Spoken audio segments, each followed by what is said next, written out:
Chapter 1. The weather was bright and refreshing, the sun shining fiercely upon the verdant lawn of the garden, while a gentle, cool breeze caressed the surroundings. The sky was an exquisite shade of azure, clear and transparent. Outside, the scenery was delightful. Seated in a chair within the room was a handsome young man with golden curls, yet his face bore an expression of anxiety as he clutched a letter, its reverse adorned with a large wax seal emblazoned with the letter H. This was no ordinary correspondence. It was an offer from Hogwarts School of Witchcraft and Wizardry. To Mr. Gilderoy Lockhart, we are immensely honored to invite you to be the professor for the Defense Against the Dark Arts course. Should you accept, we kindly request that you respond with your required teaching materials and any other reasonable requests.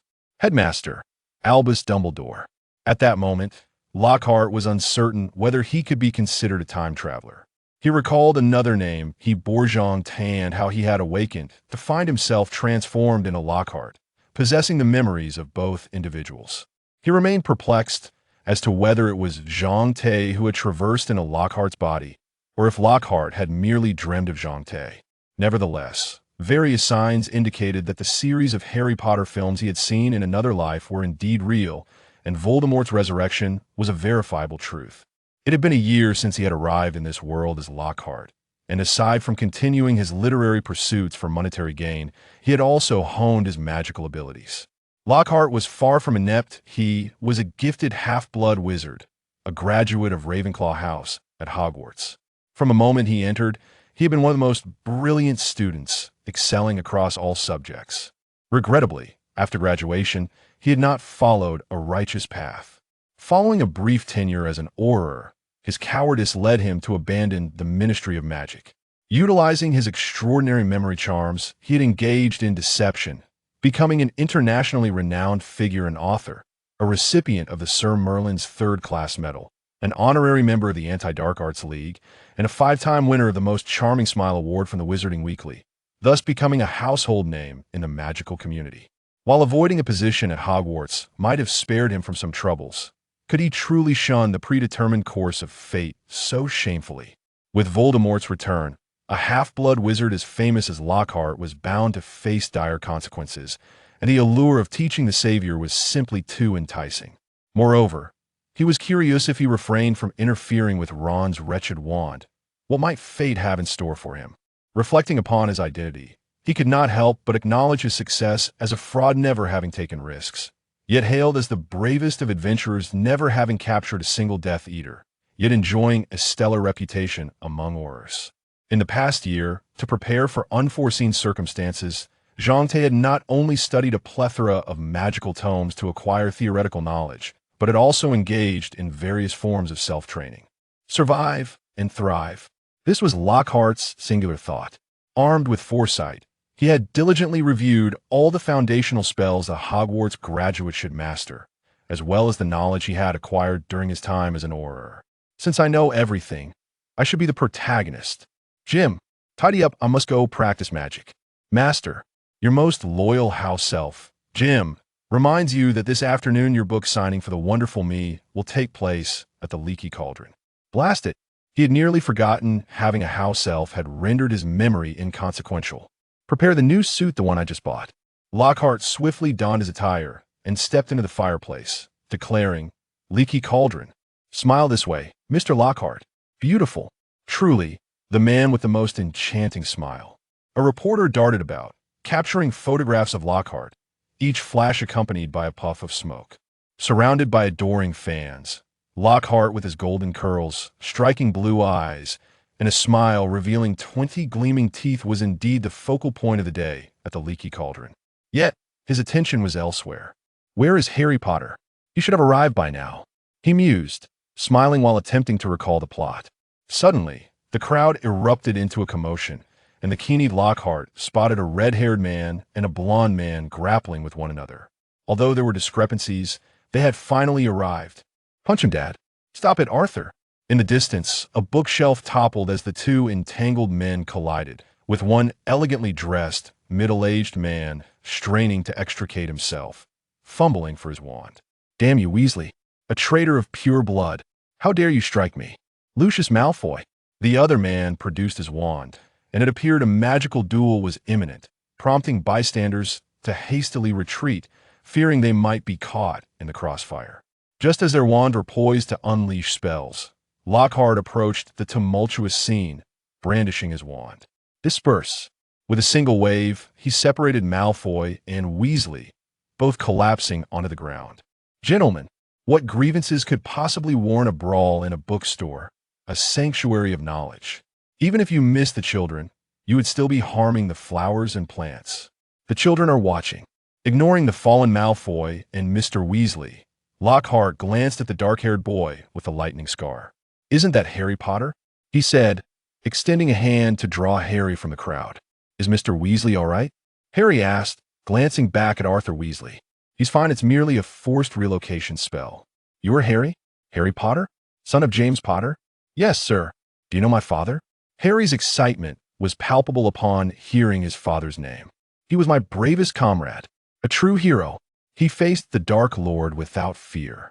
After all, James and Lily would not appear to refute his claims, and he could spin any tale he wished. Moreover, he could indeed be considered a comrade of Harry's parents, albeit one they did not recognize. "I regret to say that your mother was also a beauty. Ladies and gentlemen, despite the unfortunate events of the day, it is indeed a fortuitous occasion, as our hero Harry Potter has come to the Leaky Cauldron to purchase my autobiography. I am honored to present him with this book." Applause erupted, but he is unaware, Lockhart continued, shaking Harry slightly, that he will soon receive something far more valuable than my humble work in authentic and magical Gilderoy Lockhart. I shall be the professor for the defense against the dark arts at Hogwarts. The crowd erupted in cheers, camera flashes illuminating the scene, as Lockhart held tightly onto Harry for a photograph. His peripheral vision caught Lucius Malfoy stealthily slipping a leather-bound notebook into the pile of old books belonging to Ginny Weasley.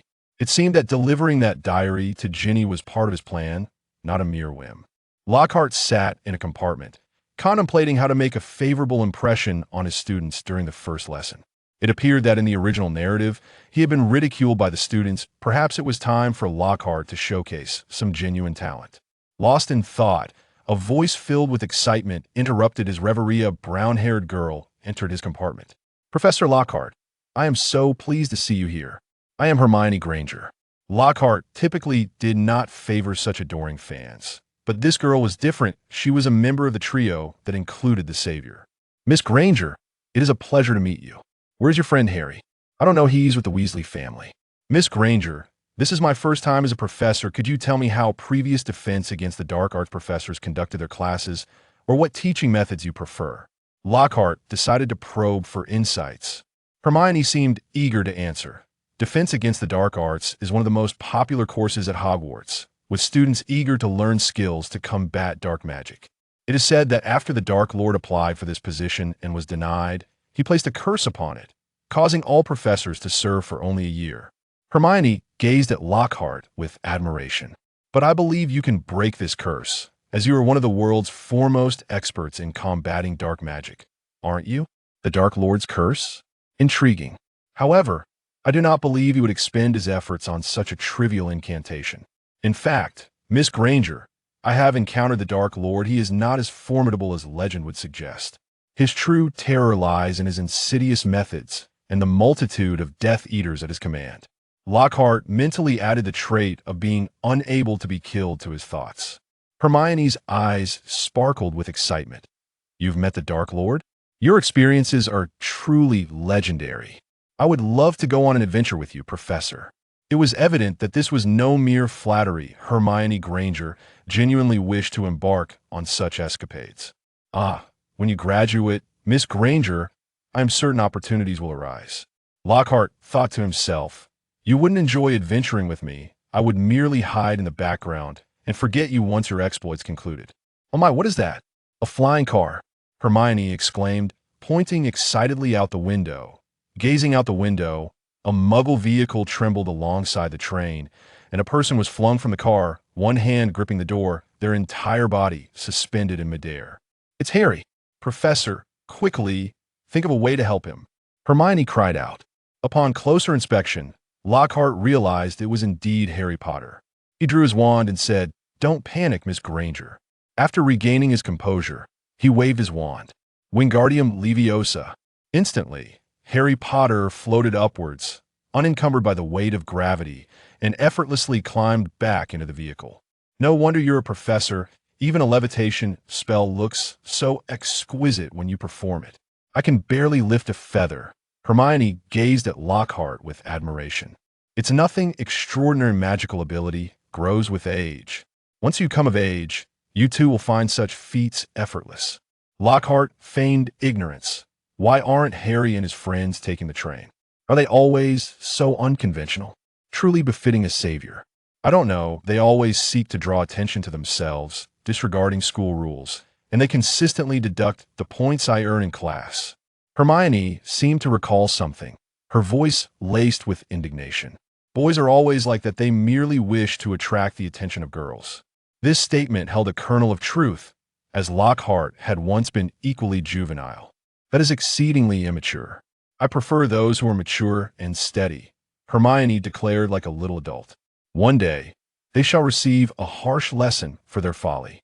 Lockhart withheld his opinion, pondering what his existence would amount to if every student possessed Hermione's precocious maturity. "Professor, do regale me with your encounter with the Dark Lord. Why haven't you written a book about such an experience?" "Because I did nothing during that battle." Lockhart perked up, relishing the opportunity to boast, particularly since his tales were not fabrications.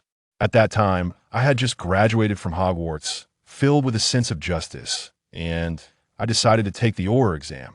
Of course, it posed no challenge for me. I became an Auror, tasked with safeguarding the Ministry of Magic." He paused, recalling the horrific scene. Suddenly, a dark mark appeared above the Ministry, and a multitude of Death Eaters emerged. Although the Dark Lord had the upper hand at the time, no one anticipated that the Death Eaters would present themselves at the Ministry's doorstep. Aurors could not remain passive. Numerous Aurors and hit wizards used the Floo network to enter the fray and battled the Death Eaters. The conflict was intense. As a novice, I hid among the crowd, occasionally casting spells. When the Dark Lord appeared on the battlefield, the then Minister of Magic confronted him. To be frank, the Dark Lord was an imposing figure, and his magic was formidable. The Minister was clearly at a disadvantage. However, this was not a duel. The Aurors had the home advantage and numerical superiority. Yet, we had a traitor among us. He leapt forth and struck the Minister from behind with a killing curse. Although the Minister wore a vest designed to protect against such curses, he was still felled and lost consciousness. What is a killing curse vest? What about Dumbledore? Isn't he formidable? A killing curse vest is crafted with various small creatures sewn into the fabric to absorb the killing curse. As for Dumbledore, he was diverted and arrived late. After the Minister collapsed, the battle turned into a one-sided massacre. Coming from a Muggle family, you can imagine the scene of a firing squad. The vest could not withstand the Dark Lord's killing curse. One spell could take down a skilled Auror. Ironically, the Dark Lord targeted the most talented Aurors. First, the more exceptional their performance, the quicker they drew his attention. That is how I survived. At that moment, Dumbledore also entered via the Floo network. The Dark Lord was no match for him, and Dumbledore had many allies. Harry's father, James, managed to injure the Dark Lord in that battle, though, as you know, the Dark Lord later exacted his revenge. Oh my, is that so? Hermione's eyes widened, as if mourning for Harry's parents. However, the remarkable Harry Potter avenged his father on the spot. Lockhart added, after the Dark Lord vanished, the Ministry no longer required a multitude of Aurors. I resigned to pursue adventures, which eventually led to the stories you later find in my books. The compartment of Lockhart's carriage was packed with students, all captivated by his tale. All right, class, it's time to disembark. The Dark Lord will not return. If you're interested in my other stories, do purchase my books or anticipate this semester's Defense Against the Dark Arts class, where I will teach you how to combat various dark magics and sinister creatures. Lockhart sat in the Great Hall, attending the opening ceremony. The students below whispered amongst themselves, many lifting their heads to curiously scrutinize the newly appointed Defense Against the Dark Arts professor, the renowned Gilderoy Lockhart, wondering how long he could endure under the curse. To Lockhart's left sat Snape, who, true to the original text, wore a frown, and appeared somewhat preoccupied. To his right sat Professor Flitwick, who, in an effort to appear less conspicuous due to his goblin heritage, had placed thick books beneath him, leaving Lockhart perplexed as to why he didn't simply enchant his chair to be higher. At that moment, the grand doors of the hall swung open, and Professor McGonagall entered, accompanied by a gaggle of children. The scene resembled that of a mother bird leading her fledglings. The little ones wore expressions of pure curiosity, while some of the Muggle children appeared quite apprehensive. Then the Sorting Hat began to sing, and Gilderoy Lockhart finally understood why he had encountered Snape at the entrance of the hall, as he had been casting a spell to muffle his ears. However, now that the first years had all entered, he was obliged to uphold the dignity of his position as a teacher, so he had no choice but to endure it. "Welcome," Dumbledore proclaimed, the candlelight glimmering upon his beard, "to a new academic year at Hogwarts. I have an important announcement." Clearing his throat, Dumbledore continued, "We are delighted to welcome a new member of our faculty this year, Professor Gilderoy Lockhart, your new instructor for Defense Against the Dark Arts. He is an exceptional wizard, and I am thrilled to have him return to Hogwarts to teach after a decade since his graduation." API call failed with status code 429. Error. Code 429. Message. Resource has been exhausted, e.g. check quota. Status. Resource exhausted. Lockhart was born into a mixed heritage. His mother was a witch, his father a Muggle, and he had 2 elder sisters.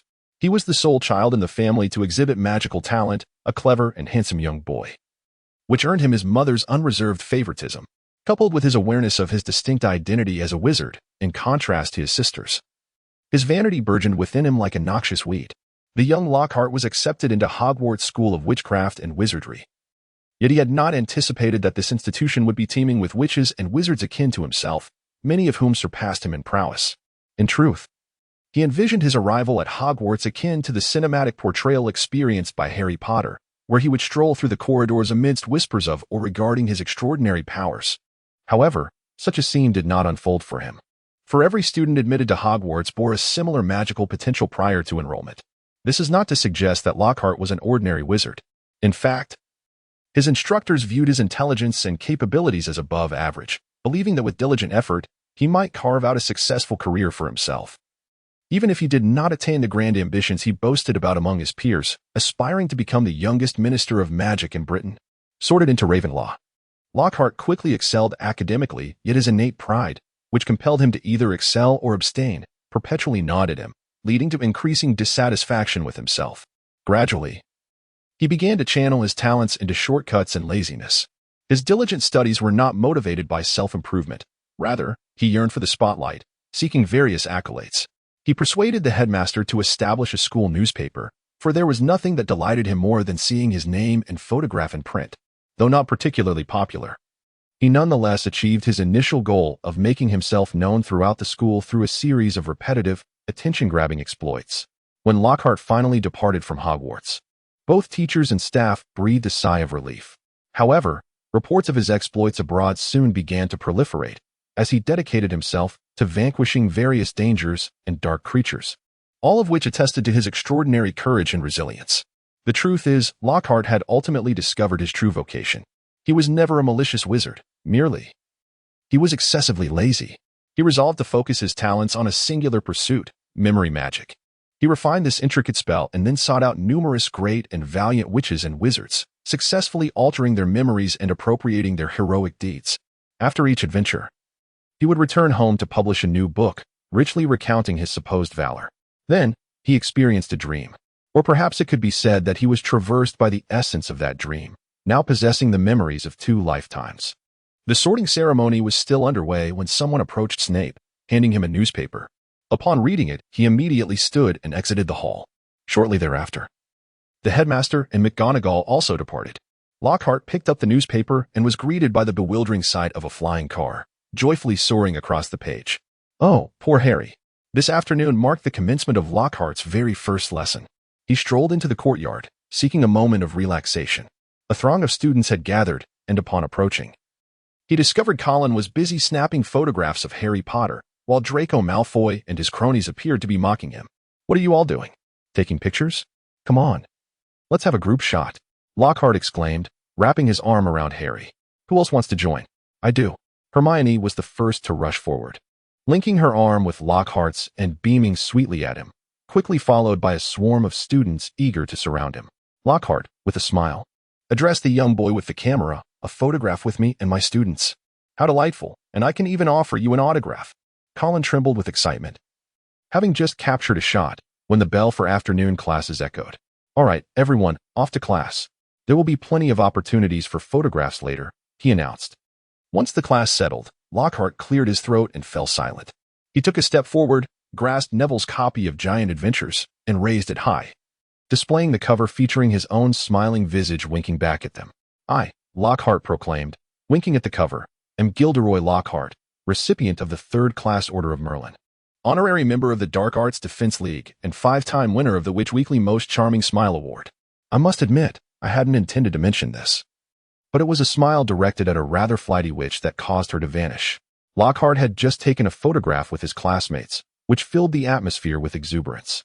As he finished speaking, the classroom erupted into laughter, and the girls gazed at him with infatuation.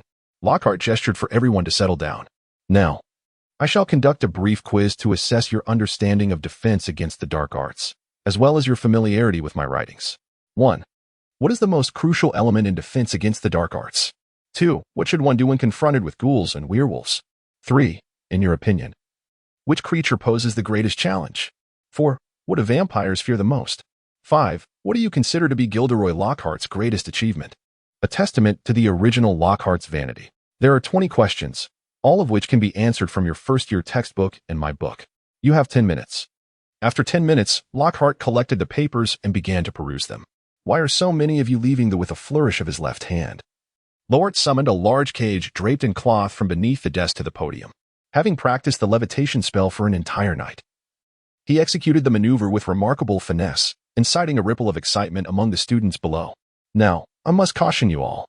My duty is to familiarize you with some of the most formidable creatures within the realm of magic, so that you may be mentally prepared for what lies ahead. What I am about to reveal may very well be the most terrifying sight you have ever encountered. However, fear not. As long as I am here, there shall be no cause for alarm. I implore you to remain calm and not to panic." Harry peeked out from behind his stack of books, eager to discern the nature of the mysterious creature. Lockhart placed one hand upon the fabric covering the cage. The students below had long since ceased their laughter. In the front row, Neville cowered in the corner of his seat, visibly frightened. "I must insist that you promise to remain silent upon witnessing this," Lockhart whispered, "for any outburst may provoke them." Instantly, the room fell into a hushed anticipation as he dramatically unveiled the cloth. "Indeed," Lockhart exclaimed with exaggerated flair, "a freshly captured Cornish pixie." Many students could not suppress their laughter. "Do refrain from laughing. Surely you cannot expect me to bring in a werewolf or a dementor for your lesson. Today, we shall learn how to cast the stunning spell on creatures that are small and swift." He continued, "There are 40 pixies inside, and I now require each of you to capture them all using only the stunning spell, ensuring no harm comes to them. A friendly reminder, the incantation for stunning is Stupefy. Capturing one will earn your house a point. Now, draw your wands." API call failed with status code 429. Error. Code 429. Message. Resource has been exhausted, e.g. check quota. Status. Resource exhausted. Lockhart stood at the front, quietly observing as a diminutive sprite flitted towards him. With a flick of his wrist, he cast a non-verbal stunning spell, causing the little creature to plummet to the ground. In truth, such a feeble being required no more than a simple incantation. It was Hermione, seated in the front row, who promptly retrieved the sprite. The students, evidently unaccustomed to this kind of activity, remained restless until the classroom was devoid of any motion from the sprites, at which point the commotion gradually subsided. "All right now, those who have captured a sprite, please come forward and place it in the cage, then we shall tally the points your houses have earned." Hermione, brimming with enthusiasm, rushed to the podium with 4 sprites in tow, eagerly depositing them into the cage. "Well done, Miss Granger, you have caught 4. I shall count. Gryffindor earns 12 points. Slytherin gains 8, Hufflepuff 7, and Ravenclaw 11. Alas, 2 have managed to escape through the window, such clever little sprites. From this lesson, I hope you all remember that when confronted by dark wizards, they will not simply stand still like targets awaiting your spell. They will transform, soar, disrupt, and attack. Therefore, training to handle such scenarios becomes exceedingly vital. Though the class had not yet concluded, I believe students should have ample opportunity to practice the spells they wish to hone. So I have decided to dismiss early. From now on, as long as everyone completes my classroom tasks, regardless of how swiftly, I shall end the lesson," Lockhart added. "I hope those who failed to cast even a single stunning spell take this time to practice. Mr. Weasley, I believe it may be wise for you to consider acquiring a new wand. This one may very well be the end of you." Ron, with a woeful expression, gingerly handled his broken wand. "Class dismissed, but do be mindful not to disturb the other classes still in session." The students erupted into a cheer. Lockhart exited the classroom, and Hermione, accompanied by Harry and their friends, hurried over to bid him farewell. "This has been the most fascinating lesson I've ever attended, Professor. Goodbye. I am delighted you enjoyed it. Farewell." On that day, after preparing his lesson, Lockhart suddenly felt inclined to visit Hagrid, the half-giant who played a significant role in the story and had a profound passion for magical creatures. He thought it would be a splendid opportunity to get to know him better and gather some writing material. As he made his way, he unexpectedly encountered the trio of saviors. Hermione was fuming, supporting a pale-faced Ron, while Harry bore an expression of deep concern.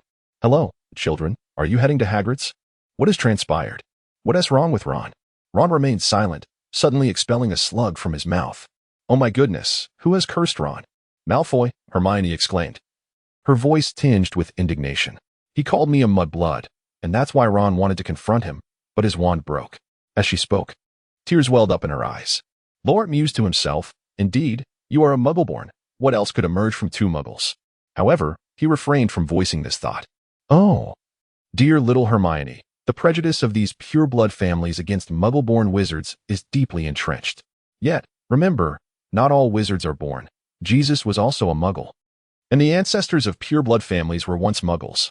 Conversely, the most exceptional wizards often hail from Muggle families or are of mixed blood, such as myself and the Dark Lord."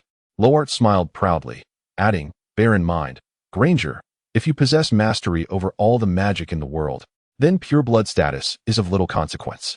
Clinging to the notion of pure blood will ultimately lead to the extinction of the magical realm from history." Hermione, resilient as ever, noted the mix of truth and embellishment in Lockhart's words, which quickly assuaged her tears. "You are correct, Professor. Blood status is insignificant. Could you share details about the first wizard?" she inquired, her curiosity piqued. "Ah, what a curious child you are. Your history professor will enlighten you," Lockhart replied, patting Hermione's shoulder. "Come, let us visit Hagrid's abode." Upon seeing Ron's condition, Hagrid was taken aback and promptly fetched a bucket for him to expel his mucus. "I'm afraid I can't do much. It seems we must wait for him to bring it all up," Hagrid lamented. "I believe I have a method, though it may not be guaranteed," Lockhart asserted. "We could expedite the release of this curse with magic. Better a brief pain than prolonged suffering. If the professor says it will work, then it surely will," Hermione exclaimed, seemingly placing unwavering faith in Lockhart. "Very well, I shall give it a try. Wild release." Lockhart brandished his wand and directed it at Ron. The moment the spell made contact, Ron's eyes widened, and he bent over, retching violently, inducing a shudder among all present. In a while, Ron ceased his heaving, relinquished the bucket, and slumped onto the bench as if exhausted from excess. "It appears to be a success. Professor Lockhart is indeed as remarkable as rumored," Hagrid could not help but commend. "It's nothing, really. I merely enjoy perusing peculiar books and learning unusual spells. You see, surviving in perilous environments requires more than the knowledge acquired from Hogwarts," Lockhart remarked, perhaps a touch self-effacingly. Hermione's eyes lit up as she rushed to grab Lockhart's arm, pleading, "Professor, I must borrow those books. The restricted section at school is far too stringent." "Ah, very well. You may come to my dormitory to borrow them. Reading more will always benefit a child of your age," he replied. "Thank you, Professor. It is settled then." Having recovered, Ron was suddenly invigorated by Hagrid's enthusiasm. "Come along. Let me show you what I have grown." In a small patch of garden behind the house, they beheld 12 enormous pumpkins, each as large as boulders. "What do you think? They're growing quite well, aren't they?" Hagrid beamed. "I plan to use them for the Halloween feast. They will grow even larger by then." "What fertilizer did you use?" Harry inquired. Hagrid glanced around to ensure no one else was listening before whispering, "Ah, I've been giving them a little special assistance." Lockhart observed a pink-flowered umbrella leaning against the back wall of the house, and he recognized it was no ordinary umbrella. Hagrid's wand was concealed within. Hagrid, unable to wield magic since his expulsion in the 3rd year, had left the reason shrouded in mystery. Each time this topic arose, he would clear his throat loudly and swiftly divert the conversation. It must be the Cruciatus curse, Hermione remarked, a blend of reproach and astonishment in her tone. Well done indeed. Hagrid acknowledged Ron with a nod. I saw her yesterday, he continued, tilting his head to regard Harry. She mentioned taking a stroll around here. But I suspect she hopes to encounter someone near my dwelling. He winked at Harry. I say, she must have a fondness for you. Girls are invariably drawn to heroes. Lockhart added, this is a normal physiological phenomenon, selecting a more suitable mate. Oh, spare me, Harry interjected. Ron could not contain a chuckle.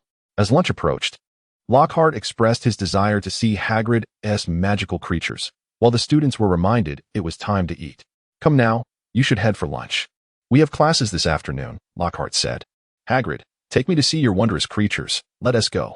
Excitedly, Lockhart followed Hagrid to explore more magical creatures, while the children had to return to school. As they approached the hall in trance, someone intercepted Harry and Ron. You there, Potter, Weasley? Professor McGonagall approached them with a serious expression. You are assigned to detention this evening. What are we to do, Professor? Ron asked nervously. You will be polishing the silver trophies in Filch's trophy room, Professor McGonagall instructed. No magic is allowed. Weasley must polish each trophy with oil until it shines. As for you, Potter, assist Professor Lockhart in replying to his fan letters. Understood, Professor. After nodding at Lockhart, McGonagall departed.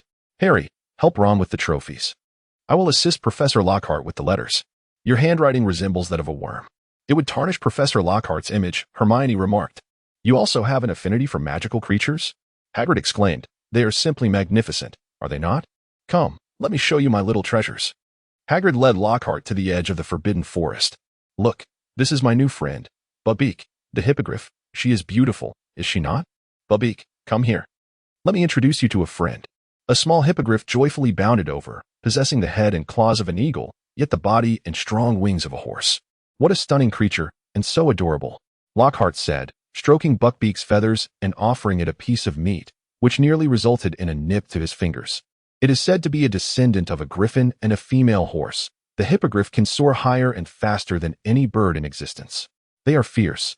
Yet if tamed, they can become the most loyal steeds. What do you say? Join me in caring for them, Professor Lockhart. If you wish. This little fellow could be your mount in the future. That would be so cool, Hagrid. I would love that. I will visit them often. I have a plan. Professor Lockhart, to cross a manticore with a fire crab. I wonder what marvelous creature may arise. Oh, creating new beings? That is the work of Merlin. Lockhart thought to himself, contemplating the potential for a new book on the creatures he crafted. He pondered whether Hagrid's giant lineage could withstand the forgetting charm. This was fascinating. Hagrid, I am fully supportive of you. When the new creature is born, you must allow me to see it first. Hagrid's joy made his beard fluffier. Of course. Professor Lockhart, after all, you are my good friend. You might also enjoy Professor Kettleburn. He is the encyclopedia of magical creatures.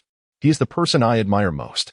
Hagrid seemed a bit disheartened, though. His health appeared to be declining, for caring for these little beings required immense energy.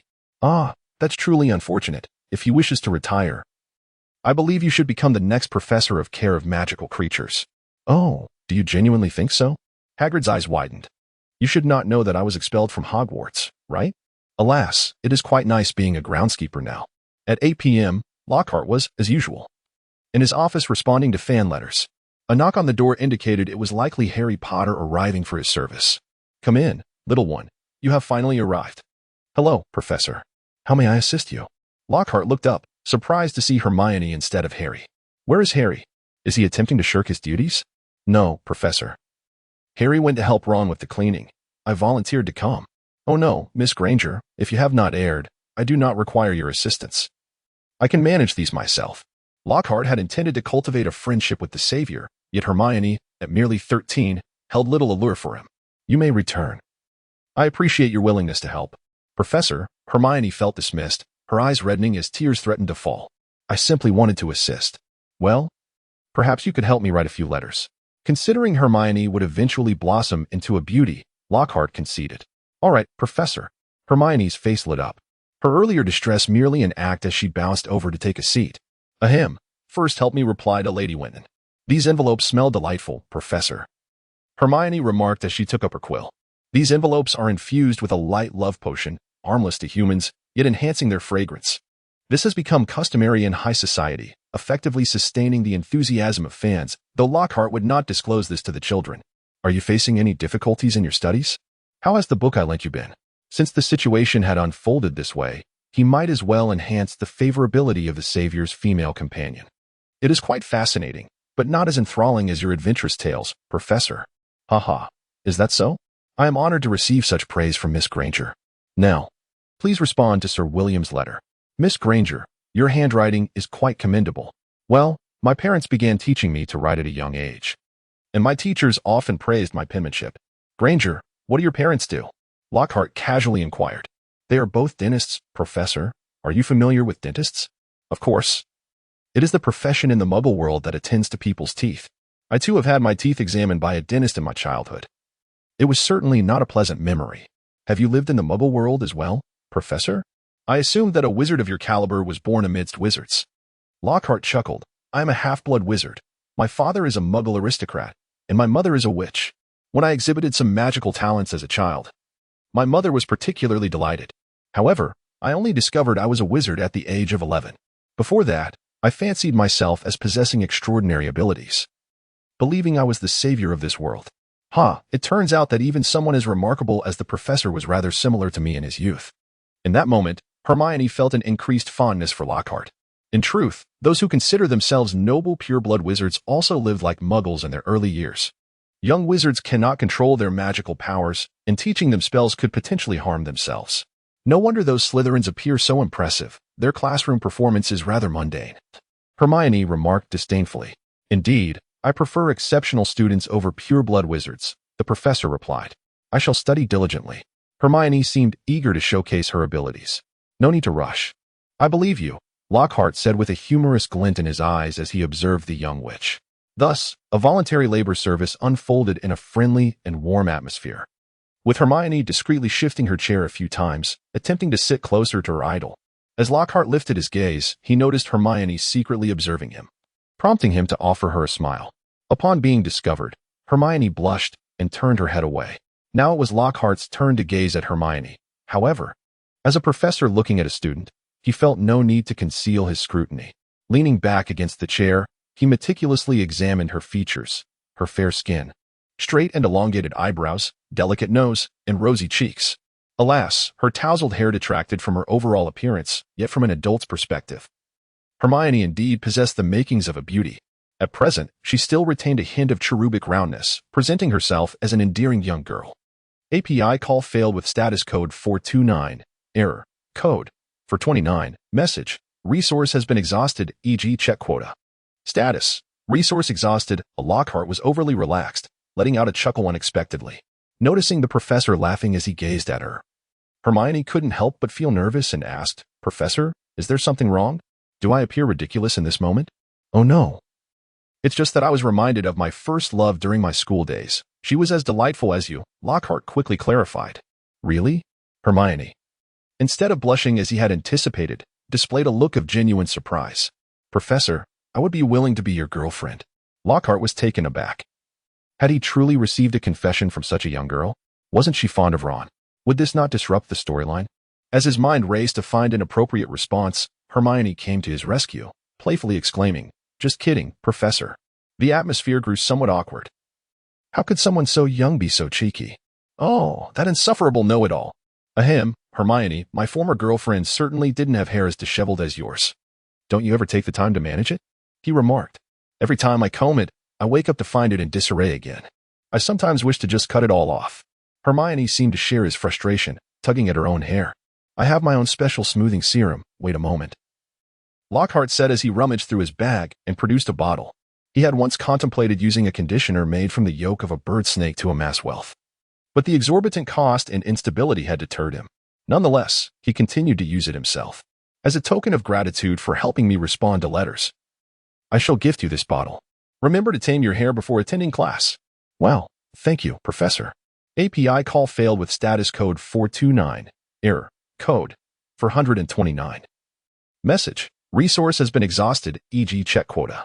Status. Resource exhausted. At this moment, Lockhart was anxiously concerned for Harry, hastily clutching Hermione's hand as they made their way outside. Upon reaching the corridor, they encountered Harry and Ron.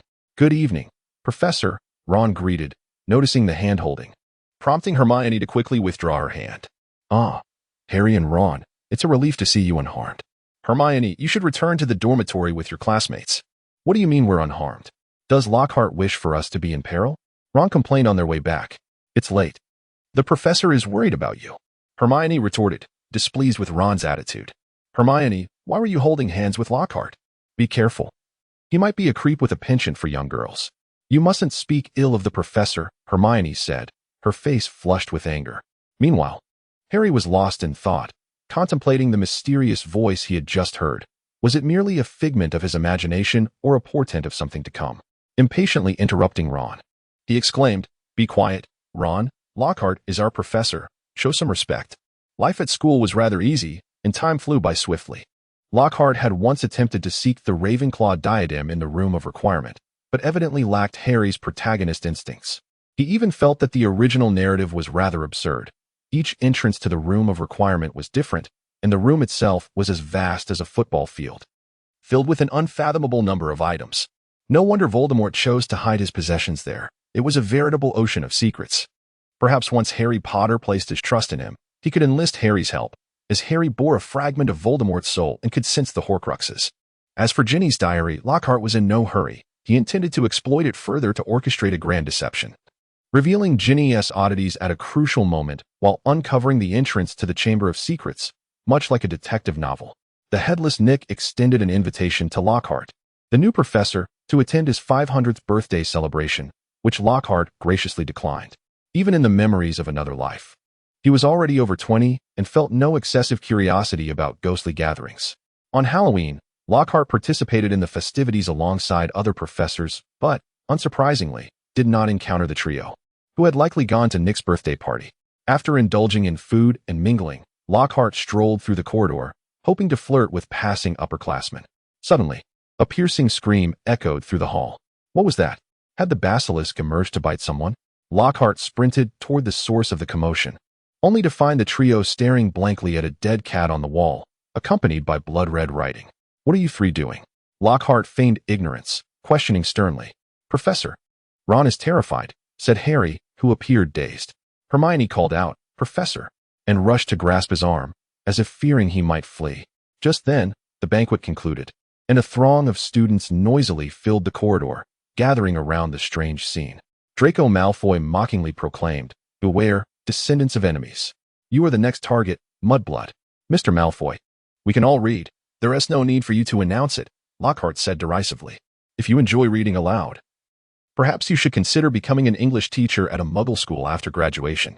A slight chuckle rippled through the onlookers, for Lockhart was indeed a professor who could deduct points. Malfoy, fuming, reluctantly retreated into the crowd. What has transpired? What has happened? There was no doubt that Malfoy's outcry had drawn Filch's attention.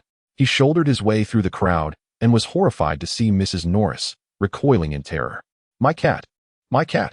What has happened to Mrs. Norris? Filch shrieked. His eyes widened as he turned his gaze toward Harry. You. It was you. You killed my cat. You killed her. I will kill you. Mr. Filch, please calm down. I can assure you Harry is not responsible, Lockhart interjected, blocking the agitated caretaker. Just then, Dumbledore's voice resonated. Follow me, Filch. You too, Mr. Potter, Mr. Weasley, and Miss Granger. The crowd parted for Headmaster Dumbledore as he approached, ready to assist Mrs. Norris. Lockhart stepped forward, stating that his office was just upstairs. A group of individuals entered Lockhart's office, placing a cat upon the desk, while Dumbledore observed intently. It was Peeves who shrieked, turning his dirty, tear-streaked face towards Harry. Lockhart found it peculiar that Peeves seemed intent on accusing Harry. I never touched Mrs. Norris. Harry retorted loudly, feeling increasingly uncomfortable under the gaze of everyone present, except for Lockhart and Dumbledore. Let me take a look. It's showtime, Lockhart declared, advancing with confidence. If it's dark magic, I should have a solution. Approaching the desk, he feigned examination, saying, it's neither petrification nor transformation. Otherwise, I would undoubtedly be able to undo it. Nonsense. Dumbledore couldn't undo it either. This pretense was utterly absurd. Lockhart straightened up and concluded, I suspect it to be a malevolent creature, perhaps the monster confined within that secret chamber. During my previous adventures, I encountered similar entities, and only an antidote made from magical apples can save her. Dumbledore nodded. Since Professor Lockhart holds such an opinion, Severus, this matter is now entrusted to you. Severus nodded. unusually silent. Dumbledore then turned to Harry. "So, Harry, what were you doing at that moment?" "I did not see you at the feast." Harry was about to explain. "They were with me. I was inquiring about the plot for my next book." Lockhart stepped in to assist. "Perhaps they can offer some suggestions." Dumbledore regarded Lockhart with a puzzled expression, seemingly unable to comprehend why Lockhart would aid Harry in fabricating a tale, having seen him at the feast. Harry felt a mix of confusion and warmth. Although he had not orchestrated this, it was heartening. He had witnessed professors favoring students on numerous occasions at school. Yet this was the first time he found himself as the favored one, evoking a sense of familial affection. Ultimately, Dumbledore decided to grant the professor some leeway. Recognizing that Lockhart's defense against the dark arts lessons were quite commendable and lacking in suspicion. "Well, you are dismissed. Return to your dormitories." Harry, Ron, and Hermione exited the office. "Why did Lockhart feel the need to speak on our behalf?" "We did nothing wrong," Ron retorted ungratefully. "Be quiet, Ron. He is helping you out of trouble and you're still dissatisfied." Hermione interjected. "What is your hurry, Hermione? I know you admire Lockhart, but be cautious. He is quite the dandy and a renowned figure. You shall not speak ill of the professor." Hermione, a fervent supporter, seemed ready to confront Ron. "All right, Ron. Refrain from such remarks. Professor Lockhart is a good person. Do not project your petty thoughts onto others." Harry, caught between his two friends, took on the role of mediator. "Now, class, today we shall practice spell dueling and casting spells while in motion." The petrified cat incident had not left Lockhart with any psychological scars, and he stood at the podium with renewed vigor. When facing a dark wizard, combat is not merely a contest of who draws their wand faster. It also involves various tactical maneuvers, evasion, anticipation, and so forth. "Now, I require a volunteer to demonstrate with me." Spotting Hermione with her hand raised high, he said. "Very well, Miss Granger, please come forward." They positioned themselves opposite one another. "Now, use any spell you learned in your first year or in my previous classes to attack me. Do not fear, you cannot harm me." Hermione, indeed well prepared, confidently intoned. "Petrificus totalis. Stupefy. Aguamenti. Expelliarmus." Lockhart deftly dispatched several spells, and with a graceful flick of his wand, Hermione's wand soared through the air. "Thank you, Miss Granger, for your commendable spellcasting. Your rhythm was quite splendid. I must admit, it felt less like a duel and more akin to a dance with you, Miss Granger." 10 points to Gryffindor. The students erupted into a chorus of good-natured laughter. "Now, Miss Granger, kindly retrieve your wand and take your seat." Lockhart inquired leisurely. "Has anyone comprehended the meaning I wish to convey?" A murmur of discussion arose beneath, yet no one stepped forward to respond. Perhaps it was Harry's hesitation that prompted Lockhart to encourage, "Mr. Potter, do stand and speak." Summoning his courage, Harry stood and declared. Hermione just cast 4 spells on the professor. Draco Malfoy, standing nearby, scoffed loudly. "Even a fool can see it was 4. Lockhart furrowed his brow. It was only upon immersing himself in the narrative that he realized Malfoy was not merely a show-off, but utterly uncouth. "Silence, Mr. Malfoy. If you comprehend, rise and speak." "I shall award points to Slytherin." After stifling the boy's retort, Lockhart gestured for Harry to continue. Hermione unleashed 4 spells. The first, a petrifying charm, was deflected by the professor's protective armor. The second, a stunning spell, was evaded by the professor. The third, a clear water charm, was interrupted by the professor's counterspell. The fourth, a disarming charm, was met with the professor's identical incantation, nullifying Hermione's spell. The professor's deliberate use of varied methods was meant to convey that there exists a multitude of strategies to confront adversaries. "Splendid." A keen observation, the students applauded Mr. Potter. Harry's response illuminated the oversight. They had merely admired Lockhart's adeptness without noticing the finer details. "However, I can only award Mr. Potter 5 points. For he overlooked a crucial aspect. Who can articulate it? 5 points shall be awarded directly." The students gasped. Was there more? After all, Hermione had cast only 4 spells. "Let us not be confined by Mr. Potter's response," Lockhart reminded them. Lockhart observed the troubled students below, believing that Hermione should have been able to deduce the answer. Instead, it was a fair-skinned Slytherin girl who responded. The professor disarmed Miss Granger with a disarming spell to illustrate that offense is the best defense. Perfectly articulated. Offense is indeed the best defense, and a fallen adversary is the ultimate enemy. An excellent summary. You could pursue a career as a writer. For this impeccable conclusion, Slytherin receives 10 points. Ahem, may I ask your name? Lockhart inquired, somewhat awkwardly. Pandora Fudge, Professor. You can call me Pandora, the girl replied, her cheeks flushing. A cheer erupted from the Slytherin side, while Hermione felt disheartened. How foolish of me. Why didn't I think of that? Very well, we shall practice rebounding, blocking, dodging, counteracting, or incapacitating the enemy. Now, in groups, especially focusing on counterattacks while in motion, many 7th-year students struggle with this. I hope one among us will emerge as a combat prodigy. The students eagerly began their practice, while Lockhart exhaled in relief, having managed another lesson. The recent attack had left the students on edge, prompting Lockhart to teach some self-defense tips during class. After class, Hermione intercepted Lockhart. "Oh, Professor Lockhart?" she stammered. "I was wondering if I could borrow this book from the library." She held up the note, her hand slightly trembling. "The issue is, this book is in the restricted section of the library, so I require a teacher's signature on this note. I believe this book will help me comprehend the chronic venom you mentioned in Gaddying with Ghouls." "Ah, Gaddying with Ghouls." Lockhart took the note from Hermione's hand, flashing her an enthusiastic smile, while secretly pondering that she was likely seeking the potion recipe. "This is probably my favorite book. Do you enjoy it?" "Oh, I do," Hermione replied eagerly. "You were so clever in capturing that last ghoul with the use of the filter." "Ah, Miss Granger. I was just about to visit the library to investigate what creature petrified Mrs. Norris. Shall we go together?" "Oh, certainly, Professor Lockhart." Hermione felt a twinge of guilt, hoping that Lockhart might inadvertently provide her with a note to borrow a powerful potion, leaving her somewhat bewildered by his sudden invitation. As Lockhart and Hermione exited the classroom, Harry and Ron, concealed nearby, gazed in bewilderment at the scene unfolding before them. What could possibly be happening? Hermione discreetly flashed them a V sign. Ron inquired, "What's going on? Has the plan changed?" It appeared they were heading towards the library, which suggested their endeavor had been successful. Yet, could it be that Professor Lockhart intended to personally assist them in retrieving the book? Harry, equally perplexed, pondered this development.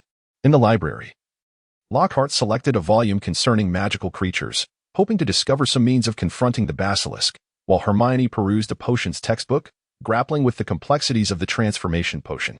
API call failed with status code 429. Error. Code 429. Message. Resource has been exhausted, e.g. check quota. Status. Resource exhausted. Lockhart slammed the book onto the table, his fingers tugging at his hair in distress. There is no other option. I suppose I must ask Hagrid for a few roosters as a backup. What roosters? Hermione inquired, leaning in to examine the book that lay open before Lockhart. A basilisk? Its gaze is the most lethal weapon. Any creature that meets its eyes directly will perish instantly, while those who encounter its gaze indirectly, such as through a mirror, will be petrified. Provided it has sufficient nourishment, a basilisk can live for an extended period. It is the natural predator of spiders. Before Lockhart could fully comprehend and close the book, Hermione had already gleaned the crucial information. "Professor, you are a genius. You've identified the culprit. Lady Loris must have turned to stone because she saw the basilisk's reflection in the water," Hermione exclaimed. "Goodness, Hermione, could you refrain from reacting so swiftly? Even if you figured it out, must you shout it out loud? And while you're at it, could you possibly not cling to me? Everyone in the library is staring at us. This certainly wasn't part of the plan. There are far too many onlookers," Lockhart thought, realizing that he could not openly use Obliviate. To make matters worse, Madame Pants, the librarian, was approaching them. Oh well, Lockhart was a professor. She would never dare to wield a feather duster against him.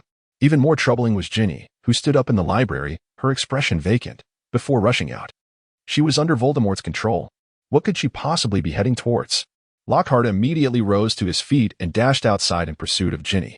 Hermione followed closely behind, inquiring, "Professor, what is happening? Why are you coming along, Hermione?" Lockhart snapped, his irritation palpable. "Never mind. Just remember, whatever happens next, keep your eyes shut. Do not concern yourself with anything." "Do not concern myself with anything? What do you mean?" Hermione gazed at Lockhart, her expression one of innocent bewilderment, before gradually her eyes sparkled with realization. "Have you already deduced the entrance to the Chamber of Secrets? Are you going to confront the basilisk?" "I knew it. Nothing can stand in your way." Lockhart disregarded Hermione, who was caught in a state of exhilaration. "Where is Ginny? Is she dealing with the diary, or has she ventured into the chamber?" "No, it is imperative to seek the headmaster first. I am utterly unprepared to confront the basilisk or the essence of Voldemort." He guided Hermione toward the headmaster's office, and as they approached a corner, an unsettling sense of danger washed over him. The walls trembled slightly. The basilisk was lurking nearby within the pipes. He swiftly covered Hermione's eyes, turning her to face him. Do not look at anything. Contrary to his expectations, Hermione did not struggle. Instead, she nestled against Lockhart like a docile kitten. Wrapping her arms around his waist, her cheeks flushed. It was peculiar, not only for Hermione to be lost in her thoughts at that moment, but Lockhart himself felt a sense of oddity, one arm embracing her, the other shielding her eyes, resembling a couple in a tender moment. As they cautiously approached the corner, the faint sound of the serpent's hissing tongue reached their ears. Lockhart gingerly drew his wand. A foul wind rushed toward them, and the basilisk lunged from around the corner. Instinctively, Lockhart shut his eyes. Protego. A powerful force struck, sending both him and Hermione sprawling. Keep your eyes shut. Lockhart shouted midair, Lumos. Upon landing, he dared to open his eyes and beheld a colossal serpent, writhing with its eyes closed. It had been momentarily blinded by his spell and was now in the process of recovering. As Lockhart's wand was sent flying, he found himself scrambling on the ground to retrieve it. At that moment, a rather mischievous house elf appeared, picked up the wand, and handed it to Lockhart, saying, Sir, please protect Harry. With a snap of its fingers, it vanished. How peculiar that Dobby was at the school during this time. One wondered how he managed his household chores. The Malfoys were indeed unfortunate to have such a disobedient house elf. Oh, stop. This was not the time for idle thoughts. An opportunity had arisen, the stunning spell. This incantation could temporarily blind the basilisk, though not for long. At this moment, Hermione lay trembling on the ground, presumably bruised from her fall. Yet she kept her eyes shut, showcasing the wisdom of a clever person who never resorted to tears in dire situations. Drawing forth a pouch of potion, Lockhart unleashed a flurry of magic. The potion bag shattered in midair, sending a cloud of powder cascading towards the creature's eyes. Upon completing the spell, Lockhart promptly closed his eyes, but the basilisk opened its own just in time, causing the potion to be sprinkled into its gaze. Heaven knows what sort of potion it was. Lockhart had merely grabbed it at random. Perhaps it was a love potion, or perhaps something else entirely. In any case, having anything in one's eyes is never pleasant. The basilisk was compelled to shut its eyes, seething with rage. In broad daylight, the heir of Slytherin had summoned it to commit murder, yet after all that commotion, it could barely open its eyes. It roared and charged towards the source of the sound. At that point, Lockhart had cast a silencing charm upon Hermione while focusing intently on the basilisk's eyes. Preparing to unleash an offensive spell, he had to blind the creature at all costs. The attacking spell required a direct line of sight to the target. And with the basilisk unable to open its eyes, this was indeed a fortuitous moment. With a mighty incantation, he unleashed an attack. It was not a particularly complex spell, akin to the disarming charm, yet while the disarming charm was a slicing spell, Lockhart's was a piercing one. Both of the basilisk's eyes were injured, and it rushed furiously towards the source of the attack. Lockhart hastily cast barriers, but the creature's magical resistance was formidable. He was unable to defeat it outright and could only lead it towards the Great Hall, hoping for assistance from other professors. Along the way, they encountered numerous students, who shrieked in terror at the sight of the massive serpent-like creature pursuing Professor Lockhart. He had no choice but to cast a sonorous charm upon himself, declaring, Stand aside. I can handle it. The basilisk barreled through the halls, following Lockhart into the Great Hall. Fortunately, Professor McGonagall was present. Quickly. That is the monster from the Chamber of Secrets. Help me. Lockhart dashed over, his demeanor frantic, while Professor McGonagall was taken aback before promptly joining the fray, urging all students to evacuate the hall. With a powerful shout, she drew the creature's ire towards herself. As the likely successor to Dumbledore, Professor McGonagall demonstrated remarkable prowess. After casting several spells, the basilisk was left severely wounded, blood gushing profusely. Just as McGonagall hesitated to deliver the final blow, Headmaster Dumbledore arrived. Flames blazed fiercely. With a quiet incantation, Lockhart felt a surge of magical energy, and the basilisk's body ignited visibly. It writhed in agony for a few moments, but to no avail. Mere seconds later, only a smoking skeleton remained. Lockhart was taken aback, astonished by Dumbledore's overwhelming prowess. This single incantation of flame was known to every Hogwarts graduate, yet its potency varied enormously. Remarkably, nothing except the basilisk was ignited, and he felt no heat radiating towards him. What mastery of control was this? Lockhart mused that if Dumbledore were to inform him of an impending casting of this spell, and granted him a month to prepare, he would harbor no hope of survival. The chasm between an ordinary wizard and a master wizard was indeed vast. Was it not said that the magical abilities of wizards were generally comparable? Now was not the time for such reflections. Lockhart needed to locate Ginny immediately, or rather, that diary. The repercussions of disrupting the plot were uncertain. But he could not allow that diary to escape. "Professor Lockhart, what is going on?" Dumbledore inquired. "I apologize, Headmaster, but there are more pressing matters at hand." He dashed back to the scene, only to find it deserted, a throng of students gathered in curiosity. "Fine, Ginny, show me the way." His wand levitated, pointing in a specific direction. Yes, as long as he could exit the anti-apparition zone of Hogwarts, he would be free as a bird. Lockhart dashed forward madly, with Dumbledore and McGonagall in pursuit behind him. Meanwhile, Ginny and Hermione were seen together. "Ginny, stop. Hermione, get away from her." Lockhart lunged to separate Ginny and Hermione. At the moment he pushed Hermione aside, a wand was aimed at Lockhart, pressed against his waist. "Let me go. No one will be harmed," he pleaded. Ginny, with a bewildered expression, responded, and Lockhart raised his hands in acquiescence. Ginny urged Lockhart toward the Quidditch pitch, presumably seeking a broom to escape with the diary. Once she flew beyond Hogwarts' anti-disapparition zone, the diary would be lost forever.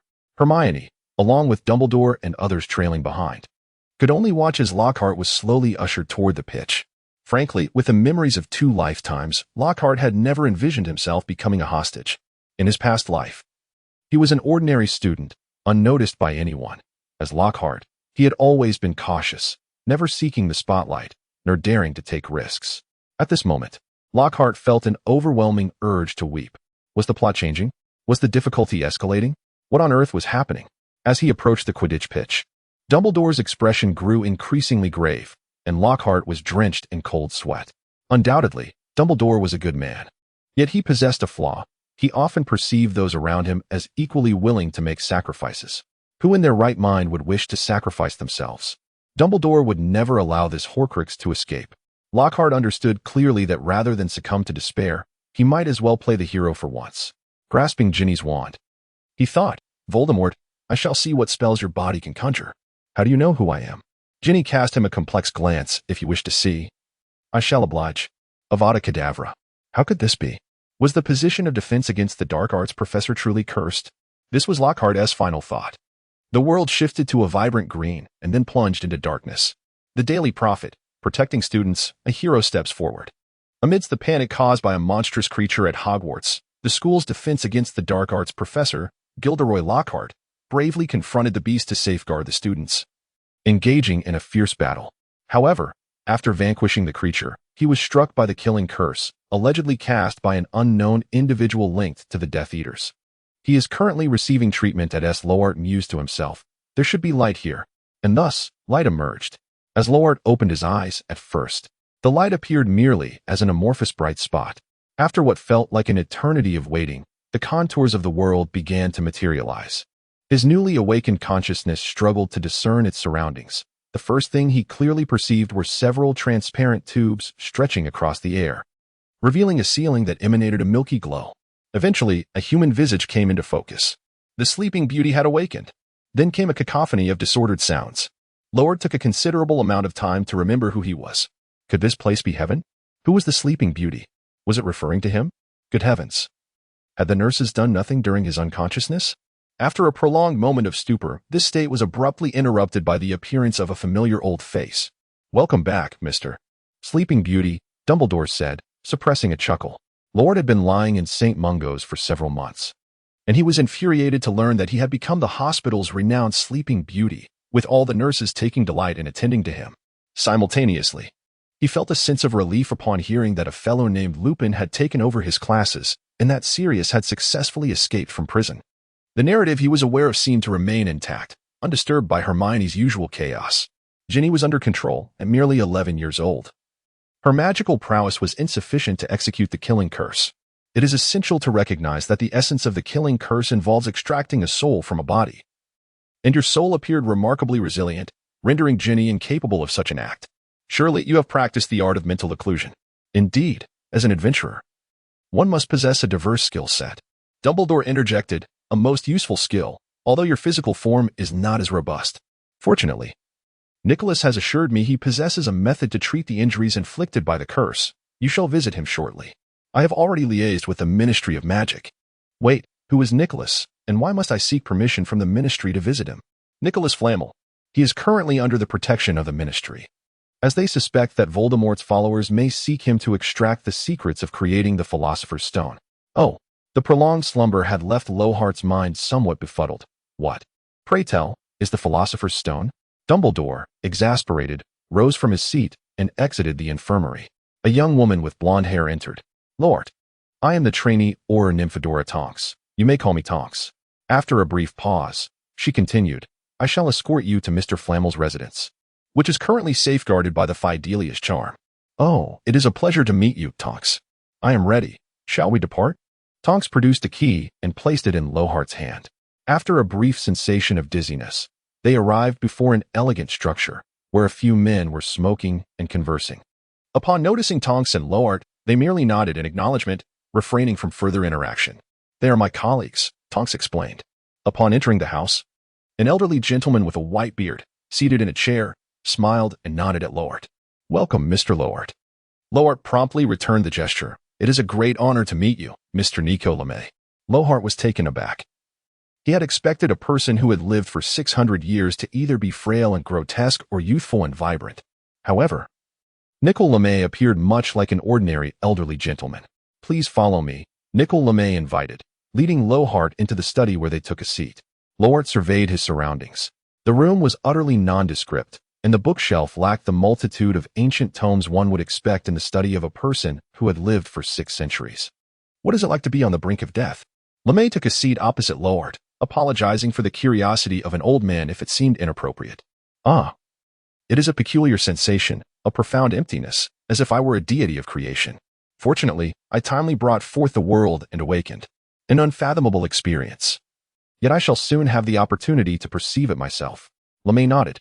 This remark reminded Lockhart of the elderly man before him, who had voluntarily relinquished the Philosopher's Stone to prevent the wizarding world from descending into chaos. He was now solitary, walking towards that infinitely tall wall of death, extending both upwards and downwards, and boundlessly wide. This evoked a deep respect in Lockhart, prompting him to suppress his habitual smile. Everyone will have the chance to encounter death. All things shall ultimately fade, and only the Grim Reaper possesses the right to immortality. Only the Grim Reaper is immortal. How intriguing. LeMay appeared to concur with this sentiment. In truth, I did not willingly relinquish the Philosopher's Stone. Lockhart was taken aback. Was there some hidden truth? LeMay, disregarding Lockhart's astonishment, continued. The Philosopher's Stone has lost its potency. However, do you know how to create one? Lockhart remained perplexed. LeMay offered no response, instead producing a crimson gem and placing it upon the table. This stone shimmered with radiant hues, emanating an extraordinary aura. It was undoubtedly a Philosopher's Stone. Though Lockhart had never encountered it before or heard descriptions of it, if such a gem, exuding a marvelous and formidable presence, were not the Philosopher's Stone, he could scarcely imagine what one might truly look like. Lockhart suppressed the impulse to unleash a spell of oblivion upon the elderly figure before him and abscond with the treasures. Nicodemus LeMay's prowess was undoubtedly on par with Dumbledore's. While the body may succumb to the ravages of time, magical power tends to intensify with age. Although the rate of this enhancement may gradually diminish after reaching adulthood, it never truly ceases. The venerable man before him, in theory, represents the pinnacle of wizardry. I have gathered sufficient materials to create 2 Philosopher's Stones, a fact I have withheld from Dumbledore. LeMay seemed to perceive Lockhart's thoughts. One stone could grant me 700 years of life, and theoretically, I would only require a decade to craft another. Lockhart was acutely aware that LeMay had something significant yet to divulge. However, after utilizing a single stone, I realized I had strayed from the correct path. This was not the elixir of immortality. LeMay appeared to be lost in thought, recalling how the Philosopher's Stone had initiated the decline of my magical prowess. Its fundamental principle lay in the sacrifice of magical energy to forcibly restore the aging body. Theoretically, as long as the rate of magical growth surpassed the energy consumed for restoration, one could attain eternal life. Yet, the decay of the physical form accelerated at an alarming rate. In the struggle for survival, my magical energy dwindled even more swiftly, akin to quenching thirst with poison. When I first created the Philosopher's Stone, I was among the mightiest sorcerers in existence. Now, I had been reduced to a mere shadow of my former self. Simultaneously, the pace of my physical aging had become astonishingly rapid, as if I were destined to traverse 6 centuries worth of time within mere months. LeMay seemed to harbor an abundance of words yearning to be expressed. Lockhart remarked, if becoming a muggle could grant eternal life, I believe many would gladly embrace it.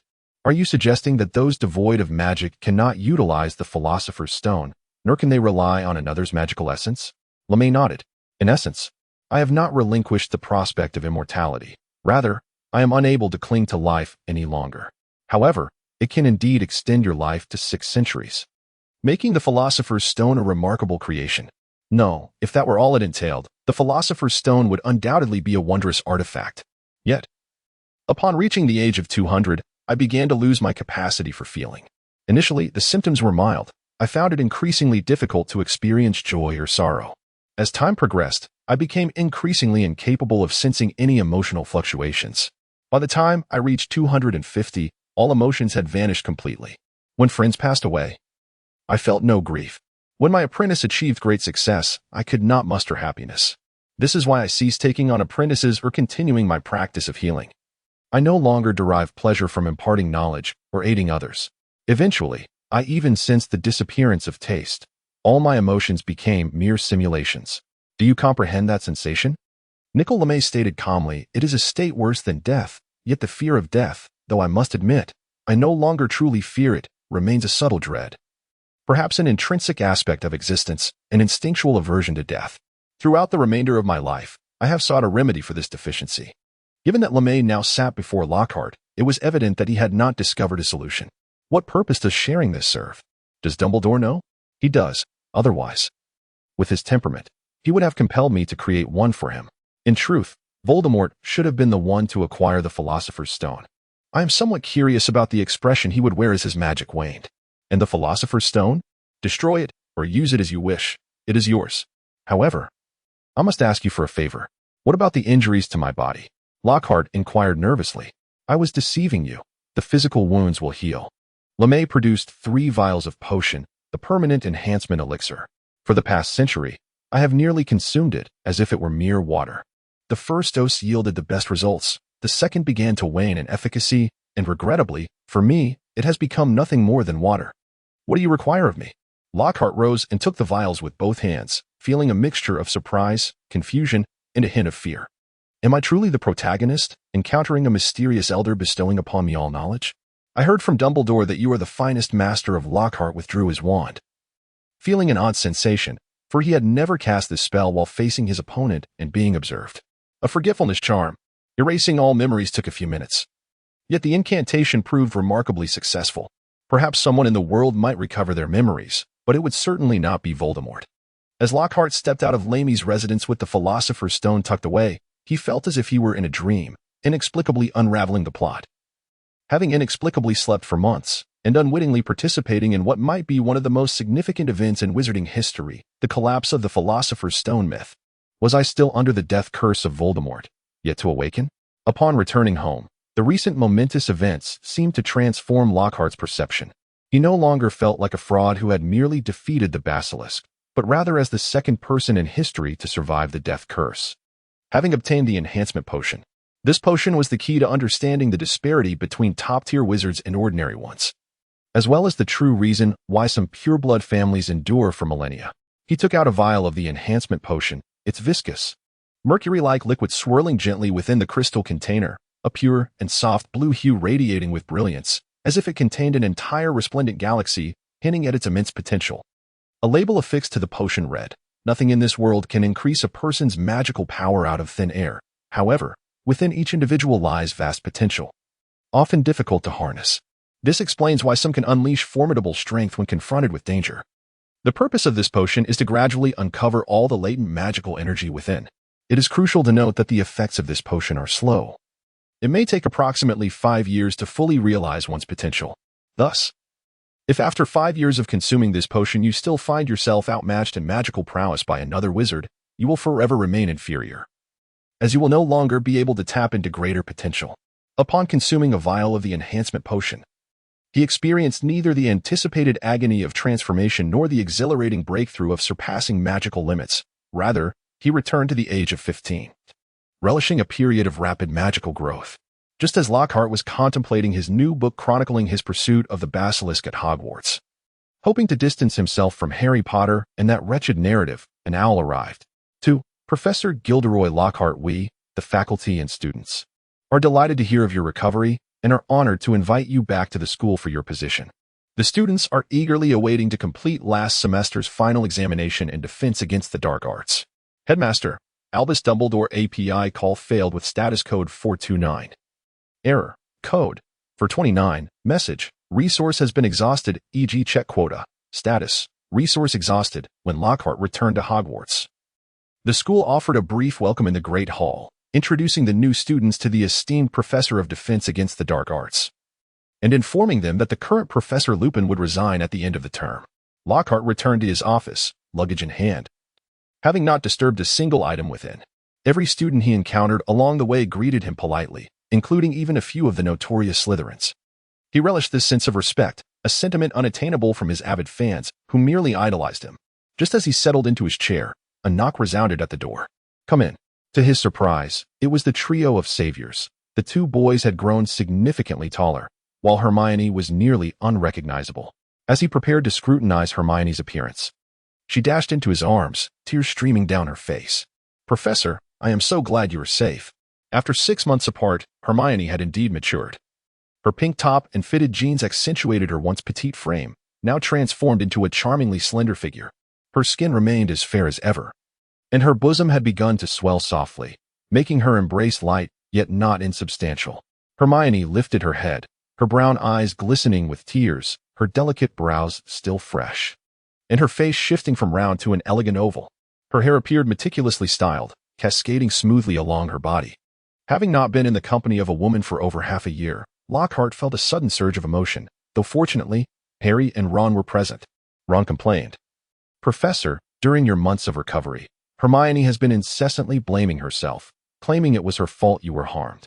She almost wished to follow you into despair." Hermione blushed furiously. Harry, however, was much more considerate. "Professor, I trust your health has fully restored. We have all been quite worried about you." "I am much better."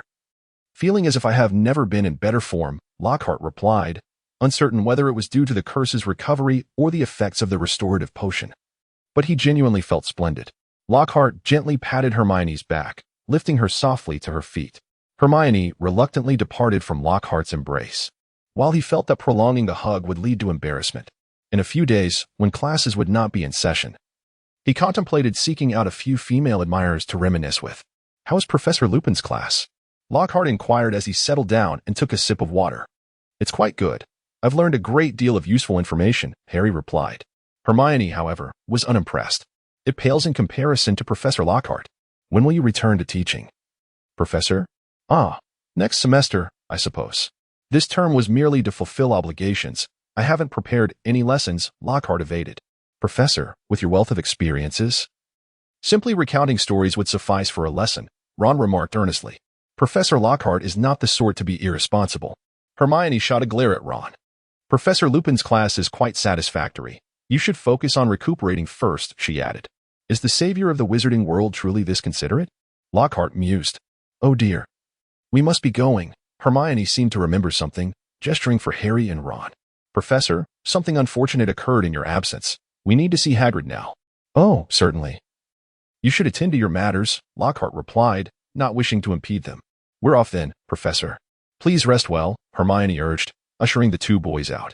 Lockhart had indeed contemplated the notion of an inappropriate romance with a student, yet he quickly dismissed the idea for several reasons. Firstly, he presumed that these young ladies would likely be of an age where responsibility would be expected. Lockhart's greatest fear was becoming embroiled in complications. Secondly, the school environment was hardly conducive to such entanglements, particularly under Dumbledore's watchful gaze. Most importantly, he recognized that should he truly find a girlfriend, he might alienate some of his female admirers. Thus, he concluded that remaining unencumbered was the wisest choice. After indulging in a bout of idle musings in his office, Lockhart resolved to pay a visit to Lupin, the substitute teacher currently filling in for him. As he exited his office, he spotted Lupin hastily departing the room, seemingly preoccupied with some urgent matter. A mere nod of acknowledgement was exchanged between them before Lupin hurried away. As Lockhart lingered by the door, he observed Professor Snape approaching the entrance to Lupin's office, a cup in hand. "Professor Lockhart, the hero who has miraculously survived. To be honest, you are the first defense against the dark arts professor I have encountered who has managed to remain unscathed this far into the new academic year." How delightful it must be to experience the taste of the killing curse. I imagine it could inspire an entire new volume. Snape emphasized the title of defense against the dark arts professor with a sardonic tone. You are also the first professor I have seen who nearly perished while attempting to save a muggle-born student. Lockhart was utterly perplexed by Snape's inexplicable hostility. Did he truly relish this position? If a change were possible, Lockhart would gladly assume the role of Slytherin's head for a few years. To be candid, Lockhart felt a twinge of regret for nearly sacrificing himself to save Hermione. Fortunately, he had survived, which he imagined must have significantly enhanced the trio's fondness for him. I believe that a person's nobility lies in their heart, not their bloodline, Professor Snape. Lockhart retorted without hesitation. Do you truly think that a professor ought to scrutinize a student's lineage before protecting them? Oh dear, this student is neither pure-blooded nor a Slytherin. Let them perish. Ha. Snape's expression darkened, yet Lockhart was determined not to let him off the hook. But honestly, it's hard to envision a professor who washes his hair only once every 2 months and can merely spew venom during class, stepping forth to safeguard students. I dare say the students would likely flee, frightened by the oil in his hair. Ha. Lockhart was thoroughly entertained by his own imaginative musings. Snape glared at him fiercely. So, Professor Lockhart, what brings you here? Are you seeking advice from that fool Lupin on how to conduct a class? I merely came to foster camaraderie with Professor Lupin. Yet, I suspect someone here has never truly experienced the friendship of colleagues. As Snape attempted to divert the conversation, Lockhart was unyielding. Are you, Professor Snape, perhaps here to request that Professor Lupin relinquish his position as defense against the dark arts instructor? Alas, it appears he had urgent matters to attend to. How unfortunate. Snape's expression shifted, dismissing any further banter with Lockhart as he pushed through the door. A short while later, he emerged, his face alight with excitement, darting off in the direction of Lupin. Perplexed by the oddity of the situation, Lockhart returned to his office to continue perusing a complex spellbook. Meanwhile, the trio of saviors was, as per the original plot, en route to Hagrid's abode. Hagrid's hippogriff had injured young Malfoy, and the Ministry of Magic was set to address the matter that very day.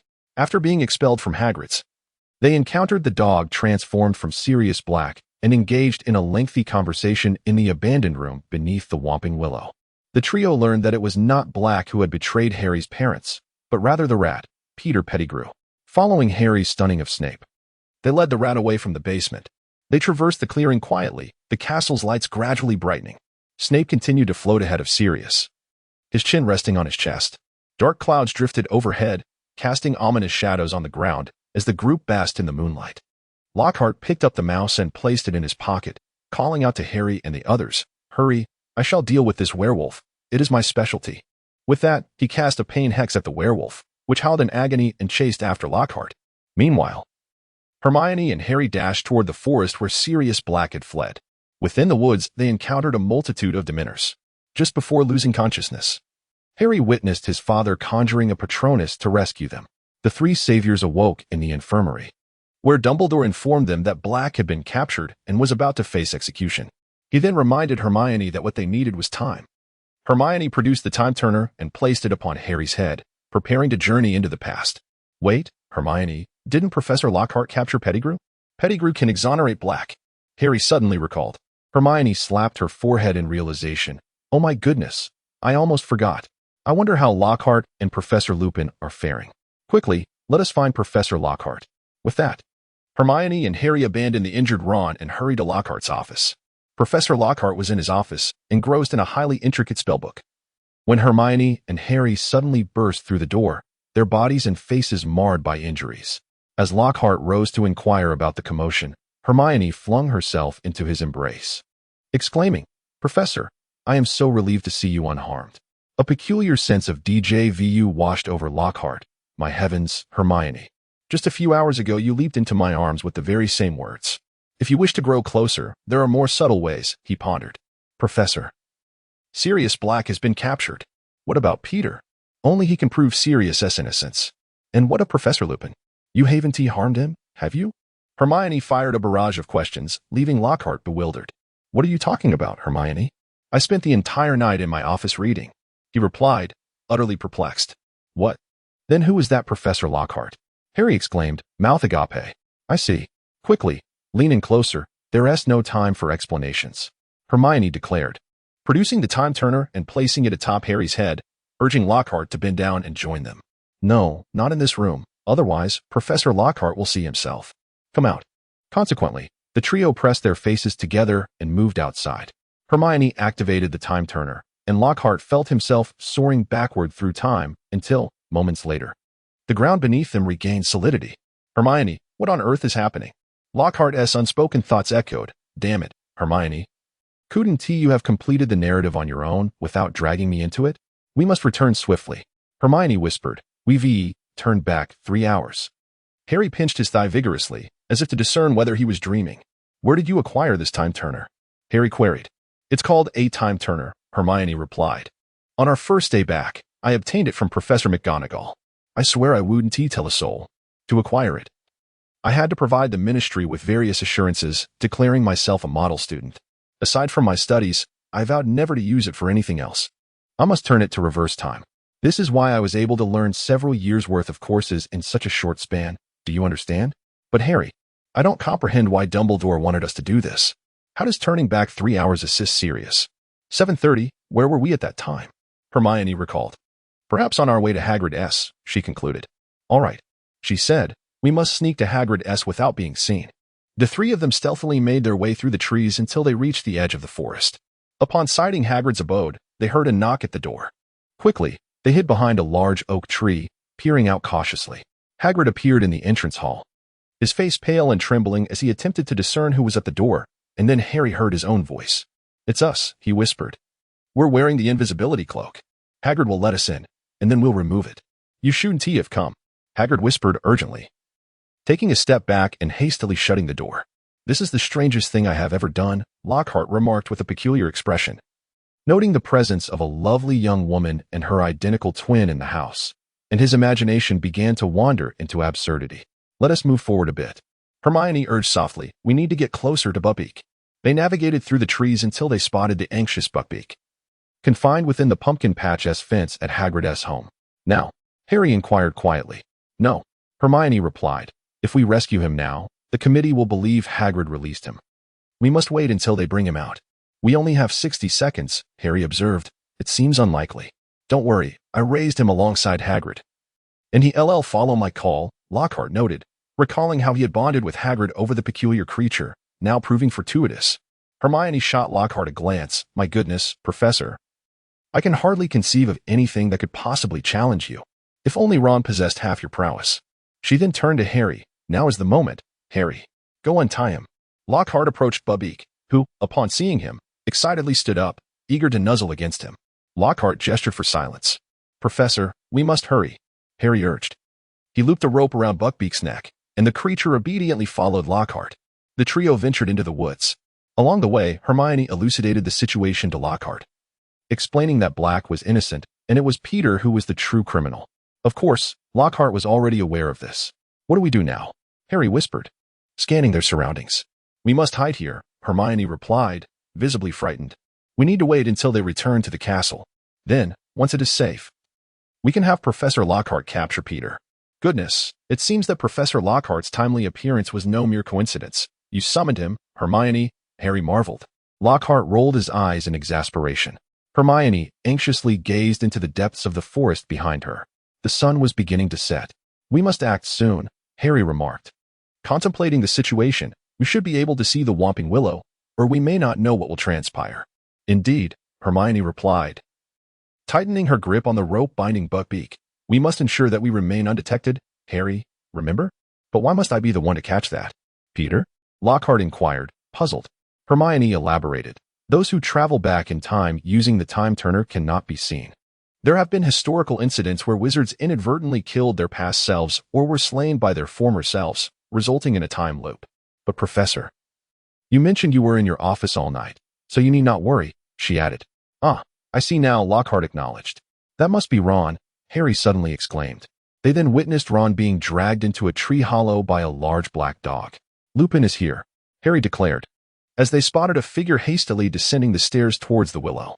Harry glanced at the sky, noticing that clouds had completely obscured the moon. Lockhart suddenly realized. No wonder Lupin and Snape had hurriedly emerged one after the other that afternoon. Sure enough, after a while, Snape appeared as well, rushing to the willow, pausing momentarily to survey his surroundings before seizing his cloak and entering the tree's hollow. That's it, Harry remarked, We all went in there. Now we simply await our emergence. Indeed, we must wait now, Hermione nodded, securely tying one end of the rope attached to Buckbeak to a sturdy tree, then settling down on the dry ground. Her arms wrapped around her knees. Lockhart sat beside her, while Hermione leaned against him anxiously, seemingly trembling. As a professor, Lockhart offered her solace without hesitation. Harry then said, I still do not comprehend who drove away so many Dementors. After a brief pause, realization struck him. It must have been Professor Lockhart. I thought I saw my father. Regrettably, Professor Lockhart, I am not particularly adept at the Patronus charm. I presume it relies on your own abilities. Summoning a Patronus necessitates a heart filled with positivity. In truth, due to the unhealthy thoughts perpetually occupying Lockhart's mind, he struggles to conjure a stable Patronus. Harry, do you recall the incantation for the Patronus?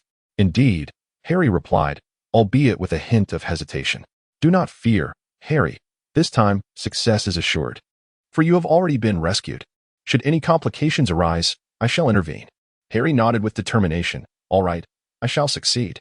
A gentle breeze swept through, causing the leaves above to rustle softly. The moon flickered intermittently behind the clouds as the three of them sat together in anticipation. At long last. After more than an hour, they all rose to their feet, and Buckbeak lifted his head. They observed as Lupin, Ron, and Peter clumsily emerged from the gaping hole at the base of the tree, followed by Hermione and the unconscious Snape, who hovered strangely in the air. Subsequently, Sirius and Harry stepped out as well. They began their journey towards the castle, and Harry's heart raced fervently. He glanced skyward, knowing that soon the clouds would part, revealing the moon, and that Lockhart would take action. Professor, Hermione whispered, it is up to you. You must apprehend Peter. We believe in you. Peter must not escape. Harry added vehemently. As the moon emerged from behind the clouds, they discerned a diminutive figure halting in the clearing. That is Lupin, Hermione murmured. He is about to transform. Hermione, Harry, Lockhart suddenly interjected. I shall advance. You go and rescue Sirius. Harry, you will succeed. Be cautious, Professor, Hermione nodded, pulling Harry and Buckbeak into the forest, where Sirius, in his canine form, was currently entangled with Lupin's werewolf. Lockhart took a deep breath and charged forward, casting a petrifying spell that immobilized the fleeing Peter. Professor Lockhart, you have arrived. How wonderful, exclaimed Hermione, her voice filled with surprise. A low growl resonated in the air as Lockhart witnessed the black dog being hurled into the air by the werewolf, before it hastily sprinted into the depths of the forest. Lockhart picked up the mouse and placed it in his pocket, exclaiming to young Harry and the others, Hurry. I shall handle this werewolf. It is my forte. API call failed with status code 429. Error. Code. 429. Message. Resource has been exhausted, e.g. check quota. Status. Resource exhausted. Lockhart continuously casts slowing spells, and after imbibing a potion to amplify his magical prowess, he unleashed these minor enchantments as if his magical energy were inexhaustible. However, the werewolf's innate resistance to magic rendered the situation more challenging than anticipated. A single slowing spell could only marginally impede the creature's speed, compelling Lockhart to amplify his magical output. Whenever the werewolf grew impatient from being kite-fought, a painful curse would draw its ire, leading them deeper into the forbidden forest. Ultimately, a vine ensnared Lupin, and Lockhart then invoked the spell of flight, transforming into a streak of white light soaring towards the castle. Eschewing any external aids, he relied solely on his magical energy to ascend. This feat proved more arduous than apparition, yet it was decidedly safer, particularly since Hogwarts prohibited such translocation. Indeed, the spell exacted a tremendous toll as Lockhart approached the castle. His significantly enhanced magical capacity dwindled, necessitating his descent. Upon reaching the castle entrance, he encountered Minister of Magic Fudge and Severus Snape.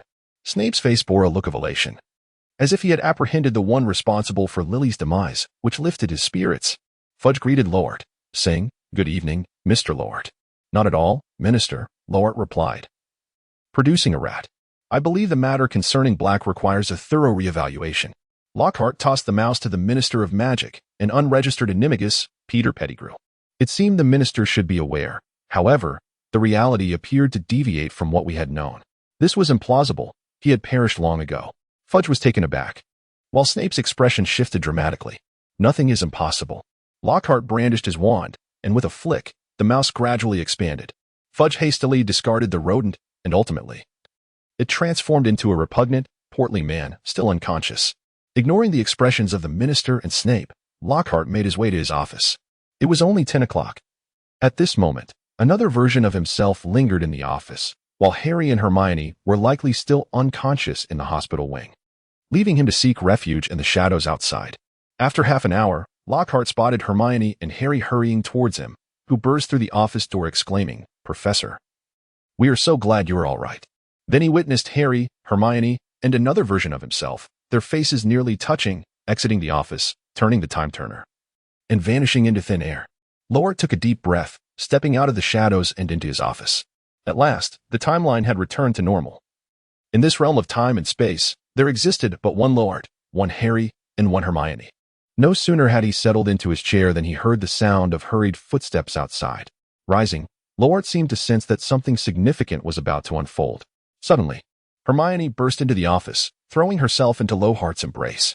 "Professor, I am so relieved to see you unharmed." This time, not only Lockhart but even Harry, who stood behind Hermione, wore a look of bewilderment. "I have already handed Peter over to the Ministry of Magic. They should soon announce Sirius's innocence," Lockhart proclaimed.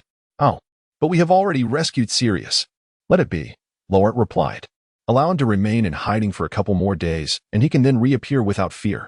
The following day, although Lockhart expressed his desire to privately employ Lupin as an assistant for the Defense Against the Dark Arts class, Lupin insisted on resigning from Hogwarts. This meant Lockhart had no choice but to personally draft the final examination for the Defense Against the Dark Arts course, despite having not taught the students throughout the term. He hastily concocted a simple test to ensure that all students would pass. The final exam was conducted as usual, followed by the summer holidays. For students, summer signified a time of leisure and joy, while Lockhart received an important letter. To member Gilderoy Lockhart, Mr. Garrick Ollivander requires the crafting of a new batch of wands. He has recently applied for permission to hunt a dragon, which has been granted, due to a shortage of manpower. We hope you can find the time amidst your busy schedule to accompany him for supervision. Anti-Dark Arts Alliance. As a member, one must fulfill duties. It seemed that his summer travel plans were dashed. Additionally, he received a letter of gratitude from Sirius, thanking Lockhart for his efforts in clearing his name and expressing a hope that Lockhart would take greater care of Harry. A personal letter from the Minister of Magic arrived, enclosing a ticket to the Quidditch World Cup. In truth, although Lockhart held an Aurors badge, he had not accomplished anything noteworthy during his tenure and had no personal acquaintance with Fudge. Perhaps this is an attempt to silence me? To prevent me from speaking of Sirius? Lockhart pondered. Lockhart must urgently seek out Ollivander, as he is set to embark on a journey to the island of Atlantis in a few days. Lockhart is tasked with overseeing the lawful capture of a dragon, from which wand materials will be procured, an endeavor strictly regulated within the magical community. In the nascent days of wizardry, when wizards first emerged among humankind, wands were non-existent. Creatures such as elves and fairies, endowed with inherent magical affinities, surpassed human wizards in prowess, occupying a position of transcendence. Ultimately, a renowned wizard invented the wand, which enhanced humankind's magical affinity. Moreover, by distancing the source of spells from the human form, wands enabled wizards to wield destructive incantations and malevolent curses. Casting lethal spells with one's body could result in self-harm or even death. Humans adamantly refused to share the secrets of wands with other races and employed warfare to subjugate them, leading to the complete annihilation of elves and similar beings. The remaining half-breeds were enslaved and domesticated as house elves. Fairies, on the other hand, consented to serve humanity to maintain their subservient status, while other chaotic magical beings were banished to desolate regions to survive in obscurity. Throughout history, every fairy uprising stemmed from the refusal to share the secrets of wand-making, despite the fact that fairy magic far surpassed that of humans. Nevertheless, in the presence of wand-wielding humans, they were compelled to cease hostilities time and again.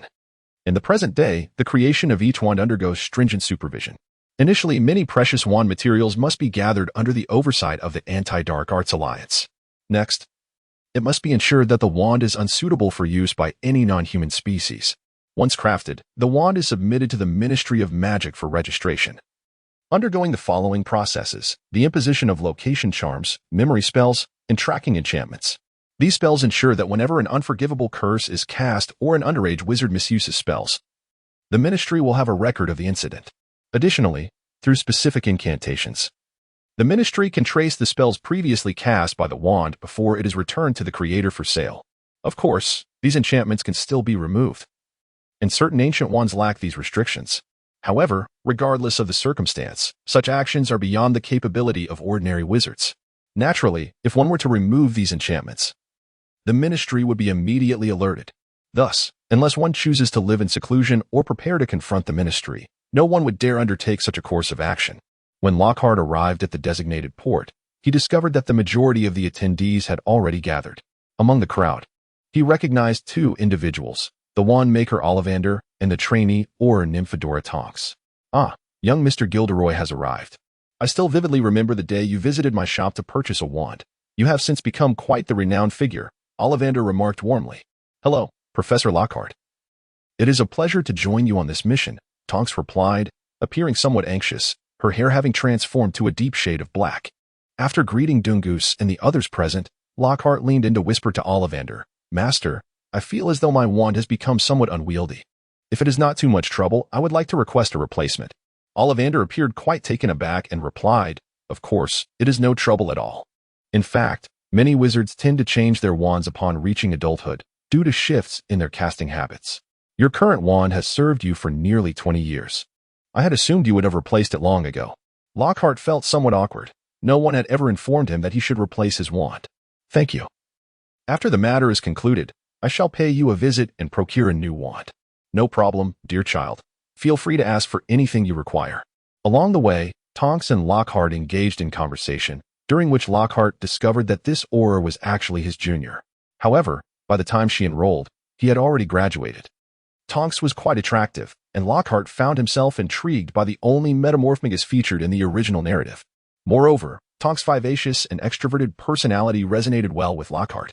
In turn, Tonks admired Lockhart, the dashing and legendary former auror, and frequently urged him to regale her with tales of his adventures. In exchange, she would transform into the form Lockhart wished to see. Before long, the boastful Lockhart and the eager listener Tonks conversed as if they were longtime friends. After several days of journeying, the group arrived at the Atlantis Archipelago, a collection of islands shielded by potent muggle-repelling and confundish charms, which appeared as mere deserted isles to muggles. Furthermore, the islands were monitored, and any muggles who set foot upon them would have their memories erased and be swiftly dispatched. These islands were home to various magical creatures, the most formidable of which were dragons. Their purpose this time was to engage in legal dragon hunting.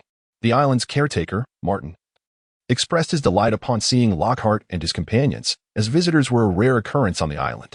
Finally, living beings. Welcome, everyone, Martin exclaimed warmly. The entire Martin family resided on the island, overseeing the dragons. However, there was evidently no available lodging for visitors, so Lockhart and his group set up their own tents. Upon seeing the documentation from the Ministry of Magic, Martin remarked, Oh, you intend to slay a dragon? Good heavens, why only one? I wish you could eliminate all the dragons on this island so that my family and I could return home and enjoy a life of leisure. Regrettably, we cannot do that, Martin, Ollivander interjected with a sidelong glance. We understand that your family's role in guarding the dragons is arduous and perilous. We appreciate your contributions. Ah, enough of that. When will you commence? Martin waved his hand. As soon as possible. We shall begin tomorrow. Very well. Allow me to introduce you to the island. There are over a dozen dragons here, all black dragons, the most common yet ferocious variety, Martin instructed. Thus, I implore everyone, except for the professional searchers, to remain nearby and refrain from wandering. He glanced at Lockhart and added, Perhaps there are some powerful and adventurous wizards present from the official oversight. But dragons are not to be trifled with, especially given that we are only permitted to kill one. I hope everyone will avoid acting independently. We must also assign personnel to search the vicinity in case the target dragon seeks assistance from other dragons nearby. The leader of the dragon capture team stated. Contrary to the anticipated thrilling adventure, Lockhart resided in a tent beside Martin's for several days, awaiting favorable news from the search team. Were it not for a devoted female fan accompanying him, he would have nearly succumbed to boredom. After several days of searching, the team located several dragons. The first was a breeding female, the second was too young, and the third was finally suitable for capture.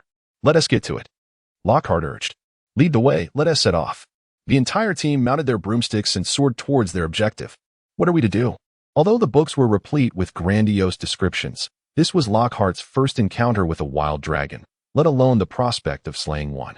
I have dealt with many dragons, but I am uncertain how to kill one while preserving as many materials as possible. Gilderoy, your role is merely to supervise, Tonks replied. Tonks, during my adventures, I have never had such a formidable team at my disposal, Lockhart explained. Miss Tonks is correct, Mr. Lockhart. You need only observe.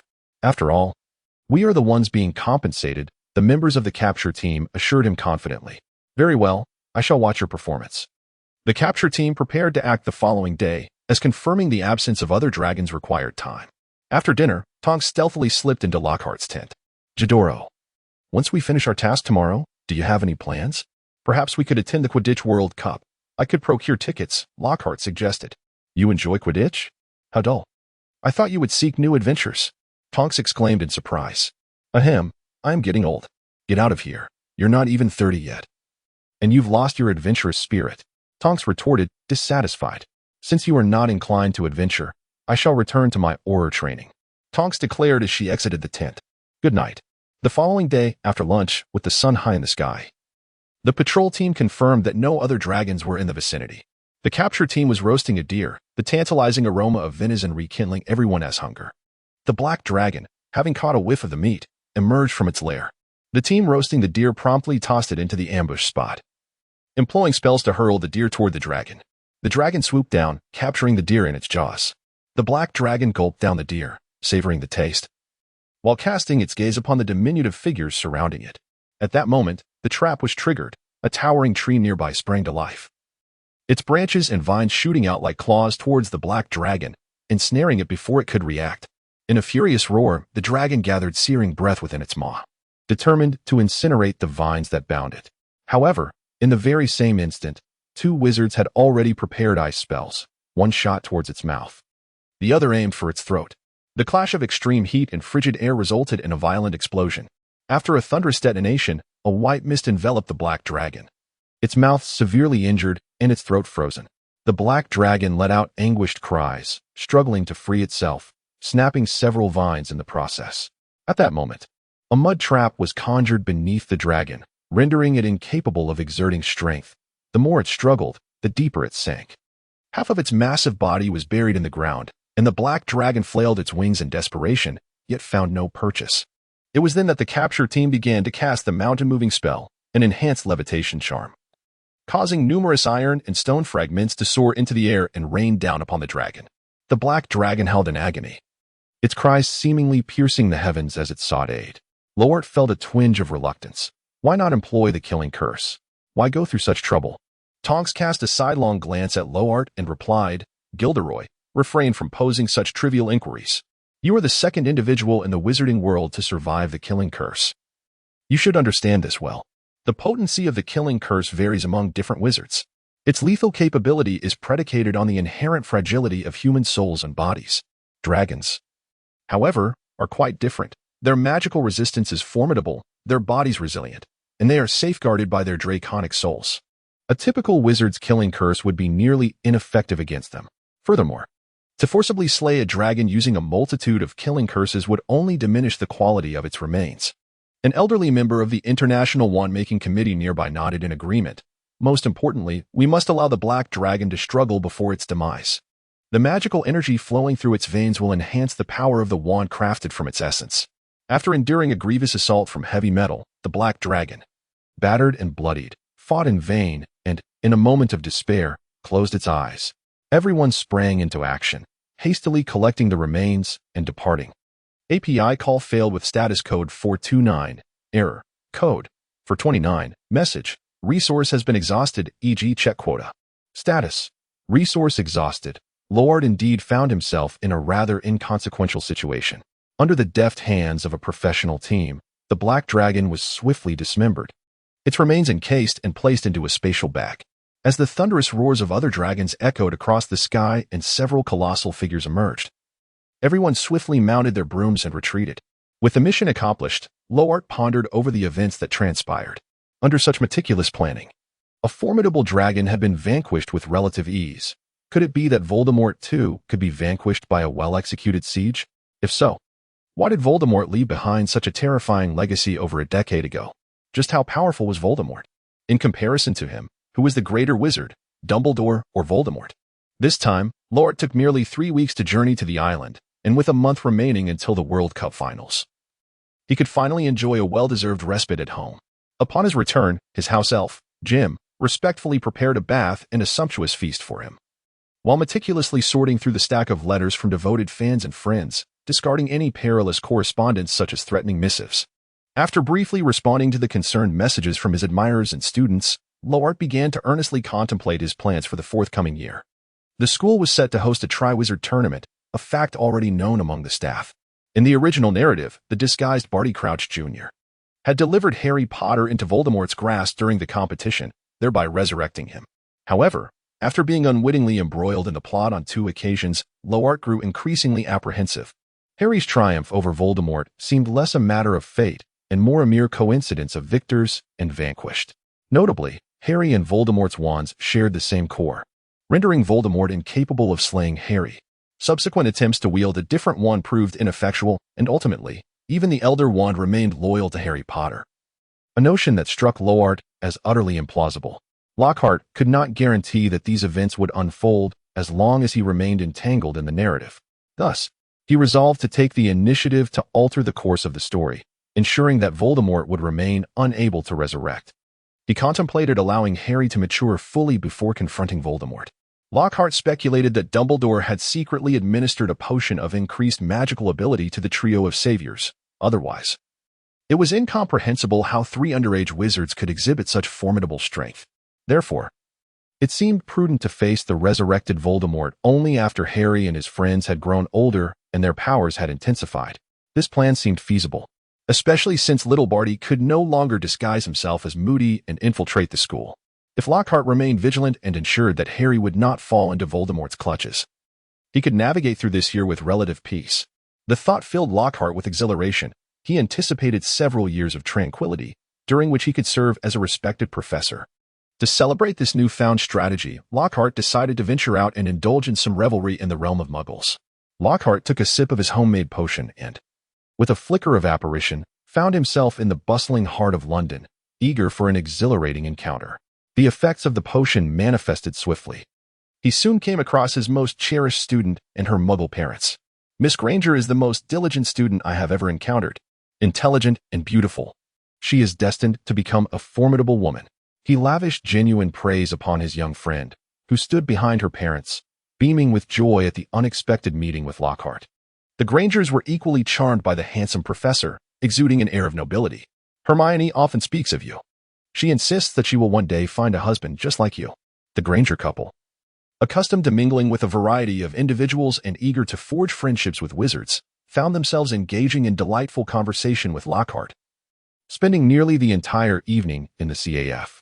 As they parted ways, the Grangers sincerely expressed their hope to see Lockhart frequently, to which he replied that he would take special care of Hermione at school.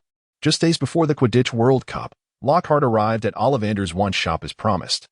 Young Gilderoy, it has been a month, and you are starting to resemble your father more and more. Ollivander's wand shop possessed an air of serene sanctity reminiscent of a library, and Lockhart greeted him with deep respect. Good evening, sir. It has indeed been a long time since my father purchased my very first wand here. Lockhart withdrew his wand and handed it to the elderly gentleman with both hands. However, it seems that my wand has recently encountered a slight issue. I feel as though it is becoming increasingly awkward, embarking on a path that is contrary to mine. Mr. Ollivander tenderly accepted the wand, observing, Rosewood, with a core of unicorn tail hair, do you remember? I once mentioned that it is not the wizard who selects the wand, but rather the wand that chooses the wizard. Indeed, sir, Lockhart replied. Though he was somewhat skeptical of this notion, he nodded and added, So, has my wand forsaken me? The wand never changes, it is the individual who transforms. Mr. Ollivander lifted his gaze, fixating intently on Lockhart, as if attempting to penetrate both him and the shop door behind him. Gilderoy, it is evident that you have now evolved into a powerful wizard. This wand can no longer serve you. You require a more potent wand. Here, try these. Each is crafted from the remains of dragons slain not long ago, and each possesses immense power. Lockhart tried several wands, none of which felt quite right in his grasp. Finally, as he picked up the next one, a wave of warmth and comfort surged into his palm. This was the one. Ah, a century-old cedar wood. With a core made from the nerve of a dragon, it was indeed perfectly suited for you. Even at 80 galleons, it is hardly an exorbitant price. After all, Ollivander lowered his voice. This wand is crafted from materials sourced from a dragon that was slain right before your eyes, and most crucially, it has yet to be registered with the Ministry of Magic. However, I trust that you would never use this wand for nefarious purposes, would you? Understanding the situation, Lockhart readily paid for the wand and left the wand shop, feeling a newfound confidence. He resolved to attempt to eliminate young Barty Crouch during the Quidditch World Cup event. Since he could not avoid the plot, he decided to disrupt it instead. A few days later, Lockhart arrived at one of the officially designated entrances to the World Cup via the fireplace. The initial pressure of the transportation quickly dissipated. As he glanced around, the surroundings appeared dark and foreboding, yet it felt peculiar to transition from the familiar confines of Lockhart Manor's living room to this strange woodland. Various witches and wizards clad in an array of bizarre Muggle attire emerged around him, and he followed the sparse crowd out of the forest. Arriving at a vast expanse teeming with colorful tents of all shapes and sizes. A rather shabby tent seemed oddly familiar. Lockhart paused in front of it, and the tent's owner poked his half-bald head out. "Ah, it's you. Good morning, Gilderoy." Mr. Arthur Weasley replied wearily before retreating to fiddle with something inside. "Arthur, what are you doing?" Lockhart inquired, moving around the rudimentary tent to find Mr. Weasley crouched before a small pile of firewood, surrounded by scattered matches. "Nothing much. Just trying to light a campfire." "Oh, look, it actually caught fire." Mr. Weasley struck a match, but he was so mesmerized by the flames that by the time he remembered to bring it close to the wood, the match had already extinguished. "How unfortunate. I'm not sure I can strike another one. How do Muggles manage to ignite each match? There must be some secret to it." As Lockhart was about to crouch down and instruct Mr. Weasley, a delightful voice called out to him, "Professor Lockhart." "Hello, my dear little Hermione. It's wonderful to see you again." Lockhart turned with a radiant smile towards the source of the voice. After a month apart, Hermione had grown even more enchanting.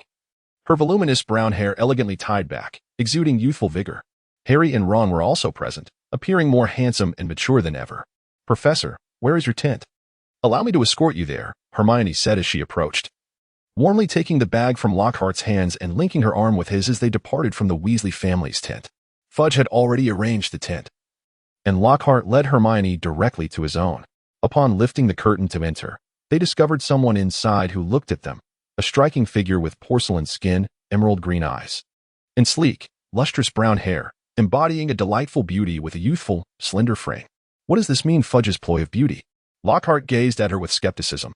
Lockhart was lost in thought when Hermione, having set her belongings aside, greeted her. "Hello, Pandora. Is Professor Lockhart the one you invited?" "Ah, it's you, Granger." "Yes, it is my grandfather who invited Professor Lockhart. He is my favorite teacher." The young beauty quickly stood up to offer her greetings. This prompted Lockhart to remember that if it weren't for Hermione, there might have been a misunderstanding. This lovely girl was a Slytherin student named Pandora Fudge. However, during class, Lockhart had focused primarily on a few main characters, and since Pandora had not put much effort into her appearance at school, he had failed to recognize her as the granddaughter of the Minister of Magic. Pandora, I am very grateful for your grandfather's invitation." Lockhart approached and feigned familiarity by giving her a brief embrace. "Are you sharing a tent with me?" "Oh, no, I'm next door. I just finished setting up my tent and wanted to tidy up a bit," Pandora explained, a hint of anxiety in her voice. "Oh, that is quite unfortunate," Lockhart sighed. It seemed that, due to Hermione's presence, Pandora's cheeks flushed slightly. "Professor, please, no more jokes. I shall see you in the evening." "Professor, are you well acquainted with the Fudge family?" Hermione appeared somewhat displeased as she set down Lockhart's bag. "But Pandora is indeed quite beautiful. Actually, I nearly forgot her name. I have scarcely any impression of her. After all, you are my favorite student." Hermione seemed a bit embarrassed, yet it was clear she reveled in the compliment. "You are also my favorite professor." Once he had finished with the tent, Lockhart reclined comfortably. "Oh, what a delight. What a pity I am missing a beautiful companion." "Hermione, why not stay and keep me company?" Lockhart jested. Hermione sat down, playfully swatting Lockhart, and surprisingly began to massage his shoulders. "Professor, if it weren't for you, I truly cannot imagine how I would have managed all that has happened at school." "Ah, are you referring to the basilisk or Sirius Black?" "Those are trivial matters compared to my adventures outside." Lockhart had become accustomed to boasting. "However, now that I am 30, I find myself unable to stir up much excitement anymore. I plan to remain at Hogwarts as a professor for the long term." "Really, Professor? I am honored to be taught by you until graduation." Lockhart did not deceive. After 2 years of teaching, he had developed a profound affection for his role. The profession of a teacher is indeed a wondrous vocation, transforming Lockhart, a man once solely devoted to indulgence, into a genuine educator. Perhaps he himself was unaware that he had begun to exude a natural authority in front of his students. He genuinely desired to impart knowledge to them. Despite not being a master of counter-curses, he began to sincerely care for his students, and even some of the beautiful young women admired him, to which he responded with charm and gentlemanly grace. Consequently, the students too began to hold him in genuine esteem and admiration. "All right, Hermione, it's about to begin. You should find the Weasley family. See you at the competition." "Oh dear, see you at the competition, Professor," Hermione replied, realizing time was of the essence. The young witch at the ticket booth exclaimed sharply, "Mr. Lockhart, please proceed up to the VIP section." It was then that Lockhart realized his ticket was for the VIP area. As he ascended the staircase, spectators dispersed to various stands. Upon reaching the topmost VIP box, he beheld a rare and grand spectacle of the wizarding world, with a sparse arrangement of over 20 luxurious, comfortable armchairs. "Well, Miss Pandora, you are seated beside me," Lockhart remarked, noticing that Pandora was exceptionally beautiful today, skillfully concealing her youthful innocence while showcasing her vitality and allure. "You look splendid today." "Thank you, Professor. Please, take your seat," Pandora replied softly. Lockhart settled beside Pandora, leaning forward to observe the audience, which was brimming with fervent supporters. The grandstand, accommodating 100,000 spectators, was teeming with life. Irish fans whistled and waved green shamrocks, while Bulgarian supporters brandished their tricolored flags.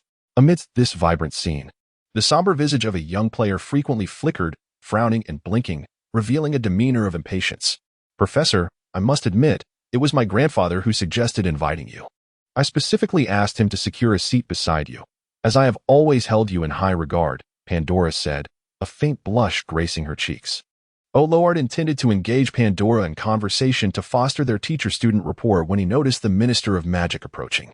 "Mr. Lockhart, judging by your appearance, it seems you have fully recovered from the incident 2 years ago. Your presence at our final match is indeed a tremendous encouragement for both myself and the Ministry of Magic. Wouldn't you agree, Barty?"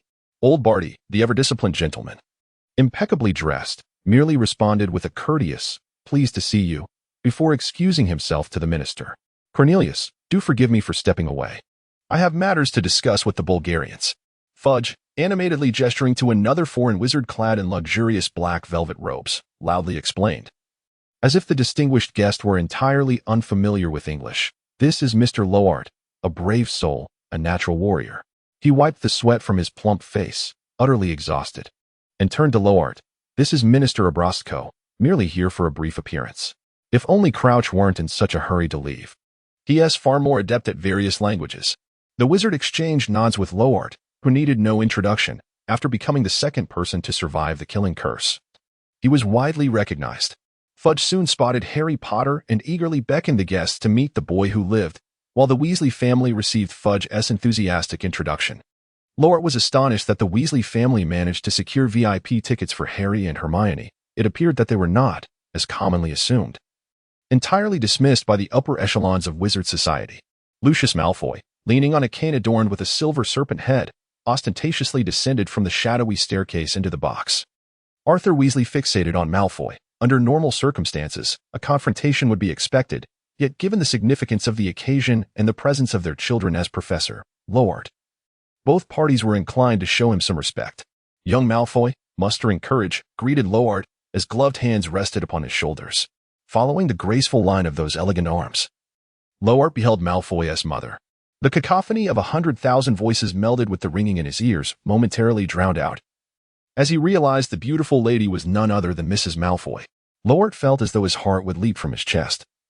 This enchanting lady had once shared a night of passion with him. This was Lockhart's first encounter with his former lover, and it was before her husband. Mrs. Narcissa appeared utterly unfazed, as if nothing had transpired. "Good day, Mr. Lockhart. Your book is quite intriguing. I thoroughly enjoyed reading it." Lockhart, in a moment of realization, swiftly took her hand and bestowed a gentle kiss upon it. Mr. Lockhart, he nearly overlooked the presence of Lucius Malfoy before him. "I trust my foolish son has not embarrassed himself at school. If he has, please do discipline him rigorously. I would not wish for him to grow up as uncouth as certain others." With that, he cast a sidelong glance at the Weasley family. Ah, no, Mr. Malfoy. Draco is quite well behaved at school. I hold him in high regard, Lockhart replied, nervously, nearly forgetting to shake his hand. Is that so? Lucius said, incredulously glancing at his son. Thank you for your concern. Draco looked on innocently. My word, I bet the professor is surely enchanted by Malfoy's mother. Ron whispered from behind. Shut up, Ron. There is no way the professor could be fond of such an older woman, Hermione retorted. Do you expect him to take a liking to a little no-name like you? Don't be ridiculous, Hermione, Ron teased. Damn it, that accursed Malfoy, Hermione muttered in frustration. Lockhart returned to his seat as though his soul had been lost, utterly oblivious to the commencement of the match. Professor, are you unwell? Pandora, seated beside him, was equally disengaged from the game, her excitement palpable at being in the presence of her idol. No, I am quite well, thank you, Lockhart stammered, swallowing hard. He felt as though Lucius's gaze was fixed intently upon the back of his head. In reality, Lucius was focused on the match. Had he been aware of the unfolding events, he would have stopped at nothing to eliminate Lockhart, even with Dumbledore protecting him within the confines of Hogwarts. Indeed, if the truth were to surface, Lockhart would be utterly humiliated and would have no choice but to relinquish his position as a professor. Lockhart sat anxiously, as if perched upon a bed of nails, awaiting the conclusion of the match. He was utterly unaware of who had emerged victorious. In fact, he did not even know which competitors were engaged in the contest. Almost entirely supported by Pandora, he staggered back to his tent. Goodness. It was not even as thrilling as battling a basilisk. Perhaps it was merely a reflection of his fragile mental fortitude. After all, nothing had truly transpired, he reassured himself. Meanwhile, Pandora gazed at Lockhart with concern, fearing that his old curse had flared up once more. Professor, you appear to be in a dreadful state. Should we summon a doctor? The organizers have one on hand. Lockhart seized her arm, insisting, No, I merely feel a bit unwell. Sitting for a while will suffice. So fret not. Thus, Pandora accompanied Lockhart as they settled down. He clasped her delicate hand, gazing into her tender visage and striking green eyes. Had she not engaged him in conversation throughout the competition, he would have never dared to remain seated until the end. Suddenly overwhelmed by an impulse, he embraced her and leaned in. Pandora's eyes widened before fluttering shut, her hands instinctively wrapping around Lockhart. Time seemed to stretch, and it was only when she struggled to breathe that he finally released her. Her cheeks flushed with a fiery warmth as she lowered her gaze, presenting an alluring demeanor of surrender. Lockhart could no longer contain himself. He shifted closer, drawn to her presence. Professor, please, let us discuss today's competition, Pandora stammered, feeling flustered. Lockhart was the object of her most fervent admiration, young and handsome, and she found herself at a loss, uncertain whether to stand and leave or to push him away. Just as the air crackled with tension, a commotion erupted outside the tent, accompanied by a surge of green light and the sound of panicked screams from the crowd. Lockhart suddenly regained his senses. He had not come to the World Cup final merely to flirt with young ladies. His true intention was to attempt to thwart the narrative by eliminating the young Barty Crouch. Should he succeed in this endeavor, the plot surrounding the Triwizard Cup would cease to exist, thereby ensuring Harry's safety and postponing Voldemort's resurrection indefinitely. This would afford him the opportunity to enjoy a few years of tranquil teaching. He grasped Pandora's hand. The young girl appeared dazed, her clothes in disarray. Forgive me, Pandora. Are you well? It seems there is some commotion outside. Let us investigate. As he spoke, he helped her straighten her attire before guiding her, her legs trembling. Out of the tent, Pandora leaned softly against Lockhart. Outside, chaos reigned as people ran and screamed, the situation spiraling out of control following the ignition of several tents. We must leave. Be careful. Lockhart maneuvered through the crowd, clutching the young girl as they fled towards the forest. Approaching the tree lane, he heard the voices of Harry Potter and Draco Malfoy. Hermione is a witch, Harry shouted. Mind your own business, Potter, Malfoy sneered. If you think they can't distinguish a mudblood, keep on believing that. Watch your words, Ron exclaimed. Every individual present understood that mudblood was a highly derogatory term for a witch or wizard of Muggle descent. Lockhart approached, clearing his throat a few times. Upon noticing Lockhart, Malfoy immediately fell silent. Hermione, filled with delight, exclaimed, Professor, I am so glad to see you are well. Harry let out a soft chuckle. Lockhart, the great Con, replied. Of course, I am fine. Hermione, can't you change your line? Well, all right then, I truly am quite happy. Hermione noticed Pandora beside Lockhart. At that moment, the color had not yet faded from Pandora's face. What happened to Fudge? Hermione felt her heart shatter. Ahem, during the commotion. Pandora was in my tent discussing the match with me. Discussing the match? Hermione's skepticism was unmistakable, though she quickly realized she had no right to inquire so deeply. Oh. Well, the match was indeed thrilling, wasn't it? Indeed, the match was splendid, but Professor, I've lost my wand. Harry interjected. Lost your wand? How have I taught you? A head may roll and blood may flow, but one must never let go of their wand. Lockhart sounded somewhat irked. It might be in the tent, Ron suggested. Perhaps it fell out while we were running, Hermione nervously added. Yes, Harry agreed. Perhaps. A rustling sound startled all three of them. It was Winky, the house elf, struggling to find her way through the thicket. She appeared to be in a most peculiar state, evidently having great difficulty, as if an invisible force were attempting to drag her back. There are dark wizards everywhere. She squeaked frantically, and upon emerging, she continued to flee desperately, panting as she vanished into the woods. What is she doing? Ron inquired curiously. Why can't she run on the path? I bet she was not allowed to hide. Harry remarked. Every time a house elf does something their master forbids, they are punished. You know, house elves are treated most cruelly. Hermione exclaimed indignantly, it is slavery. When Mr. Crouch called her to the top of the arena, she was terrified. He rendered her paralyzed with fear, so when they dismantled the tent, she couldn't even run. Why can't they do something for them? Elves are happy like this, aren't they? Ron replied. You heard Winky say on the field, house elves cannot be happy, which means she enjoys being bossed around. Just like you. Hermione retorted angrily, upholding this decaying, unjust system because you are too lazy. Shall we continue on then? Ron suggested. Harry saw Ron glaring at Hermione in anger. Perhaps what Malfoy said was true. Hermione was more dangerous than they were. They set off again, with Harry still rummaging through his pockets, even though he knew his wand was not there. Suddenly, a strange incantation echoed through the woods. Morse Mordra. A beam of green light surged from the depths of the forest, bursting forth from the darkness, forming a massive, glowing green figure. Harry strained to see clearly as it began to rise, surpassing the treetops and ascending into the sky. What is that? Ron asked. Lockhart became aware of the target's emergence. He relinquished his grip on Pandora, drew forth his wand of inner demons, and summoned all his magical prowess, transforming into a radiant beam of white light in the eyes of the onlookers as he soared toward the source of the incantation, leaving behind a crowd of astonished spectators. What happened to the professor? What is that? Pandora inquired with trepidation. Who is there? It's the Dark Mark, Harry. Hermione seemed taken aback. It is the emblem of he who must not be named. Voldemort? Harry gasped. Can the professor confront that individual? Ron asked sullenly. No, the professor is certainly no match for the Dark Lord. We must rush to his aid. Despite her admiration for Lockhart, Hermione remained acutely aware of the gravity of the situation. Lockhart summoned all his magical power and swiftly arrived at the scene, where a shadowy figure was about to flee after discarding a wand. Avada Kedavra. Without hesitation, he unleashed the killing curse. The dark incantation required a heart brimming with murderous intent for its release. For the first time, Lockhart felt a genuine desire to take a life. If he succeeded, it would signify that altering the narrative according to his will was indeed feasible. Lockhart was engulfed by insecurity and desperately sought to validate this notion. The shadow was startled and quickly brandished its wand, deflecting Lockhart's spell with a similar curse. Lockhart pressed forward. If he couldn't overcome even a minor adversary like Barty, how could he ever hope to change the story? Obstacles loomed large. Avada Kedavra. Lockhart channeled his magical energy, sending a relentless barrage of spells towards the shadow, which dodged and weaved in a frantic retreat. The deluge of curses rendered it incapable of using apparition. Barty had just escaped the clutches of his father's soul-sucking curse, his strength not yet restored, relying solely on trees and other obstacles for cover. The killing curse required considerable build-up. Lockhart's magical reserves were depleting rapidly, but the prospect of eliminating this individual made it all worthwhile.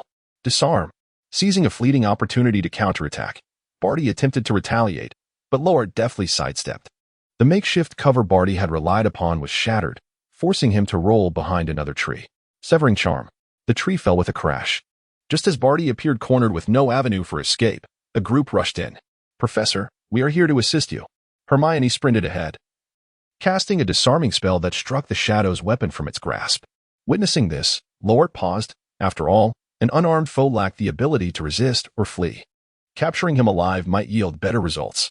Yet, Barty's cunning exceeded Lockhart's expectations as he brandished another wand, aiming it at Harry and Pandora, Avada Kedavra. Lockhart could not possibly bear to witness his students being slain. He was left with no choice but to divert his wand and deflect the curse with another lethal incantation. Seizing the opportunity, young Barty executed a disapparition, while Lockhart's subsequent Avada Kedavra struck nothing but empty space. The children, now terrified, realized the gravity of their misdeeds. They had wronged their esteemed professor. Lockhart, suppressing his fury, stormed up to the group of children. "What are you doing here?" At that moment, a series of loud bangs indicated the arrival of a cadre of Ministry of Magic officials, who materialized in the air, wands pointed menacingly at them. Lockhart had no choice but to cast a protective charm around himself, shielding the children behind him. "Stand down. This is Mr. Lockhart, and my children are here." Arthur Weasley's voice trembled with concern. "Step away, Arthur," came a terse, icy voice. It was Mr. Crouch, who, along with other Aurors, approached them. Harry stood up to confront them, facing Crouch, whose face was taut with rage. Who was responsible for this? He demanded, his piercing gaze fixed upon them. Who conjured the dark mark? "Silence, Crouch." A furious Lockhart redirected his ire towards old Barty, pointing his wand menacingly. "I now suspect you assisted your son in escaping.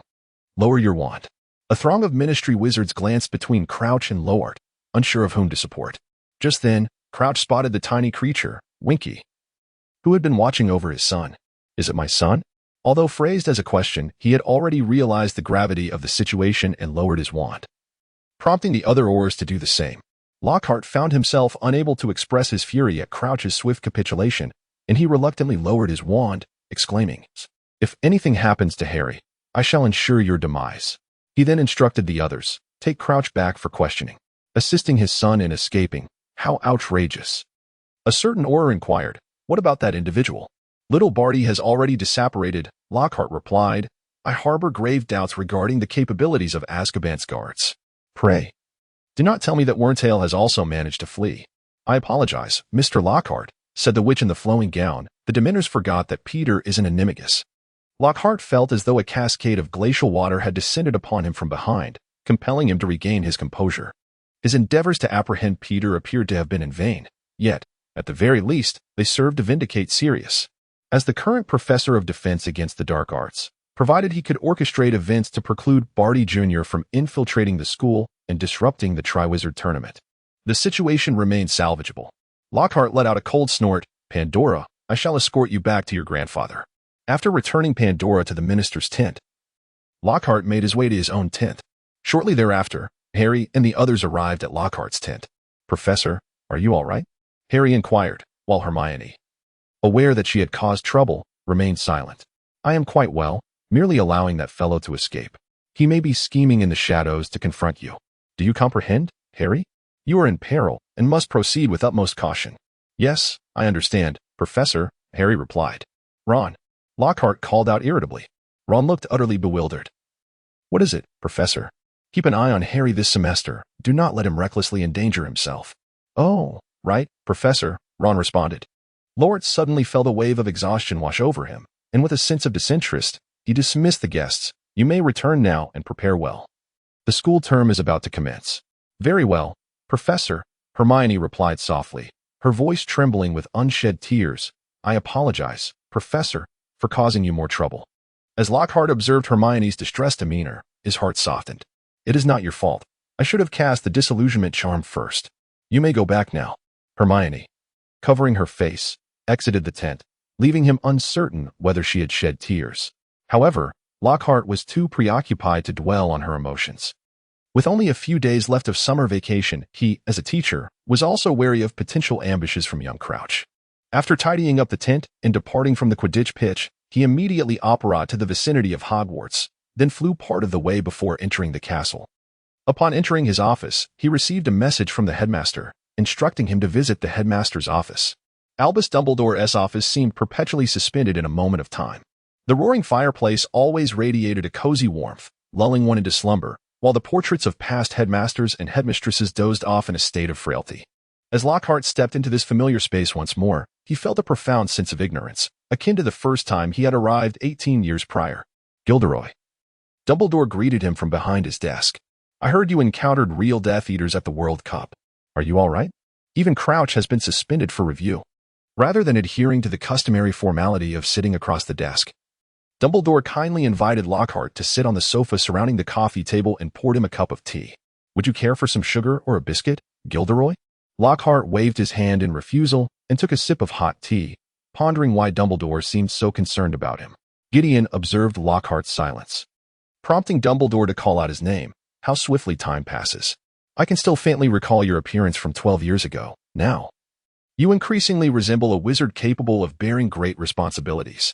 Not understanding the reason behind Dumbledore's unwarranted familiarity, Lockhart lifted his gaze to meet Dumbledore's eyes, discovering a pair of forget-me-not-colored orbs, so pale they seemed almost transparent. Dumbledore had aged. The passage of 12 years had undoubtedly left its marks on this stalwart figure. "Gideon, what transpired after the competition?" Dumbledore seemed to unconsciously utter this question. Lockhart felt a stirring within, an impulsive desire to reveal everything to the elderly man. However, years of maintaining secrecy compelled him to respond with trivial information. At that moment, in an attempt to evade the chaotic throng of the parade, I, along with several students, sought refuge in the woods. Lockhart found himself at a loss for words to articulate his urge to eliminate young Barty, and thus he skirted the crucial point. Meanwhile, Barty Crouch Jr. unleashed the dark mark nearby. I rushed over to confront him, yet he managed to escape. Dumbledore gazed at Lockhart over his glasses. Seemingly incredulous, he let him get away? Lockhart, in a sudden surge of ire, exclaimed, "Headmaster, do you suspect me of being allied with the Death Eaters? Had your precious savior and his companions not meddled, I assure you, I would have vanquished him." Lockhart then realized his composure had faltered. He, who was typically known for his unflappable demeanor, had succumbed to hysteria. "Gilderoy, restrain yourself. He is not solely my savior, but rather our student," Dumbledore interjected, endeavoring to reassure Lockhart. Dumbledore appeared to be deliberately prompting Lockhart to speak, an action that Lockhart was fervently trying to avoid. Lockhart discerned that something was amiss, suspecting that Veritaserum had been surreptitiously added to his tea. Dumbledore continued to coax Lockhart. "Gilderoy, it seems the Dark Lord is imminent in his return. What are your intentions?" Lockhart could no longer contain his fury. "Dumbledore, I harbor no interest in joining the ranks of the Dark Lord nor in aligning with you to oppose him. I abhor the Dark Lord's disdain for muggles and half-bloods, yet my sole desire is to prevent his resurrection. Should I fail, I shall not hesitate to submit my resignation and seek refuge elsewhere. While I cherish this position, my love for life surpasses it. I possess ample skills, if necessary. I can continue to pen my works and thrive." Lockhart exclaimed, "Moreover, I fail to comprehend what I have done that necessitates your personal presence here to confront me with Veritaserum. I deeply regret having to offend you in such a manner," Dumbledore said, his pale blue eyes fixed unwaveringly upon Lockhart. "However, it is crucial to ascertain your allegiance at this pivotal moment. I stand with neither side. Are you satisfied now, Headmaster?" Lockhart leaned back against the sofa, a cold smirk on his face. "Shall I lift the mental block and reveal everything to you?" "I must apologize once more, Gilderoy. These unrefined methods stem from my trust in you." Dumbledore maintained his calm demeanor. "I have established a small club for like-minded wizards to share and assist one another. To preserve its integrity, each member must undergo a minor trial, which is not directed at you." He paused, seemingly intent on elaborating. "In truth, every individual subjected to the trial has already earned my trust beforehand." Haha. "So those who have not practiced mental blocking can saunter into your office, blissfully unaware, and feel trusted as they are invited to join, while those who have practiced mental blocking must endure a dose of Veritaserum and, in astonishment, divulge everything to join your little club?" Lockhart rose to his feet. "I am not so base. With all due respect, your personal charm may indeed be less potent than you perceive." Dumbledore's thick skin remained unperturbed, regardless of Lockhart's scorn. He continued with his customary approach. "So, Gilderoy, may I now have the honor of inviting you to join my little club?" "Not a chance. I have yet to forgive you. I refuse to heed the commands of someone who has affronted my dignity." No, Gilderoy, you misunderstand. This organization does not operate on a hierarchical basis. It is merely a space for mutual assistance and exploration, occasionally providing one another with small conveniences, absolutely devoid of any subservience. This implied that should Lockhart join, Dumbledore would facilitate certain matters without inquiry. Moreover, should you have any reason to depart, the club would never compel you to remain. Dumbledore produced a small note, traversing the table to extend it to Lockhart. "This is the venue where members frequently gather to exchange ideas. I hope you will join us at the next meeting." "I have not yet acquiesced." Lockhart was left bemused by Dumbledore's audacity. "Indeed, but I suspect you have already made your decision in your heart. Despite this assertion, Dumbledore retained his posture of offering the note. Lockhart snatched the note with a fierce demeanor and stormed toward the door. As he pushed it open, he turned back and declared, "Mr. Headmaster, should my life be threatened, I shall promptly withdraw and depart from Hogwarts. At that point, you may continue your search for another professor of defense against the dark arts for a year." With that, he left without a backward glance. Dumbledore called after him with a loud voice, "Gilderoy, I eagerly anticipate the cultivation of a steadfast camaraderie with you." Once he was certain that Dumbledore could no longer see him, Lockhart released his furious facade, retrieving the note. A phoenix fluttered back and forth across the parchment, number 12. Grimmauld Place.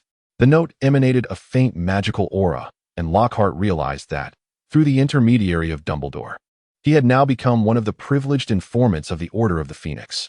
This note was undoubtedly significant. It served as a communication tool for the Order's members to correspond with Dumbledore, functioning as a written version of the two-way mirror. Indeed, what an excellent method to preserve the purity within the Order of the Phoenix. No wonder they had never encountered a traitor. In their battle against Voldemort, they seemed to have cast aside all notions of dignity. Initially, Lockhart suspected that Dumbledore's seemingly prophetic actions were a source of doubt, but he soon realized that it was an attempt to ascertain his allegiance. Fortunately, Lockhart had a moment of inspiration. He feigned innocence and interrupted Dumbledore's continued interrogation. Had he not done so, it was likely that the old man would have extracted all manner of information from him, with the effects of the truth serum still lingering. Lockhart yearned to find a place to wait for its influence to wane, even neglecting to greet Professor McGonagall when he encountered her on the way. Nothing was gleaned from him, and yet he is allowed to depart? Severus remarked. We only need him to stand with us and contribute in some capacity. Some secrets are permissible. Dumbledore sat at his desk, expressing a sincere hope that Severus could foster a better rapport with Lockhart, remarking that since Lily's incident, he had not made any friends. Just manage your chosen savior. The cloaked figure stormed out of the headmaster's office. Even Professor Lockhart's favorite, Hermione Granger, refrained from visiting his office. A simple comment from the student succinctly captured Lockhart's current state. It seemed that those with bad tempers could always find companionship. Now, Lockhart addressed Snape as Severus, and Snape begrudgingly reciprocated by calling Lockhart Gilderoy. A shared secret mission often serves to bridge distances between individuals. On the last day of October, the other two teams representing the Triwizard Tournament were set to arrive at the school, commencing a year-long visit. The final class of that afternoon concluded half an hour early. Lockhart, with no classes scheduled, had positioned himself behind Dumbledore, engaging in idle chatter. At 6 o'clock sharp, a carriage, drawn by 12 winged horses and reminiscent of a house in size, descended amidst the students' commotion. A servant clad in light blue robes opened the door and set up a descent ladder, unveiling Madame Maxime, the headmistress of Beauxbatons, to the onlookers. She was astonishingly tall, nearly surpassing the half-giant Hagrid, yet her figure was exquisitely proportioned. With fair skin, a smooth visage, large dark eyes, a prominent hooked nose, and hair styled back into a bun that shimmered at her nape, she was adorned in black satin, with exquisite opals sparkling on her neck and thick fingers. Dumbledore led the applause and welcomed Madame Maxime warmly. "Welcome to Hogwarts, dear Madame Maxime." She elegantly extended her hand, and Dumbledore, without bending, kissed her knuckles. "Greetings, Dumbledore. I wish you all the best," she replied, her voice rich with a foreign accent, deep like the glide of a cello over velvet. The girls cloaked in silver blue silk robes hidden in her shadow paled in comparison. In that moment, all the grandeur from France seemed embodied in this statuesque woman. "Pleased to meet you, Madame Maxime," Lockhart interjected, hastily introducing himself. "I am Gilderoy Lockhart, the Defense Against the Dark Arts professor at Hogwarts, at your service." "I have long admired your reputation, Mr. Lockhart," Madame Maxime replied, gracefully curtsying while subtly positioning herself to shield the students trailing behind her. Clearly treating Lockhart as the quintessential English dandy to be guarded against, Madame Maxime repeatedly emphasized the difficulty of taming her horses, and Dumbledore assured her that their keeper of keys was more than capable. After a brief wait, the Durmstrang delegation finally arrived. A whirlpool appeared at the center of the Great Lake, accompanied by the sound of water gushing like a bathtub being filled, as a formidable three-masted ship surfaced from the depths. Even in the dim light of the moon, it appeared as nothing more than a dark silhouette, ghostly in its approach. As the ship docked silently, scattered lights flickered on deck, resembling the eyes of a beast, and through the portholes, silhouettes could be seen lining up to disembark. It was only when they stepped onto the grassy courtyard that the attendees noticed the northern visitors clad in thick fur coats, enhancing their robust appearances. Leading the procession was Igor Karkaroff of Durmstrang, adorned in a silver fox fur cloak matching his hair color. His goat-like mustache twitching as he extended his hands to greet Dumbledore warmly. "Dear old Dumbledore, how have you been?" Karkaroff's reputation in the wizarding world was less than stellar, and this was likely his first return to England after being acquitted.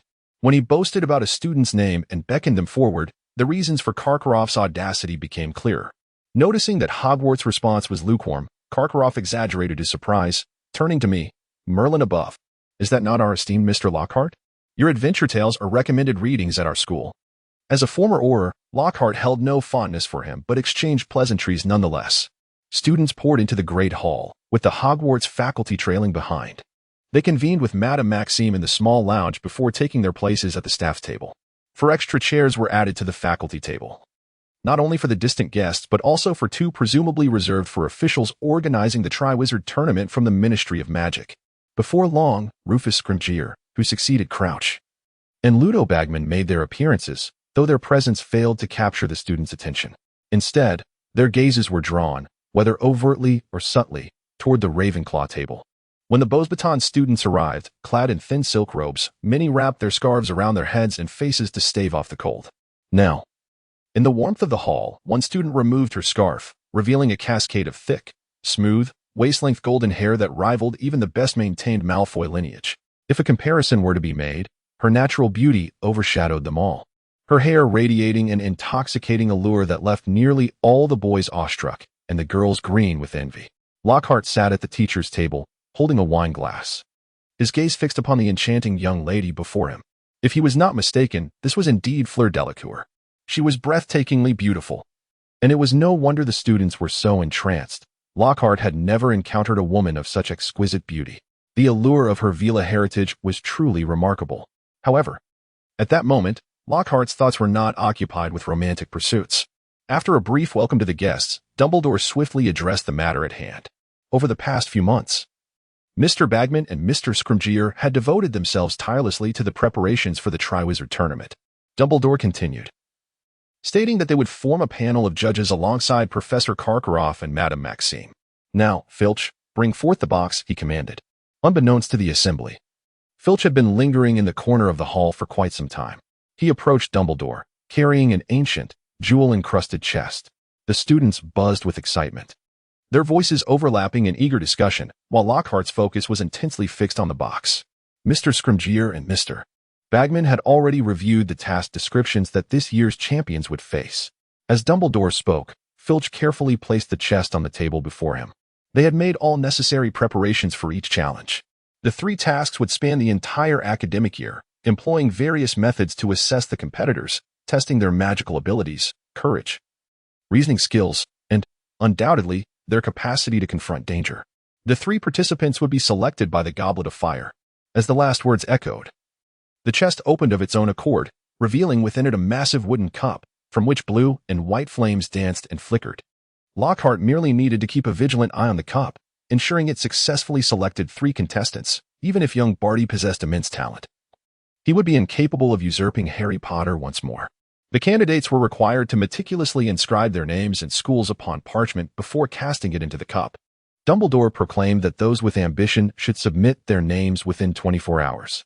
Tomorrow evening, on the eve of Halloween, the Goblet of Fire would reveal the names of the most qualified representatives for their respective schools. This night, the goblet would be placed in the entrance hall, allowing all aspiring participants to enter. To prevent minors from succumbing to temptation and entering, Dumbledore announced that upon the placement of the goblet in the entrance hall, he would draw an age line around it. Those under 17 would be unable to cross this boundary. Finally, I would like to remind everyone that this competition is not one to be entered lightly. Once selected by the goblet, he or she must see the contest through to its conclusion. The act of placing one's name in the cup naturally binds them to a binding magical contract.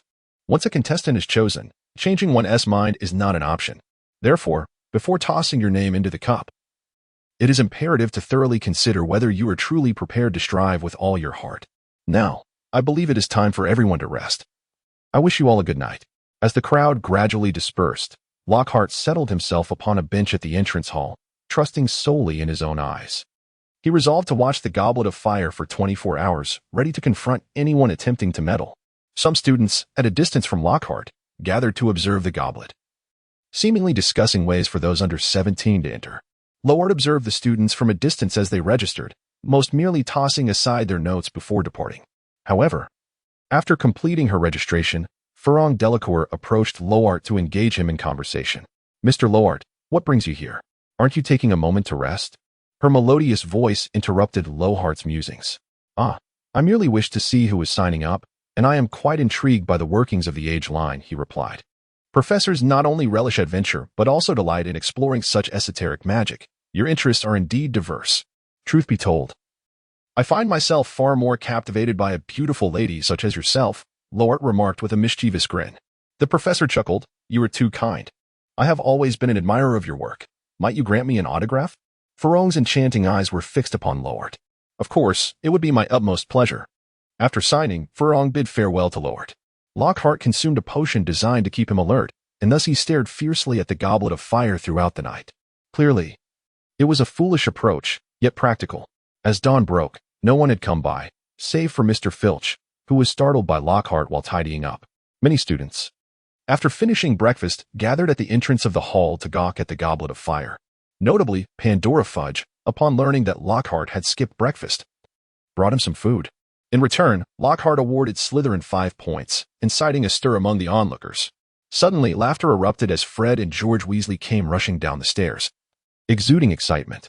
After boasting to their peers, Fred sauntered towards the goblet.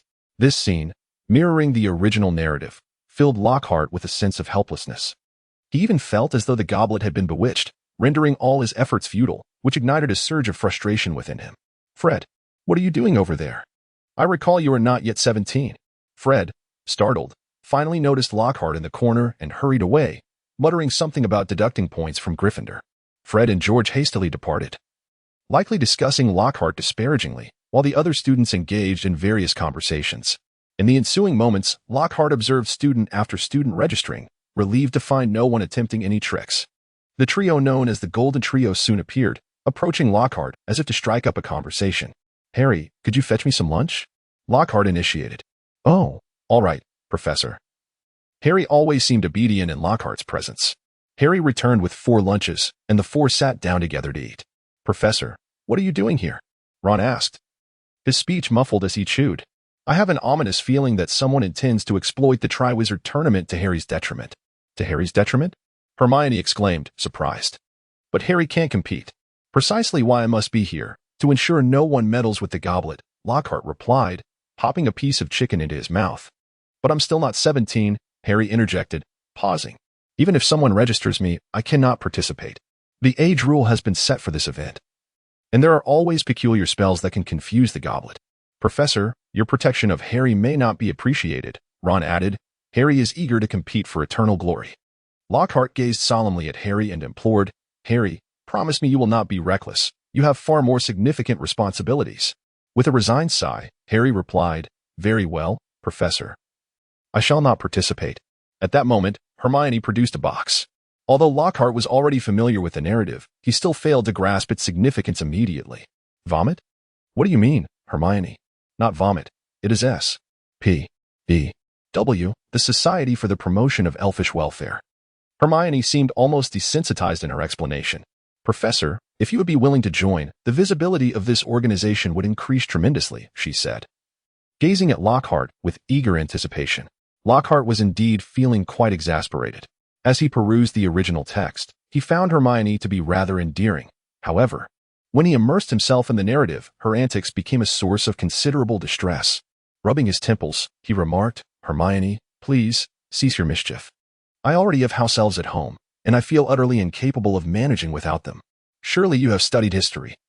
It was only after the defeat in the Wizarding Wars that house elves attained their current status. The mere fact that they have not been eradicated is a testament to our benevolence. Throughout the millennia of wizarding history, house elves have effectively remained the private property and subjugated servants of wizards, accustomed to their roles. They do not express gratitude for the tasks they perform on your behalf." "But Professor," Hermione interjected, "have you not considered their feelings? They lack personal freedom. They have no vacations. They are devoid of health and life assurances. They are left to fend for themselves in old age.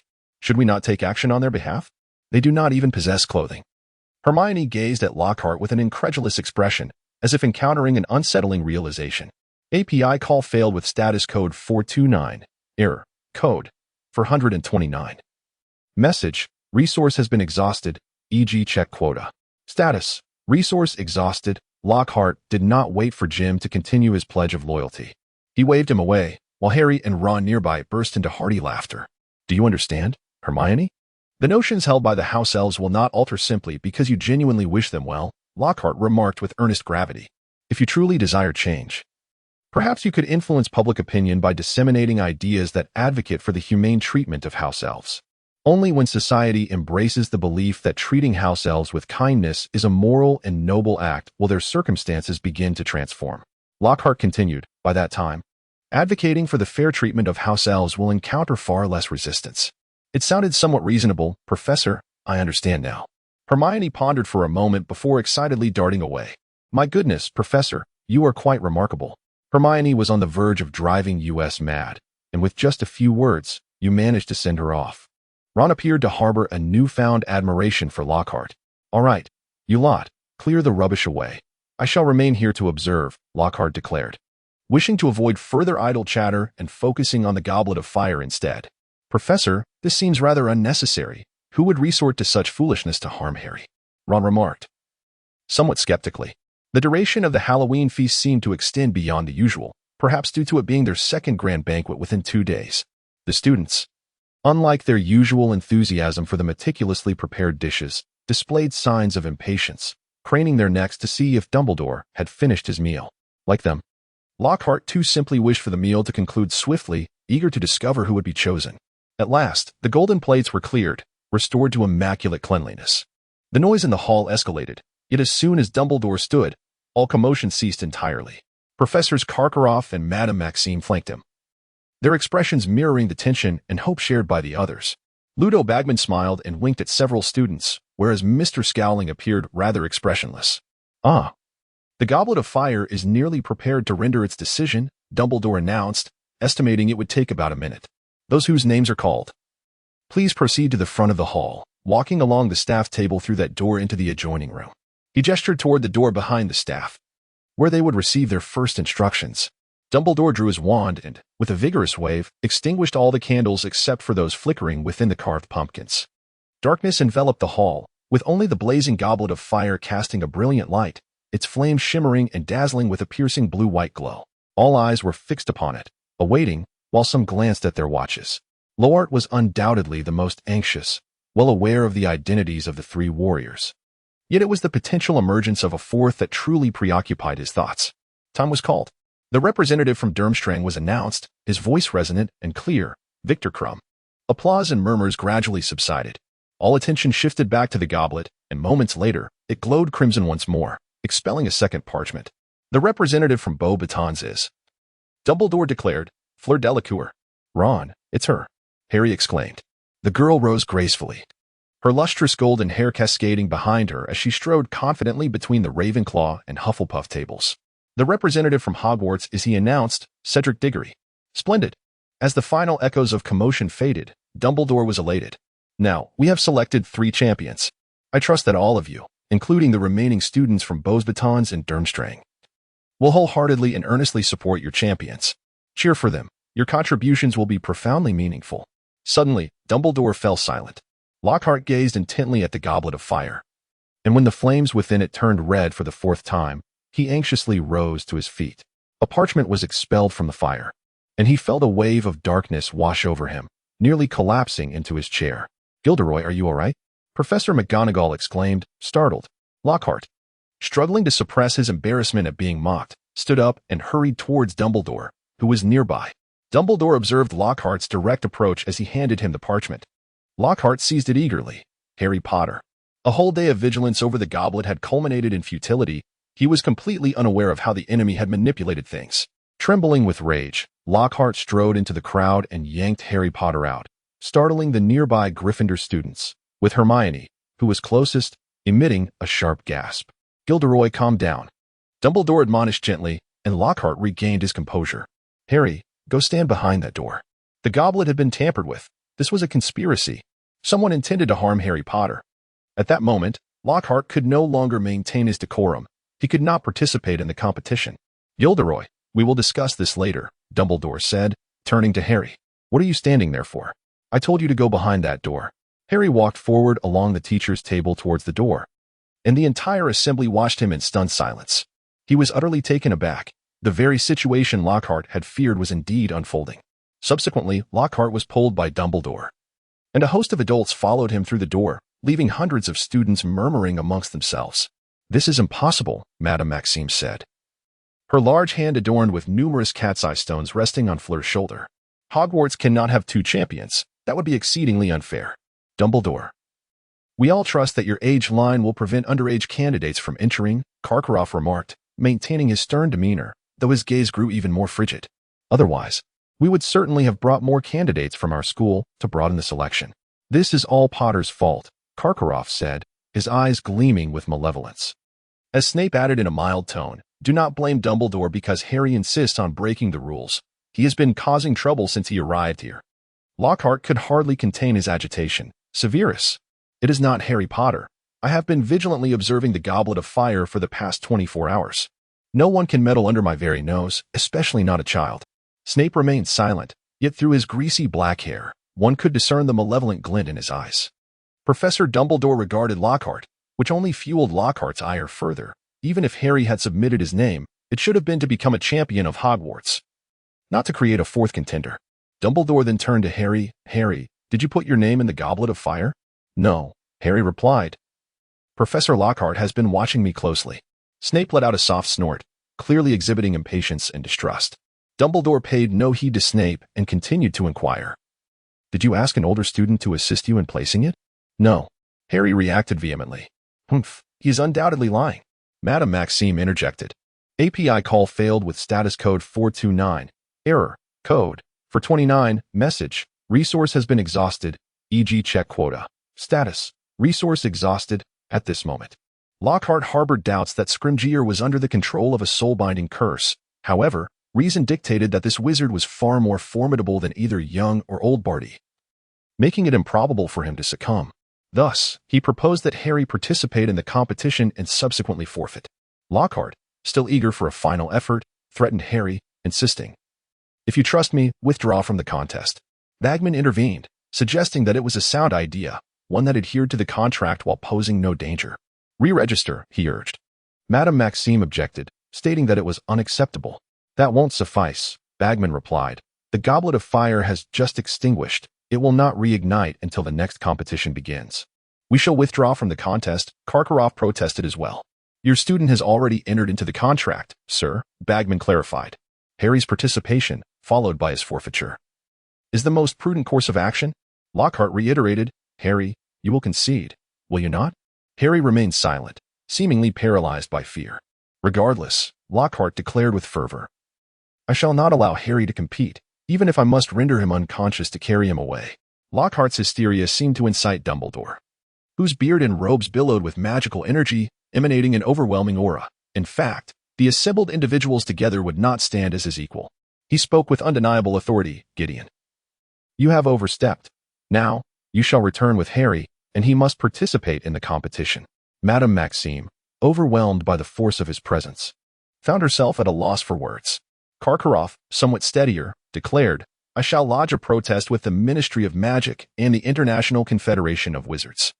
Proceed if you wish, Karkaroff, but Harry must compete, Dumbledore asserted, retracting his formidable aura, although the atmosphere remained stifling. Whether to concede or to compete earnestly is a decision for Mr. Potter to make himself. Gideon dragged Harry away without a backward glance, leaving the room in a profound silence. Then let us commence. Bagman rubbed his hands together, surveying the surroundings with a grin. It is time to issue instructions to the contestants. Scrimgeour, do you wish to lend a hand? As they walked back to Gryffindor Tower, Lockhart inquired, do you truly wish to participate? There are grave conspiracies and dangers awaiting you. Harry resolutely replied, I believe the Goblet of Fire has chosen me for a reason. I cannot evade my destiny. Loha, suppressing his anger, remarked, you are beyond redemption, Harry. Harry replied, may I interpret the professor's words as a commendation of my bravery? I'm sorry, but I cannot assist with that. As Lockhart first entered the Gryffindor common room, the door swung open to a cacophony of noise that nearly sent him and Potter reeling backward. In an instant, Harry was seized by dozens of hands, confronting a sea of Gryffindors, all of whom were shrieking, applauding, and whistling. You should have told us you signed up, Fred bellowed, a mixture of delight and annoyance in his voice. Incredible. How did you manage to do it without growing a white beard? George laughed, shouting with glee. I didn't. Harry replied. I don't know how. In the students' lounge, Lockhart had no authority to chastise them, so he randomly selected a place to sit. Observing the raucous students as he contemplated whether to resign or continue resisting the unfolding narrative, or perhaps to confront little Barty, a few girls gathered around Lockhart, engaging him in conversation. Hermione settled beside him. Professor, on your advice, I changed the name and mission. It is now called L.K.E. Loyal and Kind Elves, encouraging people to care for their house elves. What do you think? Would you like to purchase a badge? You would be the honorary president. Not particularly, Lockhart replied, his mind a muddled haze, the words slipping out before he could catch himself. Fortunately, he quickly recovered, adding, it's a splendid idea, Hermione. Sell me one of those badges. With great enthusiasm, Hermione produced a badge, carefully affixing it to Lockhart's clothing, and impulsively kissed him on the cheek. Thank you for your support, Professor. I shall do my utmost. With that, she hurriedly dashed back upstairs. Lockhart. It was due to Lockhart's clarification regarding Harry's lack of registration that Ron did not become estranged from him. Observing the jubilant crowd in the room, blissfully ignorant of the truth, Lockhart suddenly felt an overwhelming sense of solitude. He was not of this world, and it seemed he lacked the power to alter the narrative of this realm. His previous accidental entanglements with the storyline had led him to believe he could change the fate of this world, but successive failures had plunged him into despair. Even more disheartening was his inability to confide in anyone. Silently, he rose and exited the common space of Hogwarts, making his way to his office. The cool breeze brushed against Lockhart's face, and an impulsive desire to abandon his resistance and simply embrace the unfolding narrative washed over him. Professor, what are you doing here? Is everything all right with Harry? Lockhart looked up to see Luna and Pandora. Although he was intrigued by how these two girls from different years and houses had come together, he managed to muster a faint smile. Good evening. I merely stepped out for some fresh air. It seems the professor has something weighing on his mind. Is there truly someone who wishes to harm Harry? Pandora inquired, her brow furrowed in confusion. Indeed, I find myself perplexed by certain matters. Events unfold inexplicably, as if predetermined. My father often says that nothing is truly fated, Luna chimed in, her voice imbued with an ethereal calmness. Even prophetic occurrences require the belief and participation of those involved to manifest. Exactly, Professor. If you cannot discern the reasons, perhaps it would be wise to focus on solutions instead, Pandora suggested with a sweet smile. You are right. I should not dwell on it. It is quite late. You should head back, and I shall do the same, Lockhart replied dismissively. Very well, Professor. Good night. Lockhart dismissed the two young ladies and returned to his office, where he finally found a moment of tranquility. Given that he had scrutinized the goblet of fire, and yet it still posed a problem, it followed that either the goblet itself was not at fault, or it had been compromised before its unveiling. Of course, there remained the slight possibility that young Barty's spell was so sophisticated that it had unwittingly ensnared the goblet. However, this likelihood was minimal. So, whom had he now disguised himself as? The possibilities were numerous. Primarily, the professors were fundamentally more powerful than young Barty, having been at Hogwarts throughout, leaving Barty with little opportunity to exert influence. The two headmasters from other schools and the two officials from the Ministry of Magic were the most suspicious, yet upon observation, it was evident that none had inexplicably produced odd items to consume during the event, indicating Barty had not assumed any of their identities. Among them, the two headmasters and Scrimgeour possessed considerable strength, making it nearly impossible for them to be controlled by the Imperius curse for an extended duration. Bagman, the weakest among them, was already under scrutiny, though Lockhart had not detected any signs of the curse. Thus, the students became the primary suspects, particularly those from the other two schools. As they were guests with comparatively fewer restrictions, Lockhart resolved not to remain passive. Severus, I require Veritaserum, he declared, seeking the potion's master. 50 doses, immediately. Snape lifted his gaze from his book, regarding Lockhart with palpable confusion. Pray forgive me, Gilderoy, but do you truly need that much Veritaserum? Are you intending to steep the goblet in it to compel it to reveal the truth? Yes, that is indeed a notion only you could conceive. Do not inquire further. Suffice it to say, it is of utmost importance. Provide it to me, or I shall brew it myself." Snape, with a grim expression, rose from his seat. "Follow me." His prowess in potion-making was beyond reproach, boasting an almost flawless success rate and exceptional quality. "Take it," Snape added with an air of caution. "Remember, you are never here tonight. Should anything go awry, the responsibility lies solely with you." In a desperate bid to thwart Voldemort's resurrection, Lockhart has resolved to take drastic measures. Prepared to assault the entire student body of 2 other schools and officials of the Ministry of Magic tonight. Cloaked in black, under the cover of a moonless night, he strikes, petrifying all in his path. Lockhart bursts into the common room of Durmstrang, swiftly subduing everyone present. He begins by administering a truth serum to Crumb, followed by a combination of weakening and unpetrifying spells, along with a series of mind manipulation and interrogation charms. This individual is formidable upon completion. He casts Oblivion and a stunning spell upon him. With methodical precision, he interrogates every Durmstrang student, and astonishingly, Karkaroff remains oblivious, displaying a remarkable lack of vigilance. Without the presence of young Barty, and with no one under the influence of the Imperius curse, he stealthily slips away, leaving behind a room full of boys entranced by the truth serum and in a state of unconsciousness. The thrill of his misdeeds is intoxicating, should he be discovered. Lockhart could find himself imprisoned in Azkaban until the end of time. With renewed vigor, Lockhart proceeds to the common room of Beaux Batons, where the atmosphere is decidedly more enchanting, filled with youthful and beautiful maidens. During the interrogations, he shamelessly indulges in flirtation, knowing that an Oblivion spell will erase all memories of this encounter. With a perverse sense of enjoyment, he saves Fleur for last. "Miss Delacour, who is your favorite person?" "Not yet." You fiend, stop. Thank you for the compliment. In truth, I am a devil of desire. I wonder if you are a virgin?" "No, I lost it to my boyfriend at 16. Tears streamed down Fleur's face. "Ah, what a pity. Otherwise, I would have taken you tonight. How does that feel?" "Please, stop." Under the influence of the truth serum, the young beauty's body and words betray her honesty. "Who goes there?" Fainting to the floor, Lockhart raised his wand to deflect the incantation. Alas, too much time had been squandered, and he was discovered by the imposing woman.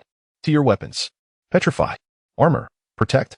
Although Madame Maxime's abilities paled in comparison to Dumbledore's, she was still no match for Lockhart. The two exchanged spells, locked in a fierce duel. "Headmaster, kill him!" Fleur cried out in distress. "Curse you. You leave me no choice." Lockhart bellowed, Avada Kedavra. A green spell hurtled towards Maxime, who, taken aback, clumsily conjured a stone shield to block the curse, only to realize it lacked the devastating power she had anticipated. Lockhart would never unleash his full strength. After all, Dumbledore would not shield him otherwise. "Shatter." He directed his wand at Fleur, causing her garments to explode, revealing her in a most compromising state.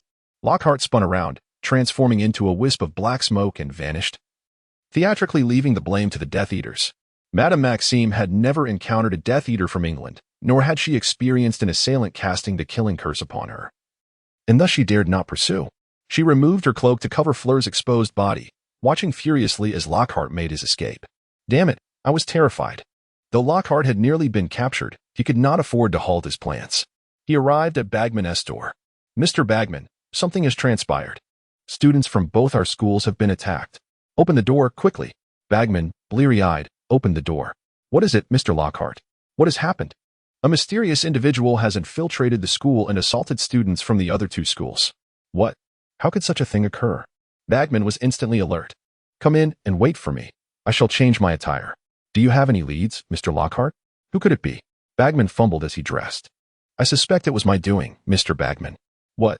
Bagman, while pulling on his trousers, turned in shock upon seeing a wand. "Obliviate. Modify memory." Dumbledore was summoned by the 2 furious headmasters, accompanied by Lockhart, Bagman, and Scrimgeour. Lockhart explained that he had spent the entire night discussing the particulars of the tournament with Mr. Bagman, thus arriving after the incident. After carefully examining the injured students, Dumbledore had his suspicions. The assailant's memory charm was executed with remarkable finesse, one that even he could not unravel. "Gilderoy, you are quite familiar with memory magic. Please take a look." Lockhart unreservedly approached several students for inspection. Indeed, they had all been attacked simultaneously, and the assailant's memory charm was executed with remarkable finesse. "I cannot fathom the existence of such a formidable wizard in this world, yet it is evident that one has emerged." Lockhart feigned an expression of horror.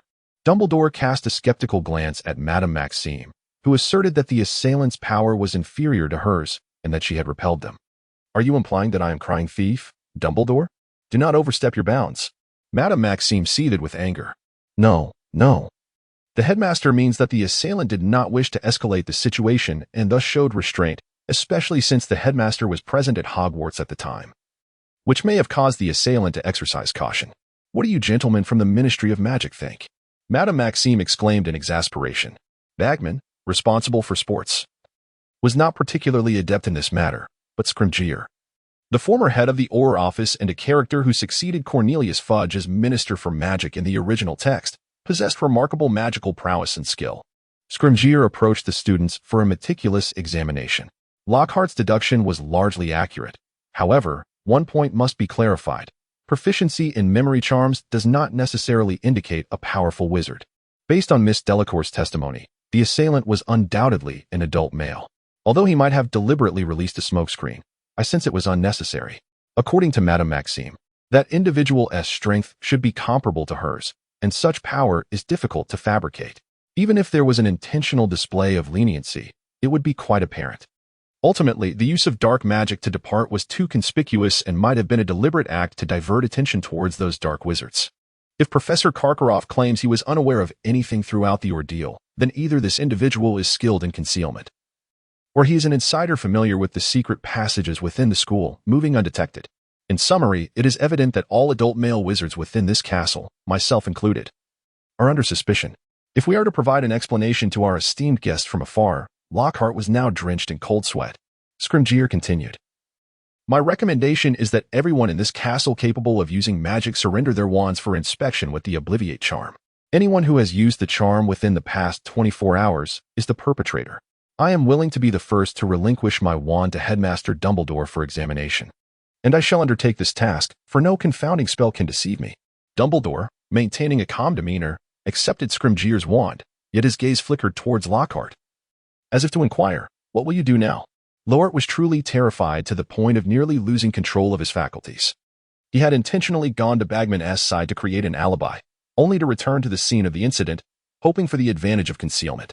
However, he was met with an immediate inspection of his wand. Fortunately, Lockhart had recently acquired a freshly crafted wand from Ollivander, one that had not been registered with the Ministry of Magic. The wand he purchased when he was 11 now stood as his salvation. Dumbledore, let us proceed as Mr. Scrimgeour suggests. If this does not yield results, I shall accept my misfortune. Karkaroff also proclaimed. It seems we have no choice. Lockhart, kindly awaken the professors. Dumbledore returned Scrimgeour's wand and produced another wand for him, then gracefully departed.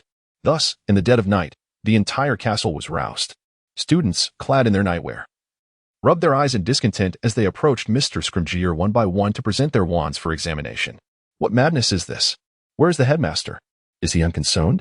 Ron exclaimed loudly. Lower your voice, Ron. Surely something significant has occurred, Hermione replied, her hair tousled and her sleepwear disheveled. Yet she appeared quite charming amidst a gathering of girls who shunned any semblance of decorum. Could it be that Voldemort has infiltrated the school? Harry asked. Panic etched upon his face. Gilderoy, have you not wielded magic in several days? Scrimgeour scrutinized Lockhart, wielding his original wand with suspicion. Indeed.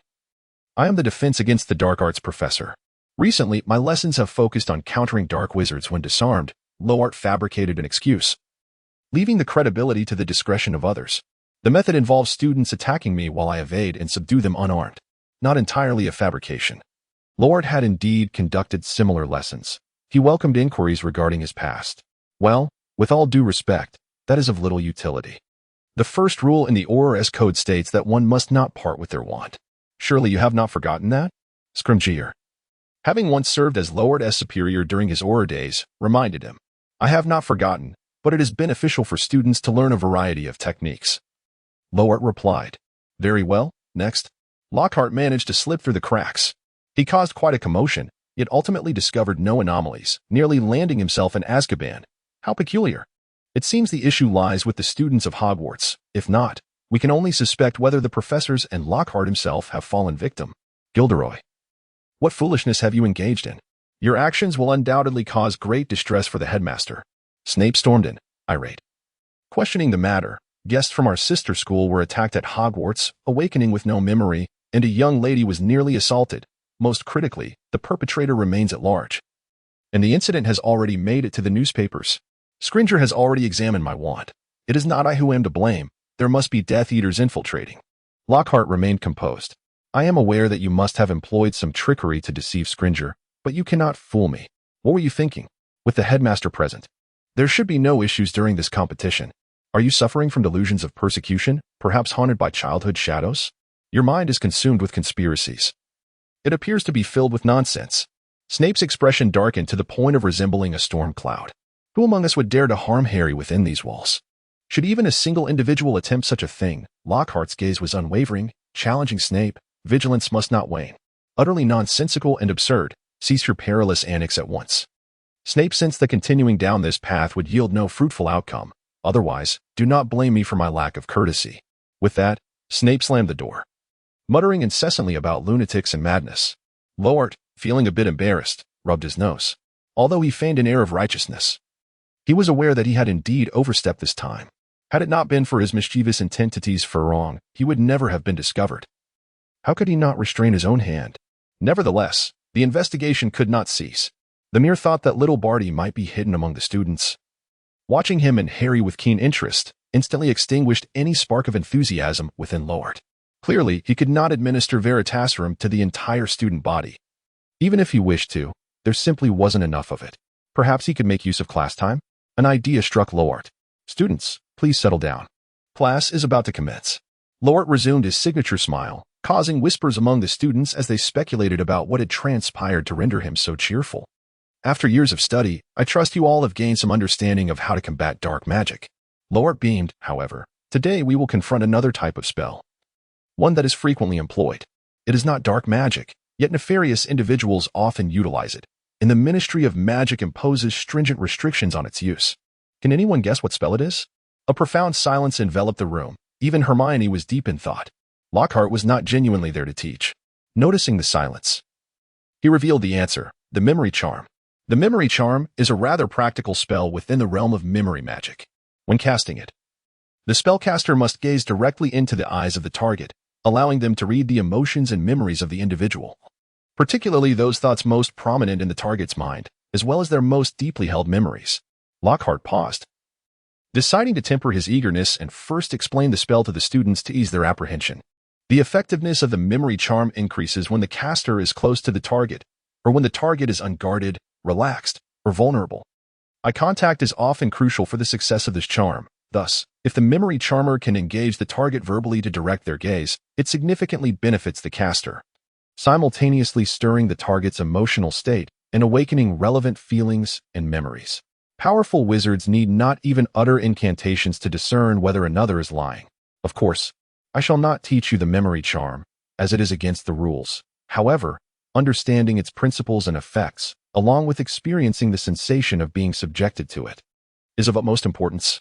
This knowledge will serve you well should a nefarious individual attempt to wield this spell against you. Lockhart beamed at the students as they began to murmur amongst themselves, pleased that the atmosphere would facilitate his forthcoming illicit actions. Next, I shall allow the students to experience the memory charm. Professor, I saw in the Ministry of Magic's documents that using this spell on students is illegal, Hermione boldly interjected. Miss Granger, rules are rigid, yet people are dynamic. Furthermore, kindly raise your hand before speaking next time. Lockhart dismissed Hermione's interruption, turning to the class. Are there any further inquiries? Surprisingly, Malfoy raised his hand. Professor, does the Dark Lord possess this ability as well? To my knowledge, he is quite adept at it. Lockhart replied, if you ever find yourself in the clutches of the Dark Lord, my advice is to surrender immediately or take your own life. Do not entertain the notion of deceiving him. Is there a way to combat this spell? Did Malfoy truly ponder the prospect of facing Voldemort? Indeed. There exists the Brain Lock spell, which not only counters the memory charm but effectively defends against memory magic and the Soul Siphon curse, even diminishing the potency of the Cruciatus curse. However, mastering it is rather convoluted. Immediately, students could hardly contain themselves. Professor, might you teach us the Brain Lock spell? I could, Lockhart replied, but the thought of instructing so many was tiresome. If any student wishes to learn, they may seek Professor Snape. He is the most proficient individual I have encountered. A chorus of disappointed groans erupted from the Gryffindor students, while the Slytherin pupils showed little joy. Lockhart surmised that few would receive Snape's tutelage. Now, I shall perform the memory charm on you. Form a line, and do not let anyone slip away. Your homework will be to reflect on the sensation of having your memory taken. Lockhart kindly reminded them, students, it would be wise to think of things you do not mind me discovering, as this way I shall not unearth too many of your secrets. Harry, you shall go first. Lockhart pointed to Harry. Memory charm. Harry was contemplating seeking my guidance on the brainlock spell. I regret to inform you that I cannot teach you. Miss Granger insists that my actions are inappropriate. Very well, I concede. I hope you do not report me to the ministry. Laughter rippled around them. Seamus found the lesson dull. Rest assured. I shall meticulously review your homework in the next class. Ron was mulling over what to have for lunch, and I found it curious how he remained so slim. A few Slytherins chuckled mockingly. Neville was thinking of his parents. Oh, I am sincerely sorry. They are among the bravest souls. Malfoy believed his head of house would instruct him on the brainlock spell. Let us hope so. Miss Pandora thought I looked quite dashing while casting the spell. Oh. Thank you. Slytherin earns 5 points. Grumbles of discontent arose from the Gryffindor's side. Miss Pansy deemed the brainlock spell rather useless. Oh, that perspective is decidedly pessimistic. Lockhart spent an entire class session probing the minds of all the students, albeit superficially, as he was not genuinely interested in their secrets. He was cautious not to provoke any resistance, ensuring only that the subjects were indeed the students themselves and were not under the influence of the soul-stealing curse. In the subsequent week, he continued this practice in his defense against the dark arts class, extracting memories from the entire student body. Professor McGonagall sought a discussion with Lockhart, and the Ministry of Magic sent an official warning demanding the cessation of such teaching methods. However, Lockhart remained obstinately defiant. Hermione even speculated that Lockhart had fallen under the spell of a Death Eater's soul curse, prompting her to seek reassurance from Dumbledore, who calmed her fears. The heads of the other 2 schools also expressed suspicions that Lockhart might have orchestrated the attack that night, yet there was no tangible evidence to support this claim. There were no signs of Little Barty or the soul curse. The mystery remained as to how to investigate the Triwizard Tournament staff. The issue was that the Goblet of Fire had not been tampered with by any of the staff, and confronting a multitude of adult wizards posed its own challenges. How had Little Barty managed it? Lockhart felt himself on the brink of madness, having taken monumental risks yet reaping no rewards. He resolved to temporarily abandon the pursuit. If Harry Potter sought self-destruction, so be it. He could simply take flight and leave it all behind. Despite Dumbledore's insistence that Lockhart safeguard Harry, he harbored no desire to act. The resourceful young Barty would undoubtedly protect Harry. On the Sunday preceding the commencement of their first task, all students in their 3rd year and above were permitted to visit Hogsmeade. Professor, I wish to enjoy Hogsmeade, but I lack a guardian signature. Harry stammered as he approached Lockhart. Here you go, Lockhart replied amiably, readily signing his name. Have a splendid time. Yet Harry lingered, hesitant. Is there something else? Lockhart inquired. Professor, it seems you've been preoccupied lately. You ought to relax, Harry nervously divulged. Betraying his friend, Hermione suggested that you join us in Hogsmeade. Oh, that makes sense, Lockhart acknowledged, realizing he had indeed felt overly strained of late. He then stood and embraced Harry. Well then, let us be off.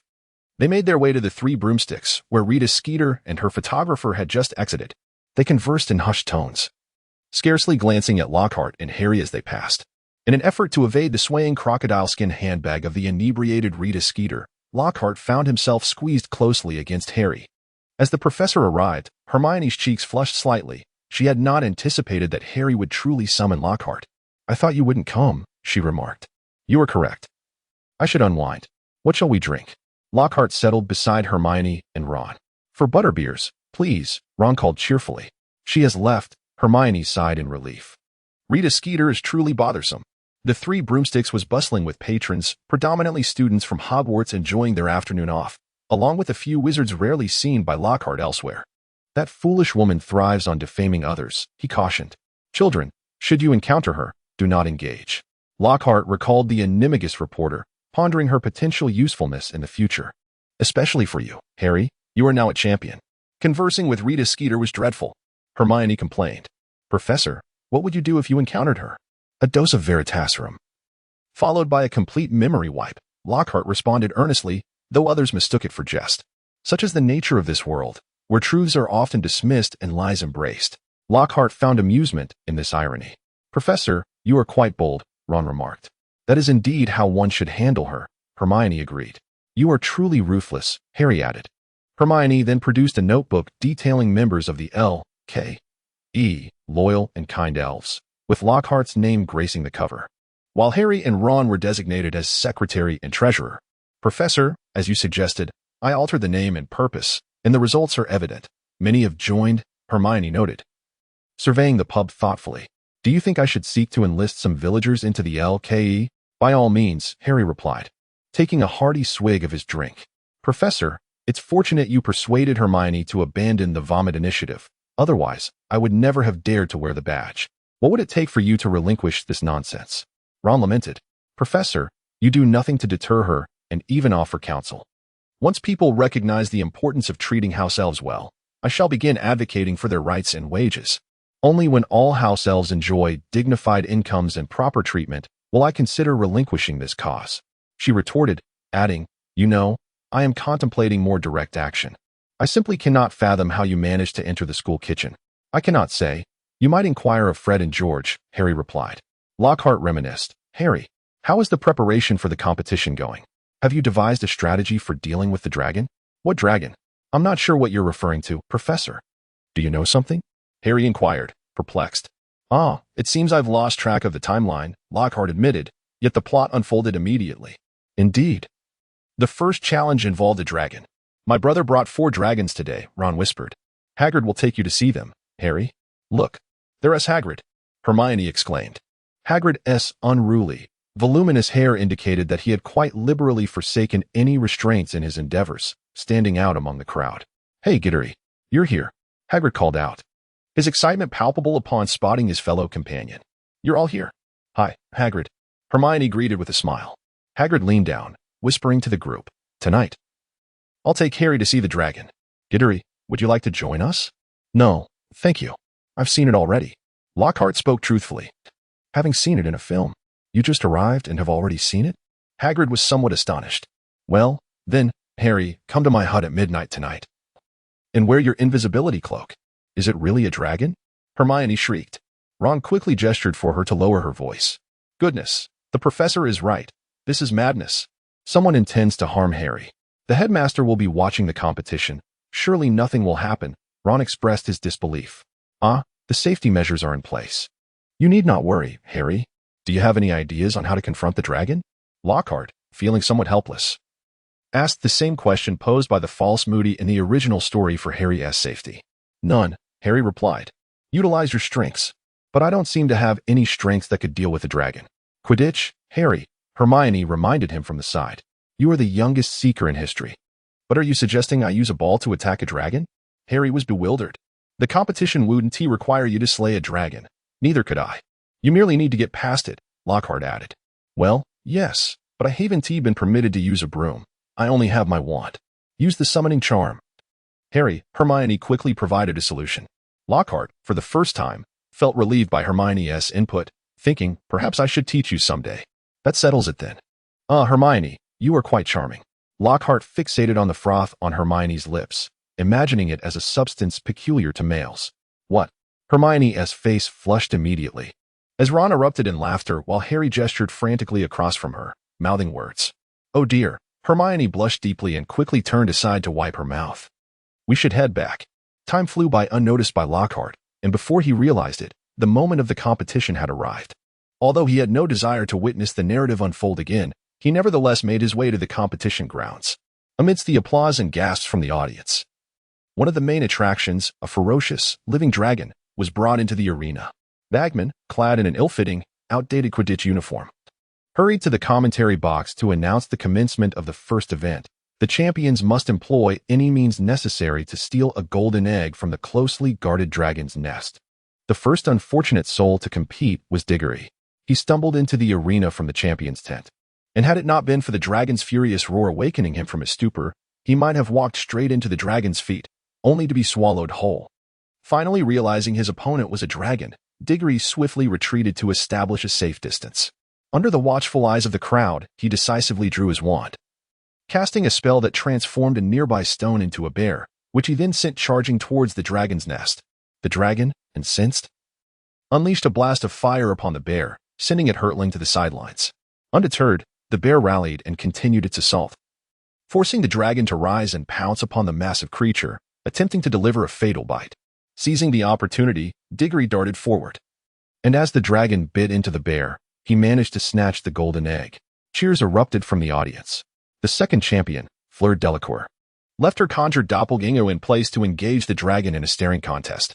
Meanwhile, she skillfully cast a disillusionment charm and silencing spell, stealthily approaching the dragon, snatching the golden egg and turning to flee.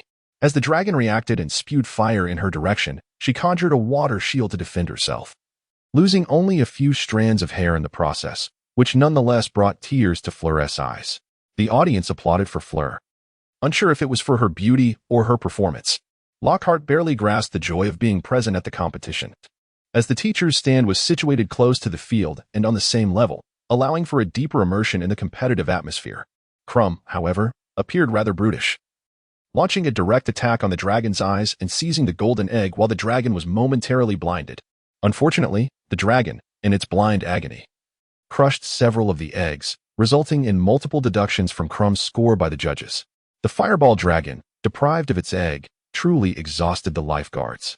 And when it finally collapsed under the weight of over 20 simultaneous stunning spells, most of the women in the audience displayed faces of sympathy. As for Harry's performance, it surpassed that of the original narrative significantly, thanks to Hermione, who had specially brought his broom to the stands, allowing him to acquire it immediately upon his entrance. Watching him navigate the competition with the same thrilling ease as in the film, amidst the cheers of the crowd, Lockhart felt a twinge of despair. With the Christmas ball approaching, Lockhart contemplated inviting Fleur to dance, hoping something beyond mere friendship might unfold, as the enchanting girl had left a profound impression on him. However, he soon realized he had miscalculated. Numerous girls approached him, requesting his company as a dance partner, one of whom was particularly challenging to decline. "Professor, might you be my dance partner?" she implored, her large green eyes sparkling at Lockhart. "Ah, Pandora, perhaps you should attend the ball with someone closer to your age. I am twice your years." Yet, the girl merely wished to dance with the professor, and her request was quite reasonable, making it exceedingly difficult for him to refuse. "Very well, my dear, I shall accompany you for the first dance, provided you have not agreed to other boys by that day." "Splendid, Professor. It is settled then," Pandora joyfully exclaimed as she departed. Having made this promise, Lockhart resolved to cast aside any other thoughts and dutifully prepare for his classes. That day, he ventured into the library to borrow some books. "Hermione, have you prepared for the ball?" Upon encountering his favorite student, he could not resist striking up a conversation. However, the nearby female students quickly picked up on the subtle hints in his words, erupting into suppressed, sharp giggles before Hermione could respond. "Leave. Immediately vacate this place." Madame Pants suddenly rose from behind the counter, brusquely ushering the sources of noise out. She cast a disapproving glance at Lockhart and announced, "Lunchtime is over. The library is closed." Lockhart shrugged apologetically, departing the library with a book in hand, while Hermione followed, expressing her frustration. "Someone invited me, yet I have no fondness for him." As for Harry and Ron, despite being aware, she could not help but feel a sense of pity for those two fools. Those two. Hermione seemed utterly aggrieved, declaring that she would rather attend the ball without a partner than accept an invitation from him. "Professor, you shall assist me, won't you? Allow me to be your dance partner." Hermione gazed at Lockhart with hopeful eyes, but he regrettably dashed her expectations. "Ah, my dear, I have already made a promise to another. As a consolation, may I gift you a ball gown? I shall have it delivered by all this afternoon." Hermione's spirits sank further, prompting Lockhart to offer her some comforting words. "Do not be disheartened.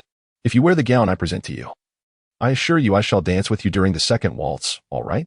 "Very well, Professor, thank you. I shall have no choice but to accept Crumb's invitation." Hermione felt a bit better. Lockhart gently patted Hermione's shoulder. "Do not be disheartened, Hermione. You are such a lovely young lady, with a little embellishment. Ron and the others will surely regret not inviting you that day. But you still accepted someone else's invitation," Hermione murmured in discontent, to which Lockhart chose to feign ignorance. "I must attend my class with Professor Granger now," he continued. "Very well, farewell, Hermione. Do come to the ball looking splendid," Lockhart advised. "Humph." Hermione surprisingly displayed a hint of pride. "Professor, no one else has invited me, so I am your dance partner." Pandora joyfully dashed over, her face radiating excitement, clearly indicating that while there were other invitations, She had declined them. Lockhart muttered under his breath, yet allowed Pandora to wrap her arm around his. To be frank, Pandora today was no less captivating than Fleur, adorned in a sophisticated and elegant gown, with a subtle touch of makeup and a golden headband that artfully concealed her age.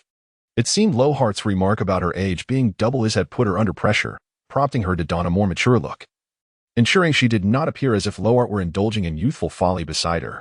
As Hermione, clad in the gown gifted by Lockhart, gracefully entered the hall, she became the center of attention, with boys gazing in awe and girls casting envious glances, momentarily overshadowing her partner, Crumb.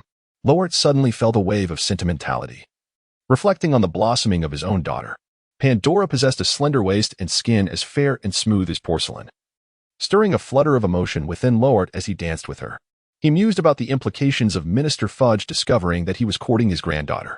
Shaking off the thought, he reminded himself that Pandora was only 14, and any transgression would not be easily forgotten.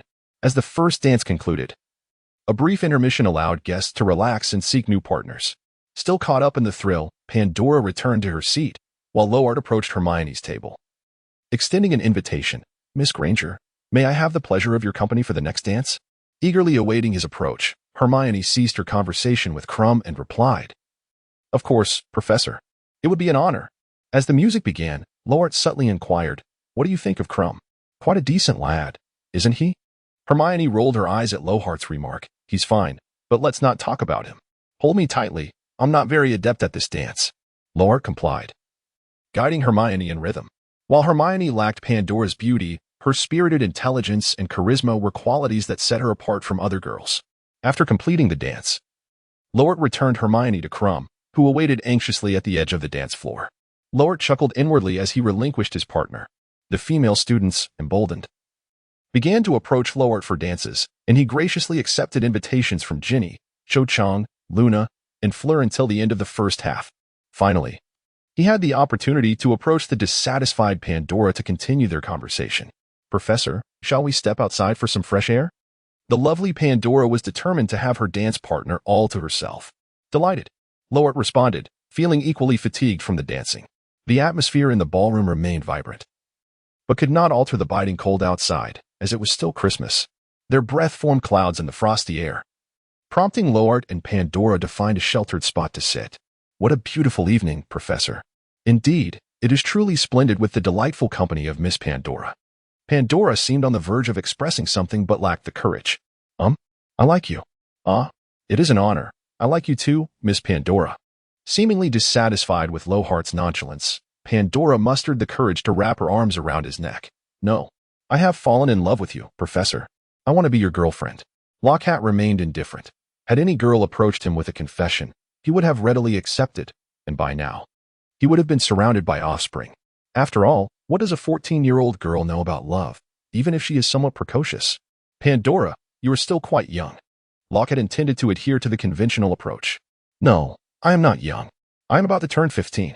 Pandora, emboldened by the effects of alcohol, declared loudly, her voice trembling, "I will be sleeping in your dormitory tonight. You have constantly ignored me, and this time, you cannot refuse." Merlin. The young lady boldly offers herself for companionship. How should the lecherous Lockhart respond? Should he accept or decline? Or perhaps simply grant her a forgetful escape? However, Pandora's exclamation soon attracted the very person she dreaded. "Miss Fudge, what are you doing here?" 10 points from Slytherin. Snape appeared out of nowhere. Upon spotting Lockhart, he remarked, "Gilderoy? Very well, 10 points for Slytherin." Although he decided to show some leniency towards Lockhart, his venomous remarks were unavoidable. "Gilderoy, I had thought you would be with your favorite student, Granger. What brings you to my house?" Snape mocked. At this moment, Pandora, both embarrassed and frightened, buried her head against Lockhart's waist. "When you were dancing with Granger, Gilderoy, you resembled a dog that had spotted a bone. Severus, have a modicum of decency." Lockhart retorted, ignoring Snape's jibe. "You ought to return. Perhaps you might find a few girls willing to dance with you." Snape realized that this was not the time for his eloquence, and with a disgruntled huff, he departed hastily, brandishing his wand to explode another cluster of roses. "Davis, what are you doing?" 10 points from Ravenclaw. Another pair of amorous students leaped away like startled rabbits, seeking refuge. Lockhart found it amusing and turned to Pandora, saying, "It's getting late. Allow me to escort you back." At this moment, all the words Pandora had rehearsed and the courage imbued by the wine vanished. Intimidated by her own headmaster, and she obediently followed Lockhart. On their way, they encountered Hagrid and Madame Maxime, who were seated shoulder to shoulder behind another dense hedge. The shrubbery was lush enough to provide cover for any couple in love within the school. However, for these two, it was merely the backrest of a sofa. Certainly, Lockhart felt a sense of joy for his friend Hagrid. However, at that moment, Pandora beside him began to sob softly, prompting Lockhart to lead her to his nearby office for comfort. Yet, Pandora remained silent, lost in her tears. Well, if you truly wish to, you may tell others that you are my girlfriend for this semester. What do you think? He suggested. Absolutely not, Pandora exclaimed. And what do you desire then?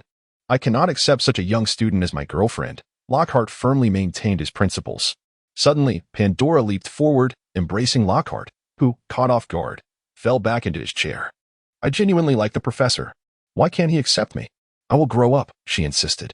Then we shall speak of it when you are older, Lockhart replied, exasperated. When I grow up. But professor, why did you kiss and hold me in the tent that day? Was it merely to toy with me or take advantage?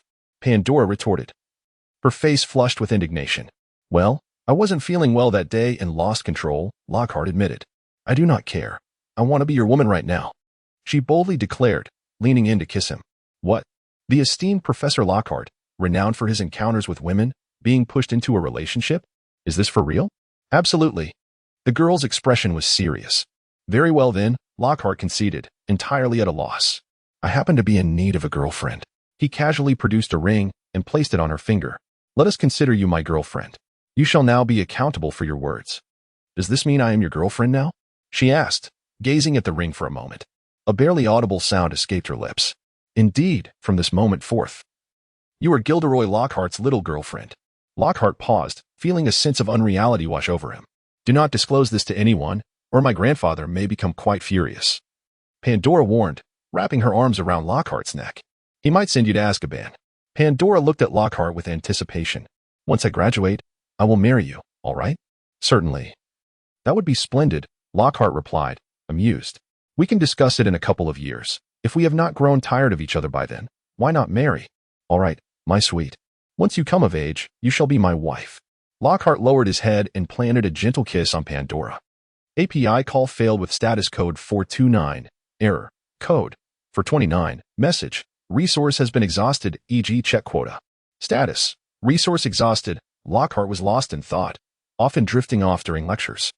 He was now even hesitant to invite Hermione to his office to assist in responding to the letters from his admirers, fearing he might succumb to foolish impulses. Meanwhile, Pandora Fudge, having endured trials and ultimately achieving the intimacy she desired with her beloved, along with his promise of marriage, radiated an irresistible charm. The number of suitors vying for her attention could easily fill an entire classroom of magical history. However, some unfortunate events still unfolded. Just a few days later, Hermione stormed into Lockhart's office, presenting him with a magazine. Lockhart picked it up and began to flip through its pages. Hermione, are you truly toying with Harry and Crumb's affections? Lockhart mischievously inquired. Professor, you are mocking me as well. Hermione seemed somewhat irked, adding, I merely wish to show you an article about yourself. Lockhart could only gaze downward at the professor of defense against the dark arts at Hogwarts, who, after the conclusion of the Christmas ball, escorted his young partner into his own office, emerging only hours later. A sudden shock coursed through Lockhart. How had he been discovered? Professor, whom did you bring back to your office? Hermione inquired with a tinge of acidity in her tone. This isn't good. You worked so hard to break the curse and retain your position. That's utter nonsense, Hermione. You frequently spend hours in my office, don't you? I'm merely assisting you in responding to your fans, and my inviting other students in is solely for tutoring purposes. Lockhart adamantly denied the accusation, turning the attention back to Hermione. It wouldn't bode well for you, Hermione. Your reputation could be tarnished. Let us see who penned this article.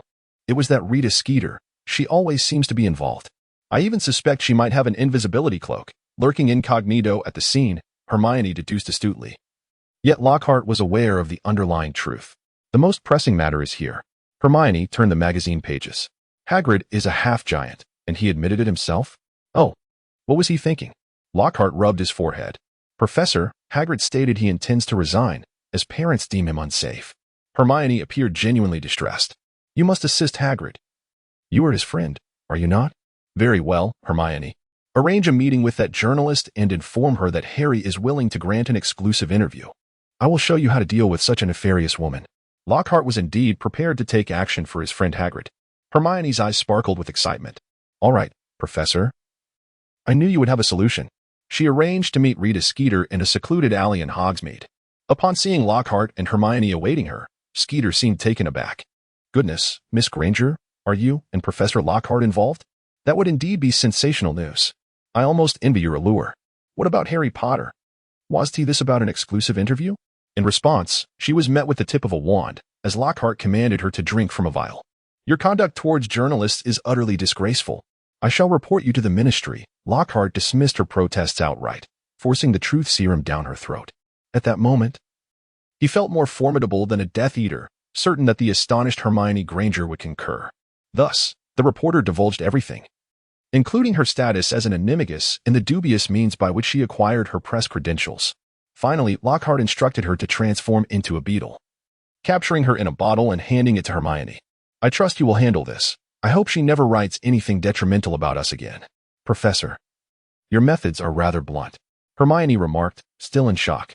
How did you know she was problematic? Nothing can thwart the remarkable Gilderoy Lockhart. He gracefully departed, leaving Hermione in awe as he walked away. The semester concluded smoothly, and as the winter holidays commenced, Lockhart declined Pandora's invitation to visit the Minister of Magic. For the Order of the Phoenix was beginning to mobilize. Following the instructions on the note, Lockhart arrived at number 12, Grimmauld Place. At this moment, the Order of the Phoenix appeared to be in robust strength, comprising Dumbledore, Snape, Professor McGonagall, the Weasley couple, Kingsley Shacklebolt, Hagrid, Moody, Black, Tonks, Lupin, and several others unknown to Lockhart, though it seemed that Dumbledore was not inclined to make introductions. Lockhart observed that Tonks seemed to have developed a fondness for Lupin, persistently lingering around him, while Lupin maintained a demeanor of indifference. Well, aside from a few undercover friends bearing the weight of their burdens and those temporarily occupied, everyone had gathered. Dumbledore's voice commanded attention, silencing those who were engaged in lively conversation with Lockhart. First and foremost, he extended his warmest wishes for a joyous holiday season. Various signs indicated that Voldemort had returned. Dumbledore's second statement stirred a minor commotion. Of course, we do not fear the significance of our gathering. It is precisely to confront Voldemort. Dumbledore winked, and in this regard, we are experts. A slight smile graced the faces of the crowd, yet the weight upon their shoulders was palpable. Throughout the prolonged struggle against Voldemort, many comrades had made the ultimate sacrifice, and some bore permanent scars. Dumbledore paused. Lockhart nearly succumbed to the impulse to applaud. Dumbledore continued, however, the prophesied savior is still underage. We must persist in safeguarding him. Undoubtedly, those working within the school have performed admirably, and I hope they will continue their diligent efforts. I have already arranged for personnel to protect Harry during the winter break, and relevant schedules will be provided on their notes. Black and Lupin, you find yourselves with some leisure. I would like you to travel to Germany and France, where some of my acquaintances reside. Seek their assistance, whether it be in terms of literature or material support. Hagrid, in your spare time, engage more with your non-human friends to foster your relationships with them. There is no rush, as the Dark Lord remains concealed in the shadows. You may make your rounds during the holiday. To my friends at the ministry, your burden is the heaviest and the most perilous, for that individual seeks to regain power. Lockhart gazed upon the formidable Phoenix Society before him, a twinge of sorrow welling within his heart. This was a moment of historic significance. Yet he pondered how many lives his existence could save, perhaps even questioning his own survival. Gilderoy, you have done remarkably well, he mused. That wretched journalist later penned an article confessing his fabrications. How did you manage it? After the gathering concluded, Hagrid expressed his gratitude to Lockhart. It was simple, he replied. I stormed into her home and employed a soul-stealing curse along with a thorough scolding. Now she is as submissive as a kitten. Lockhart made a jest, believing no one would take him seriously. However, the endearingly naive Hagrid widened his eyes in alarm and grasped him tightly, exclaiming, Goodness, you cannot do that. It is illegal. You have already assisted me immensely. Please stop. I do not wish to see you sent to Azkaban, a truly dreadful place. Release me, Hagrid. You are hurting me, Lockhart retorted, staring at Hagrid incredulously. Do you genuinely believe such a jest? The Order of the Phoenix had not assigned Lockhart any tasks as a new member, much to his delight, allowing him to enjoy a pleasant winter break. As the holiday concluded, Lockhart resumed his covert observations to ascertain who might be the elusive Barty Crouch Jr., despite the dwindling hope of success. Reluctantly acknowledging the truth, he realized that this time, Crouch had indeed outsmarted him, rendering him utterly incapable of uncovering his identity. Do not fall into my grasp, Crouch. I shall ensure you experience the torment of the Cruciatus curse, compelling you to plead for death, Lockhart thought fiercely. Unlike when he had first arrived, Lockhart now sensed that the trio of saviors relied on him excessively. Hermione had once again brought Harry and Ron to seek his counsel on how to tackle the upcoming second task. So, you have unraveled the secret of the golden egg? Lockhart inquired, pleased with their progress. Professor, do you have any effective methods to assist one in moving underwater? Harry asked. There are numerous approaches, but you should contemplate them yourself. Lockhart believed it prudent to guide Harry gently rather than divulge everything at once. Perhaps certain spells could address the issue. Yet we have not studied anything akin to that, Hermione remarked. Neville mentioned he possessed a gillyweed that could enable underwater breathing, Harry hesitantly added. But we have no idea where to procure it. Perhaps we should pilfer it from Professor Snape. He has everything, Ron suggested. Good heavens. At times like this, if one seeks to requisition supplies or swiftly learn a spell, merely voicing the request should suffice. I believe even Professor Snape would relent and not intentionally create obstacles. Stop thinking about thievery. It is detrimental to both yourself and others. Lockhart warned the trio of young lions with wide eyes. Suddenly, an idea struck Lockhart. He seized Harry's arm. Harry, who suggested the idea of gillyweed to you? It was Neville. Why, Professor?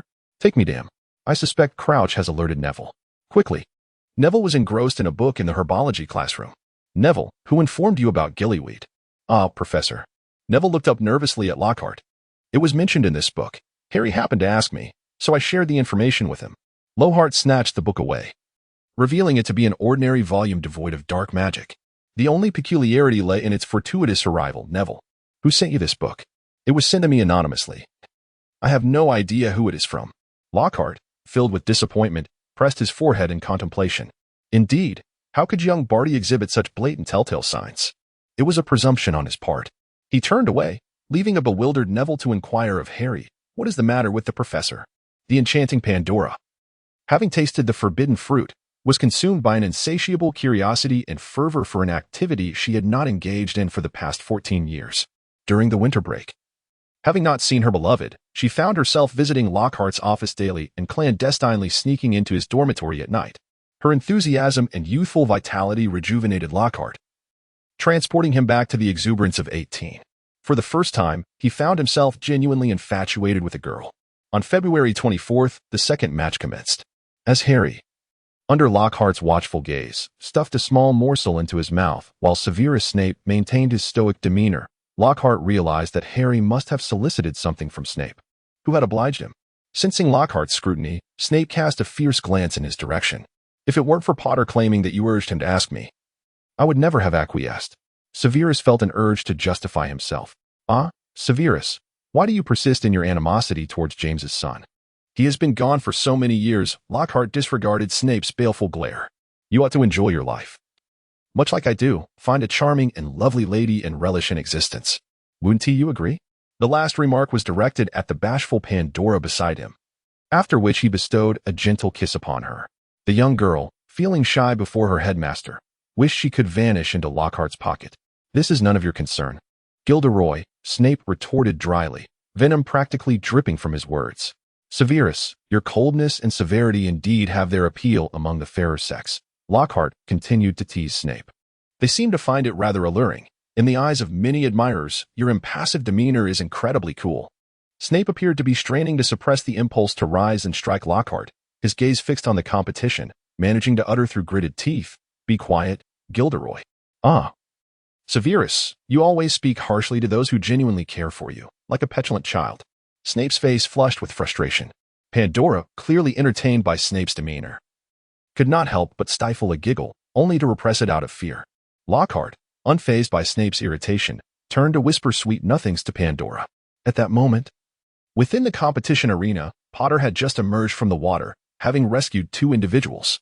Filch was bringing a blanket to wrap around the contestants and the rescued, while the judges were tallying scores. Fleur approached Harry, bending down to kiss his cheek before turning to Ron and doing the same. Lockhart had no interest in this matter. He had already devised a plan. The preceding matches were of little consequence to him. Ultimately, all he needed to do was prevent Harry from touching that trophy, thus rendering all of young Barty's prior efforts utterly futile. Lockhart eagerly anticipated the expression on Barty's face upon witnessing it all unfold. "You cannot find me. Yet I shall contend with you." The public revelation of Lockhart and Pandora's romance has left many young women, including Hermione, disheartened. She now sits despondently in the library, engrossed in her book, while Lockhart, with a buoyant demeanor, peruses which weekly, occasionally raising an eyebrow in amusement. At present, Rita Skeeter dares only to publish mundane content within its pages. With a scoff, Lockhart continues to read, yet after only a few lines, he can no longer restrain himself and tosses the magazine aside. Lockhart lifted his head, finally realizing what was amiss in the library. Crumb was absent from his usual spot. And naturally, the usual throng of girls following him was also missing, rendering the space particularly serene. "Why is Crumb no longer clinging to you, Hermione?" Lockhart inquired with a curious expression, glancing at a magazine. "Did he truly invite you to visit Bulgaria?" Hermione's cheeks flushed. "No, Professor. He wrote that Professor Karkaroff has confined them, and they are only allowed to attend classes and dine on the ship. He invited me after the second task." "Are you planning to go?" "I don't wish to. He would be quite heartbroken," Lockhart said, flipping through another magazine to change the subject. "How have you dealt with Rita Skeeter?" "She is an exceptional journalist. It seems nothing in the wizarding world escapes her notice. Her transformations only enhance her prowess. I trapped her in a bottle for a few days, and then she capitulated, agreeing to write whatever as long as her secret remained undisclosed." "Ah, excellent. Keep in touch. She may prove useful in the future." "Indeed, Professor. How is your L.K.? project progressing?" Hermione finally perked up. "It's going exceptionally well, especially with Rita Skeeter's assistance. I've published some pieces in the newspaper, and many readers have written in to express their intention to treat house elves kindly. This is all thanks to you, Professor." Hermione's face flushed with excitement, as if envisioning the future, one day when house elves are liberated. The world will remember the great Gilderoy Lockhart for supporting Miss Hermione Granger and founding this organization. "Oh, is that so?" "Quite commendable," Lockhart replied dismissively, thinking he could alter this minor narrative. "Keep up the good work, and you may earn a peace award in the wizarding world." The final task finally commenced, and as the last champion entered the arena, Aurors and school faculty formed pairs to maintain vigilance. In addition to the fixed sentinels at the corners, another group could be seen patrolling 50 feet apart as the attack cases remained unresolved. Coupled with Rita Skeeter's sensational reports, the Ministry of Magic had no choice but to continuously reinforce security. This day must not be taken lightly. Lockhart soared above the maze on his broom, having confirmed multiple times prior to the competition that the trophy bore no confusion charms. It was, in essence, a key that could only transport a person from the maze to the winner's podium. Lockhart speculated that young Barty must have placed a rather ingenious confusion charm upon it, causing it to only activate and transport individuals, particularly Harry, before reverting to its normal function of delivering the victor to the podium. Lockhart meticulously examined the trophy, even personally placing it in the designated spot, yet he was certain that the cunning little Barty had devised a way to tamper with it. He fixated on the maze from his broomstick, wand firmly in hand. Shortly after the competition commenced, distress signals erupted in the form of red fireworks across the arena, prompting an Auror, alerted by the fixed sentry, to mount his flying broom in assistance of the disqualified champion. Lockhart spotted Cedric, who was not far from the finish line. At that moment, Harry also appeared. The plot remained unchanged. However, Lockhart was unwilling to wait any longer. He aimed to thwart Harry from reaching the trophy, drawing his wand and targeting Harry Potter. Just then, a hand clutching a wand emerged from the void beside the trophy, casting a peculiar spell upon it. Lockhart witnessed this spectacle, yet it did not deter him from his scheme. Petrificus Totalis. This was the most flawless petrifying charm Lockhart had ever executed, and both Cedric and Harry, positioned nearby, were rendered immobile. Meanwhile, from that void, a figure emerged, shedding an invisibility cloak and soaring out on a broomstick. Filch. Lockhart suddenly comprehended the chain of events, a wave of humiliation washing over him. Little Barty had disguised himself as Fudge by leveraging the identity of a mere puppet. He had evaded significant scrutiny, while his position allowed him to orchestrate various machinations, including tampering with the Goblet of Fire, confiscating Harry's invisibility cloak, and infiltrating the arena. Countless times, as Lockhart pondered the identity of little Barty while absent-mindedly walking, Who would have imagined that the old man quietly sweeping beside him was, in fact, little Barty? Now, he wished to flee? Lockhart urged his broomstick, pursuing him. Though little Barty had toyed with him for an entire year, he was determined not to kill him. After all, he had ultimately triumphed. Harry was now incapacitated, and he could not dare to touch that trophy. Lockhart was not particularly adept at riding a broomstick. Yet it was evident that young Barty was even weaker. He could not even manage a straight flight. Ha ha ha, Lockhart had never felt such exhilaration. Deliberately imitating the cackling laughter and lines of a villain. Barty, you are a remarkable wizard, and quite clever, but I have triumphed. The stunning spell. A blade of light sliced through the air. It seemed that an entire year of masquerade had diminished Barty's magical prowess. His broomstick was struck, plummeting to the ground. And Lockhart descended nearby, drawing his wand and rushing over. Barty writhed in agony on the ground, and Lockhart pointed his wand at him. Only to discover that Barty possessed nothing but his wand, an anomaly for his character. Why do you not resist? Did you truly believe you could flee from me? Lockhart kicked him, maliciously exclaiming, a torment to the core. A commotion in the audience drew attention to the unfolding conflict, and a group of adult wizards soared over. Lockhart was compelled to cease his retaliatory torment. Gilderoy, what is happening? What has happened to Firk? Dumbledore was the first to arrive, inquiring. You need not speak. I already know everything. Barty, Lockhart replied without directly addressing Dumbledore, triumphantly delivering another kick to Barty. From this moment on, every word you utter shall serve as evidence. He is Barty? Gasped the crowd in astonishment. At that moment, Barty's face contorted as he gradually reverted to his youthful form, deranged. And Lockhart had to concede that he was almost as handsome as himself. However, Barty did not display any signs of despair. Do you believe you have won? Barty glared at Lockhart with a twisted expression. Still defiant, I see. Lockhart raised his foot to kick him again, but was halted by Dumbledore. Gilderoy, mind your manners. There are members of the Ministry of Magic present. Allow them to handle this. Very well, let him enjoy the kiss of the Dementor, Lockhart shrugged. For he had emerged victorious regardless. Several aurors from the Ministry approached to restrain Barty, who offered no resistance, yet a mad smile gradually spread across his face. Minutes passed, and he successfully led the aurors and teachers away. Ha ha ha ha ha. Barty had never felt such elation, even mimicking Lockhart's laughter and lines. Gilderoy Lockhart. Undeniably. You are an exceptional and powerful wizard, as well as astute. No wonder you have held the position of defense against the dark arts professor at Hogwarts for so long. But I have triumphed. API call failed with status code 429. Error. Code. 429. Message. Resource has been exhausted, e.g. check quota. Status. Resource exhausted, a Lockhart pivoted, addressing the aurors. How fares the match? Is it not yet concluded? Scrimgeour responded. It continues apace. But we observed a disturbance in this quarter and hastened to investigate. Barty Crouch Jr. continued to chuckle maniacally. I delivered unto the Dark Lord the blood of Potter. His designs shall reach fruition, his might shall be restored, and I shall ascend as his most valued acolyte. Did you not witness my immobilization of Harry? Lockhart remained utterly perplexed, as did others present. Your machinations have already crumbled. I extend my gratitude for your incapacitation of Harry. To think that even a squib could effortlessly subdue the savior. Ha. Barty Crouch Jr. proclaimed with vociferous gratitude, his derision unmistakable. Lockhart's expression shifted dramatically as he realized something was amiss. Instinctively, he aimed his wand at young Barty and uttered the killing curse. Stop. Gilderoy. Scrimgeour intervened, blocking the deadly spell. Leave this to us. Lockhart had no time for idle chatter. He turned and flew towards the maze, his heart sinking to the depths yet clinging to a flicker of hope as Dumbledore followed closely behind. Gilderoy, what on earth is happening? Dumbledore inquired midair. I fear that man has succeeded. It is all my fault. Lockhart gritted his teeth in despair. Upon witnessing the scene, his heart plummeted. The trophy was nowhere to be found, and Harry and Cedric lay on the ground, with blood streaming from Harry's body. With a wave of his hand, Dumbledore dispelled the enchantment afflicting Harry, causing him to spring to his feet. Headmaster, Professor, it was Peeves.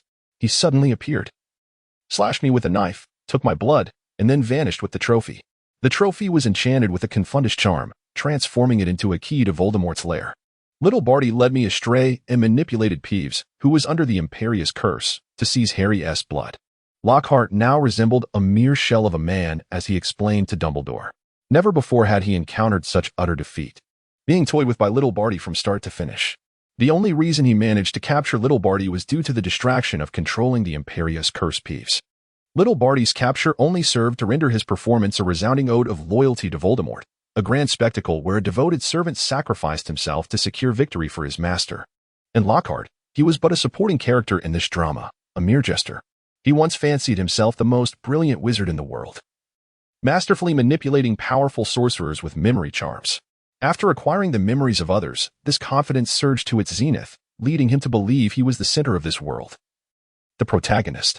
He envisioned that combining his clever intellect with prophetic abilities would elevate him to greatness akin to Dumbledore's and renown comparable to Voldemort's. Now, however, he realized his grave error. From the very beginning, he had been devoid of control over the unfolding events. His misguided attempts to alter the narrative had only rendered Little Barty's scheme more thrilling and seamless than the original tale. Breathtakingly flawless, if Little Barty's capture was merely a facet of a grander design, Lockhart's performance merely serves as a dazzling embellishment to the enemy's triumph. For a proud and astute wizard like Lockhart, there is no greater wound than the shattering of his confidence. He now perceives the world as if it were adrift. His glory, fame, and even the lady he has fallen for, all mere illusions, intricately woven into the adversary's scheme. Gilderoy, realizing the gravity of the situation, Dumbledore infused his voice with a calming spell. This is not your fault. No one could have unraveled this plot. Yet, he mused, had I destroyed the trophy immediately, I could have thwarted their plan, had I chosen to stay and protect Harry instead of pursuing young Barty. Dumbledore sighed, regardless of Lockhart's gaze towards Professor McGonagall. What transpired over there? Dumbledore inquired, sensing the commotion at the podium. Filch has been sent back by the trophy, shouting madly that his master, the Dark Lord, has returned. I have rendered him unconscious. It appears he has fallen victim to a potent soul-sucking curse, McGonagall elucidated. Indeed, you handled it admirably. Now, escort Harry and Gilderoy back to their quarters for some rest. Oh, and remember to summon Gilderoy's young lady, that charming girl from the Fudge family. What has befallen Gilderoy? Has he succumbed to a dark curse as well? He is far too proud to accept this failure. Voldemort, Harry weakly interjected from the side. Has he truly returned? Harry. Dumbledore turned, his wise eyes meeting Harry's gaze. I fear it is true. Upon awakening from slumber, Gilderoy Lockhart was undoubtedly fortunate to behold the beautiful visage of Pandora. Hello, Pandora, what brings you here? He inquired, still hazy from sleep. Professor, you are awake. Are you all right? What transpired yesterday? Why did the headmaster instruct me to administer a sleeping potion to you? I have told you countless times, call me Gilderoy. Dumbledore has bewitched me, has he not?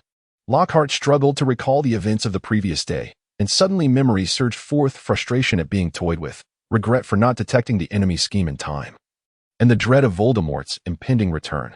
It all flooded back, akin to the most potent poison, compelling Lockhart to curl up in a bid to withstand the agony. Professor, what is the matter? Have you been cursed? Pandora exclaimed in alarm. Shall I fetch Madame Pomfrey? No, your presence is sufficient. I merely feel a bit unwell. Lockhart grasped Pandora's hand. Before the woman he cherished, Lockhart endeavored to maintain his composure, recounting to Pandora the occurrences in the arena yesterday and the enemy's plot. The more he reflected, the deeper the sense of futility sank into his bones, causing him profound anguish. If he could not rectify this situation, he feared he would never find peace in slumber. Gilbert, now that the Dark Lord has gained an advantage, you must rally yourself. Otherwise, the enemy will revel in our despair. Share all of this with your grandfather. He will have a means to confront the Dark Lord. Pandora attempted to soothe Lockhart, even affectionately calling him Gilbert for once.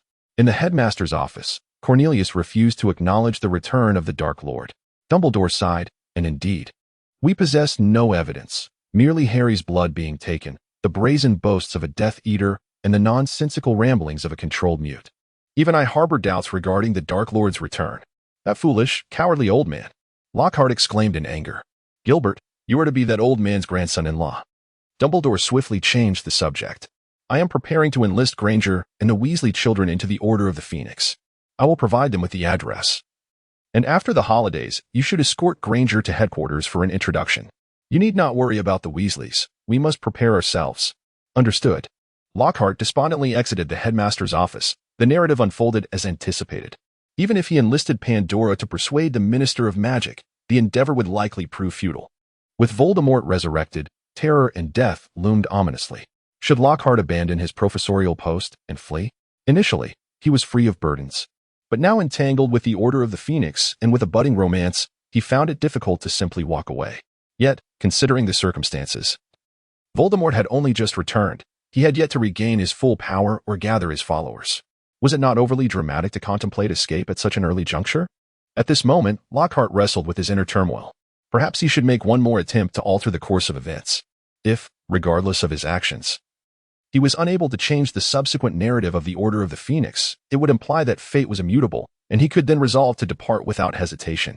Lockhart, harboring a glimmer of hope, resolved to make one more attempt to alter the course of events. Should he succeed, he believed he would remain safe until Dumbledore's demise. If he failed, it would signify that the wheels of fate were unyielding, compelling him to retreat into oblivion. "Professor, my parents are very eager to meet you. Would you accompany me back?" Pandora implored, clinging to Lockhart with a playful pout. "I dread another summer without seeing you. My dear, I am quite occupied this summer. I have numerous tasks to attend to," he replied, a statement that anyone could perceive as mere pretense.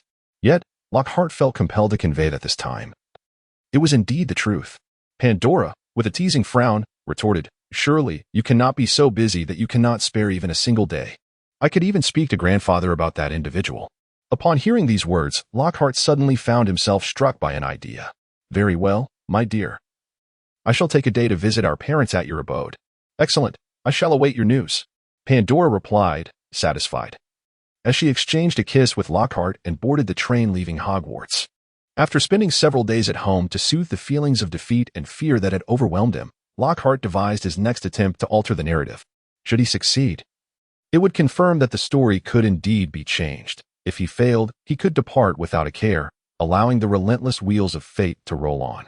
He summoned a few familiar members of the Order of the Phoenix to headquarters. "Young Gilderoy, you mentioned you had a grand plan. Do share." "For I am positively itching with anticipation." Moody's magical eye fixed intently on Lockhart. "Do not call me young Gilderoy. I am nearly 30. Lockhart shot an annoyed glance at Moody and continued, "Fudge does not believe that the Dark Lord has returned. I intend to pay him a private visit in a few days and attempt to persuade him." "What relevance does this have for us?" Sirius interjected. Tonks appeared displeased. "Sirius, do not interrupt Gilderoy while he speaks." Lockhart, "Well, actually, I seem to have muddled my thoughts. Allow me a moment to organize them. After the mysterious figure's resurrection, what should be the first course of action?" Lockhart collected his thoughts. First and foremost, he would undoubtedly need to rebuild his army. Sirius remarked that he once commanded a considerable number of followers, those wizards he had either threatened or beguiled, as loyal Death Eaters, and a variety of creatures dwelling in darkness. Have you not heard that he once sought to recruit giants? Indeed, giants were merely one of the many beings he desired to entice. He would not dare to assault the Ministry of Magic relying solely on a handful of Death Eaters. Indeed, but have you considered that while three-legged toads are rare, two-legged Death Eaters abound in this world? Lockhart deliberately teased. "What on earth are you trying to convey?" Sirius appeared agitated, exclaiming that they were not students and should refrain from such pedagogical theatrics. "Apologies, I've spent too much time in the classroom. There are indeed many Death Eaters, yet the strongest and most loyal are all confined in one place, Azkaban. I see now, little Giddery, had you not spoken, we might have forgotten." Moody exclaimed, rising excitedly. "That individual will surely devise a means to rescue his allies. Half of them were captured by me, and they are all utterly ruthless. However, the Dementors, acting as guards, should pose no issue. Everyone present had encountered Dementors. Aside from Animagi, there exists no escape route." Arthur Weasley finally spoke, mentioning that after Peter's escape last year, the Ministry had improved Azkaban's facilities, and now even Animagi cannot flee. "Arthur, you've grown too complacent in your dealings with the Muggle authorities," Moody retorted, expressing his dissatisfaction. "No one denies that Dementors are the finest prison guards. But what if the Dementors themselves are not secure?" "Indeed," Tonks exclaimed, recalling that the Dementors were once in service to that individual. "Goodness, perhaps while we converse. The Dementors are negotiating with him, discussing how much they would require in return for releasing those Death Eaters. Giddery, do you have a plan? Speak swiftly. We must act immediately." Tonks seemed unexpectedly agitated. "Calm down, Tonks. Let us first hear what Giddery has to say," Sirius reassured her, turning to Lockhart. "Giddery, how do you intend to persuade the minister?" "Persuading the minister is impossible. Did you not observe Fudge's dismissive demeanor?" Arthur interjected, noting Fudge's adamant denial of the truth. He fears Dumbledore and therefore refuses to believe, and furthermore, we indeed lack sufficient evidence. Lockhart sighed, lamenting that should he attempt to persuade him, he would likely view me as an accomplice of Dumbledore seeking to overthrow him. The crux of the matter is, even if you convince him that the individual has returned, it is improbable that you will immediately persuade him to withdraw the Dementors. Arthur, well-versed in Fudge's character, urged Gilderoy to abandon such notions. Even if you're merely Fudge's lover, I know you must have a backup plan. Please share it with us. Understood. I shall proceed. Everyone leaned in attentively. Fudge is typically well-guarded, but I managed to enter his home due to the protection provided by his loyalty charm, and Pandora invited me over.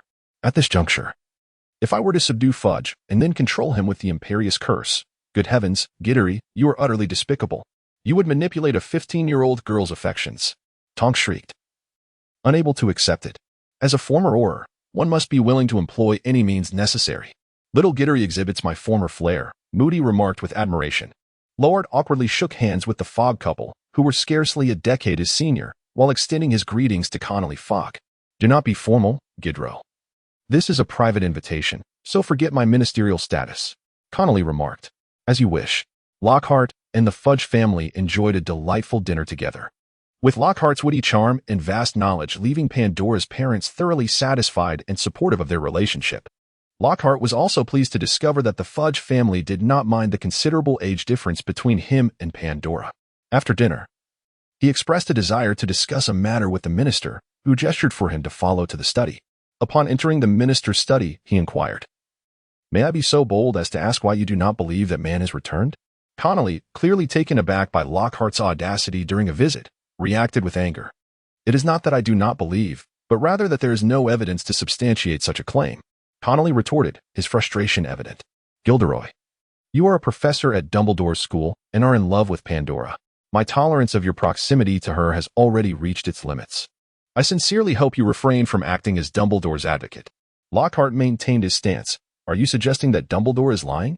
What would he gain from such deceit? In fact, the information I have regarding Dumbledore's dissatisfaction with me far exceeds the whispers surrounding the return of the Dark Lord." Connolly's face flushed with anger. "I now have ample reason to suspect that Dumbledore is using this as a pretext to undermine my position as minister." "Minister? How could you resort to such an excuse to slander an elderly man nearing the end of his life?" Lockhart feigned astonishment, employing his fabrications to further lower Connolly's defenses. "Dumbledore claims he has less than 2 years to live. He merely wishes to eradicate a calamity from the wizarding world before his demise. Dumbledore is on the brink of death? This cannot be true," Connolly responded, visibly taken aback, his tone wavering. "With his strength, he could easily live another 50 years. He had sustained injuries in his battle against dark forces, which were now deteriorating." Lockhart continued his deception, asserting that he had brought evidence of the Dark Lord's resurrection and the rebellion of the Dementors. "What?" Connolly exclaimed in shock. "The Dementors have rebelled? Bring forth the proof at once." API call failed with status code 429. Error. Code 429. Message. Resource has been exhausted, e.g. check quota. Status. Resource exhausted. Lockhart placed Cornelius upon the sofa, casting a potent sleeping charm, and subsequently took a lock of his hair. Then Mr. Fudge, Mrs. Fudge, and old Mr. Cornelius all succumbed to unconsciousness. Lockhart exclaimed nervously, "What? What has happened to my father? He has collapsed." Finally, Pandora called out, "Open the door. I shall sleep with you today." Pandora cautiously opened the door, coming swiftly. "They have fainted." Lockhart embraced Pandora tightly, gently laying her onto the bed, and planted a kiss upon her forehead. Subsequently, he cast a sleeping charm and departed from Fudge's residence, returning to the headquarters of the Order of the Phoenix. There, he informed Arthur and the others that everything was in order and they were ready to proceed. "Very well, I shall notify our members at the Ministry of Magic." Including Dumbledore, Arthur replied, "Though it seems Dumbledore is searching for something at Voldemort's old estate. Let us first prepare the Polyjuice potion." Lockhart picked up a vial, placing a strand of hair inside, ensuring it would be consumed every 50 minutes, hoping it would deceive those in their path. "Let us move on. I can hardly wait," Moody urged. "Minister, Mr. Lockhart, and you as well, Moody, what brings you all here?" A guard of the minister inquired in astonishment. "Immediately summon all Aurors not currently on duty, along with the hit wizards and the emergency affairs office personnel. There is an urgent situation at hand." Arthur mimicked the voice perfectly, greatly impressing Lockhart, who realized the order was indeed composed of remarkable individuals. Understood. Half an hour later, the hall was filled with hundreds of combat members from the Ministry of Magic. According to the intelligence provided by Mr. Lockhart and Mr. Moody, we now have reason to believe that the Dementors have allied themselves with the Dark Lord, preparing to unleash all Death Eaters. What? Arthur's declaration stirred a tumult. But you denied the Dark Lord's return just yesterday, Minister. Someone immediately challenged. I apologize for my previous obstinacy and folly. Mr. Lockhart and Mr. Moody have brought forth evidence compelling enough to sway me. Minister, you must disclose this evidence at once. Many wizards concurred with this course of action.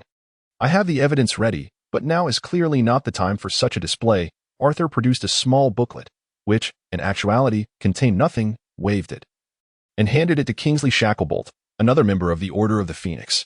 Once matters have been settled, Mr. Shacklebolt will present the evidence. Act immediately, Minister. If this is true, we cannot afford any delays. A member of the Order, mingling in the crowd, vocally incited a portion of the assembly. Now, allow me to outline the precautions. Arthur cleared his throat. In this operation, should we encounter resistance, you are authorized to use the killing curse. Engage any opposition immediately. And those unable to summon a complete Patronus must remain at the ministry. Furthermore, all must don anti-killing curse vests. Now, everyone, prepare at once.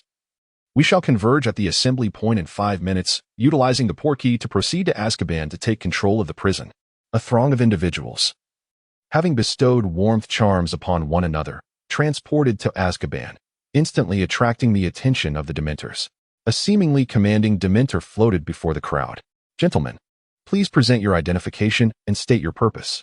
Its rasping voice was discomforting to those who heard it. The Dementor had no vocal cords and communicated through magical vibrations in the air. Kingsley stepped forward, displaying his credentials. Based on intelligence, the Dementors are suspected of colluding with the Death Eaters. We request that the Dementors account for the number of prisoners and vacate Azkaban at once, for it is to be taken over by the relevant departments of the Ministry of Magic. What? You cannot do this. The Dementor cried in fury. According to our agreement, Dementors are not permitted to hunt at will, yet we are to guard Azkaban eternally. The agreement only stands while you do not oppose the Ministry of Magic. Once we ascertain the situation, we may consider allowing the Dementors to retain control here. No. Minister, is this your command? The Dementor, upon noticing Arthur disguised as Fudge, exclaimed. You wish to take over Azkaban without providing us a dwelling, forbidding us from attacking Muggles. Are you intent on extinguishing the Dementors? It is my command. Now, please execute the order. The Dementor seemed to peer at Arthur with its hollow eye sockets before tilting its head and shrieking. This is bad. That is a signal of rebellion. Lockhart, who did not comprehend the Dementor's language, merely leaped forth to incite battle. Engage. While most hesitated, a swift member of the Order initiated the attack. Expecto Patronum. The Dementor before them was struck down by multiple patron uses. It soon became evident that Lockhart was correct. That shriek was indeed a signal for revolt. The Dementors had allied with Voldemort, awaiting the negotiation of their desired rewards and the division of territories before springing into action to liberate the Death Eaters. As the first Death Eater, wand in hand, joined the fray, the need for evidence was rendered moot. Theoretically, no wands were supposed to exist within Azkaban, and since one had appeared, it was undoubtedly provided by the Dementors. Team 1, proceed to the area for repeat offenders. Leave no survivors.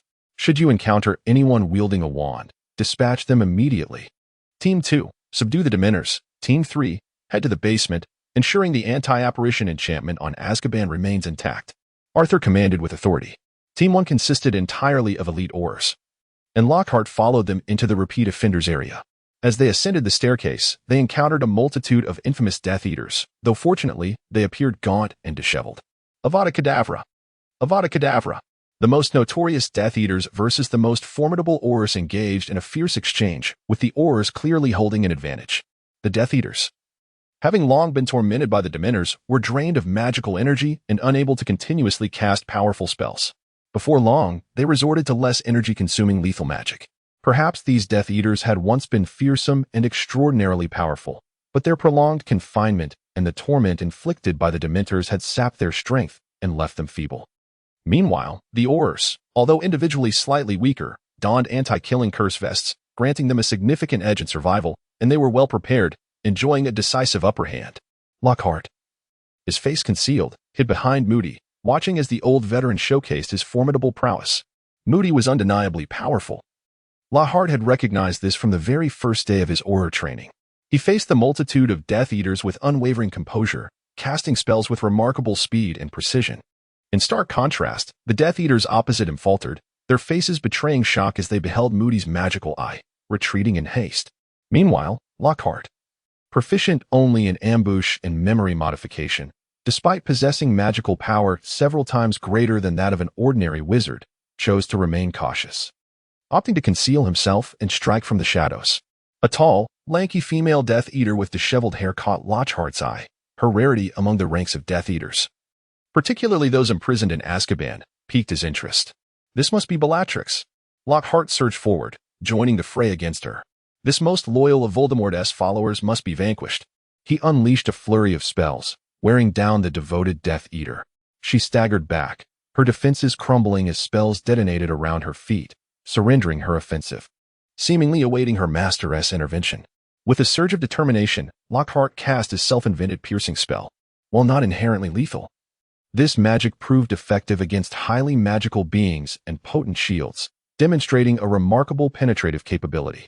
Under the relentless barrage of spells, the most loyal Death Eater succumbed without a struggle, her defeat arriving too swiftly for her to utter even a token of defiance. Lockhart suppressed his inner elation. The plot had indeed shifted.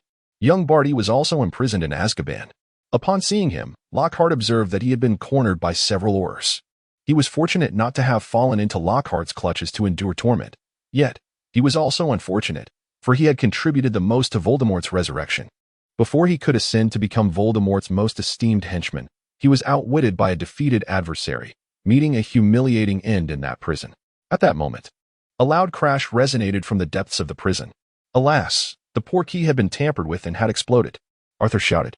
The surviving Death Eaters emitted a frenzied and joyous cry, disregarding the spells hurled at them, desperately casting their own portkey to escape this place that instilled terror within them.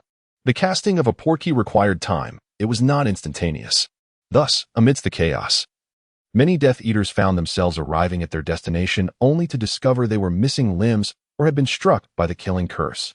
Why do my followers fluctuate between 3 and 4, returning and departing multiple times? Though such matters bear little significance, I implore you not to toy with my emotions. Moreover, I welcome any feedback or evaluations from those who read this, as I only possess a general idea for what lies ahead.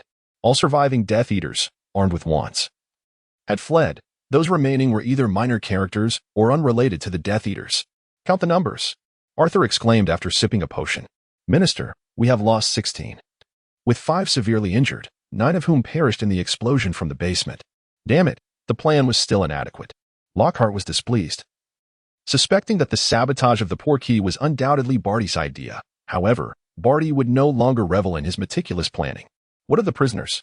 Arthur inquired further. There are 52 bodies, 31 have escaped, and approximately half of those were likely struck during their portkey escape, their fates unknown. Most of the Dementors have been slain, but without complete bodies, we cannot account for them. The high-risk offenders, due to special attention, are few in number who managed to flee, but they were not entirely eradicated. Minister, I have something to discuss. Please come here. Lockhart subtly gestured to Arthur. What is it? Arthur followed Lockhart to a secluded corner. I must return to the Fudge residence immediately to tend to their memories. Extract all of the memories you have from impersonating the minister. It will be convenient. Very well. Arthur drew his wand, extracting a thread of memory from his temple, placing it in a vial, and handing it to Lockhart. Then I shall take my leave. Execute this flawlessly, avoiding any substantial suspicions. Arthur nodded in agreement. With a whoosh, Lockhart disapparated away. Now, gentlemen, take all ordinary prisoners who did not escape back to the Ministry of Magic. The Aura Department will allocate personnel to establish a new office for guarding prisoners. If manpower is insufficient, we can borrow from other departments. The injured should be sent to St. Mungo's first. By this time, no one was concerned with the non-existent evidence. The rebellious Dementors served as the best proof of the chaos that ensued. Lockhart returned to the Fudge household, first altering Pandora and her parents' memories to ensure nothing had transpired. Next, he turned his attention to Minister Fudge, who had mastered a portion of brain-cloaking magic, complicating the memory modification task significantly. Initially, he adjusted the recollection of a post-dinner conversation, transforming the memory of Lockhart striking himself unconscious with his wand into one where he presented a small booklet. which appeared to substantiate a conspiracy between Dementors and Death Eaters to overthrow the Ministry of Magic. In a moment of impulsive enthusiasm, Fudge accepted Lockhart's suggestion to return to the Ministry and assemble a team to take control of Azkaban. He then implanted Arthur's experiences into the Minister's mind, modifying the memories to resemble his own battles. After a series of confrontations, a multitude of fugitives were dispatched, ultimately leading to the destruction of the Portkey, allowing a small fraction to escape. Exhausted, Minister Fudge returned home to rest, having concluded the operation, which transpired in less than a week. Lockhart was eager to inform Rita Skeeter, ensuring the event would make headlines, even if Minister Fudge held suspicions. It was now past 4 in the morning, and as dawn began to break, Lockhart returned to the headquarters of the Order of the Phoenix, collaborating with other members to erase traces of their activities and synchronize their testimonies before relaying the results to Dumbledore. This operation marked the first proactive strike by the Order, a remarkable success that not only left Voldemort in a precarious position without key supporters, but also prematurely exposed the Death Eaters' plans to re-enter the wizarding world. Moreover, throughout the entire endeavor, only the Ministry had taken action, while the Order remained shrouded in secrecy. What gratified Lockhart most was his proof that the narrative could indeed be altered, avenging the mockery he endured from young Barty. He envisioned Barty's incredulous expression in his final moments and Voldemort's furious wrath, drifting into slumber. In the midst of chaos, Voldemort seethed, his pale visage contorted in rage. "You said the Ministry wouldn't discover this, Barty. If I hadn't extracted you beforehand, there would be only a handful of us left at this table. My lord, I cannot explain. The plan was supposed to be flawless." Barty, equally terrified, lamented, "Even my decoy has perished. This is a premeditated massacre. The Ministry would never act this way. It must be a plot by the Order, perhaps orchestrated by that Gilderoy Lockhart, a man who frightens me with his unscrupulousness." "Who is Gilderoy Lockhart? Is he formidable?" Voldemort inquired, narrowing his eyes. "My lord, at least Mr. Crouch managed to save a dozen." Snape interjected, deliberately steering the conversation away from Lockhart. "Damn it, all who should have survived are dead. Those who should have perished are alive." Voldemort surveyed the table, noting that only 5 or 6 qualified individuals remained, while he had prepared 24 seats, exacerbating his emotional turmoil. Poor Barty had escaped from Azkaban twice only to be tormented by his own master. Lucius and the other Death Eaters watched in trepidation, scarcely daring to move. "My lord, our immediate priority is to expand our ranks," Snape reminded him. "The deceased cannot be revived, but pureblood wizards who revere you continue to emerge and grow. There will always be some exceptional ones, not to mention we can utilize the Imperious Curse." "You speak wisely, Severus." Voldemort raised his wand, surveying his subordinates. "So, what recommendations do you have?" "Lucius, your son is attending Hogwarts, is he not?" "My lord," Narcissa implored, "he is merely 15. I have no intention of assigning him any significant tasks. Just keep an eye on what Dumbledore is doing." Voldemort bellowed, then turned to Barty. "I shall grant you one more chance, Barty. I require the prophecy ball concerning myself and the Potter brat. Make it swift." The Daily Prophet's headline read, "Ministry strikes at midnight. Thwarting major Death Eater conspiracy. Numerous Death Eaters meet their demise." Sirius Black perused the paper with delight, flipping to another page. "Minister of Magic issues extermination order, declaring Dementors a dangerous creature." "How splendid, Gilderoy. I haven't felt this joyous since graduation," Sirius remarked during breakfast, turning to Lockhart. "Heaven knows, there's even a feature on Fudge, depicting him as a deeply concealed wizard who, through his cautious demeanor, has lulled the Death Eaters into complacency, only to deliver a fatal blow at a crucial moment." "Cough. Cough," Lockhart interrupted, drawing Sirius's attention to the implications of his relationship with Fudge. "Well, you can't possibly assert that the minister was impersonated by Arthur. No doubt the credit for this achievement belongs to him. Let's hope this emboldens him to confront that individual rather than continue his feud with Dumbledore." Tonks seemed to share significant disdain for the minister. "My goodness, I was away for just a few days, and you all accomplished such a monumental feat." Lupin, just returned, remained in a state of shock as he absorbed the news, reading the final page, where the minister stated that the incident indicated that the Dark Lord might indeed be back, and pledged the ministry would conduct a thorough investigation and protect everyone's safety. This was indeed well executed, had it not been for the need for discretion. I would have loved to include it in the Auror training manual. Strike when the enemy is weakest, eliminating threats at their inception, an exemplary case. If we allow those Death Eaters to escape the feast and arm themselves with wands, we could easily find ourselves outnumbered. Moody rarely offered praise, but he did so now. This summer should allow for some well-deserved relaxation. Remus, would you be interested in traveling? Tonks gazed at Lupin expectantly. Oh, no, you go ahead. I have other matters to attend to, Lupin replied coolly. Remus, what could be so pressing? Lockhart inquired, setting down his hot milk. Lupin hesitated, unsure how to navigate the probing questions. Are you going to assist Dumbledore in locating Horcruxes or pursue the mysterious person? Lupin habitually deflected, struggling to determine how to respond to such inquiries. Unless it is of utmost importance, out of camaraderie or respect for a lady, you ought to acquiesce to Tonks. Lockhart remarked nonchalantly. Tonks cast a grateful glance at Lockhart, then looked on at Lupin with anticipation. Very well, I agree. I have several tickets from a Muggle travel agency, gifted to me by a fan of my book. Perhaps you can experience Muggle travel. I wish you joy. Lockhart tossed 2 tickets, genuinely hoping to witness Tonks and Lupin together.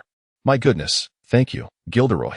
You are truly thoughtful, Tonks exclaimed, her hair shifting colors in delight as she handed 1 ticket to Lupin. Then it settled. There's no need for gratitude. I've used all your experiences to write a book. And these tickets were sent by my fans. I should probably share some royalties with Remus, though I suspect he wouldn't accept them even under duress. Am I in your Madness tale? I certainly wouldn't refuse royalties. Moody fixed his piercing gaze upon Lockhart. At that moment, an owl swooped in, delivering a letter from Dumbledore. Sirius picked up the letter and glanced at its contents. Dumbledore had indeed found one of the Horcruxes belonging to that individual. However, he encountered difficulties while attempting to destroy it. That old man, when he mentions trouble, it surely signifies a formidable challenge. Moody felt a twinge of anxiety. This news was rather disheartening, yet I believe he should manage it. At least he is still able to write. A glimmer of something flickered in Lockhart's eyes. How could Dumbledore possibly consider entrusting Granger and the Weasley children with the Order of the Phoenix? I have grave doubts about their capacity to handle such perilous tasks. Sirius was further astonished by the letter's revelations. They are still minors. At least they are trustworthy. They are good friends of Harry. And thus Dumbledore deems it necessary for them to be privy to some truths, though they shall not be formal members of the Order, Lockhart clarified. Then why not bring Harry over as well? He is having a dreadful time with those Muggle relatives, Sirius lamented. API call failed with status code 429. Error. Code. For 29. Message. Resource has been exhausted, e.g. check quota. Status. Resource exhausted. API call failed with status code 429. Error. Code. For 29. Message. Resource has been exhausted, e.g. check quota. Status. Resource exhausted. Lockhart arrived at his parents' residence, the Lockhart barony. As soon as he entered, his mother enveloped him in a warm embrace. Gilderoy, my child, how have you been? She inquired, planting a kiss upon his cheek. I have been quite well. You should have seen my books. They are available at Muggle bookstores, Lockhart replied.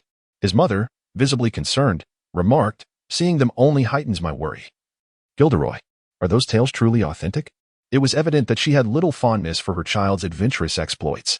To assuage her fears, Lockhart spoke the truth. Those stories were recounted by others. I am now a professor at Hogwarts, where I am quite safe. Yet, in a moment of despair, Lockhart realized that his honesty was met with skepticism, even from his own mother. That is splendid to hear, my child. I do not wish for you to engage in such unnecessary peril, she exclaimed, tears of emotion welling in her eyes, leaving Lockhart flustered. What are you doing back here? You rascal? Lockhart's father, Sir Gilderoy Lockhart, descended the stairs. Gilderoy, you must not speak to him in such a manner, his mother admonished sternly. API call failed with status code 429. Error. Code. For 29. Message. Resource has been exhausted, e.g. check quota. Status. Resource exhausted. Lockhart's mother married his father as a Muggle, but when Lockhart turned 11, he received his acceptance letter to Hogwarts. His mother was compelled to confess that both she and Lockhart were wizards, which infuriated Lockhart's father. Consequently, Lockhart chose to side with his mother, leading to a rift between father and son. After graduation, Lockhart seldom returned home. However, the bond of blood remained, particularly after certain experiences. Mother, this is a gift I have brought for you. Oh, set it down. Quickly take a seat. I shall prepare dinner, his mother replied, flustered as she took the items from Lockhart, placing them aside before bustling into the kitchen. Lockhart sat face to face with his father, neither uttering a word until dinner time. Mother, I have returned this time to inform you that he has come back, and I hope you will consider relocating abroad. Isn't the Ministry of Magic pursuing him? She questioned. Mother, I am an insider. I sense that the Ministry is incapable of handling this matter. Safety must come first. Very well, Gilderoy, do not oppose that man. Be a good professor, regardless of who wields power. The school shall not be troubled. His mother nodded. Another move. Mr. Lockhart exclaimed, slamming his cup in anger. It seems you insist on uprooting us every time you return. I have long advised you to stay away from that chaotic wizarding world, yet you always disregard my warnings. And you incessantly refer to that man. What has become of him? Is he dead? He is a demon, exceedingly difficult to kill. I, however, am a proficient wizard and cannot shy away from my own world, Lockhart replied tersely, unwilling to further engage in the argument with his father. One day, that man will kill you. Mark my words. Baron Lockhart cursed vehemently. If there are indeed other wizards threatening my life, I shall come to you to escape. Lockhart spoke the truth, yet unfortunately, no one believed him. Or they were merely skeptical. Gilderoy, you must assure me, his mother said anxiously. Young people often act impulsively, but nothing is more important than one's own life. Mother, I promise. Would you like to find a witness and make an unbreakable vow?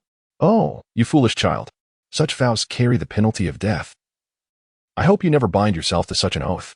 Lockhart, the room has been tidied. You may rest now. Mother, how many times must I say it? Jim could easily handle such tasks, as he is currently free. No, I prefer to do it myself. Laziness will only hasten my aging. His mother smiled at Lockhart. After dinner, Lockhart slept in the guest room of the old house. Although there were no unbreakable vows or Dumbledore and Aurors present, Lockhart slept particularly soundly. Lockhart resided in the old house for several days, ensuring his parents' safe departure. His father remained cold and uncommunicative, yet as Lockhart's magical prowess grew, he discovered he could unconsciously perceive his father's pleasure, sensing that the elder did not dislike the warmth of family reunification. Moving for Muggles is an arduous task, entailing paperwork, sorting belongings, and bidding farewell to amicable neighbors. Lockhart's parents, however, declined the assistance of house elves. His mother even refrained from using her wand, citing a promise made to Lockhart as father. Lockhart could do little but respect her decision. Days later, Lockhart's parents boarded a plane to America, resembling Muggles in their demeanor. As Lockhart deemed all of Europe unsafe, he too, in a Muggle-like fashion, accompanied them to the airport. Darling, take care of yourself. His mother wept as she embraced him. I will, Lockhart replied, turning to his father. I wish you a pleasant stay in America, father. I will. His father responded in kind. I don't want that damned Hogwarts sending us letters to claim a corpse. Be careful. I will, Lockhart shouted as they made their way to the boarding gate. Love you both. Take care. After bidding farewell to his parents, Lockhart felt a surge of elation. He was now unencumbered. Initially, he had contemplated fleeing with them. But now he had successfully altered the narrative, suggesting that all was not lost before Dumbledore's demise. He could continue his esteemed role as a professor, and if Dumbledore fell, he could simply flee abroad with Pandora, waiting for the storm to pass before re-emerging as a resilient figure. It was time to attend to the matters that Dumbledore had set forth. Following the address, Roard arrived at Hermione's doorstep. Her residence was situated in an unremarkable neighborhood, neither extravagant nor ostentatious, yet exuding a tranquil and cozy ambience. The entrance was enveloped in an array of unnamed greenery, rendering the door almost indistinguishable amidst the verdant surroundings. Lockhart knocked on the door, and shortly after, a tall, slender man opened it. Professor Lockhart, what a delight to see you. Please come in. Mr. Granger stepped aside, calling out, Hermione, your favorite professor has arrived. What? Hermione descended the stairs clad in shorts and a tank top. Professor Lockhart. Oh, wait a moment. I'll go change into something more appropriate. Hermione hurriedly retreated upstairs. Professor Lockhart, it has been a while. You have become even more charming. Mrs. Granger served a cup of tea and took a seat beside them. What brings you here this time? The couple appeared rejuvenated, and Lockhart complimented them with a smile, explaining, I believe you have received a letter from Headmaster Dumbledore. Ah, is it regarding Hermione's participation in a field trip? Mr. Granger recalled. Indeed. Only the most exceptional students receive such an invitation, and Miss Granger was undoubtedly selected, Lockhart praised. Thank you. Hermione has always been diligent in her studies. It's about time she gets some relaxation, Mrs. Granger nodded. At that moment, Hermione reappeared, now wearing a light-colored dress and having tidied her hair. Professor, what brings you here? Is it to see me? Hello, Hermione. I trust you've had a pleasant summer, Lockhart replied, taken aback by Hermione's demure appearance. I imagine you are prepared for the field trip the headmaster has arranged. Oh, Hermione seemed to have an epiphany. Yes, I am ready. I just didn't expect you to be the one to pick me up. Professor, what is the nature of the Hogwarts field trip? I mean, How is it organized? What activities are involved, and what can we learn from it? Mrs. Granger inquired as Hermione settled beside her. Well, here's the thing. That confounded Dumbledore could at least have added some details in the letter, Lockhart sighed, improvising. Each year, the headmaster selects a few promising students, and during the summer, he takes them to places accessible only to wizards, such as ancient wizarding schools and locations for practicing spells. Lockhart took a sip of water and continued, occasionally. We would take them to other wizarding schools abroad to observe their educational methodologies in order to enhance the system at Hogwarts. Simultaneously, we would impart to Hermione and her companions some more practical and intriguing spells. Upon their eventual graduation, they could enter governmental positions in the wizarding world, or if they so wished, return to live like muggles. That sounds splendid, Hermione. Be sure to study diligently there and not merely embark on a journey. In the eyes of Mr. and Mrs. Granger, Lockhart appeared as a respectable and refined professor, and they harbored no doubts about him. I will, Mother, Hermione replied obediently. So, shall we depart today, Professor? Mr. Granger inquired. If time permits, we would be delighted to host you for the night. No, thank you for your kind invitation. But the headmaster is awaiting us, Lockhart declined graciously. In that case, Hermione, do hurry and fetch your belongings, Mrs. Granger urged. Hermione then retrieved a small bag. A space bag. Wizarding items are truly marvelous, Mrs. Granger remarked. Have you packed your clothes, books, and money? Rest assured, Mother, you know my memory is impeccable. Hermione proclaimed with confidence. Professor, let us be on our way. The Grangers bid farewell to Lockhart and Hermione as they stepped outside, watching them depart. Once beyond her parents' sight, Hermione immediately shed her obedient facade and embraced Lockhart's arm. Professor, you seem to be harboring some delightful news. Do share it with us. Lockhart was startled by Hermione's sudden action. Goodness, Hermione, don't do that. I am currently in a relationship. Oh, it's nothing. Pandora isn't here. Hermione replied with a cheerful smile directed at Lockhart. I have no intention of stealing her boyfriend. Hermione's smooth, delicate arm brushed against Lockhart's, causing him to feel a flutter of unease. However, their frequent correspondence in his office had cultivated a familiarity that rendered the situation less awkward. I should have realized that the professor is also a member of the Order of the Phoenix, Hermione remarked cheerfully. After all, he is one of the most outstanding wizards in the world. How could the headmaster possibly forget you? That's a bit exaggerated, Hermione. I'm merely slightly more accomplished than the average wizard. But why would the headmaster allow you to visit the Order's headquarters? You aren't even of age yet, Lockhart inquired. I don't know. Perhaps he wants us to protect Harry, Hermione speculated casually. Or maybe he fears that Voldemort might capture Ron and me to threaten Harry. Professor, has Voldemort truly returned? Yes, indeed. Thus, joining the Order of the Phoenix now requires great courage and a willingness to make sacrifices, Lockhart stated solemnly. Of course, it is the adults who will undertake the dangerous tasks. Is it really that serious? Isn't the Order just there to protect Harry? Hermione asked, somewhat surprised. Certainly not. The Order was formed long before Harry's birth. It cannot be solely for his protection, Lockhart replied with a bemused smile. You just asked me why I was so cheerful. It's because the Order recently achieved a monumental victory against the Death Eaters. A monumental victory? Hermione's interest was piqued immediately. Well, you will definitely be joining the Order. So I won't keep it a secret from you. Just don't tell anyone else, Lockhart added, eager to share this significant news. Have you read the newspapers? What is the Ministry's most significant recent action? They attacked Azkaban, nearly exterminating the Death Eaters, and issued a decree for the eradication of the Dementors collaborating with them. Hermione, with her excellent memory, noted that the newspapers had not mentioned the Order. Hermione, with your intellect, surely you can deduce this, Lockhart said proudly. No one realized it was the Order's doing, which is exactly what we take pride in. After pondering for a moment, Hermione connected the dots and excitedly grasped Lockhart's hand. Her eyes sparkling. Professor, this is absolutely cool. The Order is like a secret agent organization in the wizarding world, quietly protecting everyone without seeking recognition. This. Hermione struggled to find the right words. It's like something out of a movie. I always thought the Order was just a casual group. Indeed, Lockhart nodded with satisfaction. So, how do we get to the Order's headquarters? You probably aren't ready for apparition yet. Shall we take the night bus? Exactly, Lockhart confirmed with a nod. But no. Hermione shook her head vigorously. I finally escaped from home. Professor, you must accompany me for a day of fun. I've always wanted to experience the nightlife. But my parents insist on joining me, fearing I might encounter bad people. Nightlife? Lockhart immediately associated the term with a plethora of inappropriate notions. But you are still underage. How could you think of such things and expect your professor to accompany you? Professors are kind people, so come along. Hermione insisted, shaking Lockhart's arm playfully. Stop, Lockhart. In good spirits, decided to indulge her just this once. Hermione, haven't Ron and Harry mentioned that a girl like you shouldn't act so spoiled? They are both like children. Of course, I wouldn't act spoiled with them, Hermione huffed. So let me ask you this, Professor Lockhart, will you accompany me? At your service, Miss Granger. It would be my pleasure, Lockhart replied with a slight bow. Seeing Lockhart's exaggerated gesture, Hermione couldn't help but burst into laughter. Lockhart was not particularly acquainted with the lives of muggles in Britain. He followed Hermione throughout their excursion. Hermione led him through numerous clothing stores and supermarkets. An experience that felt refreshingly novel for Lockhart, who had not engaged in such activities since his transition.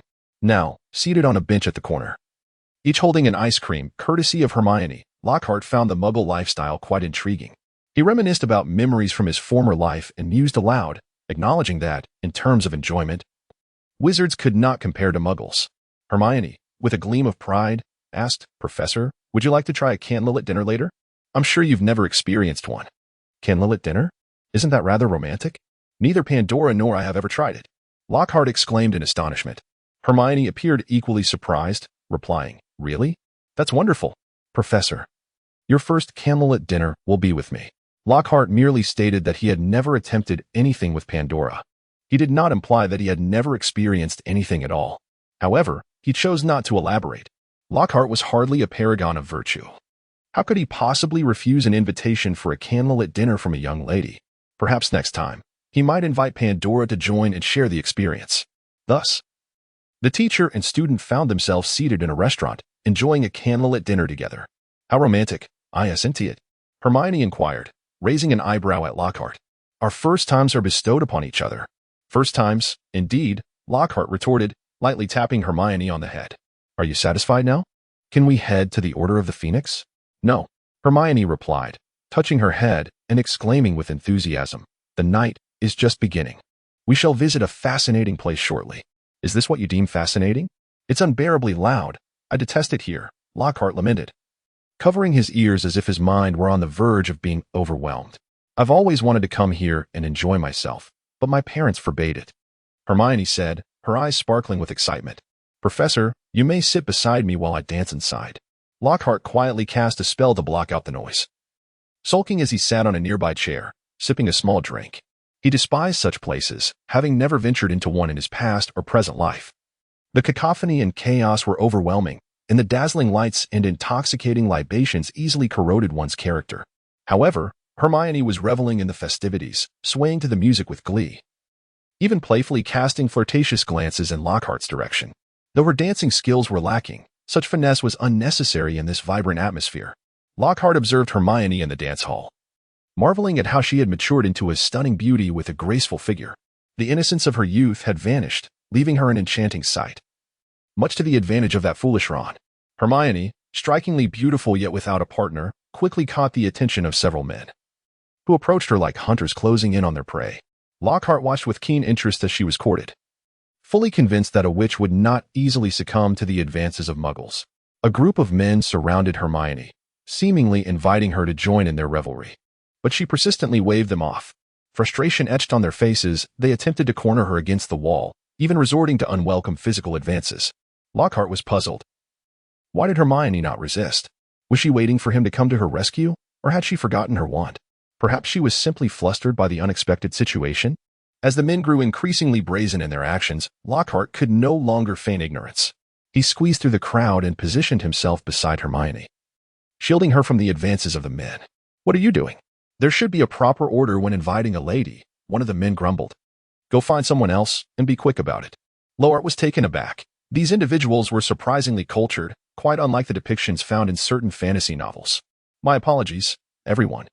But my friend and I must take our leave. Please, feel free to continue as you wish. With that, he grasped Hermione's hand, intending to depart.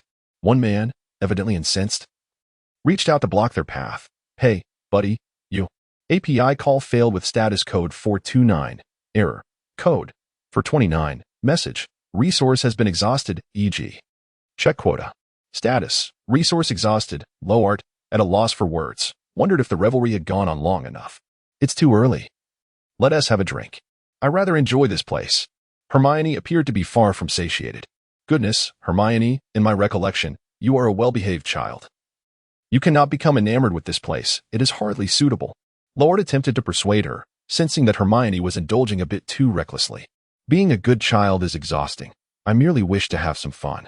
After all, with a professor like you around, nothing could possibly go awry, Hermione lamented. Professor, let us have a toast. Very well, Hermione, you haven't encountered some romantic setback, have you? Is there a boy you fancy who is interested in someone else? Lockhart inquired cautiously. Humph, no. Let us not discuss that. Let us continue drinking. The wine here is rather expensive. We mustn't let it go to waste. Do refrain. I shall pay for it later. I have muggle money. Lockhart attempted to dissuade her, but Hermione pushed his hand away and continued to drink. Do not stop me. The book says that getting drunk is part of nightlife. So it was the muggle literature that had led her astray. Lockhart sighed in relief. Hermione, not everything in books is the truth. You must learn to discern between right and wrong. I understand. Let me experience it just once, Hermione replied, her inebriation becoming apparent. Later, I must go to a hotel with a man. It shall be you, Professor. What sort of book is Hermione reading to lead her astray? Lockhart suppressed his urge to criticize and, with a firm grip, assisted Hermione out, standing by the roadside in search of a night bus. Are we heading to a hotel? Hermione asked, dazed. Enough of this, Hermione. We are going to Grimmauld Place. No. Hermione's drunken antics were quite alarming. Lockhart almost dropped her to the ground. I want to go to a hotel. Otherwise, the nightlife would be incomplete. Take me to an inn. Quickly, all right. All right. I shall find you one immediately. Lockhart changed his mind. Returning to the Order of the Phoenix, those old men would surely think he had taken advantage of Hermione in her inebriated state. It would be best to let her rest at the inn for the night. API call failed with status code 429. Error. Code 429. Message. Resource has been exhausted, e.g. check quota. Status. Resource exhausted. Lockhart covered Hermione's mouth and said, 2 rooms. Thank you. Identification. Wait a moment. He realized he didn't have an ID. Perhaps he should acquire one. However, he drew out his one instead and muttered, confund his charm. Rooms 304 and 305. Here are the keys. He gently laid Hermione on the bed and casually draped a blanket over her, preparing to leave. But Hermione grasped his arm, exclaiming, Professor? What about our promised night out? It doesn't count without that step. Seeing her flushed cheeks and dazed expression, Lockhart found it difficult to discern whether she was truly intoxicated or merely pretending, yet it hardly mattered. This was not some melodramatic television scene. He shrugged off her grip and gently departed. Lockhart was well aware that Hermione held a fondness for him. After all, she was his devoted fan. Nevertheless, admiration did not equate to love, and he had no intention of entangling himself with the young girl, especially since he had Pandora on his mind. He lay upon the bed, clearing his thoughts and swiftly succumbing to slumber. In truth, Hermione was merely feigning inebriation. Since the age of 9, she had been captivated by Lockhart's adventurous tales, believing him to be the most valiant man in existence. When she first saw him in person at Flourish and Blots, she was delighted to discover he was even younger than she had envisioned, further endearing him to her. A young, handsome, and daring adventurer, what girl could resist such a figure? To her astonishment, Lockhart became her professor. This man not only embarked on thrilling escapades and penned books, but he also possessed a remarkable talent for teaching. Hermione was utterly enamored, striving fervently to be near him, even volunteering for tasks to gain his favor, which led to a budding familiarity between them. Of course, Hermione preferred attending Lockhart's classes, where she could. Lockhart remained in a deep slumber, and Hermione, driven by a surge of audacity, delicately slipped her tongue between his lips, testing whether she could penetrate his defenses. Alas, his mouth remained firmly sealed. A sudden flame of jealousy ignited within her. Why was it that Pandora could unabashedly kiss Lockhart in public, while she could only clandestinely press her lips against his, fearing discovery? She once enjoyed moments of intimacy with Lockhart, sitting together in the office, engaging in delightful conversation, and comforted herself with the thought that she was the professor's favorite student when points were awarded for her contributions in class. Yet now, all of that had been ruthlessly snatched away by that Slytherin. It was utterly unfair. In her frustration, she bit Lockhart's lip. Lockhart slept soundly, when suddenly he felt a gentle itch on his face, as if the willow branches were caressing him. yet even more delicately. After a moment, something soft brushed against his cheek. Now, a warm, moist entity was gently writhing between his lips, and then it pinched them lightly. He stirred, opened his eyes, and saw Hermione leaping off his bed. Dawn had already broken. "Good morning, Hermione. How did you sleep last night?" Lockhart greeted her, still bleary-eyed. When he suddenly noticed a cool dampness on his mouth, he licked his lips but could not discern what it was. "Hermione, what did you put on my lips?" Lockhart inquired, still somewhat dazed.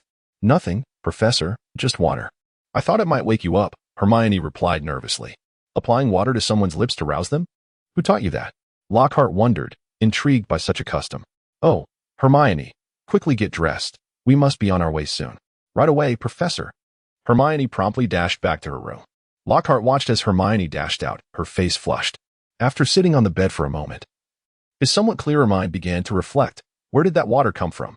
Surely it was Hermione's saliva. He couldn't possibly feel anger, after all. A young and beautiful girl had secretly kissed him. What joy! Yet, the crux of the matter was that it was Hermione. More importantly, he currently had a girlfriend. It seemed Hermione's affection had evolved beyond mere admiration. Her recent behavior suggested a desire to emulate Pandora. Accept her? Hermione was indeed a lovely girl. But Lockhart clearly could not entertain two romantic interests. Though he yearned to, the reality of their shared school environment made such duplicity implausible. Wait a moment. Wasn't Hermione supposed to fancy Ron? Had Lockhart's previous antics merely stirred the pot without altering the main narrative, resulting in this unforeseen twist? Would Ron confront him? That didn't pose a concern, as he was indeed Ron's professor. What should he do? It was a delightful dilemma. He decided to put it out of his mind for now and address it when school resumed. "Very well, Hermione, I can see that your disheveled appearance is quite alluring. But you must learn to navigate male attention. Do you understand?" Leaning against the door, Lockhart playfully teased Hermione, stating that she was not to enter his room in such a state of undress. No harm done. For a professor, it was all in jest. Hermione appeared unfazed. "I am not a good man, Hermione. You should take heed," he warned. "Oh, so the professor is the villain, and the mysterious figure is our savior," Hermione retorted, jumping off the bed and slipping on her shoes, eager to leave. She endeavored to appear nonchalant to mask her embarrassment, her cheeks still tinged with red, both eager and fearful that the professor would uncover what she had done. Upon exiting the inn, Lockhart raised his wand and declared, "Summon the night bus." Hermione, skeptical, remarked, "To my knowledge, it can be summoned without a spell." Lockhart, favoring a more direct approach, flashed his signature smile, accompanied by a deafening cacophony of music. A massive vehicle screeched to a halt right where Lockhart stood. It was a triple-decker bus, adorned in a vibrant purple hue, emerging through the gentle haze of the air. The windshield bore golden letters proclaiming Night Bus. "Welcome aboard the Night Bus, an emergency transport service designed for witches and wizards in distress. Please extend your wand and board the bus. We can take you anywhere. My name is Stan Shunpike, and today, enough of the pleasantries. Take us to Grimmauld Place." Lockhart interrupted. "Mr. Lockhart. All right, driver, to Grimmauld Place." The latter part was directed at the driver.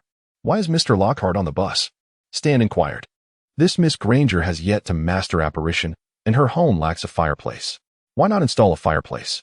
Stan continued. "My parents are muggles." Hermione snapped, her patience wearing thin.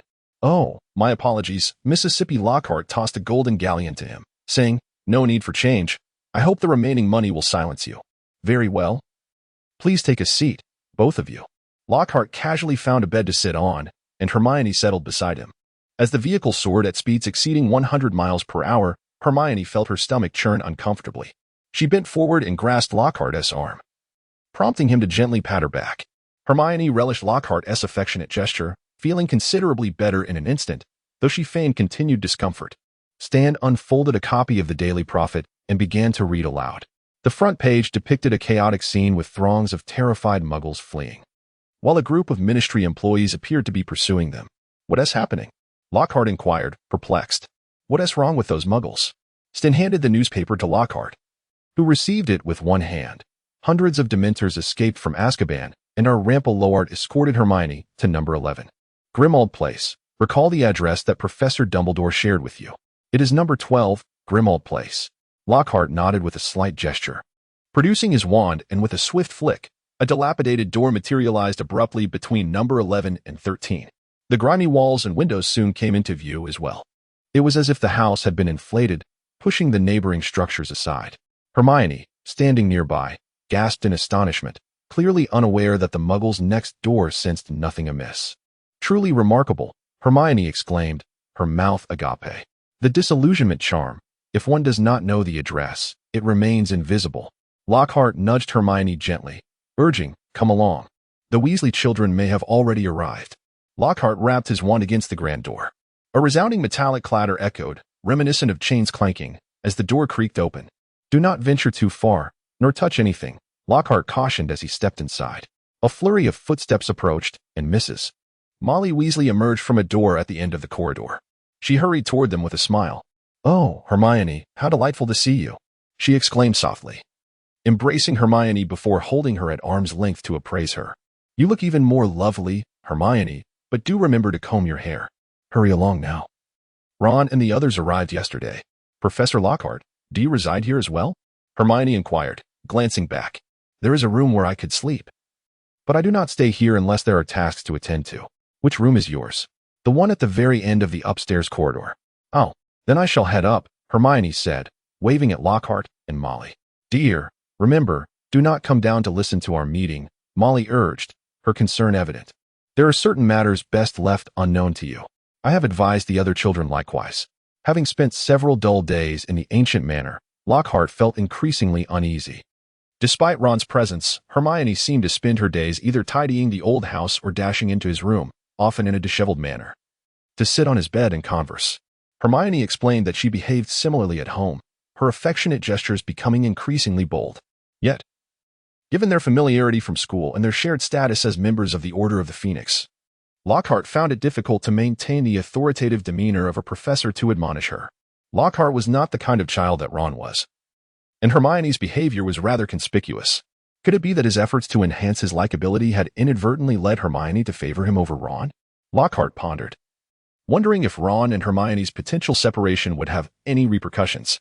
However, he concluded that it likely wouldn't matter, as he had decided to take the initiative alongside the Order of the Phoenix, leaving the affairs of those two children behind and disregarding any plot considerations.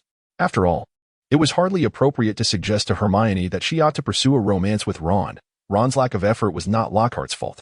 On that day, Snape arrived at the headquarters and immediately summoned all members present to the conference room. The Dark Lord sought the prophecy orb, which Snape revealed to be the one that foretold Potter's eventual triumph over him, currently housed in the Department of Mysteries. What? Jasmine exclaimed, unaware of the situation. The prophecy was made by the foolish woman, the divination professor at Hogwarts. Snape spat out a few words. Trelawney? It was indeed she who had delivered that prophecy. Snape's thoughts drifted to Lily, and a wave of anguish washed over him, nearly bringing him to tears. It had caused the demise of. The prophecy declaring Harry as the savior had brought doom upon James and Lily. Sirius frowned and completed Snape's thought. Oh heavens! Jasmine felt a pang of sympathy. What could he possibly want with it? Unaware of the full prophecy, Snape remained despondent. Severus, gather your spirits. We must seek vengeance for those lost, Lockhart consoled him. So what shall we do? Sirius inquired. We need someone to keep watch over the orb and notify us immediately of any developments, Moody stated. Arthur, this task falls to you. Coordinate with the others at the Ministry to arrange a schedule for monitoring the Department of Mysteries. Understood, Arthur replied.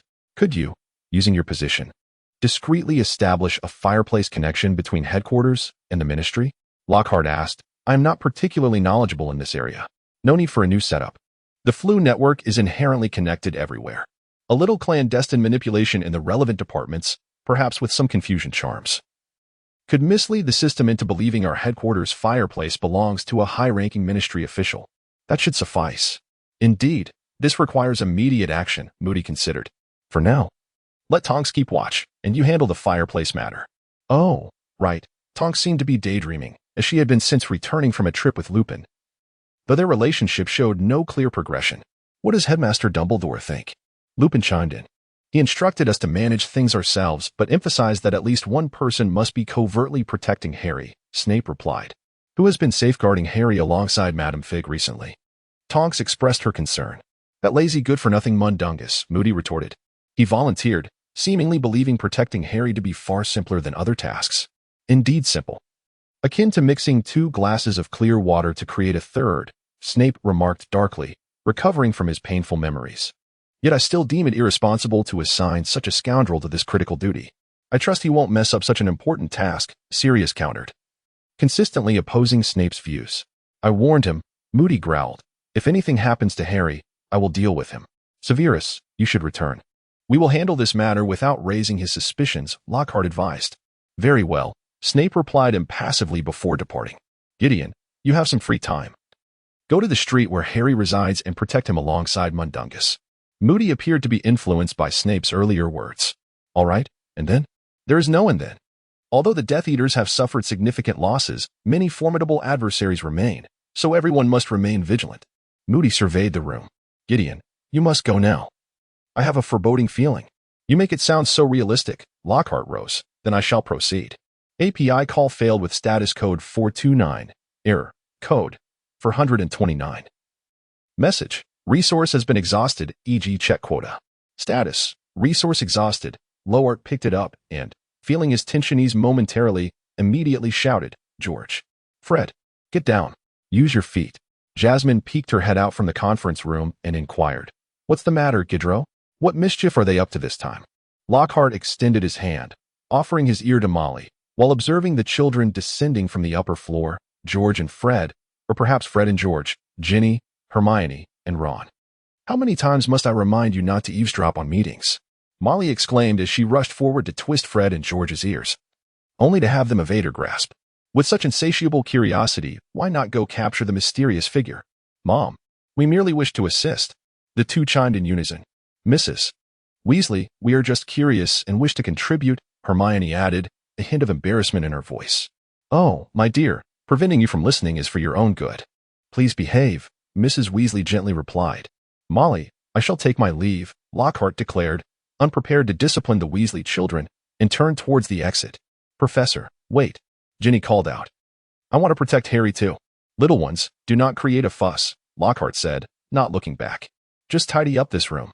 Ginny rushed over, tugging at Lockhart's sleeve in a playful manner. Professor. Lockhart turned helplessly. Ginny, I am not going on a trip. I cannot even be discovered by Harry. What can you possibly do? Protect Harry, Ginny declared resolutely. I would willingly sacrifice everything to safeguard the chosen one. Humph, Lockhart scoffed, exhaling through his nose. Ginny, you cannot even defeat me without a wand in my class. How do you expect to protect Harry? I can hit the professor without a wand. Hermione timidly interjected from the side. May I join? Nonsense. Lockhart frowned, shaking off Ginny's grasp as he moved towards the door. Yet, Ginny clung to his waist. Professor, please take me along. I promise not to cause any trouble. Enough, Gilderoy. Take Ginny with you. She must be quite restless after being cooped up here for days. Mrs. Weasley interceded on Ginny's behalf. With you around, I feel at ease. Given her words, Lockhart felt a slight headache. Very well then. I want to go too, Hermione exclaimed. Let Hermione join as well, Molly said, always soft-hearted toward the girls. It would be dull for her to stay behind alone. Lockhart, we must protect Harry. The twins exclaimed in unison. I shall go as well, Ron muttered sulkily. You all go back and tidy up the house. Jasmine seized a feather duster and ushered the three boys upstairs. Professor, let us be off. Hermione cheerfully approached and grasped Lockhart by one arm, while Ginny cast a curious glance at Hermione, seemingly contemplating whether she should take hold of Lockhart's other arm. Hermione, please refrain from clutching me like that, Lockhart complained, though it fell on deaf ears. To avoid drawing Harry's attention, the trio opted for a muggle mode of transportation, a taxi. Hermione and Lockhart behaved normally, while Ginny, filled with curiosity, incessantly queried the driver. Fortunately, Ginny's charming appearance kept the driver from being annoyed. No meetings with Harry, no casual use of magic. And be polite to Mrs. Fig. Fail to comply, and you shall be sent back. Do you understand? Understood. Lockhart stepped forward and knocked on the door. A silver-haired woman opened it. Good day, Mrs. Fig, Lockhart greeted politely. Ah, Mr. Lockhart, I was expecting you. And these two are? Mrs. Fig inquired, regarding Ginny and Hermione with a hint of suspicion. Prospective members of the Order, friends of Harry. Oh, we already have prospective members. This is quite the noteworthy development, Mrs. Fig chuckled, stepping aside. Please, come in. As Lockhart stepped into the room, he was immediately greeted by a pungent aroma of cabbage. Hermione and Ginny followed suit, offering their greetings to Mrs. Fig before being captivated by her cat. Where is Mundungus? Lockhart inquired, surveying the vicinity with irritation. He has wandered off, Mrs. Figg explained. He insists that no one would dare to attack Harry, and indeed, the numerous enchantments here render it nearly impossible for any wrongdoer to locate him. One must remain vigilant. Those spells are not infallible and can only deter humans, Lockhart retorted, evidently displeased. Mundungus is indeed unreliable. Being cautious is wise, Mr. Lockhart, Mrs. Figg replied, her demeanor somewhat anxious in the presence of such a renowned wizard. She added with a conciliatory tone, I'm afraid you'll have to share a room with Mundungus. The other one is for the two young ladies. I apologize for the inconvenience. Lockhart nodded and ascended the stairs. Upon opening the door, he was met with the sight of a chaotic room, cluttered with an array of knickknacks, and several adult magazines haphazardly strewn across the bed. Lockhart furrowed his brow and withdrew his wand, giving it a few deft shakes. The air became revitalized, objects returned to their rightful places, and everything was restored to pristine condition. Satisfied, he strolled to the window and gazed outside. Before him stood the very house where Harry had resided for over a decade, now silently looming in tranquility. The interior remained obscured from view, shielded by formidable protective enchantments that rendered it impervious to magical probing. Lockhart recalled something and cast a spell on the window, rendering it so that one could only gaze out from within. After observing for a while, he noted the absence of any activity across the way. Departing from the window, he was reassured by the enchantment that would alert him and Madame Pants in the event of any magical disturbances, eliminating the need for constant vigilance. He then proceeded to the adjacent room. In that chamber, two young girls were frantically tidying up. Upon noticing Lockhart's arrival, Ginny looked at him with a pitiful expression and said, Professor, we cannot use magic. Lockhart nodded thoughtfully, drawing forth his wand to tidy the room for them. We are not here for leisure. Refrain from wandering about and remain in the room, he instructed. Oh, responded Ginny and Hermione in unison. Particularly you, Ginny, Lockhart remarked, turning his gaze toward the red-haired girl. We are all aware of your affections for Harry, but do resist the temptation to seek him out, understood? Who said I liked Harry? Ginny retorted, her cheeks flushing crimson. Yet, upon witnessing Lockhart's earnest expression, she comprehended the gravity of his words. You must have brought your books. Why not peruse them in the room? Prepare for the upcoming semester's courses. Should you encounter any uncertainties, feel free to approach me. The professor is at your service throughout this luxurious study trip, Lockhart mused before turning to depart. After Lockhart returned to his room, he picked up a book and found it rather uninteresting. He then took out a draft and began to prepare to write a new book, reflecting on his quiet days of protecting the Savior. Just as he penned the opening lines, Mrs. Figg called for dinner, prompting Lockhart to reluctantly set down his pen and descend the stairs. The dinner was simple, yet palatable. I just saw Harry, Ginny announced with excitement. He's becoming more and more like a savior. Ginny, do you truly believe he is the savior? Hermione inquired, stirring her spoon in discontent. That title is merely imposed upon him by others. If you fancy him, please refrain from calling him that in his presence. It is a title earned through the sacrifice of his parents, and he despises it. Hermione's assertion was indeed accurate. Whether he was a savior depended on his actions, not his appearance, Lockhart added. Oh, I understand. But he is truly handsome, Ginny mumbled, lowering her gaze. If you like him, then pursue him. The distance between a girl and a boy is but a thin veil, Mrs. Figg chimed in. I never imagined I could be the girlfriend of the savior. Ginny lamented. I've watched him grow up. Ginny, he is no different from other boys, perhaps even more starved for affection, Mrs. Figg asserted with authority. If you merely display a hint of affection towards him, he will immediately consider you a good friend. Oh my, Ginny. The object of your affection is your brother's best mate. If you can't seize this opportunity, I cannot fathom what will become of you. Hermione feigned astonishment. But whenever I see him, my mind goes blank, Ginny said despondently, tapping her plate, her heart racing and her face aflame. Ginny, you hardly seem like a Gryffindor. Lockhart chuckled. Isn't Gryffindor known for its bravery? You fear a boy, yet you are unafraid of the Dark Lord? If needed, I could provide a love potion. Due to Lockhart's intervention, Diggory survived, and the prospect of Harry pursuing Cho Chang seemed bleak. Lockhart felt compelled to safeguard Harry's well-being. Professor, love potions cannot yield genuine love. Hermione glared at Lockhart. Indeed, he replied. So, Ginny, muster your Gryffindor courage and seize your happiness.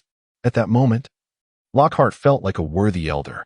However, he immediately regretted his words as Hermione's eyes lit up, repeating, muster courage and seize my happiness.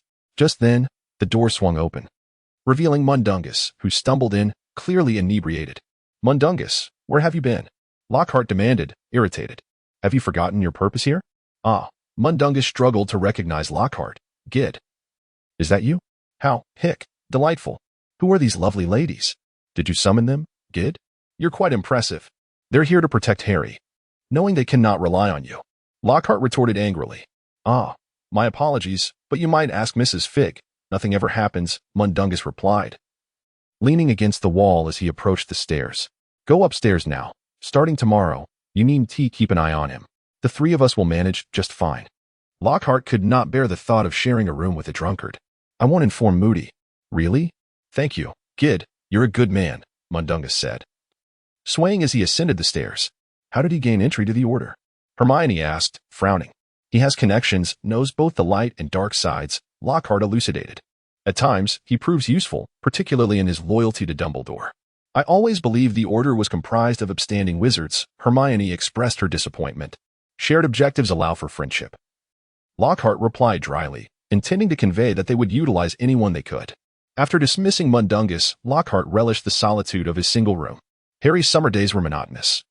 Merely wandering outside in the afternoons, devoid of entertainment or social circles, Lockhart felt a twinge of sympathy for the savior.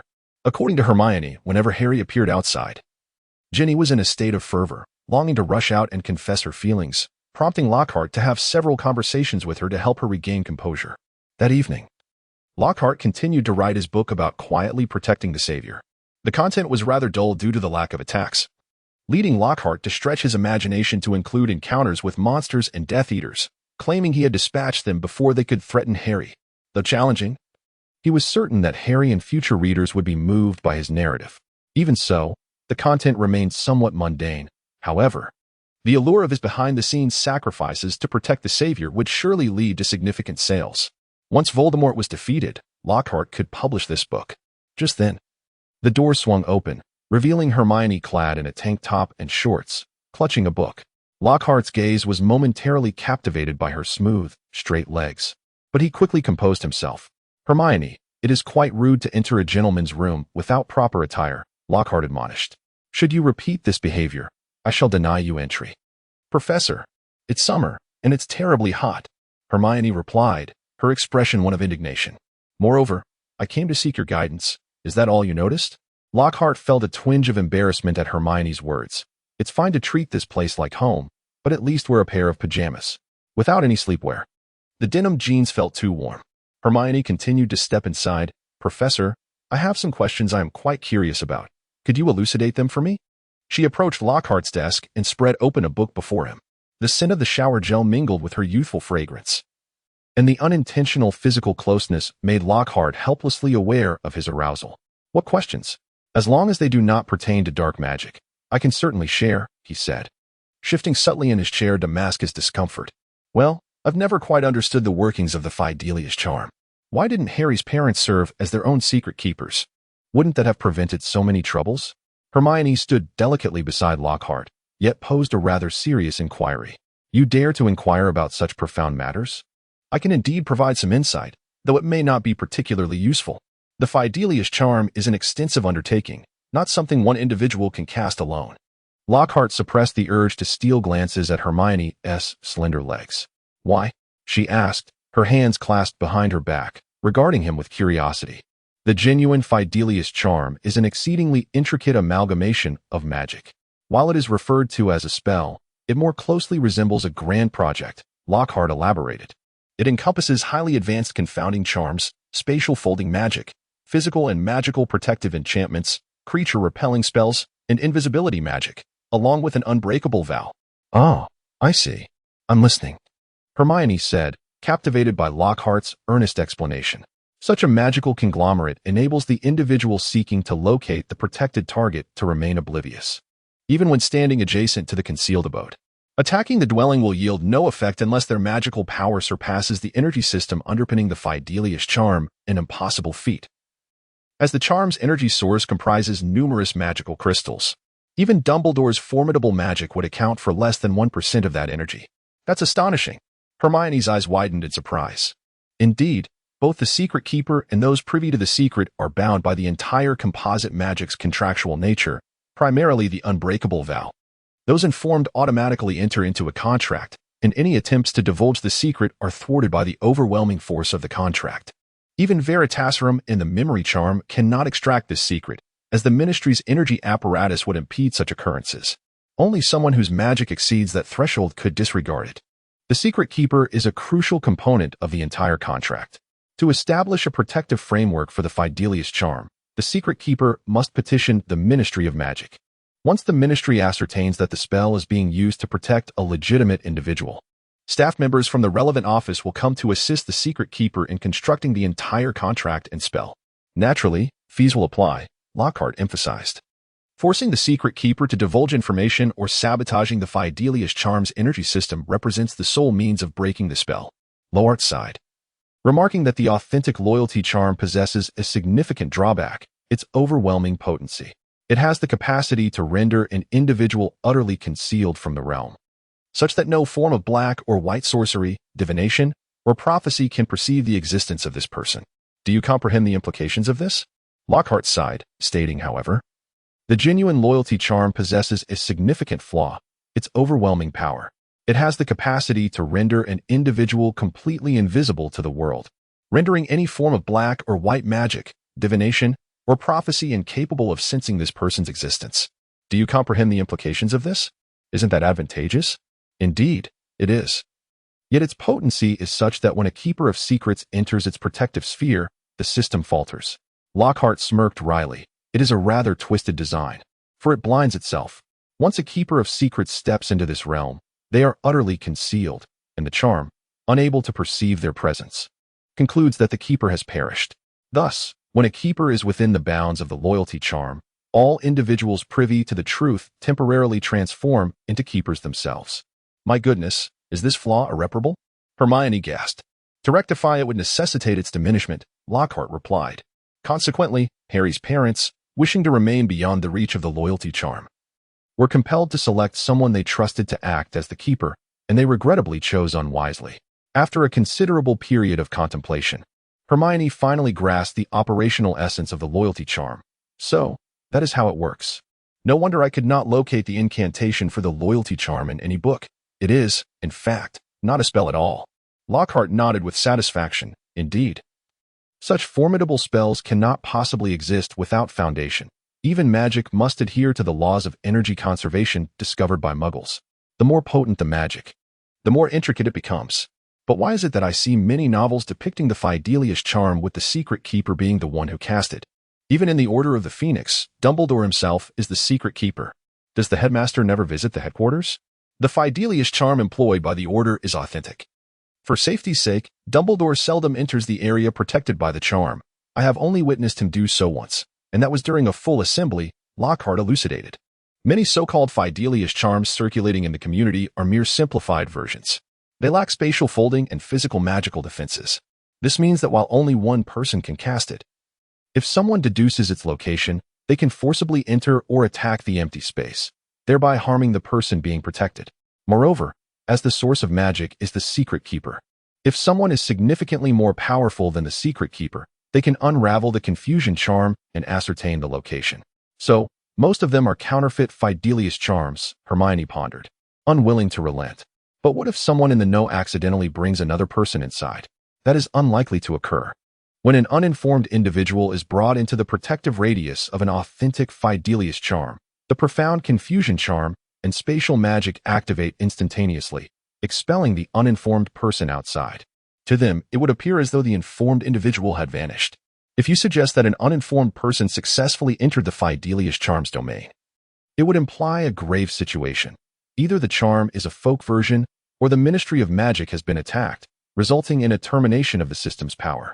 The worst-case scenario would be the death of the secret keeper, causing all informed individuals to automatically assume that role, thus allowing them to bring others in. And what if the secret were inscribed on a note, and someone saw it? Hermione inquired, her curiosity piqued. Why so many hypotheticals? Unless the secret keeper intends for someone to know, the instant any other individual glimpses that note, the confusion charm activates, rendering them incapable of comprehending the secret. What a magnificent spell, Hermione marveled. Vast and seamless. Does that mean if one acts as their own secret keeper with no other informed individuals? And the ministry continuously supplies magic, It would be infallible? You certainly have a plethora of conditions. Theoretically, yes, but the ministry forbids such practices, for in that case, even they would be unable to locate the individual. Moreover, to achieve a similar effect, one could simply find a location and cast a simplified version of the Fidelius charm in seclusion. Ah, I see, Hermione nodded. You possess such vast knowledge, Professor. Ha. Are you satisfied now? Off you go, back to your slumber. Lockhart thought to affectionately pat Hermione on the back, but refrained.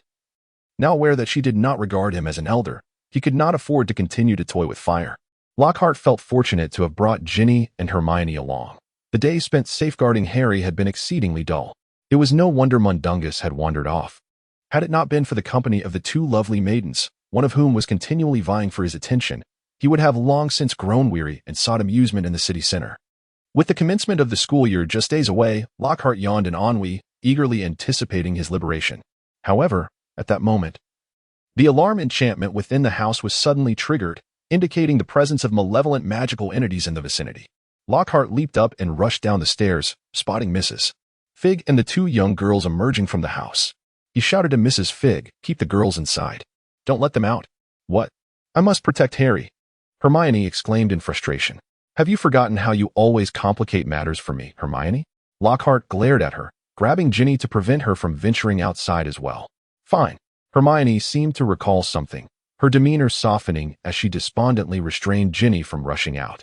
Despite Ginny's loud protests, Lockhart opened the door and stepped outside, casting a spell on the door behind him before heading towards the clearing where Harry was located. The sky grew dim, and a cold wind howled through the air, compelling Lockhart to cast a warming charm upon himself as he walked. Debris swirled in the air, caught by the chilling gusts, prompting Lockhart to cast a protective spell to shield himself from the litter's disturbance. An impenetrable silence and darkness gradually descended, as if a colossal hand had draped the world with a cold, heavy cloak. Lockhart was aware that he would encounter the Dementors for the fourth time. His first encounter with these chilling entities occurred when he was 18, as he sought to join the Aurors, during which Moody guided him through the harrowing halls of Azkaban. That experience solidified his resolve to never set foot in that wretched prison, even if it meant facing death. The second time he beheld the Dementors was at Hogwarts, where he observed them from a distance, standing sentinel over the grounds. Later, they attacked Harry while he was absent from the scene. The third encounter transpired not long ago, when the Dementors had transformed into adversaries, their anguished wails echoing as they fled before the trained Aurors. This time, he was determined to protect Harry from the Dementors' malevolent grasp, though perhaps it would be Harry who would shield him. Lockhart thought to himself, hoping to avoid any humiliation. Lowart summoned his Patronus, a fox, perhaps symbolizing his intelligence and caution. The atmosphere grew increasingly tense as he spotted Harry standing in an open space with several young people. Lowart retracted his Patronus. Harry gazed helplessly at the sky, bewildered by the sudden anomaly, when he heard a familiar voice calling his name. Turning around, he was pleasantly surprised to find it was his defense against the dark arts professor. When Harry first encountered Lowart, he deemed him a mere charlatan. Yet over the past 3 years, the professor had left an impression of immense knowledge, strength, and kindness. This man, who could rise even after being struck by the killing curse, seemed unfazed by any challenge. Harry firmly believed that Lowart was the world's foremost expert in combating dark magic, and his presence immediately alleviated Harry's panic. "Professor, what are you doing here?" Harry rushed to Lowart's side. "I happened to pass by," and Nody Lockhart raised his wand towards him, watching as he approached. "It is Mr. Lockhart," exclaimed the young memory eraser, pleasantly surprised. "I did not expect to see you here. I am Billy Walton. You may call me Billy. API call failed with status code 429. Error. Code 429. Message. Resource has been exhausted, e.g. check quota. Status. Resource exhausted. API call failed with status code 429. Error. Code 429. Message. Resource has been exhausted, e.g. check quota. Status. Resource exhausted. After thanking him, Lockhart embraced Harry's shoulders and escorted him home. "Harry, why are you back so early today? What happened? You're completely soaked," shouted Aunt Petunia, standing at the door. "And you, sir, who are you?" Harry glanced sideways at Lockhart and proudly declared, "This is my professor, a powerful wizard." "Your professor? A powerful wizard?" Aunt Petunia immediately softened. "Hello, Professor. Please come in." "What is going on, Petunia?" Uncle Vernon rushed out from the bedroom, his little mustache all askew from excitement. It's Harry's professor who has come. What? Harry's professor? That Hogwarts professor? Uncle Vernon's expression shifted dramatically. Good day to you, Lockhart said politely. I am Gilderoy Lockhart, Harry's defense against the dark arts teacher.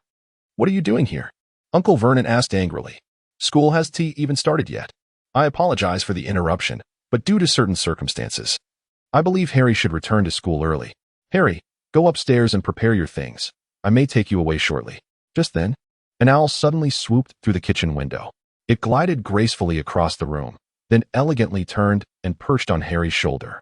An owl, Uncle Vernon bellowed, slamming the kitchen window shut with a bang. The veins on his face throbbed with rage. Not another owl shall enter my house. Harry removed the letter from the owl's leg. It was from Sirius. We are aware of what just transpired. Now prepare yourself. Your professor and a few others will escort you to safety shortly. So, Harry, I will be waiting for you outside in an hour. Get your things ready. Meanwhile, the note in Lockhart's pocket, containing instructions from Dumbledore regarding the Order of the Phoenix, began to tremble and radiate warmth. Upon taking it out, he confirmed it was indeed Dumbledore's directive for him to bring Harry back to headquarters. API call failed with status code 429. Error. Code 429. Message. Resource has been exhausted, e.g. check quota. Status. Resource exhausted. Lockhart murmured in frustration, questioning why the Dementors seemed to multiply after the plot shifted. He swiftly entered the abode of Mrs. Fig, where Mundungus had returned, and the three of them, Mundungus, Hermione, and Ginny, gazed at Lockhart. Thank goodness you're here, Gilderoy. Or I might have been killed by Moody and Dumbledore. Mundungus wiped the sweat from his brow. Harry, are you all right? Ginny inquired about Harry, while Hermione directed her concern towards Lockhart. What could possibly happen with me around? Ladies, quickly gather your things. We shall escort Harry back to headquarters shortly, Lockhart urged. Mundungus. Prepare the brooms. We shall likely need them soon. Oh, right, he replied. After a while, the four gathered downstairs. Hermione, Ginny, when you see Harry, simply tell him we are here to fetch him. Do not reveal that we have been watching him, Lockhart instructed. Understood. Gilderoy. I will inform Moody that I had you watching over Harry in the house. Lockhart shot Mundungus a sidelong glance. Oh, very well, thank you. A knock echoed, and Mrs. Fig opened the door to reveal Moody and Tonks. It's quite eerie that several Dementors have appeared here. Moody stormed in. Thank goodness Gilderoy was here to keep watch. I wager, Mundungus, you wouldn't have managed to handle them. Tonks followed Moody, exchanging playful glances with Lockhart and the two young ladies, nearly tripping over Mrs. Fig's cat. Ginny couldn't suppress a chuckle. Yes, Gilderoy just had me wait inside while he dealt with the Dementors. Mundungus continued to wipe his brow. Humph. Moody's magical eye scrutinized Mundungus. All right, let us proceed to fetch Harry. They arrived at Harry's residence. Harry, we've come to get you. Hurry down. Ginny shouted up the stairs. Sounds echoed from within. And then the door swung open as Harry emerged, carrying his belongings. Harry, you ought to acquire a storage bag. Hermione, Ginny. Harry rushed over to embrace them. This is Tonks and Moody, both Aurors, Lockhart introduced, volunteering to protect the Savior. It's a pleasure to finally meet you, Harry, Moody greeted. You bear a striking resemblance to your father. The Savior, Harry, delighted to make your acquaintance. Tonks' hair began to shift colors again, leaving Harry momentarily astonished. Tonks, Mr. Moody. It's wonderful to meet you both. Are we leaving now? Harry inquired nervously. Indeed, we leave immediately. No time to waste. We must take advantage of the Death Eaters being unable to spare personnel to confront us, Lockhart declared. The children aren't capable of apparition yet, are they? Moody asked. No, I have prepared brooms, Mundungus finally spoke up. At last, you've done something commendable. Distribute the brooms. Mundungus handed out the brooms until it was Hermione's turn, her eyes widening in alarm. I can't ride a broom. Can't ride a broom. Then why are you here? Moody asked, irate. What shall we do? Who's willing to take her along? I should be able to take someone. Harry offered timidly. No, I want to ride the professor's broom. Hermione exclaimed, suddenly remembering. Ginny can ride with Harry. What? I can ride a broom. Ginny had been watching Harry, but quickly corrected herself.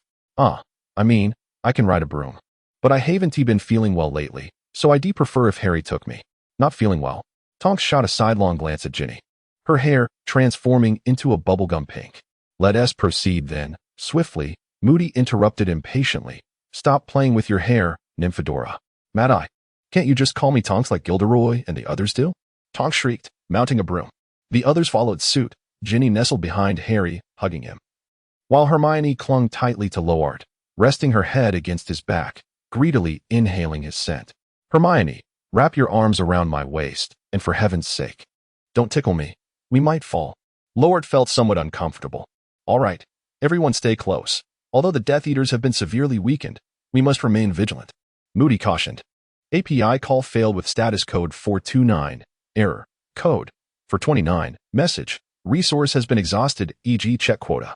Status. Resource exhausted. Lockhart cast a glance at Ginny, who was holding Harry. She appeared much more at ease, engaged in cheerful conversation with him.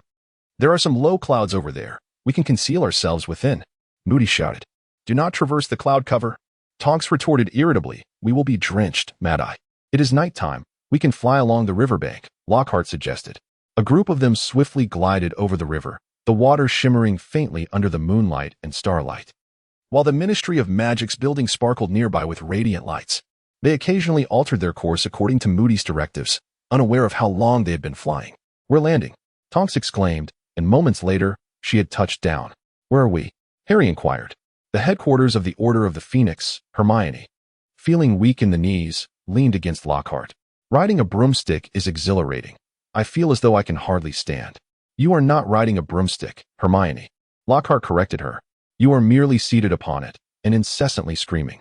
Hermione blushed and lowered her head, while Ginny erupted into a fit of silvery laughter. Moody rummaged through his robes. I almost forgot, he murmured, handing a piece of parchment to Harry. He illuminated the parchment with his glowing wand, revealing the inscription. Quickly memorize what is written here. Do you remember, Harry? Lockhart urged. Yes, I remember, but what is a phoenix? Harry began to ask. Consider what you have just witnessed, Moody said, tapping his cane. To Harry's astonishment, number 12, Grimmauld Place materialized before his eyes. The Fidelis charm. I can explain how it functions later. Although Hermione still leaned weakly against Lockhart, she could not resist showing off. The professor told me about it. Hurry inside, Moody said, giving Harry a gentle push. Moody continued to magically open the door, and the group stepped into the headquarters. A flurry of hurried footsteps approached, and Ginny's mother emerged from the meeting room at the end of the corridor. She smiled warmly and rushed towards them, embracing Harry. Harry, you're as thin as a rake. Remember to take care of yourself. Unfortunately, I fear you will have to wait a bit longer for dinner. She then hugged Hermione and Ginny before quietly informing Lockhart and the others behind her. He just arrived. The meeting has already commenced. They proceeded towards the conference room. And just as Harry intended to follow Lockhart, he was pulled back by Molly. No, Harry, this meeting is exclusively for members. Ron is upstairs. You both shall wait until the meeting concludes, and then we shall have dinner. Remember to speak softly in the hall. Lockhart recalled something and turned back to warn Harry and Hermione. Tell George and Fred not to eavesdrop anymore, or I assure you, I will deduct points from them to my heart's content next semester. Oh, Hermione replied reluctantly. Lockhart recalled something and turned back to warn Harry and Hermione. Tell George and Fred not to eavesdrop again, or I assure you, I will deduct points from them mercilessly next semester. Oh, Hermione replied reluctantly. Watching Harry, Ginny, and Hermione ascend the stairs, Lockhart entered the conference room. At that moment, there were already a dozen people seated within, including Snape. Take a seat, Sirius urged. Once Lockhart sat down, Snape extended his arm and rolled up his sleeve, revealing the dark mark, which now glowed ominously. The brighter the mark, the stronger its master, Snape explained. The Dark Lord's power is on the rise. Whispers circulated around the room. Snape continued to drop bombshells. Meanwhile, our Dumbledore is growing ever weaker. Sirius, dissatisfied, interjected, on what grounds do you say that? Powerful wizards can live close to 200 years, only beginning to weaken shortly before their demise. Snape cast a disdainful glance at Sirius. Black, you remain as arrogant and foolish as ever. Sirius seemed ready to confront him, but Lupin restrained him. Snape continued as if he were oblivious. Not long ago, Dumbledore found one of the Dark Lord's Horcruxes, yet he exhausted a tremendous amount of energy in the attempt to destroy it and ultimately failed. How difficult could it be to destroy? Moody asked nervously. Surely it must be something insurmountable. He already knew how to destroy it. But the cost was steep. It would likely come at the expense of his health. Clearly, we cannot rely on him to combat Voldemort for the time being. For now, he is best used as a deterrent to restrain Voldemort's actions, avoiding direct confrontation. I might have a feasible approach. I will attempt it when the time comes, Lockhart interjected. Now, let us discuss your plans. I have no plans, Snape replied coolly. We must expedite the training of our savior. The best method is to have him face genuine peril. You cannot do that. Sirius stood up to interrupt Snape. At least wait until he reaches adulthood. He has consumed the strength-enhancing potion, and it will take 2 years for his magical prowess to reach its first peak. Such touching paternal love, Mr. Black, Snape continued unhurriedly. If we do not provide some training and guidance to the savior now, he will inevitably become a criminal like his godfather. Are Horcruxes really that formidable? Tonks asked anxiously. Forget about Horcruxes. I mentioned I have a solution. Forgive my intrusion, Gilderoy, but I do not believe you can resolve it. Even Dumbledore failed. Severus, trust me. I also do not believe there is anything in this world that cannot be destroyed. Lockhart gazed confidently at Snape, who met his gaze with suspicion for a moment before nodding. Now, you simply need to inform us of the Dark Lord's recent. Lockhart entered the kitchen and took a seat, lost in thought. Gilderoy, why don't you come and lend a hand? Complained Tonks, who was attempting to assist Mrs. Weasley in her culinary endeavors, but evidently struggled, knocking over a plate and spilling a bowl of oil. Oh, Tonks, do take a break. You've done quite enough today, comforted Molly. No, I wish to help. Tonks cheerfully insisted, hurrying towards the cupboard and accidentally kicking over a stool. Tonks, why not sit down and show us your transformation? That would be the greatest assistance of all, Lockhart remarked earnestly. Indeed, Tonks, do entertain us with your metamorphosis, Ginny chimed in from her spot nearby. Realizing she was of little help, Tonks conceded and sat down. What shall I transform into? A pig snout, exclaimed Ginny, prompting Tonks to morph into a pig's head, which elicited peals of laughter from Ginny. And you, Hermione? She asked next. Anything will do. I'm game. Hermione reply API call failed with status code 429. Error. Code. For 29. Message. Resource has been exhausted. E.g. check quota. Status. Resource exhausted. Lockhart felt something leap onto his knee, startling him. It was merely Hermione's ginger cat, Crookshanks, with its leg awkwardly bent. The feline curled up on Lockhart's lap, leading him to suspect that this cat was yet another envoy sent by its owner. At that moment, Mundungus also lifted his head, exclaiming, the meeting has concluded. You may continue your slumber. We shall call for you once we are finished eating. Ginny, standing nearby, scoffed at him. No. I'm about to starve. Mundungus shook his head, producing a cigarette. Do not smoke in front of the children, Mundungus, Lockhart admonished him. Then allow me to regale you with a joke. Mundungus replied with resignation, setting the cigarette aside. Today, an owl flew over my head and dropped a rather unpleasant gift upon me. I scolded it, asking why it was flying about without any trousers on. TCH, as if owls wore trousers, Ginny retorted disdainfully. Then it pitifully informed me that it had indeed donned trousers, but had removed them solely to relieve itself. The Weasley boys erupted into laughter, and Ginny and Tonks were in stitches, while Hermione also managed to smile. Humph. If it were me, I would draw my wand and cast a killing curse on it. Sirius had just concluded his conversation with Harry and approached them. Sirius has arrived. Let me share a joke involving him. Mundungus grinned mischievously. One night, I spotted Remus emerging from Sirius's room. Upon realizing I had seen him, he angrily ordered me to leave and protect Harry. I inquired, are you fucking serious? Then, Remus's expression changed drastically. He grabbed my collar and demanded, how did you know? Lockhart sputtered water from his mouth, and everyone erupted into hearty laughter. Even Mrs. Weasley joined in, while Tonks feigned anger, questioning Lupin and Sirius. Enough laughter, it's time to eat, Mrs. Weasley shouted, bringing forth several dishes of food. Thus, everyone began to dine. Lockhart glanced at Hermione, discovering her resting her head on her hand, gazing at him. When she noticed Lockhart's gaze, she quickly turned away, embarrassed, and resumed eating. Truth be told, Lockhart relished the ambiguity of the moment, yet when the girl is not seeking a fleeting romance and he has a girlfriend, the scenario becomes less delightful. Clearing his throat to mask his discomfort, Lockhart remarked, the Ministry is currently exerting every effort to capture the Death Eaters and the followers of the Dark Lord. I wonder if there is any progress. Should the Order of the Phoenix take action? Sirius set down his fork and knife. Do not overthink it. Focus on preventing the Dark Lord from acquiring. Sirius. Moody interrupted sharply, glaring. Sirius realized he had let something slip, but Harry pressed on. Acquiring what? Something he failed to obtain the last time. Lockhart, feeling a bit dizzy, was taken aback that he had inadvertently sparked this topic. He quickly sought to smooth things over. Harry, Once you come of age, we shall extend an invitation to you. However, I must now address a matter of great importance." All eyes turned to Lockhart, who had long wished to discuss this issue, eager to assist his dear friend, Tonks. Lord began Lames. "What is the status of your relationship with Tonks?" He successfully drew everyone's attention entirely to Tonks and Lupin. "Last time you two traveled together, did nothing transpire?" Tonks appeared unfazed, while Lupin's face instantly flushed crimson. Lockhart continued to inquire, "Is Tonks beautiful?"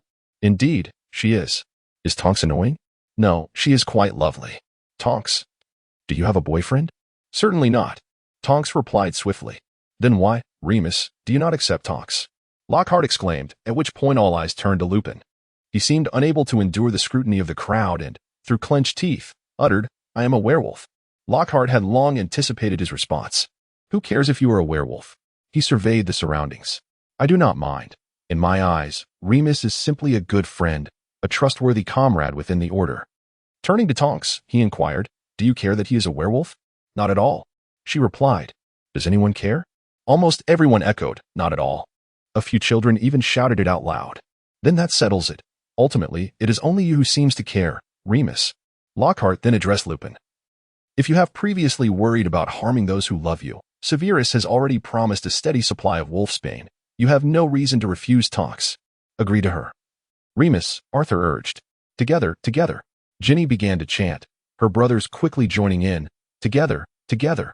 Tonks, go for it." Lockhart signaled to her. Immediately, Tonks stood up, pulled Lupin to his feet, and embraced him, kissing him on the forehead. Lupin hesitated momentarily before reciprocating her affection. Cheers erupted from the crowd, and Lockhart gleefully observed his junior successfully pursuing her boyfriend, oblivious to Hermione's quiet departure. "Where's Hermione?" Ginny noticed the silence that followed and raised the question. Lord felt a twinge of guilt as he suddenly realized that in a moment of impulsiveness, he had inadvertently caused significant emotional distress to a girl by pushing another pair together. "I heard Ginny say that Hermione has feelings for Gilderoy?" Arthur inquired. "Gilderoy, do you not have any affection for her? You are not a werewolf, after all." "I have a girlfriend, and I care for her deeply," came the reply. This reasoning was quite sound. Arthur would not naively suggest ending one relationship to pursue Hermione. API call failed with status code 429. Error. Code 429. Message. Resource has been exhausted, e.g. check quota. Status. Resource exhausted. Lockhart decided to take a step back. After all, no matter how infatuated a girl might be, if there had been no substantial development between them, it was likely that after a year or so, she would let go of her feelings and begin anew, perhaps with Ron or someone else. Although he was vain, he was not so self-absorbed as to believe that a woman's affection would bind her to him eternally. After dinner, Hermione, that intriguing girl, had established an organization dedicated to the welfare of house elves, which had garnered quite a bit of influence. Sirius, while feeding Buckbeak, conversed with Lockhart. Buckbeak nudged Lockhart's hand, and Lockhart scratched its neck, earning a contented squint from the creature. "Yes, I assisted her in this endeavor." "What, do you also wish to treat creature kindly?" Lockhart inquired. "That foolish old house elf. If he could manage to behave even slightly normally, I might consider being nicer to him, but he does not deserve it." Black replied through gritted teeth. Lockhart shrugged, secretly amused by the whimsical little sprite. "Perhaps you should command him. Instruct him to refrain from uttering profanities and to safeguard our secrets." "Indeed, that is a splendid idea," Sirius nodded. "However, I believe Harry should be permitted to join the Order of the Phoenix." "That is your perspective, Sirius," Lockhart countered, shaking his head. "Though you regard Harry as a son, you are not his father. Such decisions are beyond your purview, and nearly everyone, including Dumbledore, concurs that the moment is not yet ripe." "I understand, merely venting my frustrations," Sirius replied with a shrug. In the following days, Lockhart made a concerted effort to avoid conversation with Hermione, even denying her entry into his quarters. During mealtimes, he maintained a stern demeanor, hastily retreating to his room and locking the door upon finishing his meal. On the last day of summer vacation, Lockhart was occupied with preparing teaching materials for the upcoming school year. Suddenly, a cacophony erupted from the adjacent room as the children embarked on yet another chaotic escapade. Intrigued, Lockhart stepped out to investigate. "Just wait until your father hears this," Ron exclaimed. "I am truly proud of you.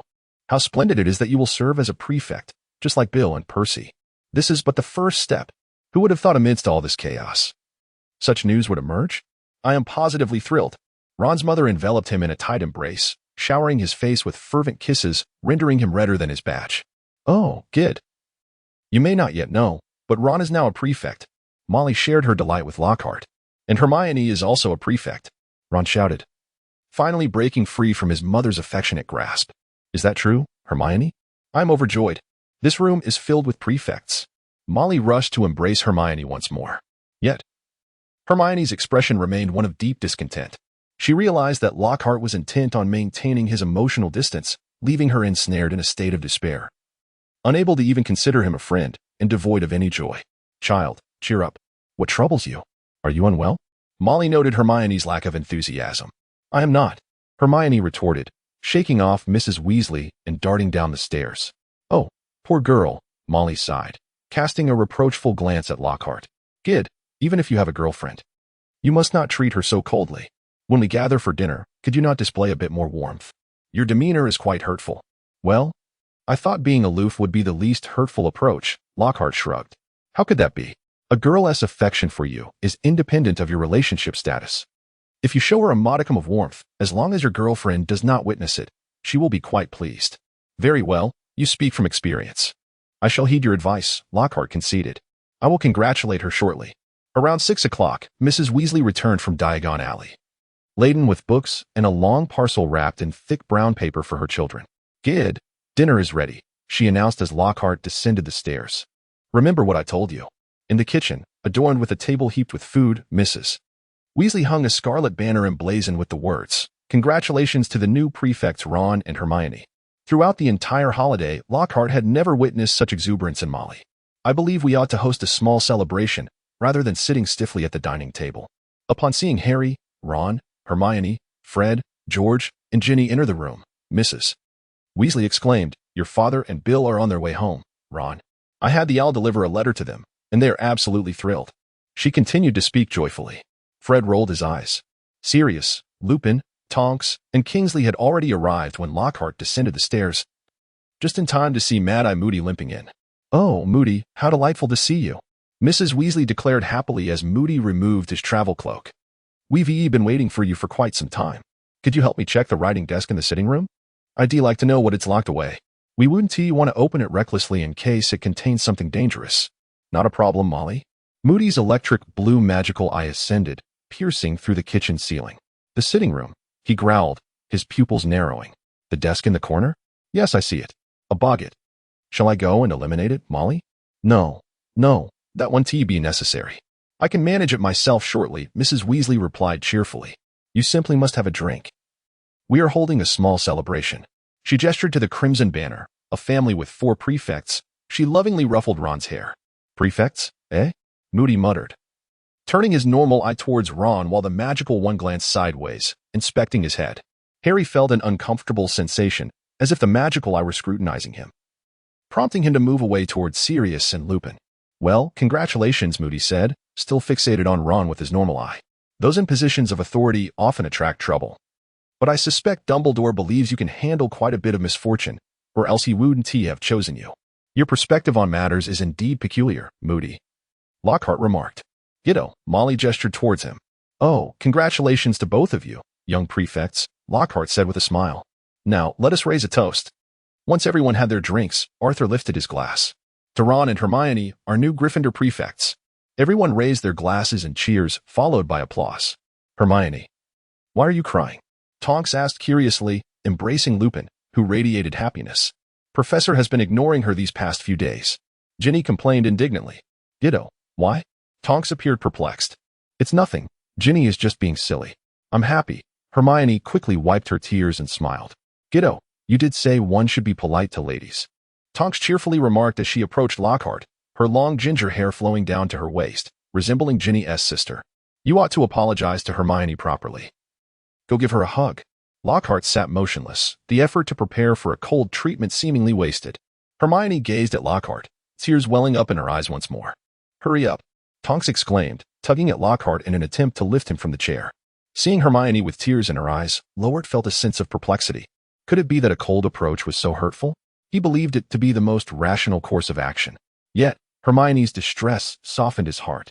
He had no intention of severing ties with her completely. Perhaps a warmer approach would be more beneficial? Lockhart had no choice but to rise and walk over. Embracing Hermione as he exclaimed, "Congratulations, Hermione, you remain my favorite student." To his surprise, Hermione began to weep in his arms. "She won't forgive you. You must kiss her," Tonks said with a playful grin. "Yes, kiss her," Ginny chimed in, her brothers joining in the playful ruckus. Lockhart was reluctant to comply. He raised his gaze to the assembly, where the men watched him with keen interest, while Jasmine glared at him fiercely, as if to convey that should he refrain from kissing him, she would take dire measures. Left with no alternative, Lockhart bowed his head and placed a gentle kiss upon Hermione's forehead. "It should be a kiss on the lips," Tonks protested, dissatisfied. Hermione, her face ablaze with embarrassment, retreated to her seat, tears still lingering in her eyes, yet a smile of joy was evidently struggling to break free. "Well, consider yourself fortunate this time," Tonks begrudgingly remarked. Ginny erupted into a fit of giggles, while Hermione appeared uncertain whether to laugh or not, ultimately opting for a hearty gulp of butterbeer, which led to a fit of coughing. The conversation then shifted to the topic of prefects, and Ginny, patting Hermione's back, addressed Lockhart. "Professor, I heard you were a prefect once as well." "Indeed, I was," Lockhart replied. "During that time, my studies were commendable, and I had a group of individuals willing to heed my guidance. However, I must confess that my tenure as a Ravenclaw prefect was devoid of any remarkable tales. As long as my grades were satisfactory, I encountered little trouble." Sirius, standing to Harry's right, let out his distinct, boisterous laughter. "No one would ever appoint me as a prefect. James and I spent far too much time in detention. Remus is a good lad. He served as a prefect. I suppose Dumbledore hoped to instill some discipline in my dear friends through me," Remus commented, "though it is needless to say I failed miserably." "Well, I would love to be a prefect just once," Tonks sweetly chimed in, leaning against Remus. Meanwhile, Ron excitedly introduced his new broomstick to them. Recovering, Hermione earnestly expressed her views on treating Creature kindly, occasionally glancing towards Lockhart. Lockhart dared not to look at Hermione. Instead, he turned to observe what Montague was up to. Upon noticing Lockhart's gaze, George and Fred abruptly halted their conversation, their expressions tense, yet Montague appeared to place his trust in Lockhart. "It's fine. Gilderoy won't speak out of turn. What are you up to?" Lockhart inquired, a note of curiosity in his voice. "Behold what old Tang has procured for us," George replied, spreading his hands to reveal a handful of desiccated black seed pods. Although the pods appeared utterly still, a sound of movement emanated from within. "These are the seeds of the venomous tentacula," George explained. "We require them to concoct a skiving snack box, but they are classified as Category C contraband, making them rather difficult to acquire." "Skiving!" Lockhart exclaimed in indignation. "How could you possibly obtain such items?" "Montague, return them at once." "Professor, we assure you we shall not skip your class." George and Fred vowed with utmost sincerity. Montague flashed a grin at Lockhart and addressed George and his companion. "Apologies, lads, but it's 20 galleons, not a single one less. Old Tang enjoys a jest. I may not be able to control you outside, but if I catch you engaging in this nonsense within the school, mark my words." Lockhart threatened. "Keep your voice down, Professor. We'll inform the buyer not to skip defense against the dark arts," George replied anxiously. "What?" Fred interjected. "Don't fret. Mother is currently preoccupied having a heart-to-heart with Prefect Ron. But Moody can see you," Lockhart warned. "Well then, hurry and take it. 10 galleons, Montague said, growing anxious. "Gilderoy, come help me with the boggart. You excel at this," Jasmine called out. "All right, I'm coming right away." As Lockhart ascended the stairs, he was suddenly struck by the sound of weeping. He opened the door to find Pandora. No, it was Pandora engaged in a kiss with himself. To his surprise, he noticed Hermione curled up in a corner, while Jasmine was offering her comfort. Wasn't Hermione's greatest fear the prospect of failure? How had it transformed into a vision of herself kissing Pandora? Lockhart mused. Perhaps he should be more vigilant in the future. How absurd. Hermione desperately aimed her wand at the boggart. In an instant, Pandora morphed into Ginny, who brandished her wand. A flash of green light erupted, and Lockhart collapsed to the ground. "Darling, allow me." Jasmine quivered as she extended her wand, only for Lockhart's form to shift into Ron's lifeless body, startling Harry, who had just arrived. "Let me handle this," Lockhart sighed as he approached. Hermione turned to see Lockhart, and, perceiving him as her savior, rushed towards him, embracing him tightly while sobbing loudly. Lockhart felt a sense of helplessness. It seemed he was Hermione's nemesis, able to reduce the clever and resilient young witch to tears with the utmost ease. Lockhart embraced Hermione as they approached Ron's lifeless body. Suddenly, with a resounding thud, Ron's form transformed into that of Lockhart himself. Indeed, it appeared that Lockhart's greatest fear was his own demise, revealing a rather heartless disposition. The psychological fortitude of a man often surpasses that of a woman. For Lockhart, maintaining his composure, nonchalantly waved his wand. To their astonishment, his own corpse sprang to life, demanding, "How did you uncover my charade of feigned death?"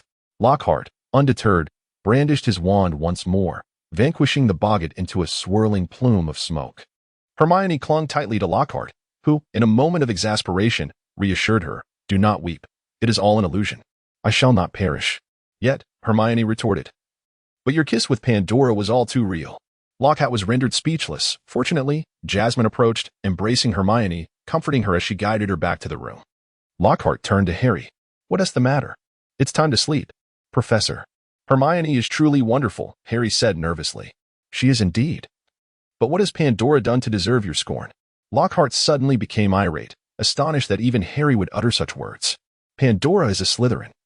Her interest in you undoubtedly stems from a desire to exploit your fame." "Be quiet, Harry. Do not presume that being the chosen one grants you the right to speak ill of someone else's girlfriend." Lockhart erupted in fury, veins bulging on his forehead. "A person's character is determined by their heart, not by their house." Lockhart turned back into the room. The new school year had begun, marking the 5th year of the Harry Potter saga. Filled with confidence, Lockhart, having altered the course of events, was acutely aware of the recent massacre at Azkaban. Coupled with the relentless pursuit by the members of the Order of the Phoenix, the Death Eaters found themselves devoid of capable leaders. They were also aware of Voldemort's desires. And perhaps, during Voldemort's endeavor to retrieve the prophecy orb, an opportunity would arise to act. The Ministry of Magic had acknowledged Voldemort's return and was preoccupied with combating the Death Eaters. However, to Lockhart's surprise, it seemed that they could not fully trust Dumbledore. Fudge had nonetheless dispatched Umbridge as an inspector, citing the need for immediate reforms in education to safeguard the students in light of Voldemort's resurgence. Lockhart felt a cold sneer within. What a foolish old man, relying on Dumbledore at this juncture, yet still unable to trust him. After the customary sorting ceremony, Snape summoned him. "Gideon, the headmaster calls for you. I am eager to see what you can produce." Snape's voice remained as calm and somber as ever. "I haven't even had a chance to greet Pandora," Lockhart grumbled as he followed Snape to the headmaster's office. "Gideon, you have accomplished quite a bit this summer." Dumbledore's cheerful voice resonated from behind the desk. "Care for some tea?" "I dare not drink your tea, nor do I wish for any sweets, thank you," Lockhart retorted, cutting off Dumbledore's invitation. "Gideon, you mentioned in the meeting that you could assist me in destroying Horcruxes. I am most curious." Dumbledore scrutinized Lockhart from across the table. "I have heard that the venom of a basilisk can damage the soul. Perhaps it is worth a try," Lockhart asserted confidently. "Basilisk venom?" Dumbledore's expression turned peculiar. "Where might one procure basilisk venom? Isn't there a basilisk right here at Hogwarts?" "Although it is but a corpse, its fangs should still be intact," Lockhart replied. Dumbledore's face displayed a hint of embarrassment. "Gideon, you should recall how I vanquished that basilisk.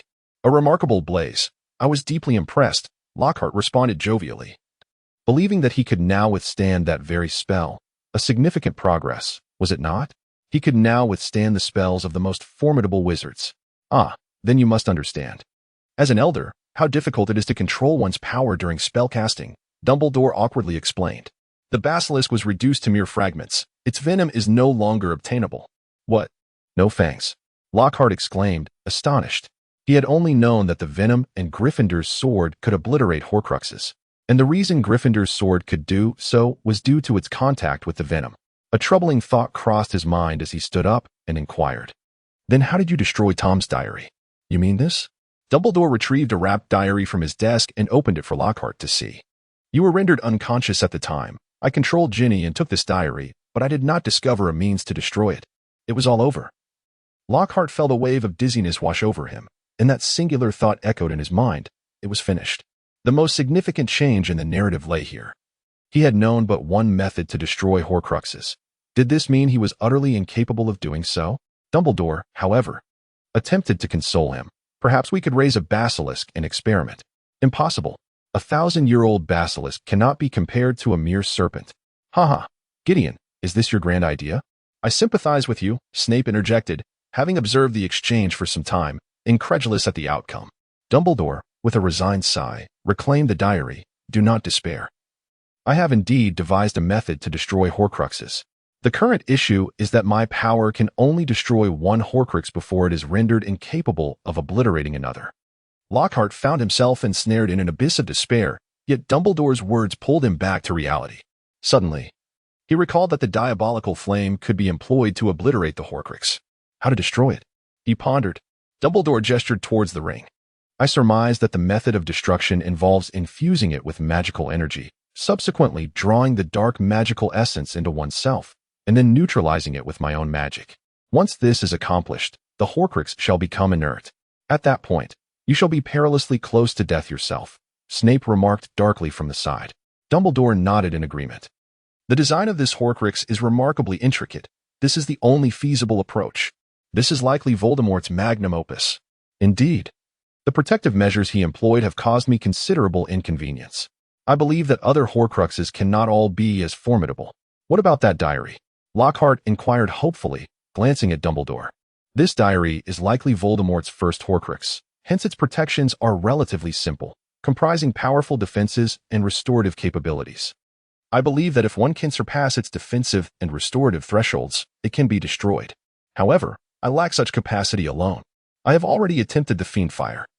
It should be potent enough to annihilate it. Then let the entire Order of the Phoenix attempt to unleash Fiendfire, Lockhart suggested. To my knowledge, that is a perilous and formidable dark magic, Snape cautioned. If left unchecked, it could incinerate the entire world. Only good magic can destroy a Horcrux. And that is precisely my intention, Dumbledore stated, flicking the diary with his hand.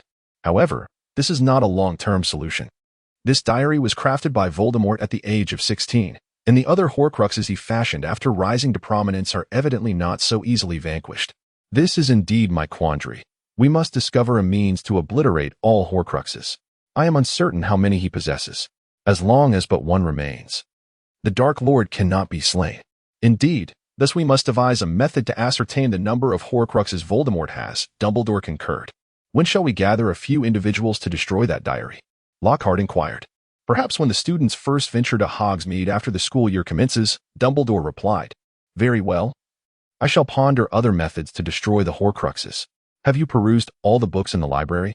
Lockhart asked. I have reviewed them all. Some exceedingly dangerous tomes in the restricted section were regulated by the Ministry of Magic before I assumed the role of headmaster. Perhaps a visit to the ministry could yield results. I shall find the time. Lockhart nodded in agreement. Lockhart and Snape exited the headmaster's office together. Severus, are you not the master of potions? Do you not possess any thoughts on how to destroy Horcruxes? The Dark Lord certainly considered potions when he created them. Snape cast a sidelong glance at Lockhart. He had inquired with his potions professor regarding this matter, thus Horcruxes could not be dismantled by potions at all. Damn it. Had Slughorn known back then that the Dark Lord sought his counsel for the purpose of creating Horcruxes, he undoubtedly would have held back some knowledge. Regrettably, he was unaware at the time. A rare expression of regret crossed Snape's face as he sighed and turned to leave.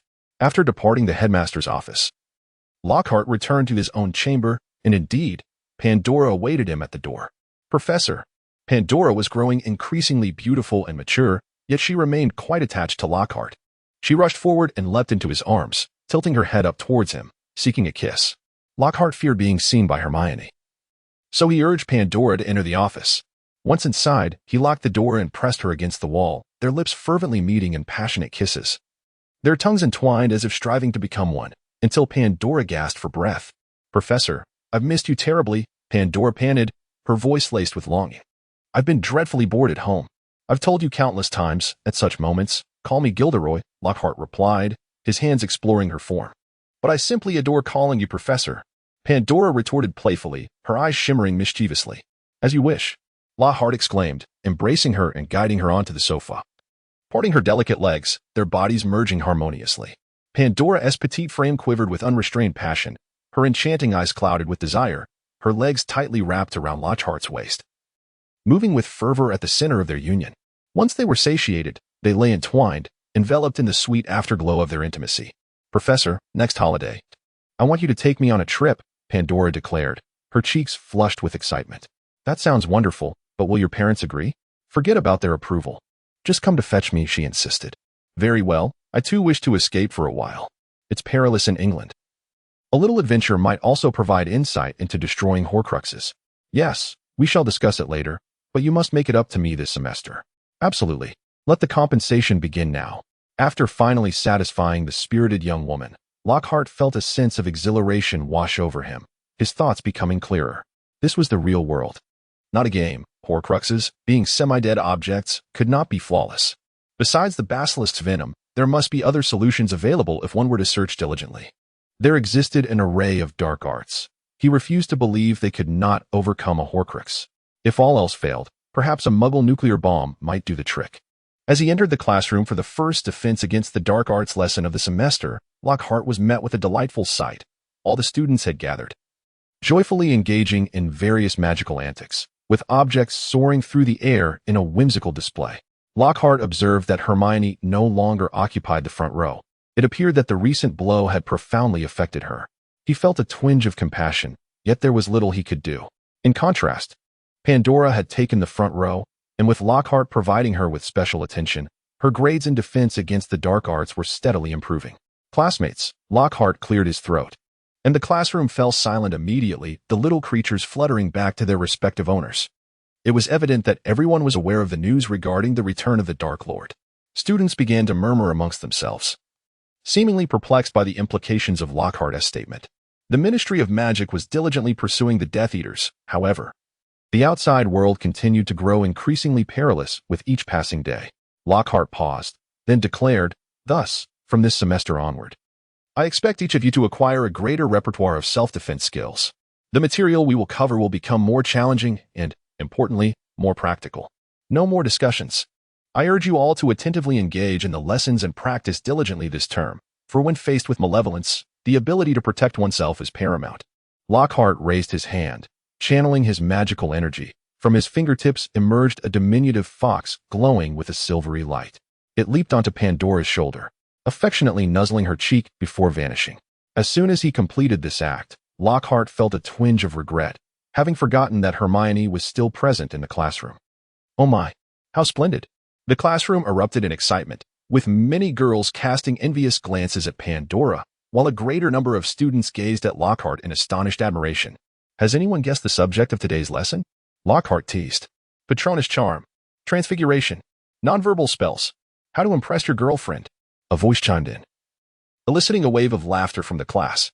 Lockhart said nothing, yet he was thoroughly pleased with the commotion he had caused. He gestured with a piece of chalk, inscribing a line on the blackboard, silent spell, wandless spell. The students were evidently taken aback. They had not anticipated such an advanced topic on the very first lesson. Even Hermione, seated in the back, momentarily set aside her sorrow, her gaze fixed intently upon Lockhart. Do not be alarmed. This is not a particularly difficult subject. However, to delve into this, we must begin with the very first wizard. I trust that each of you, between the ages of 7 and 11, experienced a surge of magic, during which you possessed neither a wand nor any knowledge of spells. Now, the first wizard in human history shared a similar experience. He discovered in his youth that he possessed peculiar abilities, capable of either amusing or harming others, or even himself. At that time, this individual, whom we shall refer to as Wizard A, utilized the wandless, silent spell. In other words, both wandless and silent spells are innate abilities that we are all born with. After a brief discussion, Lockhart continued. Wizard A, in his life, recklessly harnessed this ability, being regarded by others as either a deity or a monster. Through his practical experiences, he discovered that when he mentally or verbally articulated certain phrases, he could invoke specific powers, which he termed spells. Subsequent wizards later determined that our capacity to unleash particular spells was not inherently tied to the spells themselves. Rather, as long as we channeled our magical energy in a certain rhythm, we could undoubtedly cast these spells. However, in the realm of daily existence, we are perpetually beset by various distractions. Thus, the existence of spells alleviates our efforts. Reciting them allows one to clear the mind and concentrate intently on the flow of their magic. It is noteworthy that the technique of mental occlusion facilitates the expulsion of distractions. As previously mentioned, I consider Professor Snape to be the finest practitioner of this technique. Interested students may seek his guidance. Lockhart, with a mischievous smile, directed a playful jab at Snape. We were just discussing Wizard A, who experimented with a myriad of abilities and consequently found his fingers consistently injured. Why, you may wonder. The answer lies in the fact that casting spells necessitates a point of focus for the release of magical energy, namely, the fingertips. I shall refrain from discussing other body parts. But curious students may wish to explore casting spells using their toes, noses, or other unconventional areas. The students erupted in laughter, with some boys chuckling in a particularly mischievous manner. Quiet, please, Lockhart gestured for silence. He explained, the reason for his injuries is that at the moment of releasing a spell from the fingertips, they are the first part of the body to make contact with the spell in this world. Consequently, the earliest wizards, A, B, C, D, and so forth, were unable to wield harmful magic. Similarly, other magical creatures are also restricted from recklessly casting destructive spells. If one were to unleash a shattering spell using their fingers, and if their magical energy was sufficiently potent, their fingers would be the first to break. This is trivial. However, should one attempt to cast a killing curse with their fingers, it is quite possible that the incantation would not even be completed before their own demise. Lockhart was quite pleased with the attentiveness of his students. In the tales of muggles, witches and wizards do not openly wreak havoc. Instead, they employ nefarious magic discreetly to harm others. Due to the inherent limitations of spells, even today, non-wand magic remains confined to simple and harmless incantations, such as healing charms, levitation spells, transformations, and apparitions. Of course, should one possess the strength to release spells beyond the tips of their fingers, they may attempt it, though I advise against seeking me out should such an endeavor lead to demise. A light laughter rippled through the students.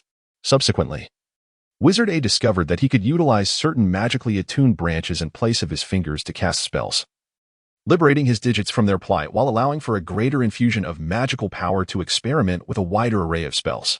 Thus, the origin of the wand was born. Many years later, a certain Wizard X unearthed that embedding unique magical materials within branches could significantly enhance a wizard's magical output, leading to the true prototype of the wand. Through the use of wands, humanity ascended to become one of the most formidable magical beings, outnumbering and vanquishing various creatures, thereby claiming the pinnacle of this world. This narrative can be explored in the history of magical wars, and I shall refrain from delving into further details. Oh, half a lesson has elapsed. Why have I indulged in such superfluous discourse? It is to ensure that you comprehend the principles of nonverbal and wandless spells, alleviating any thoughts of intimidation or inadequacy regarding their mastery. Lockhart flashed his signature smile, summarizing that the fundamental tenet of nonverbal spells is to maintain a clear mind and focus intently on the incantation. In the initial stages of your learning, you may attempt to silently recite the spells to diminish their complexity. Conversely, the principle of wandless spells is to envision your fingers as wands. Lockhart paused momentarily, adding, of course, while practicing wandless spells, one must refrain from employing harmful incantations. Even a minor incapacitating spell could induce numbness in your fingers. Wandless spells significantly impact the potency of spells. Even the esteemed Professor Dumbledore would not stand a chance against me without his wand. Mastering this skill will earn you commendations. Nonverbal casting, however, has a negligible effect on spell potency. Thus, it is imperative that everyone masters this ability. Maintaining a clear mind can be challenging, so I will not impose requirements regarding more complex spells. As long as you can cast any spell silently, you shall be deemed proficient. Furthermore, I am aware that many of you will be undertaking the ordinary wizarding level examinations this semester, and I wish to afford you additional time for examination-related revision. Therefore, I hereby announce that this semester's defense against the dark arts examination will be based on your proficiency in nonverbal and wandless spells. Should you be able to cast a nonverbal spell, you shall receive a passing grade. If you can silently conjure the Patronus charm wandlessly, I will grant you full marks. Now, students, please divide into groups to practice your nonverbal spells. A round of applause erupted from a corner of the classroom. It was Inspector Umbridge, who had taken a seat to observe without anyone noticing. A splendid lesson, Professor Lockhart. Umbridge's sharp voice sliced through the air. Truly a celebrity. Even your teaching exudes charisma. Thank you. I wonder what directives you have for us, Inspector? Lockhart replied politely. Directives would be too grand a term. I merely wish to observe the methods of a renowned wizard. Then please, feel free to watch. Inspector, Lockhart smiled. Turning to his students, you may begin your group practice. Wait, Professor Lockhart, I believe your teaching methods require improvement. Harry shouted from the side. Adults are speaking. Children should refrain from interrupting. Umbridge's voice escalated sharply, startling even Lockhart, who quickly tempered his demeanor. Professor Lockhart, I maintain that students should learn in a secure environment. Such group practices are perilous. Lockhart furrowed his brow. However, Madam Umbridge, you must be aware that the mysterious individual has returned.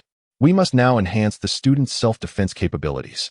The mysterious figure will be dealt with by Minister Fudge. Students should be learning in a safe environment. But what about the practical exams in the ordinary wizarding level tests? Don't we need to practice counter curses? A girl inquired. As long as you diligently master the theoretical knowledge, you will certainly be able to perform those spells under careful supervision in the examination hall. Umbridge attempted to brush off her question with a few words. Have we not practiced before? Parvati questioned skeptically. Are you suggesting that our first experience with practical magic will be during the exam? I shall repeat, as long as you work hard on the theoretical aspects, Ms. Umbridge. I believe you lack the authority to interfere with my teaching methods. Lockhart bellowed. Professor Umbridge lifted her gaze. This is not interference. It is a suggestion. I am entitled to offer recommendations for improvement, she replied softly.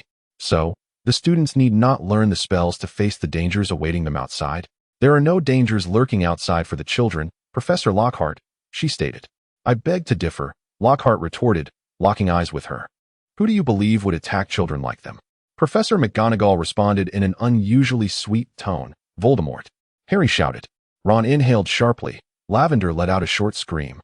And Neville slid down from the side of his chair. However, Umbridge showed no sign of backing down, her gaze fixed on Lockhart. Children should not interrupt. I allow my students to speak in my classroom. Ms. Umbridge, Lockhart shot back. A hush fell over the classroom, with every gaze either on Lockhart or Umbridge. I have made a suggestion, Professor Lockhart, and I have the right to reject your suggestion. Umbridge glared at Lockhart as if to say, how dare you? Indeed, Professor Lockhart. You have the right to refuse my suggestion. Today, Umbridge concluded, turning on her heel and striding out of the classroom. The students watched her leave, then turned back to Lockhart. What are you staring at? Group practice. Lockhart shouted impatiently. The students began to form groups, some casting furtive glances at Lockhart, appearing half fearful and half amused. Lockhart observed the eager students below as they enthusiastically grouped together for practice, nodding in approval before he began to circulate among them, occasionally offering guidance. After class, he wandered through the corridors of the school and noticed a commotion ahead. I warned you this morning not to experiment your nonsense on other students, Hermione's voice rang out. But we paid them. Fred retorted indignantly. That does not justify it. Such experiments are far too perilous. Nonsense, Fred countered. Calm down, Hermione. They are perfectly fine. Lee reassured her as he navigated through a cluster of first years, slipping some purple sweets into their open mouths. Indeed, look, they have all come to. George chimed in. It was true. Several first years were now stirring, with a few surprised to find themselves sprawled on the floor or dangling from their chairs. How do you feel? George gently inquired of a dark-haired girl lying at his feet. I suppose I feel all right, she stammered. Splendid, Fred exclaimed cheerfully, but in the blink of an eye. Hermione snatched the notebook and the bag filled with the fainting concoction from his hands. This is unacceptable. Of course it is acceptable. They are all alive, are they not? Fred retorted angrily. You cannot do this. What if they fall ill? We will not let them fall ill. We have tested everything on ourselves. This experiment is merely to observe if everyone's reactions are the same. If you do not cease this experiment, I will detain us after class. Fred replied in a tone that suggested he was unperturbed. Or make us do lines. George added with a smirk. At this moment, Lockhart approached. George, Fred. I believe Hermione is correct. You must immediately cease this perilous behavior, or I shall deduct points from you. The professor reprimanded George and Fred, who looked quite miserable. Upon seeing Lockhart, Hermione's eyes reddened instantly. She grabbed her belongings and hurriedly departed. Well, now it's Hermione who is ignoring me, Lockhart chuckled to himself, thinking that it might be better this way. Short pain is preferable to prolonged suffering. Stop feigning pity. I do not wish to see any more of your chaotic antics within the school. Each sighting results in a point deduction. After chastising the Weasley twins, Lockhart returned to his office to respond to his fans. With Hermione no longer assisting him, he had no choice but to manage the correspondence himself. He summoned Harry to his office at that moment. Shortly thereafter, Harry indeed entered. Professor, what is it? Harry seated himself before Lockhart. Perhaps you could assist me in replying to my fans' letters. I had hoped for you to undertake this task since your second year, but alas. Hermione has usurped that honor, Lockhart jested. All right, Professor. Harry surprisingly prepared to help Lockhart with the letters, but Lockhart stopped him with a smile. Harry, due to certain matters, I have not had ample time to provide guidance this semester. What matters? You need not concern yourself with that. Just listen to me, Lockhart interrupted. I want you to establish a club dedicated to those who oppose the prejudices regarding the bloodlines of the Dark Lord. Why must we do this?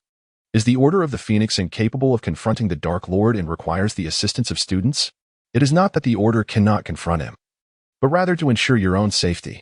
Yet they themselves are not particularly formidable. Collectively, they might not even match your prowess. Harry often believed Lockhart to be quite powerful.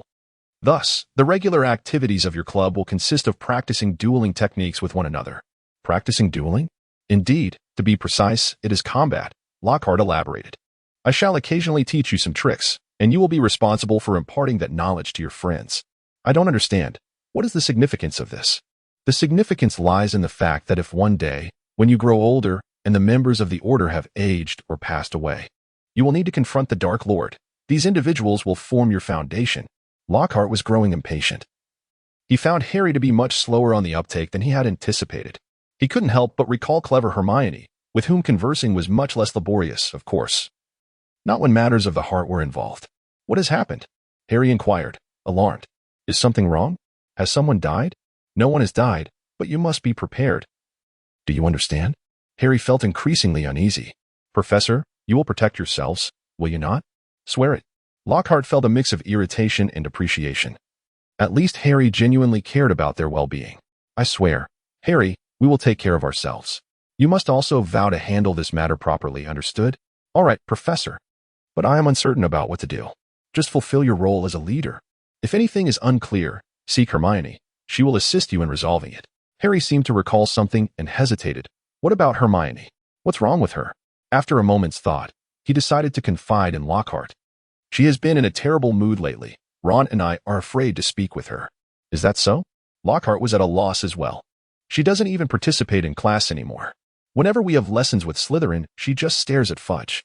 Staring at Pandora? Lockhart was slightly taken aback. Yes. Her gaze is as if she intends to devour her. Lockhart appeared somewhat uneasy. In that case, ensure that your club does not include Pandora, and try to avoid recruiting from Slytherin.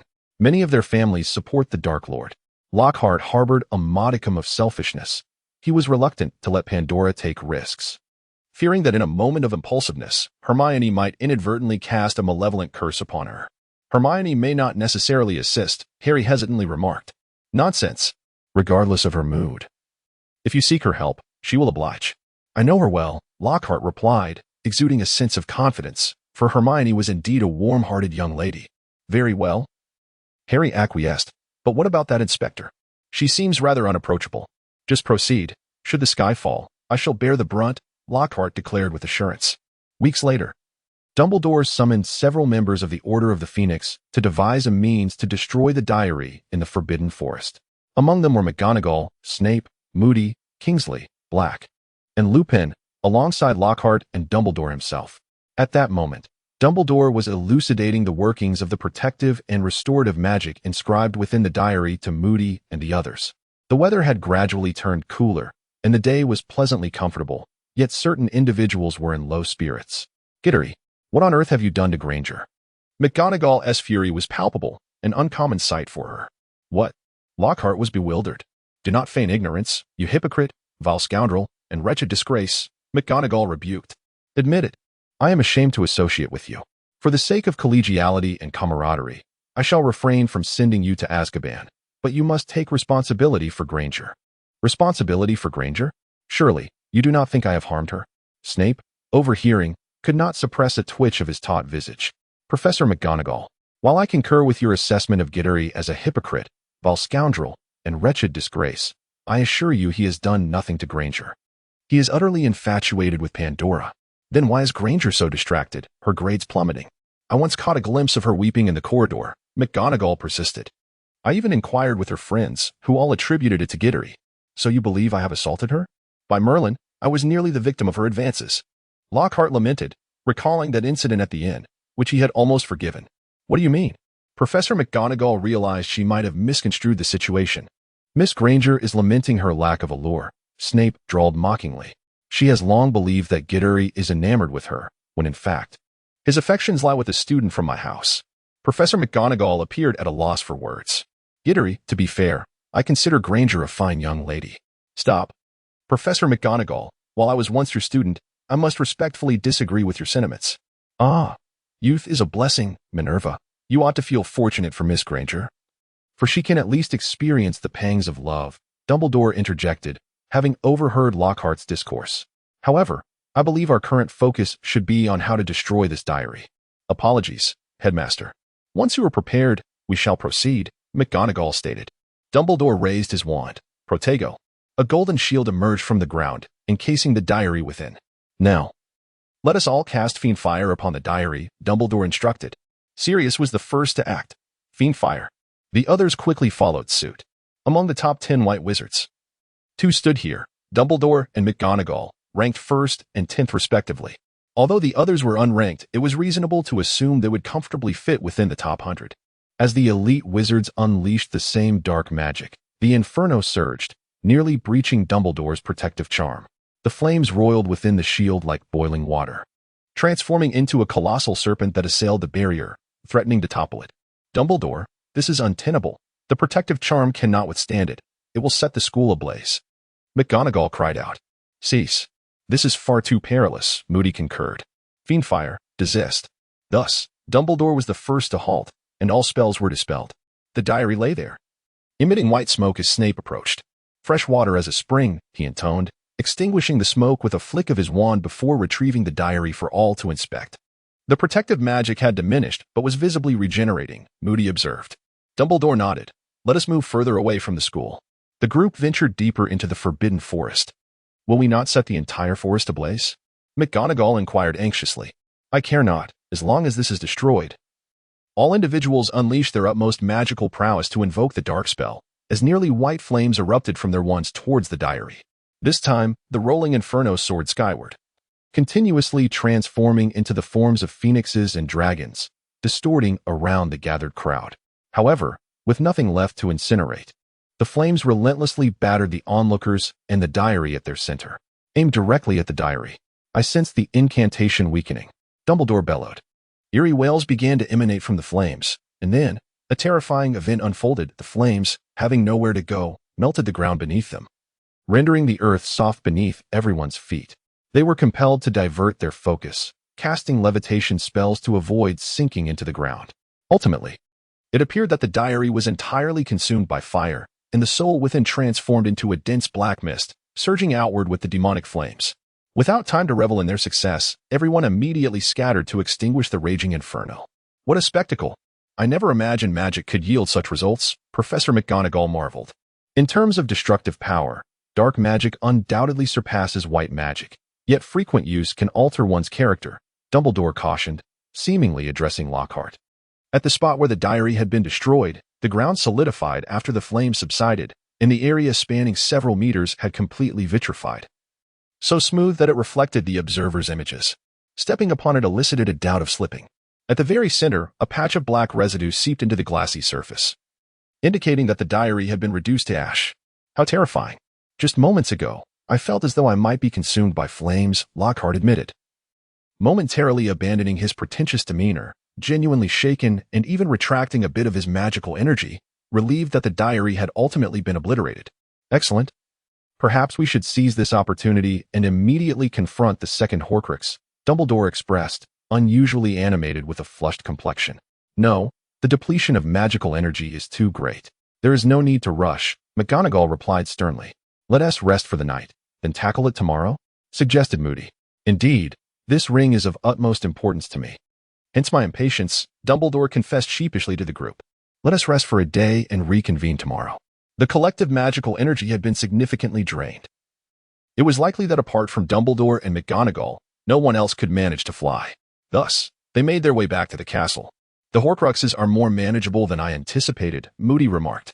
Alastair, I fear I must disappoint you. The one we just dealt with was a Horcrux created by Voldemort during his student years. We exerted considerable effort to resolve it, Dumbledore replied with resignation. He was a brilliant wizard, had he not strayed onto a dark path. I genuinely suspect he could have achieved godhood. McGonagall seemed to reminisce about Voldemort's exploits. Humph. There are many talented wizards. Can one not achieve breakthroughs by following the righteous path? Dumbledore, if such a concept as divinity exists, it should be within your grasp. Black scoffed. Regrettably, I have never felt any transcendence or proximity to divinity, nor have I heard of anyone truly transcending the boundaries of life and death. Dumbledore glanced at Lockhart. Did you know that Nicholas Flamel passed away merely a month after meeting Grindelwald? His body was buried in the earth like a muggle, and his apprentice is nearing death as well.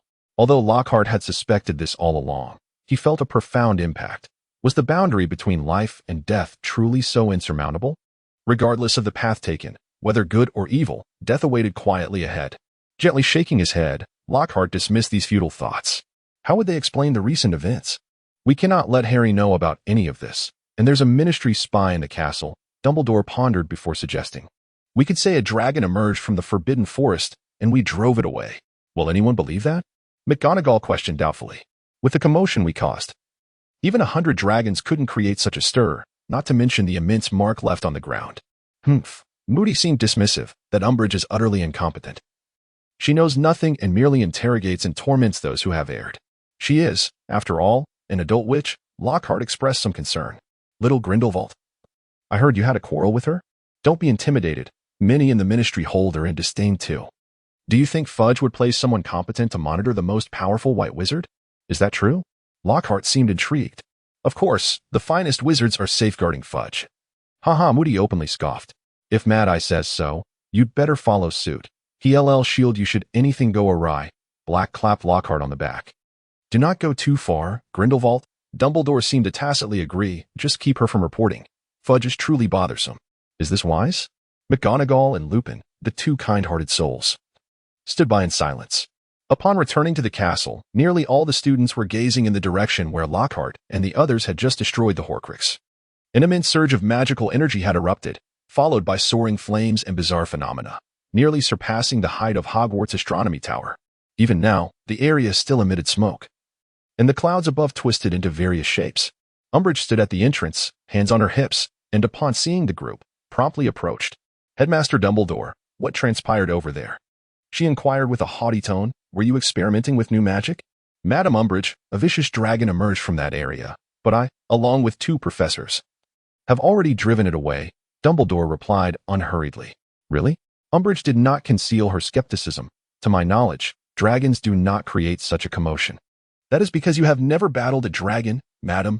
Dumbledore seemed disinclined to continue the conversation, and after uttering this, he walked directly into the castle, left standing awkwardly.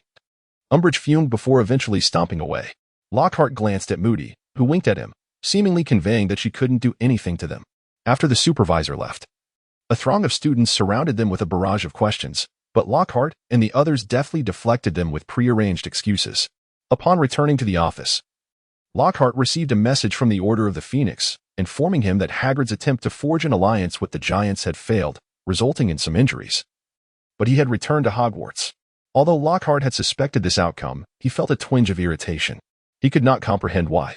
After having eliminated so many Death Eaters in Azkaban, Voldemort still possessed the ability to persuade these beings to join his ranks. Each event that followed the original plot filled him with unease. He resolved to visit Hagrid after class, and as he approached the door, he could already hear voices from within. Stop pretending, Ron's voice echoed. You are not well at all. Lockhart stepped forward and knocked on the door. Hagrid, open up. It's me. Hagrid immediately swung the door open and embraced Lockhart. Hello, Gilderoy. I almost thought I wouldn't see you again. Lockhart extricated himself from Hagrid and entered the room. The trio of saviors sat upon a bench, with Harry and Ron greeting Lockhart with cheerful enthusiasm, while Hermione, upon sighting him, appeared inclined to rise and depart. Hagrid seized Hermione and pressed her back down. What on earth is the matter with you all? Hagrid queried in confusion. Ron and Harry are at odds, and Hermione has a quarrel with Gilderoy. Can't you all show a bit of understanding for a wounded man like me? Blood, congealed and sticky, matted Hagrid's hair. In his left eye was so swollen that it resembled a mere slit, surrounded by an array of bruises. His face and hands bore numerous wounds, some still oozing blood. Hagrid, what on earth happened to you? Lockhart inquired, his irritation palpable. And Harry, what transpired between you and Ron?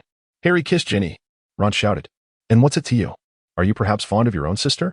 Lockhart replied, secretly pleased, suggesting that Ginny had come to her senses. You could just as easily kiss Hermione. At this, Hermione's face flushed crimson. Who kisses me is none of your concern. Very well, it's not my business, Lockhart said as he turned to Hagrid. Now, do enlighten us about what transpired. Hagrid glanced at the trio, seemingly apprehensive. Hagrid, they are all reserve members of the Order of the Phoenix. It's perfectly fine. Speak up. All right, Hagrid acquiesced, approaching the enormous wooden table in the center of the room and abruptly lifting a small towel that covered it. Beneath the towel lay a grotesque, bloody mass of flesh, pale green and larger than a car tire. Hagrid, you cannot possibly intend to eat that, can you? Ron remarked, leaning in for a closer look. Noting its potentially toxic appearance. This is dragon meat, Hagrid clarified. I did not acquire it for consumption, but for healing purposes. He lifted the chunk of flesh and pressed it against his swollen left cheek, while Lockhart looked on in discomfort. Greenish blood trickled into his beard as Hagrid let out a satisfied groan. Was this meat obtained from a giant? Hermione inquired softly. I went to find the giants with Olymp. You know, they are quite large and easy to locate, Hagrid explained. Where are they? Ron pressed. In the mountains. Hagrid responded unhelpfully. Come on, Hagrid, hurry up, Ron urged. Then the professor will tell you about how he and Harry were attacked by Dementors. What? Hagrid exclaimed in shock. Gilderoy, you were attacked by Dementors? How many were there? Not many. We dispatched them. Harry could handle it alone, Lockhart answered. Now, let us hear why the giants turned you away. Oh, Hagrid, that's unsanitary. Perhaps we should consult Madame Pomfrey, Hermione began. But Hagrid had already pressed the meat against his bruised eye. He took another large sip of tea and continued. Well, we set off as soon as the last term ended, just Olymp and I.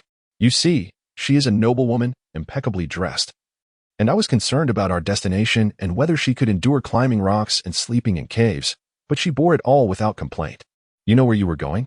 Harry echoed. You know where the giants are? Well, Dumbledore knows. He informed us, Hagrid replied. Are they hiding somewhere? Ron inquired. Is that a secret?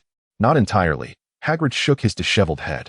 It's just that as long as they remain far enough away, other wizards don't bother to find out where they are. However, their location is quite difficult to reach. For humans, it is exceedingly challenging to get there, which is why we needed Dumbledore's guidance. We took a month to arrive. Hagrid, I simply want to know why the giants rejected you. Did they side with the Death Eaters? Lockhart interjected, uninterested in the details. Well, we arrived at that place near Dijon and found the giants. How large were they? Ron whispered. About 6 or 7 meters tall, Hagrid replied casually. Some of the taller ones might reach 8 meters. And how many were there? Harry asked.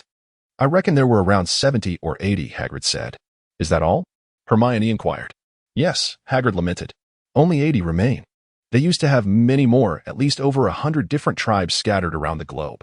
However, they have been gradually declining for quite some time. Wizards have killed many.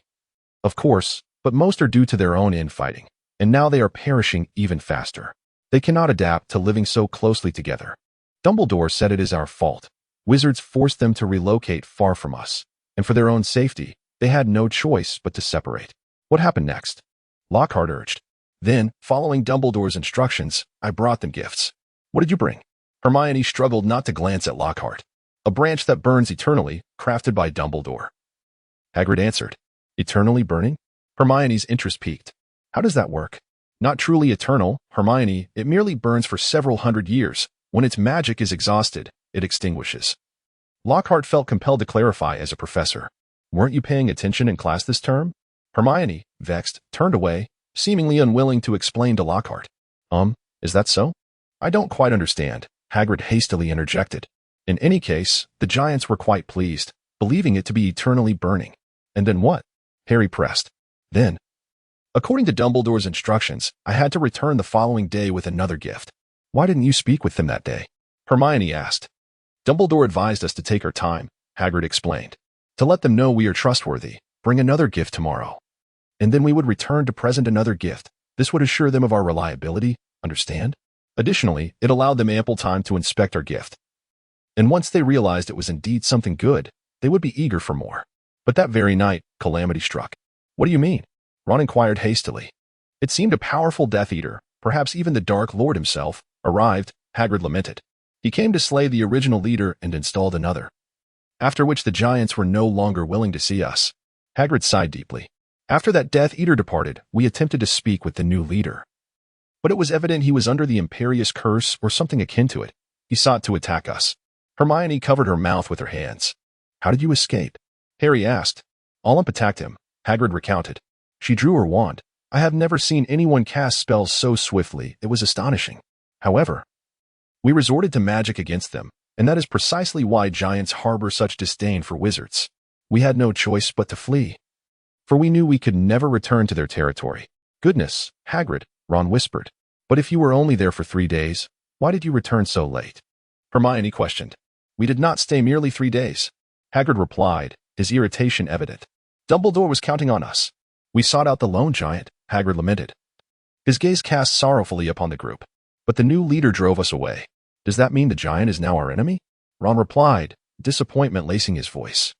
An enemy we must find a way to vanquish, Lockhart asserted, clenching his fist. We cannot show them mercy, Professor. After a moment of silence, Hermione spoke softly. Lockhart looked at her with surprise, for she had not spoken to him in days. You cannot confront those giants. They may be the last of their kind, Hermione murmured. Her eyes cast downwards. Both Hagrid and Lockhart stared at her intently, and Hermione appeared somewhat frightened. Hermione is right, Gilderoy. Hagrid finally spoke. I know you surely have a plan, but you must not seek to eradicate the giants. I assure you, Hagrid, such thoughts have never crossed my mind, Lockhart replied, oblivious to the tie between Hagrid and the giants. Hagrid, have you seen your mother? Hermione probed cautiously. She died, Hagrid muttered, many years ago, or so they told me. Oh, I am truly sorry. Hermione's voice was barely a whisper as Hagrid shrugged his broad shoulders. No need, he replied simply. I hardly remember her. She was not a good mother. A solemn silence fell upon them. Hermione anxiously glanced at Harry and Ron, stealing a furtive look at Lockhart. Her spirits dampening once more as she realized her chances were slipping away. But Hagrid, you haven't told us how you ended up like this, Ron said, gesturing to Hagrid's bloodied face. Who attacked you? I was not attacked. Hagrid insisted vehemently, but his words were interrupted by a sudden knock at the door.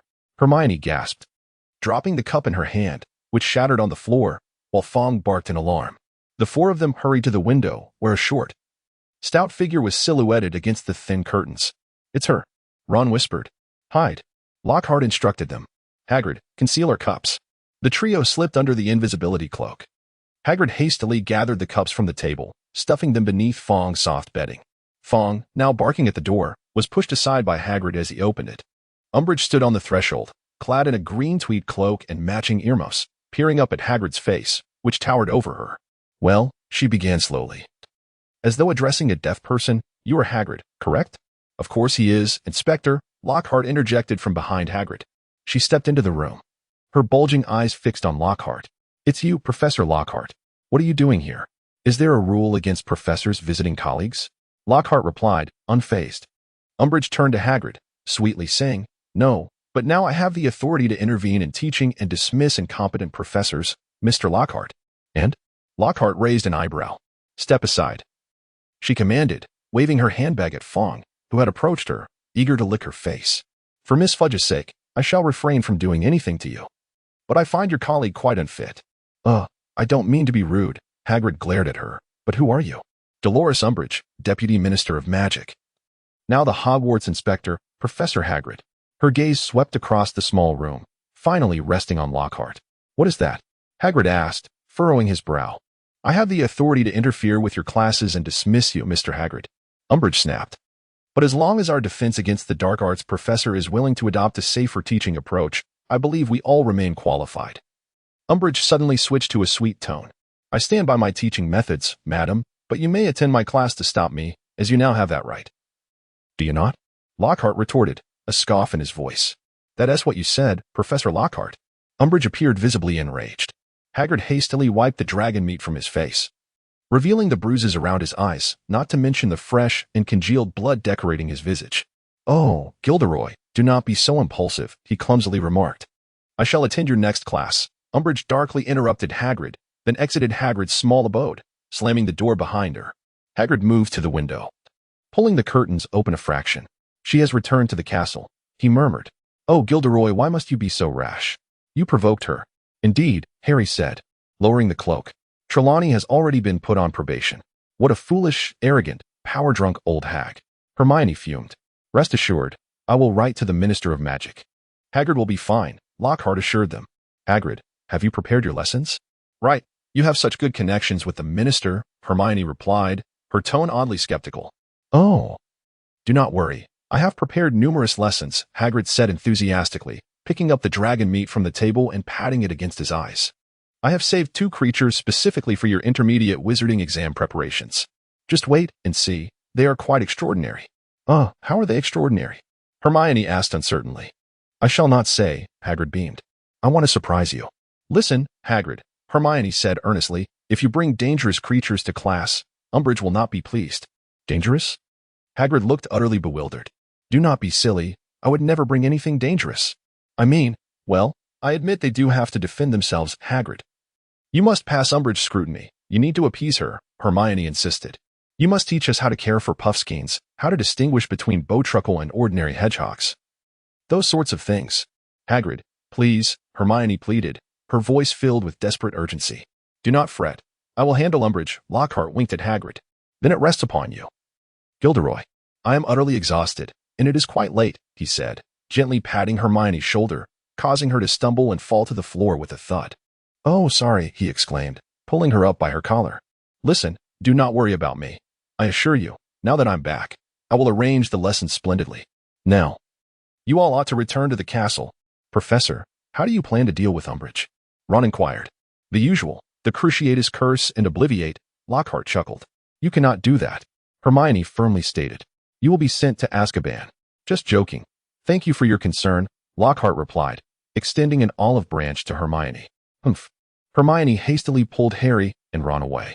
The following day, Dumbledore summoned everyone early, gathering them at the edge of the Forbidden Forest. My goodness, it's barely dawn, Headmaster, complained Lockhart, bleary-eyed. Gilderoy, you're young. Don't be so lazy, Professor McGonagall reproached. Besides, I have a class to teach, so we must finish this quickly. The air was slightly chilly. Dumbledore, Moody said, casting a warming charm upon himself, how do we deal with this? Should we burn it? No. This ring is a mature creation of Voldemort. It possesses magical absorption. Unless the magical attack is extraordinarily powerful, Dumbledore raised the sword in his hand for everyone to see. Burning it for 100 years would be futile. It must be severed. Is that all there is to it? Black inquired. Surely not. The one wearing the ring will face peril once it is severed, Lupin speculated. That is my thought as well. Should something happen, please adapt accordingly, Dumbledore nodded. Must it be destroyed? I believe your safety is paramount, Headmaster, McGonagall advised. Minerva, I appreciate your concern, but this ring holds profound significance for me. You will understand in time, Dumbledore replied, extending his hand to raise Gryffindor's sword. Everyone, step back and prepare. The group hurriedly retreated several meters, anxiously watching Dumbledore. Despite being over 100 years old, Dumbledore's movements remained precise and steady.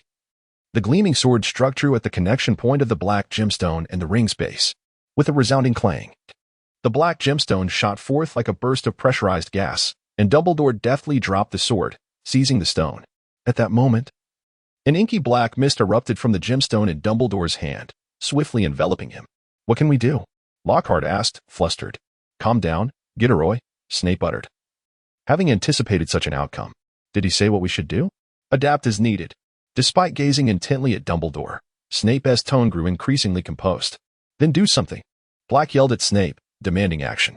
The black mist coalesced above Dumbledore's head, and Lockhart sensed his impotence against it, unsure of its composition. Was it soul, malice, or magic?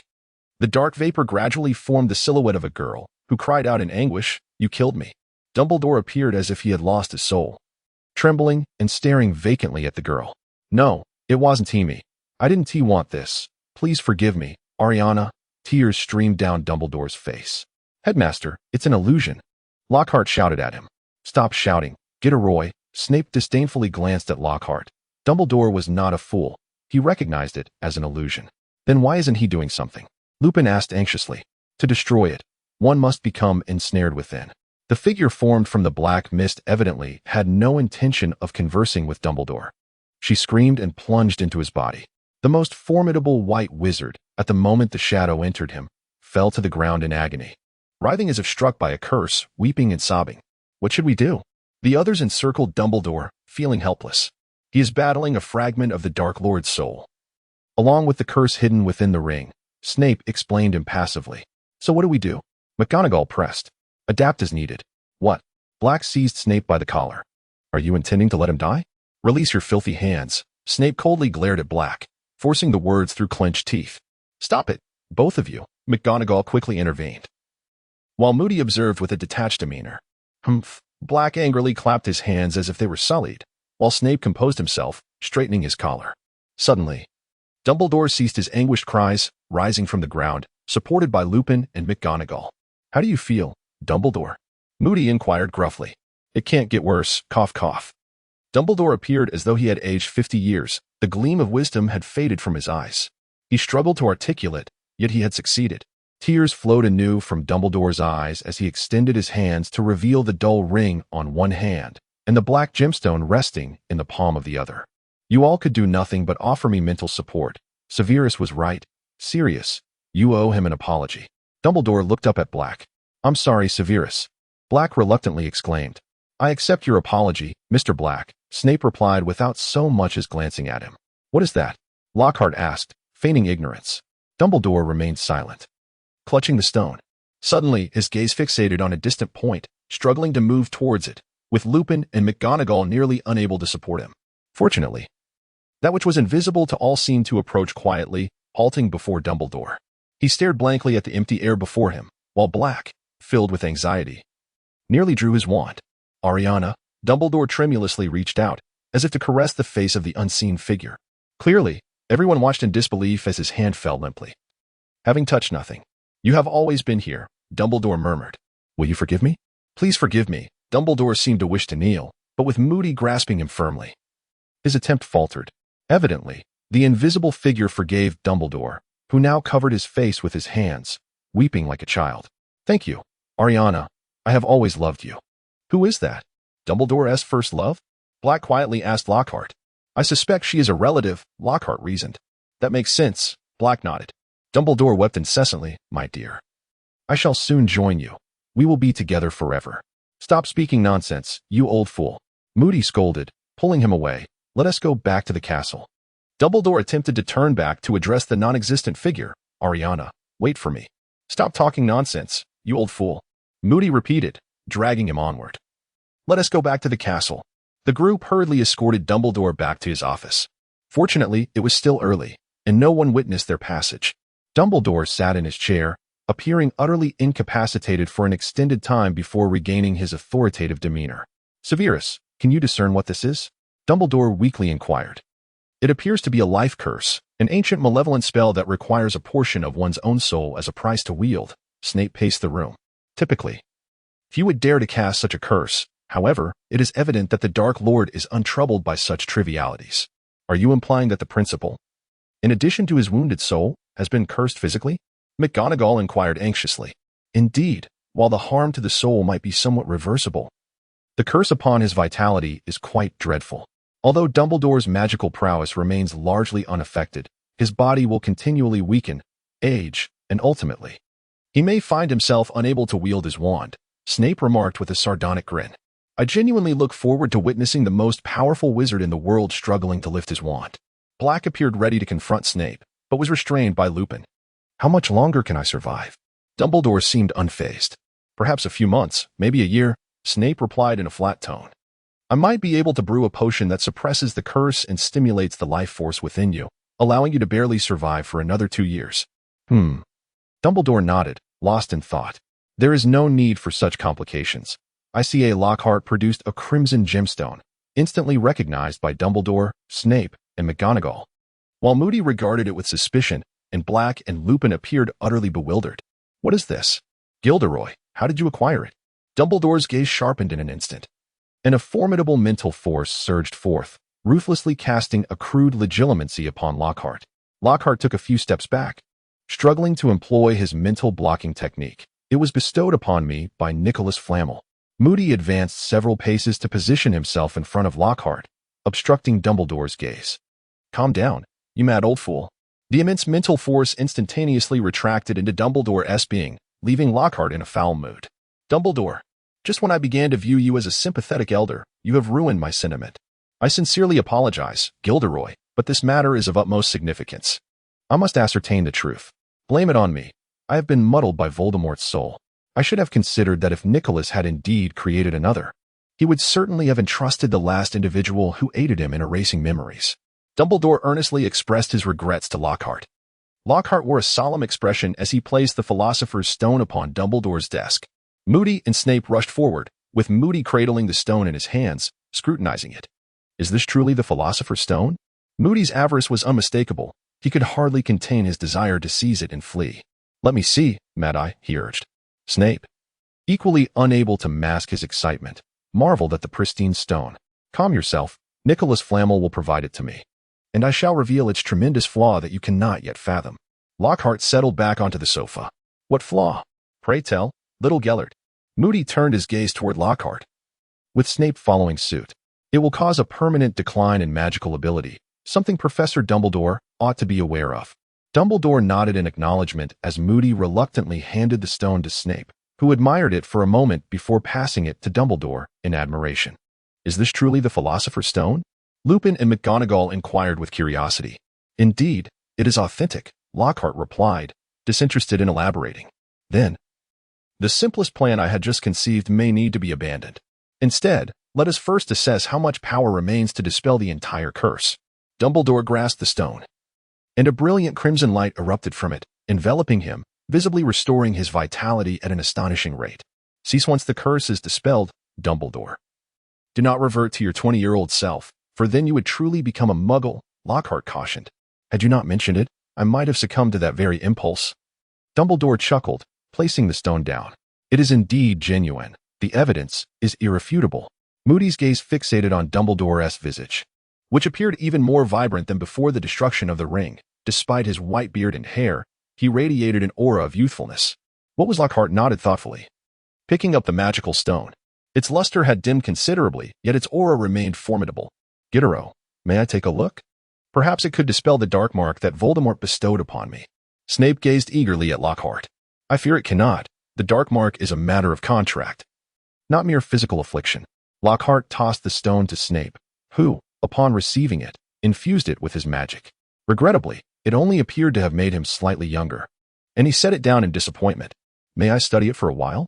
This is the greatest invention in the history of alchemy, and it would greatly assist me in developing new healing potions.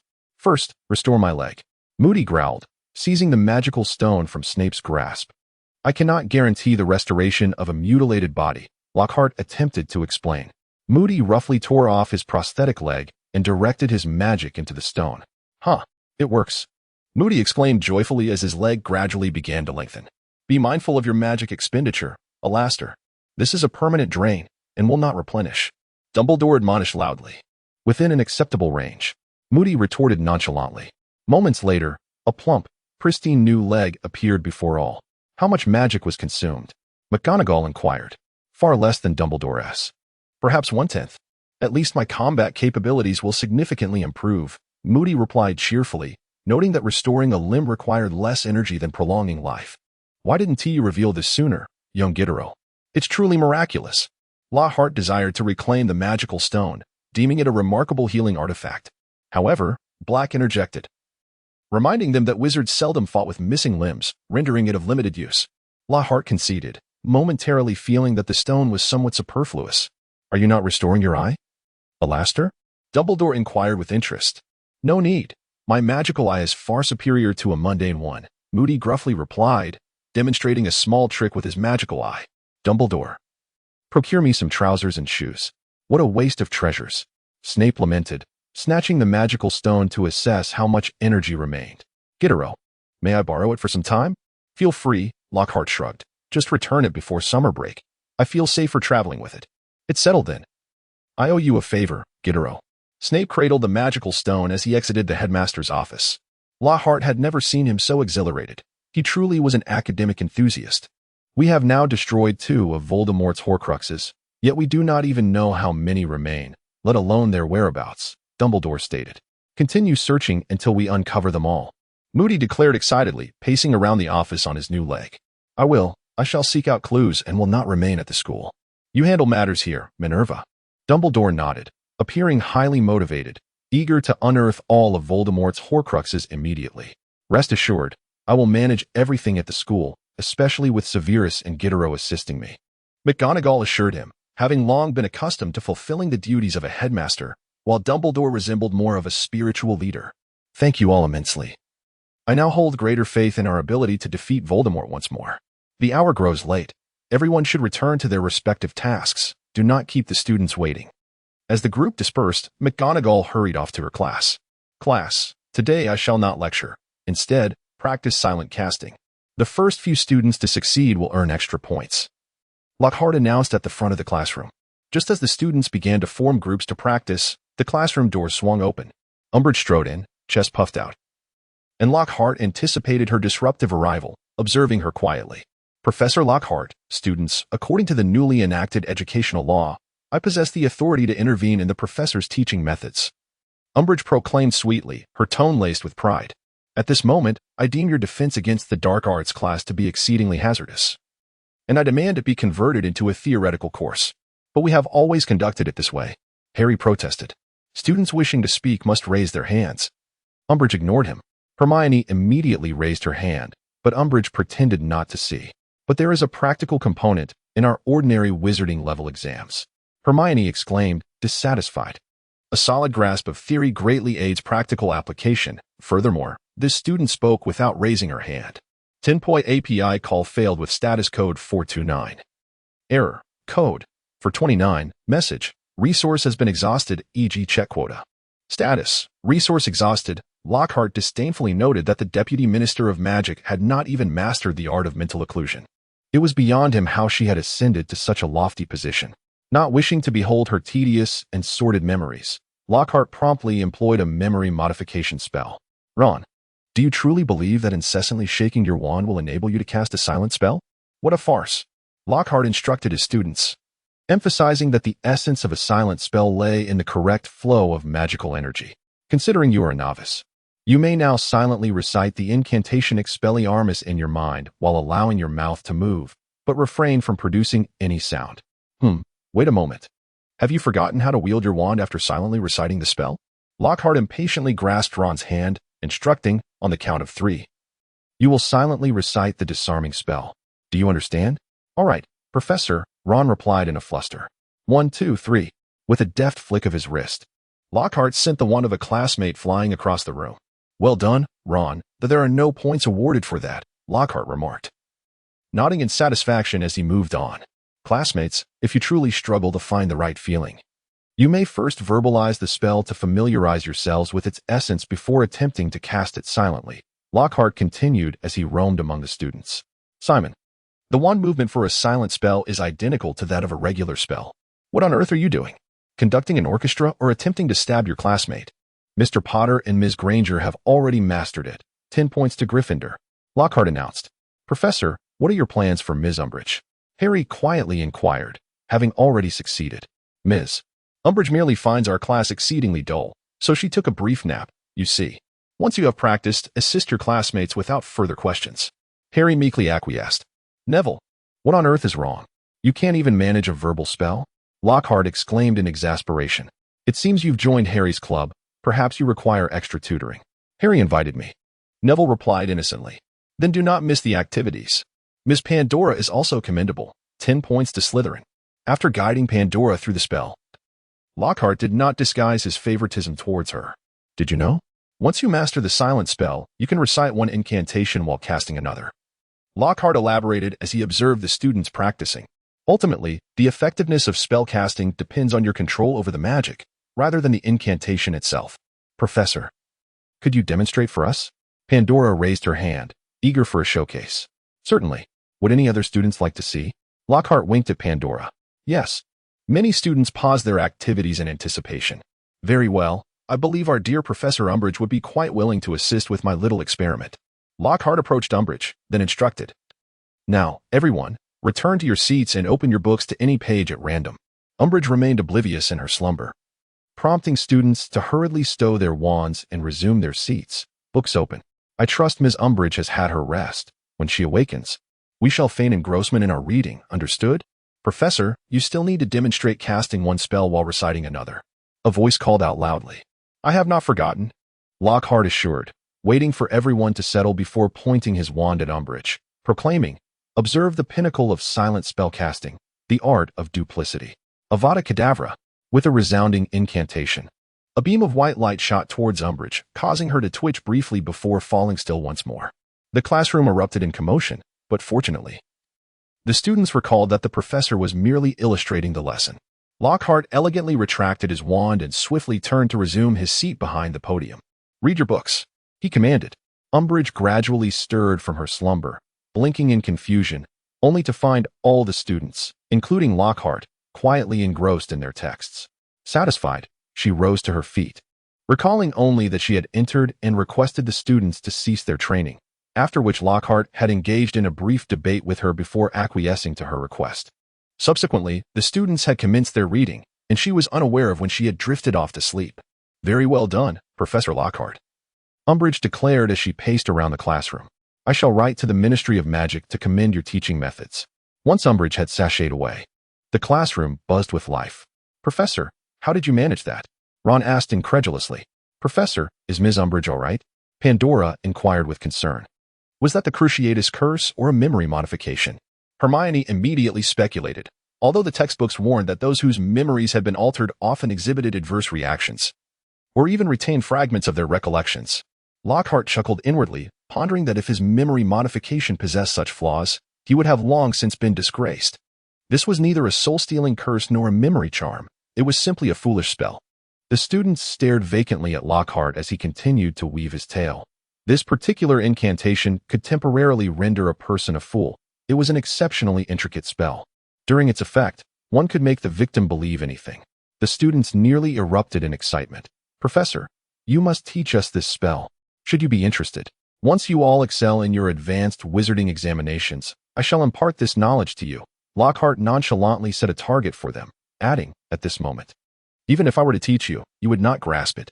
My goodness, I must strive to learn." Ron clenched his fists and declared to Harry and Hermione beside him. Hermione, seizing a book, aimed to strike Ron on the head. "It's evident that the professor does not wish to teach us. Only a fool would believe such words. Our relationship with the professor is quite amicable. During this holiday, we must invite him to our home and extract this spell from him," Ron asserted fervently. "Hermione, had you not annoyed him, he would surely tell you." Hermione, incensed, turned away from Ron, ignoring him. "Hermione, do not be upset. The professor does not actually dislike you. But he does have a girlfriend. Just focus on being a good student," Harry advised. "I despise you both. Do not speak." Hermione covered her ears. Before the class concluded, Lockhart made sure to remind them, "I hope none of you divulge this matter to our dear Professor Umbridge. If I find out who the informant is, I shall transform them into a fool for all eternity." His gaze darted toward Slytherin, hoping that his threat would bear fruit. Indeed, it proved effective.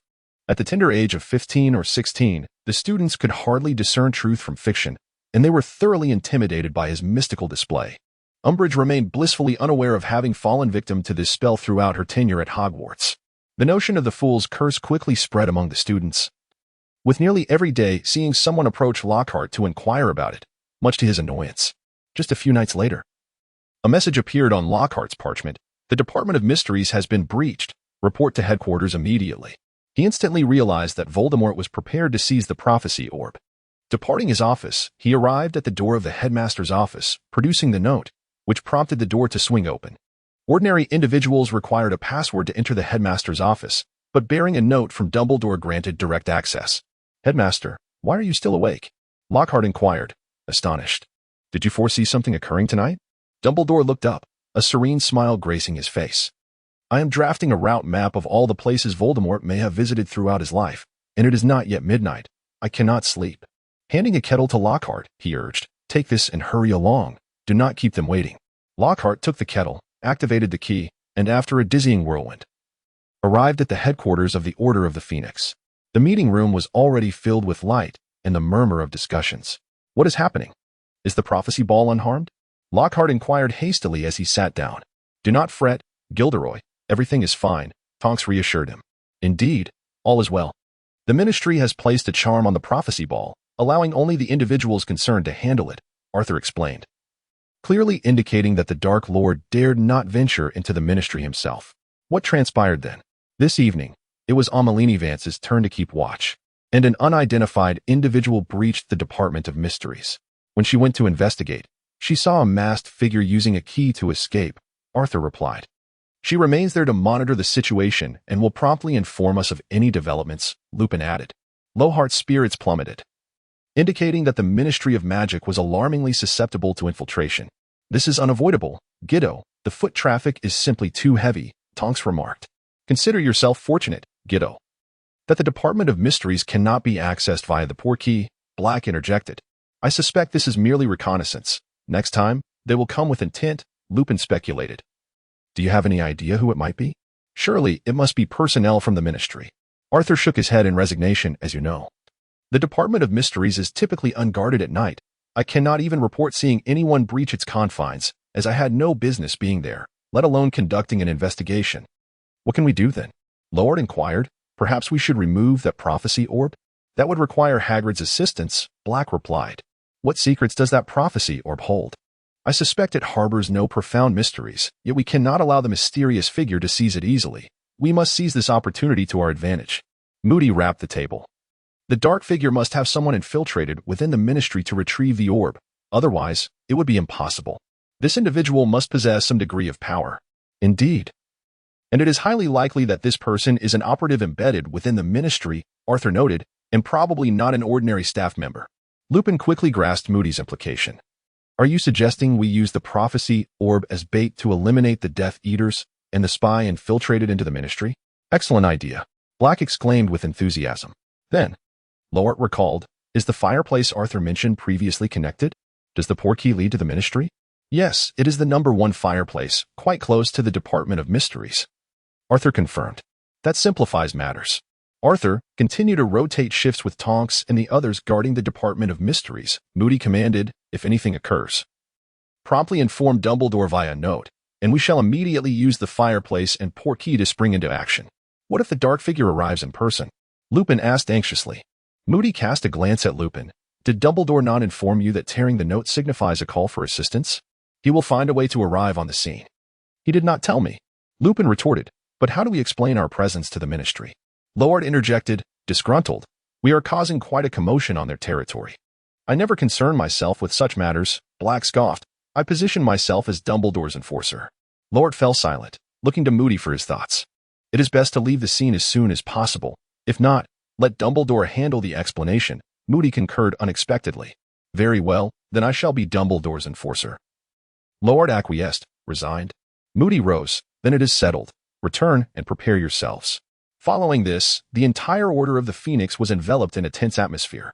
The weather grew colder, and snow began to fall. Lockhart had utilized his foolish charm against Umbridge several times, and now, the entire school buzzed with tales of this peculiar spell, almost everyone except Umbridge herself. That night, as Lockhart slept soundly, the Order's notes suddenly grew warm and vibrated, rousing him from slumber. Enemies have appeared. Report to the office immediately. Lockhart hastily donned his clothing and cast a warmth charm upon himself before dashing out of his chamber. Upon arriving at the headmaster's office, he found the door ajar, revealing a room already filled with people. What has happened? He inquired. Harry informed him that Ron's father, Mr. Weasley, had been attacked by a giant serpent. After speaking, Harry lowered his gaze, seemingly unable to fully believe his own words, while Ron cast a fearful glance between Harry, Lockhart, and Dumbledore. Dumbledore had risen to his feet with a swiftness that startled Harry. Gidgeon, you must take the portkey immediately, he commanded. Then began to direct the moving portraits adorning the walls. Lockhart nodded affirmatively, promptly seizing the old kettle from the table. After a brief moment of dizziness, he found himself at the headquarters of the Order of the Phoenix. Black, Lupin, Moody, and Tonks were already prepared. The Weasley family had already used the portkey, and we would depart immediately, Moody declared.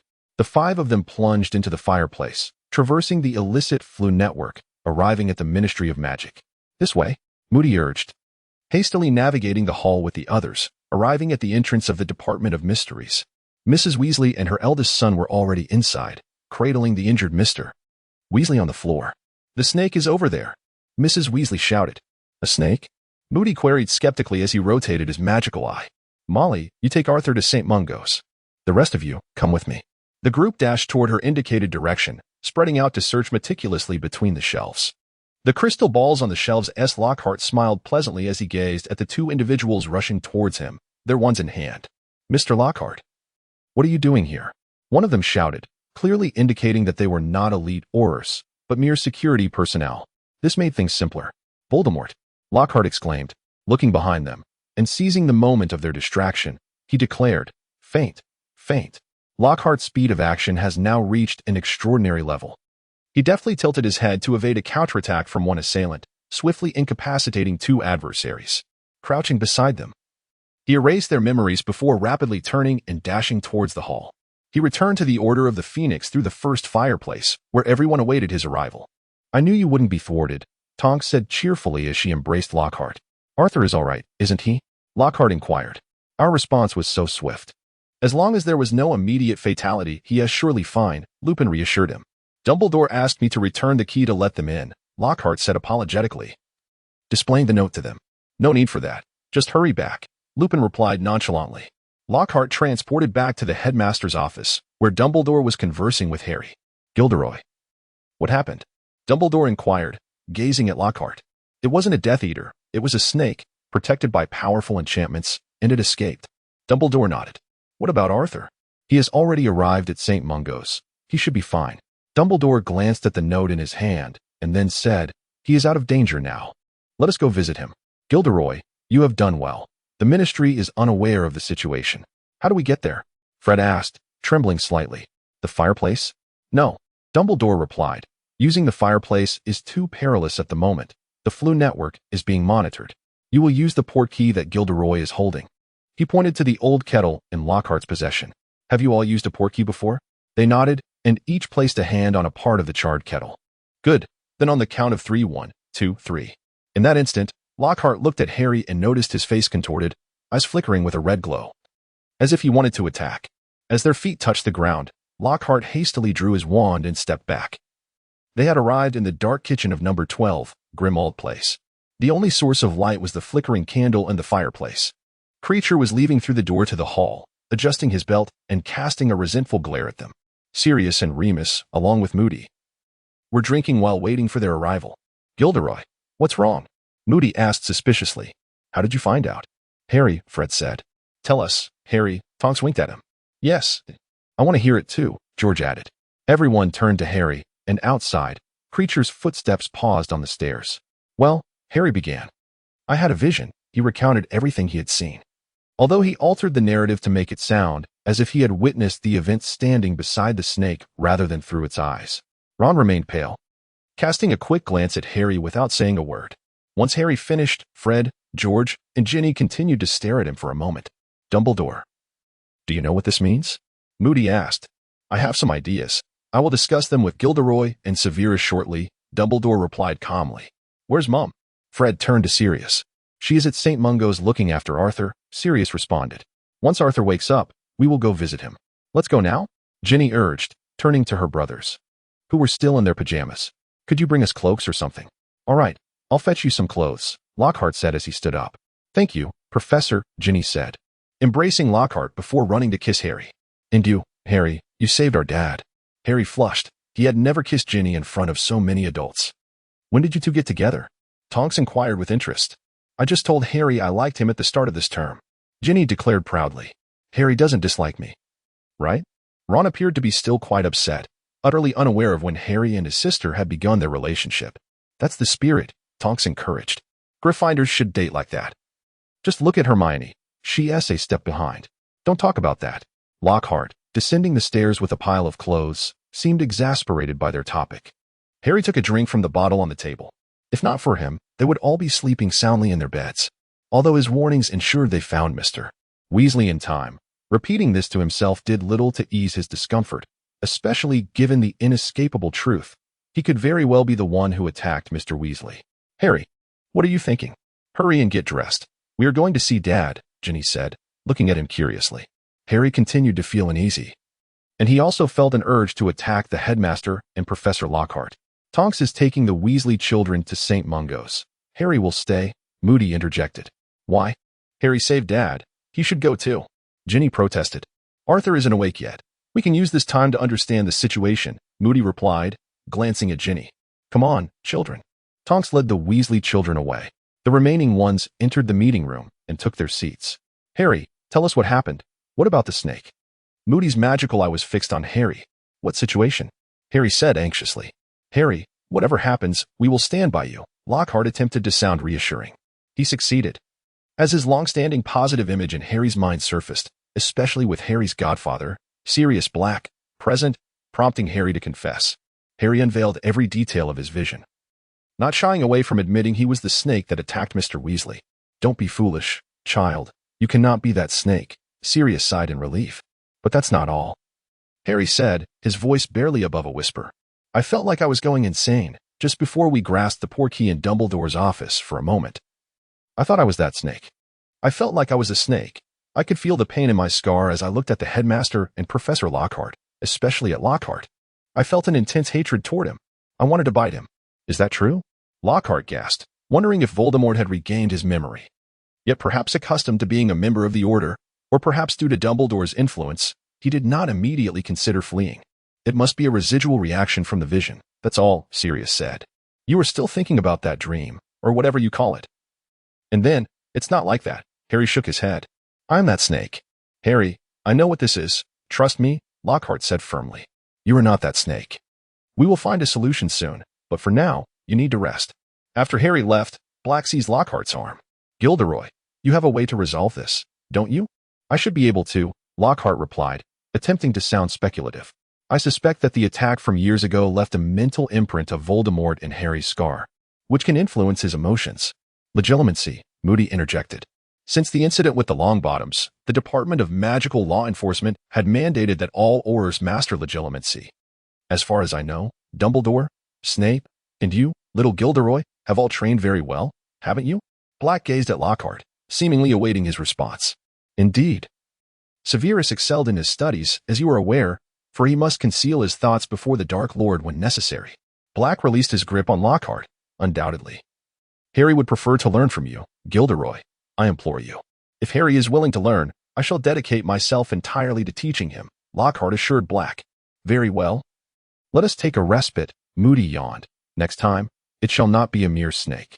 Lockhart and Dumbledore returned to the school, and upon entering the headmaster's office, Lockhart discovered Snape seated on the sofa. Dumbledore gestured for Lockhart to take a seat. It appeared that Dumbledore was carefully choosing his words regarding Harry's situation, which you all must be aware of. Forgive me, I only know that you summoned me in haste during the night, Snape remarked coldly, casting a frosty glance at Dumbledore. Due to the remnants of Voldemort's soul within that scar, Harry now shared a mental connection with Voldemort. Snape nodded. So? I now require someone to teach him the art of occlumency, and without a doubt, you are the most proficient here. Not a chance. Why don't you teach him yourself? Snape appeared enraged, pacing furiously within the office. I merely promised to do my utmost to protect him. Harry's father, that arrogant, lazy, foolish man, how much harm he caused me. And now Harry is just like him. Snape rarely lost his composure in such a manner. When I see Harry, it is as if I am gazing upon his father. I can barely restrain myself from cursing him. And yet you expect me to impart my skills to him? Dumbledore waved his hand, signaling Snape to calm down. Then, turning to Lockhart, he said, Gilderoy, it seems we almost forgot, did we not? Snape, with evident sarcasm, remarked, the re-elected defense against the dark arts professor, Harry's favorite teacher. I assume you would be more than pleased to teach him everything, wouldn't you? Lockhart rolled his eyes in exasperation. It was a challenge to finally warm his relationship with Snape. I believe it would be far more effective for you, esteemed headmaster, to personally instruct Harry.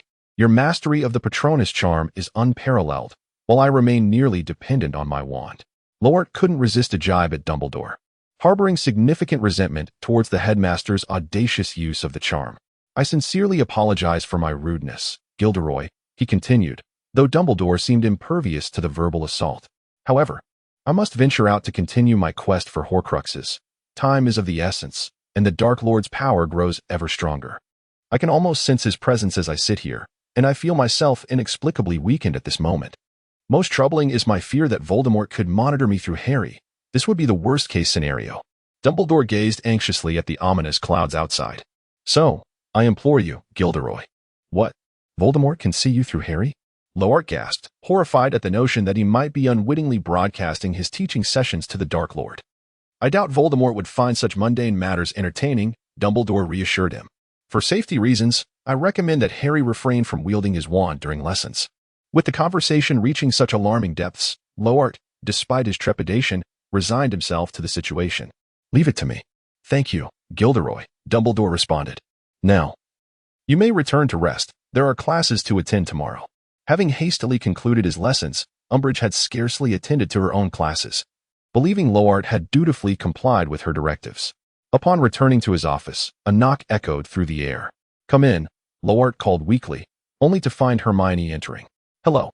Hermione. Lockhart managed a strained smile. "It has been quite some time since you visited my office." Hermione's cheeks flushed crimson. "I didn't come to see you. Please tell me where Harry and Ron have gone."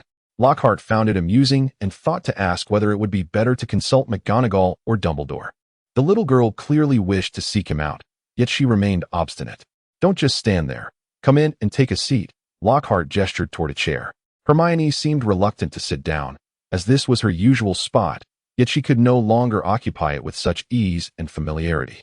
"The Order was on a mission when Ron's father was injured," Lockhart explained. "They have gone to St. Mungo's to visit Arthur." "Injured?" Hermione appeared anxious. "Is it serious?" "He's fine now," Lockhart reassured her. Immediately, Hermione's thoughts raced. But why did Harry go without calling for me? She feared that even Harry and the Weasley family no longer considered her one of their own. No, it's not like that," Lockhart hastily comforted her. "Harry was the first to discover Arthur's injuries. You can ask him yourself when he returns." "Harry went on a mission with Mr. Weasley?" Hermione connected the dots. "No. Harry dreamed about Arthur's injury. To be precise, he sensed it." "Sensed? What on earth does that mean?" Hermione displayed a skeptical expression. "Yes. Due to the mark left on Harry by the Dark Lord, he was able to feel Arthur's pain when the attack occurred." "Where is he now?" "At St. Mungo's. If you wish to go, it would be best to take the night bus. I believe you will manage to find it." "Well, please help me comfort Harry. Don't let him dwell on his thoughts too much." "Understood," Lockhart replied. Hermione suddenly remembered something. "Professor, Hagrid is on probation."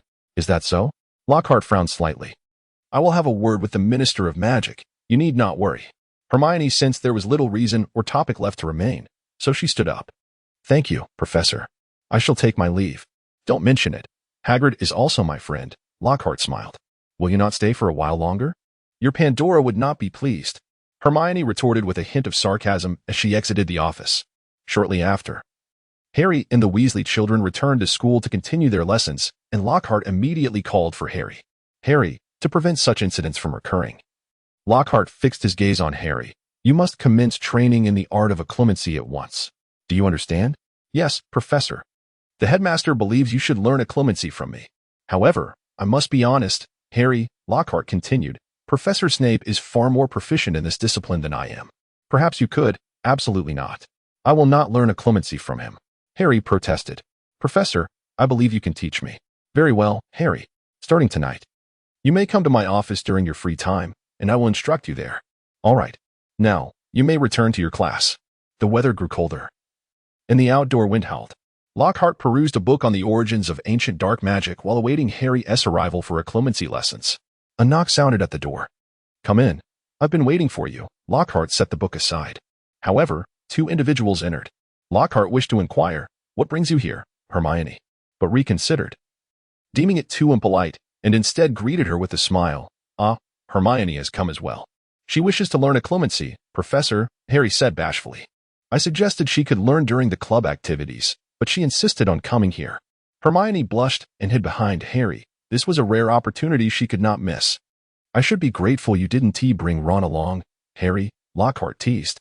"He wanted to come, but I stopped him," Harry awkwardly explained. "I told him he could learn during the activities. Speaking of which, I haven't asked you about your club yet. How is it progressing?" Lockhart finally recalled. "With Hermione's help. It's going smoothly," Harry responded cheerfully.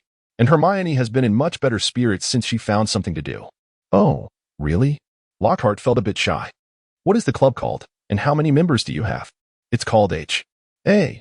the Hogwarts Army, Professor. What do you think of that name?" "Not bad. It could also be Harry Potter's Army," Lockhart nodded. "How could I have an army?" Harry felt slightly embarrassed. "I told my classmates you would come to guide us. They are all drawn to you. The army now has over 60 members. I've helped them practice some basic offensive spells. However, Professor, you've essentially taught them all of these in class, so our activities mostly involve practicing teamwork." "Excellent idea, Harry. The battles you will encounter will not merely be duels but rather skirmishes," Lockhart expressed his satisfaction. "All of this was Hermione's idea, Professor." Harry pulled Hermione from behind him. "Well done, Hermione. I knew you were the brightest. Lockhart smiled encouragingly. It's nothing, Professor. This is just a prop for our communication.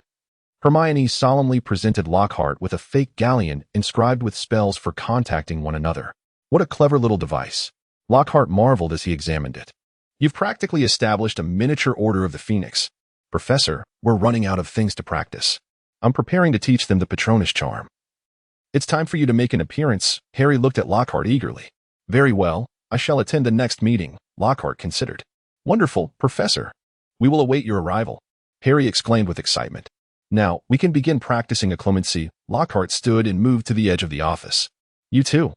Take a seat on the sofa. Occlumency prevents others from invading your mind. It's a rather obscure branch of magic, yet extremely useful.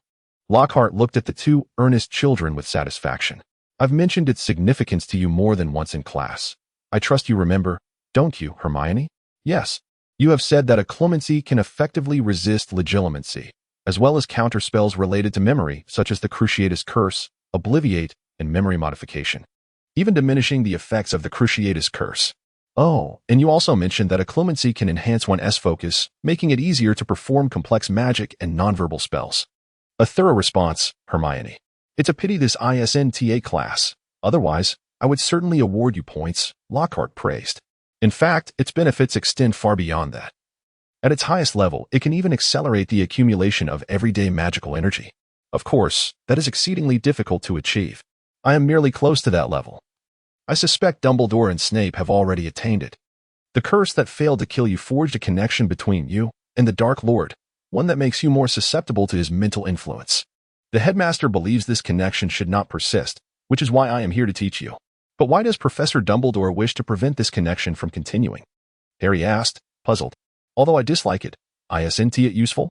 I mean, I witnessed that serpent assault Mr. Weasley. Had I not seen it, you would not have been able to rescue him in time, would you, Professor? Lockhart pondered for a moment before resolving to articulate a sufficiently convincing argument for Harry. Previously, the Dark Lord remained oblivious to the connection between them. However, should he become aware of your ability to perceive his emotions and share in his thoughts, he would undoubtedly fabricate illusions to mislead, tempt, and even dominate you. But I have entered a serpent, not Voldemort, Lockhart exclaimed. Do not utter that name, Harry, until you are capable of overcoming him. With a hint of indignation, Lockhart continued, the soul of the Dark Lord has infiltrated that serpent. I believe it is disgraceful to refrain from speaking that name out of fear, Harry replied earnestly. Harry, this is not fear. For the sake of those you cherish and who cherish you, you must learn to rephrase. That name is imbued with dark magic, and he possesses the ability to sense whenever it is spoken. It is only because you are at Hogwarts that you have remained unscathed. Ah, well, I shall try, no? I must. Very well, Professor, let us cease this discussion, Hermione interjected. You just mentioned creating illusions to confound Harry. Is that truly possible? Not just possible. Even I am capable of it, Lockhart asserted emphatically. Do you recall the Fool spell? Instantly, Harry and Hermione's eyes brightened with recognition. Of course, I remember. It was the most fascinating spell I have ever encountered, yet I cannot find it in any book, Hermione exclaimed, momentarily setting aside her irritation with Lockhart. Will you teach us? In truth, it is not a fool's spell. It was an illusion I conjured for Umbridge, Lockhart clarified. In that illusion, I complied with all her demands, thus rendering her exceedingly pleased. Do you understand? Ah, I see. You mean the Dark Lord could likewise conjure illusions for me, correct? Indeed. He may remain unaware of your ability to witness his actions. However, should he become cognizant, then every scene you perceive could very well be an illusion. Understood. I shall study diligently.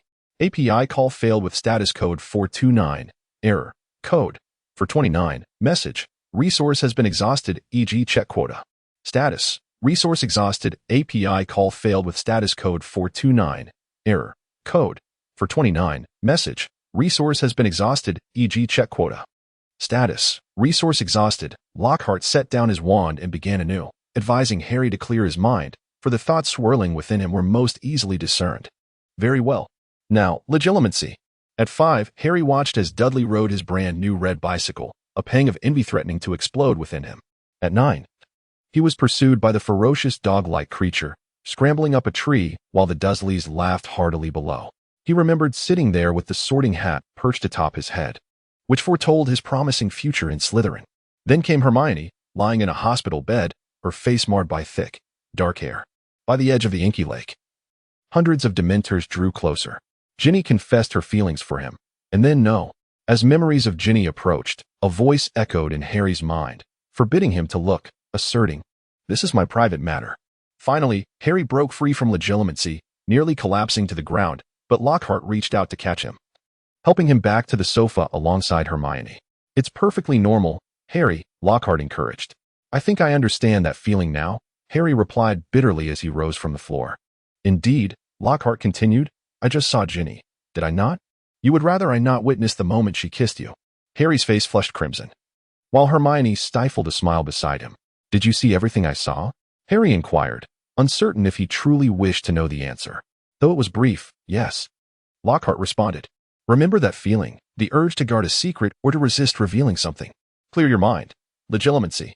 He recalled meeting Lockhart, who had pulled him in for a photograph, and the lessons he imparted where Harry felt he had learned much. Lockhart had defended him before the headmaster, and Harry remembered encountering Sirius Black, who had transformed into a dog. It was revealed that it was Peter who had betrayed his parents. "Stop," Lockhart said, displeased as he withdrew his wand. "Harry, you cannot proceed this way. Just because what I viewed is neither a secret nor private does not mean I can look at will." "Apologies, Professor," Harry said, sheepishly scratching his head. "Harry, you did not resist at all. Perhaps I am being too lenient with you? If this continues, I might consider enlisting Professor Snape's assistance." "Sorry, Professor, I shall strive harder," Harry quickly asserted. "Prepare yourself." Harry attempted to clear his thoughts, wishing for nothing, no memories, no feelings. "Perhaps I could search for Ginny in your memories?" Lockhart proposed with a mischievous grin. "I shall count to 3. 1, 2, 3, legitimacy." The train station emerged, the place where Harry first laid eyes on Ginny, who had been such a charming little girl at the time. Then there was the burrow, where Ginny had matured. Who could have predicted she would blossom into such a beauty? The critical aspect was that she liked herself. She had confessed her feelings to herself. And Ginny's face slowly inched closer. No, Harry nearly collapsed again, a headache beginning to form, yet he succeeded. Lockhart chuckled merrily. "Ha ha ha, Harry. I have yet to experience the taste of Ginny's lips. I believe I've discovered the secret to training you, Professor." Hermione shot Lockhart a disapproving glance. "I can't take this. Professor, your methods are overwhelming." Harry's face turned crimson. "I suppose it was a modest success, but my reaction was still too slow. I nearly kissed your dear Ginny's petite mouth. Next time, if I hadn't deliberately searched for memories of Ginny, would you have resisted?" Harry pleaded. "Professor, may I return to reflect on this? I believe I can perform better next time." "Very well. You may leave for now. Remember to clear your mind before sleep. It will aid your acclimacy. Return at the same time next week." "Understood," Harry replied, hastily departing. Now, only Hermione and Lockhart remained in the room. "So, Hermione, why do you wish to learn this?"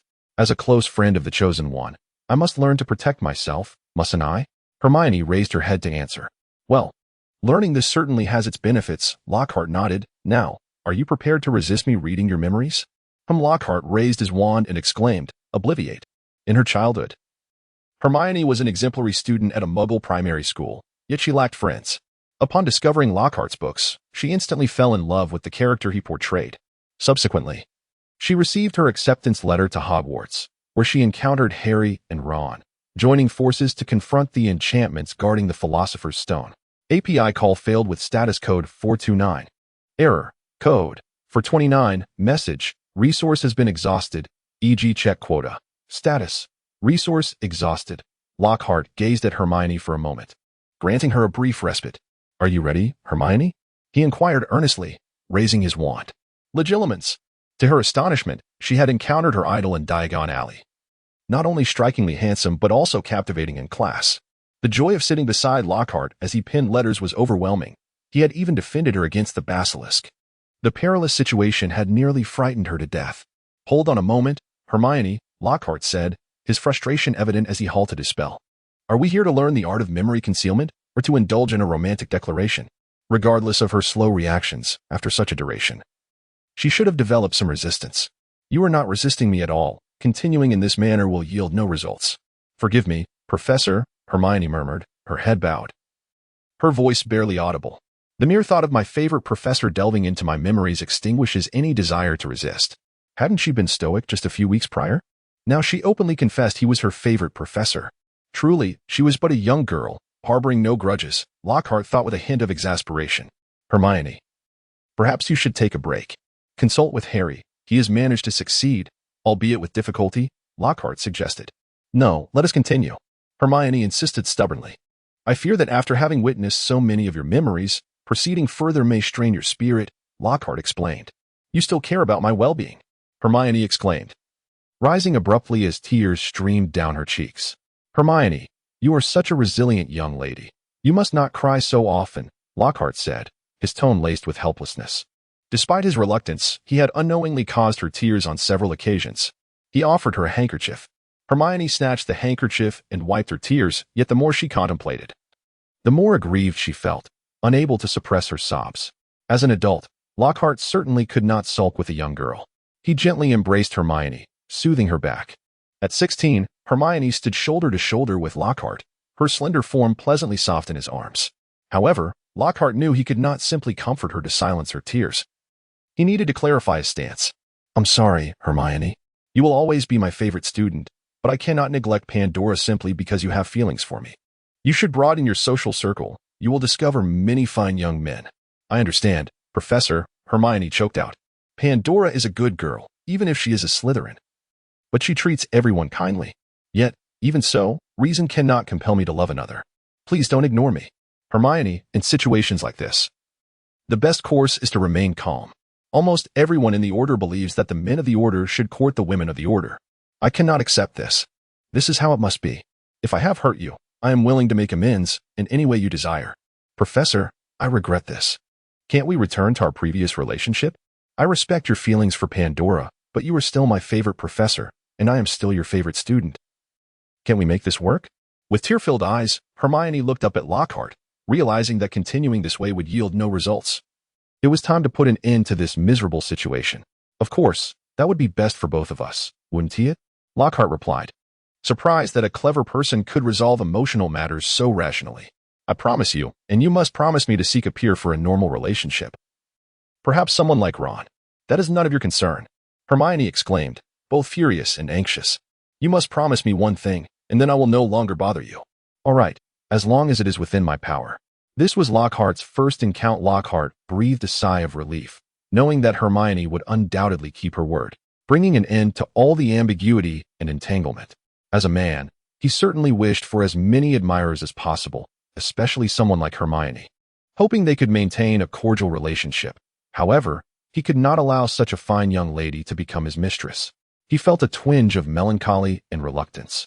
Yet he managed to smile. Good child, it's getting late. You should head back. I look forward to seeing you at the next event. Firstly, I must express my gratitude to the editor at Qijian for providing me with a cover, thus ending my period of exposure. Moreover, how could such a virtuous girl as Hermione simply bestow her affections upon a scoundrel like Lockhart to establish a harem? Haha. Hermione finally returned to her usual self, no longer venting her frustrations on Harry and Ron, resuming her place at the front of the classroom and actively participating in discussions. That day, under Hermione's leadership, whether her spirit had genuinely been restored or was merely a FAA day, Lockhart entered the venue for the HA gathering for the first time, an abandoned classroom. All the students gazed eagerly as Lockhart made his entrance, greeting him in a chorus of voices. Hello, children. Lockhart beamed his trademark smile. First, I must apologize. I have watched this organization come to life, yet it is only now that I find the time to visit you all. We understand, Professor. You have many adventures and important matters to attend to. The children responded empathetically. How did you know? Everything I do is of a confidential nature, Lockhart jested. Now, to the matter at hand. I believe that those of you standing here possess either ideals, courage, or someone you wish to protect. Here, I will teach you all that you wish to learn, save for any illegal spells. Harry informed me that he thought you should learn the Patronus Charm, which I believe is a splendid idea. The Patronus Charm is indeed a practical spell, is it not? Furthermore, I promise that if you can cast the Patronus Charm non-verbally by the end of the term, I will award full marks. Before we commence our studies, I would like to explain the principles and techniques of this spell, as it will prove beneficial in the future. Observing that all attention had converged upon him, Lockhart began his explanation with satisfaction. Most people believe that the Patronus Charm is solely used to repel dementors, but that is not entirely accurate. Lockhart raised his hand and conjured his Patronus, a fox. This spell was initially designed to defend against the mental suggestions of certain ancient dark wizards. Though these mental suggestion spells have largely been lost to time, they evoke feelings of sadness and despair, much akin to the effects of dementors.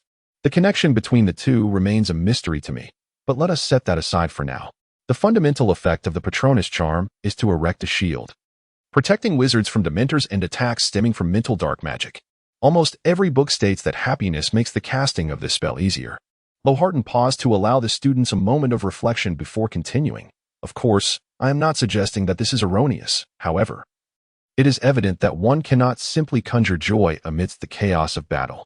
In truth, as you will discover upon mastering this art, all positive emotions can serve as the foundation for casting this spell. Among these, joy, being the most readily accessible positive emotion, is often favored by novices. One student inquired, "What other emotions can be harnessed to cast the Patronus charm, Professor? Hope, determination, or the courage to protect others? All of these are valid. Yet, it is undeniable that none are as easily evoked as joy during practice. In fact, the most reliable method is to hypnotize oneself into believing that one can indeed execute this spell," the professor replied. "Then, must we also learn the art of self-hypnosis, Professor?" Lockhart chuckled softly and explained, "You have misunderstood. The most formidable form of hypnosis is indeed reality. Imagine, when you are practicing or merely enjoying yourselves, being able to cast the Patronus charm with absolute success. That, in itself, is the most powerful hypnosis, for reality assures you that you are capable of conjuring a Patronus. Do you recall what I mentioned about the essence of nonverbal spells? A mind free of distractions, focused on the incantation." Hermione articulated the thought. "Precisely. As long as you harbor no doubts about your ability to cast the Patronus charm, there is no need for happiness to act as a catalyst. If, in a moment of peril, you find yourself thinking, 'Goodness, dementors are terrifying. Can I truly conjure a Patronus?' Then, regrettably, your adversary, the dementor, will indulge itself once more." A light laughter echoed through the room.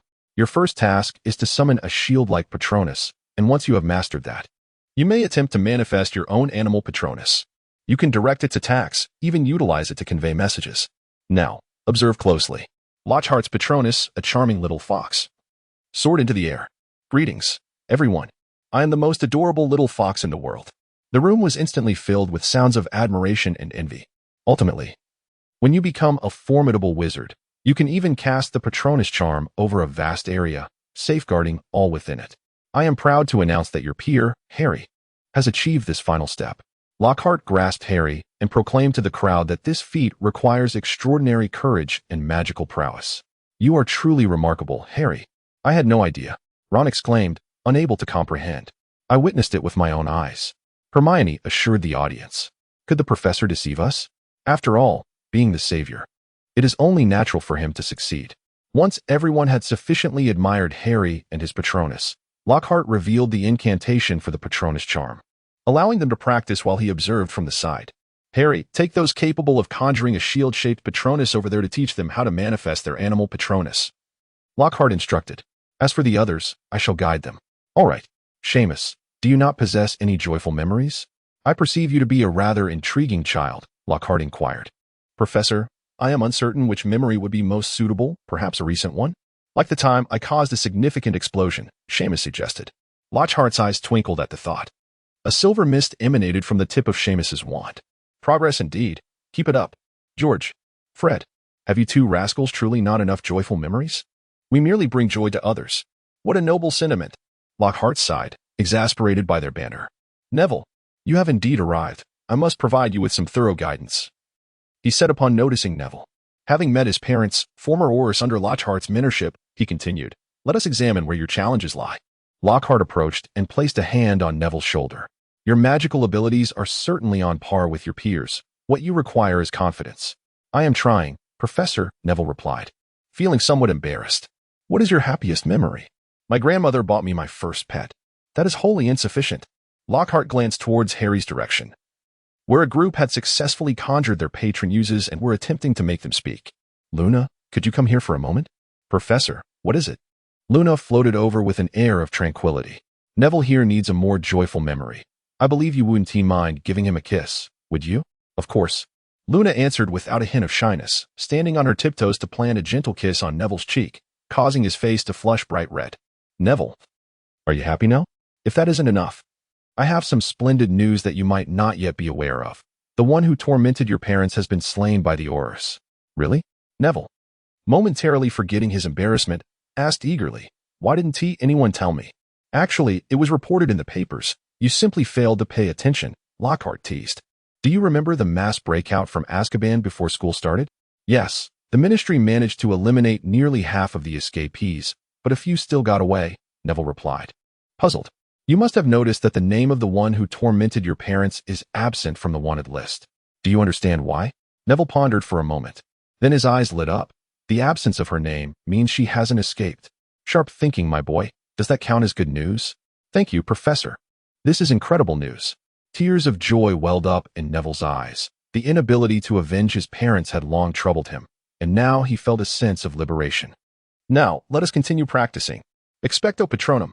With tears still in his eyes, Neville firmly waved his wand, successfully conjuring a silvery shield that coalesced before him. Well done, Neville, Harry shouted from across the room, offering loud encouragement. Neville, you're amazing. Hermione and the others gathered around, genuinely delighted for him, inspired by Neville's success. Nearly everyone made significant progress, even the younger students who could now conjure a small silver orb. You've all done wonderfully today. Let us head back to rest. Once each of you can summon your Patronus, I will begin teaching you more advanced spells.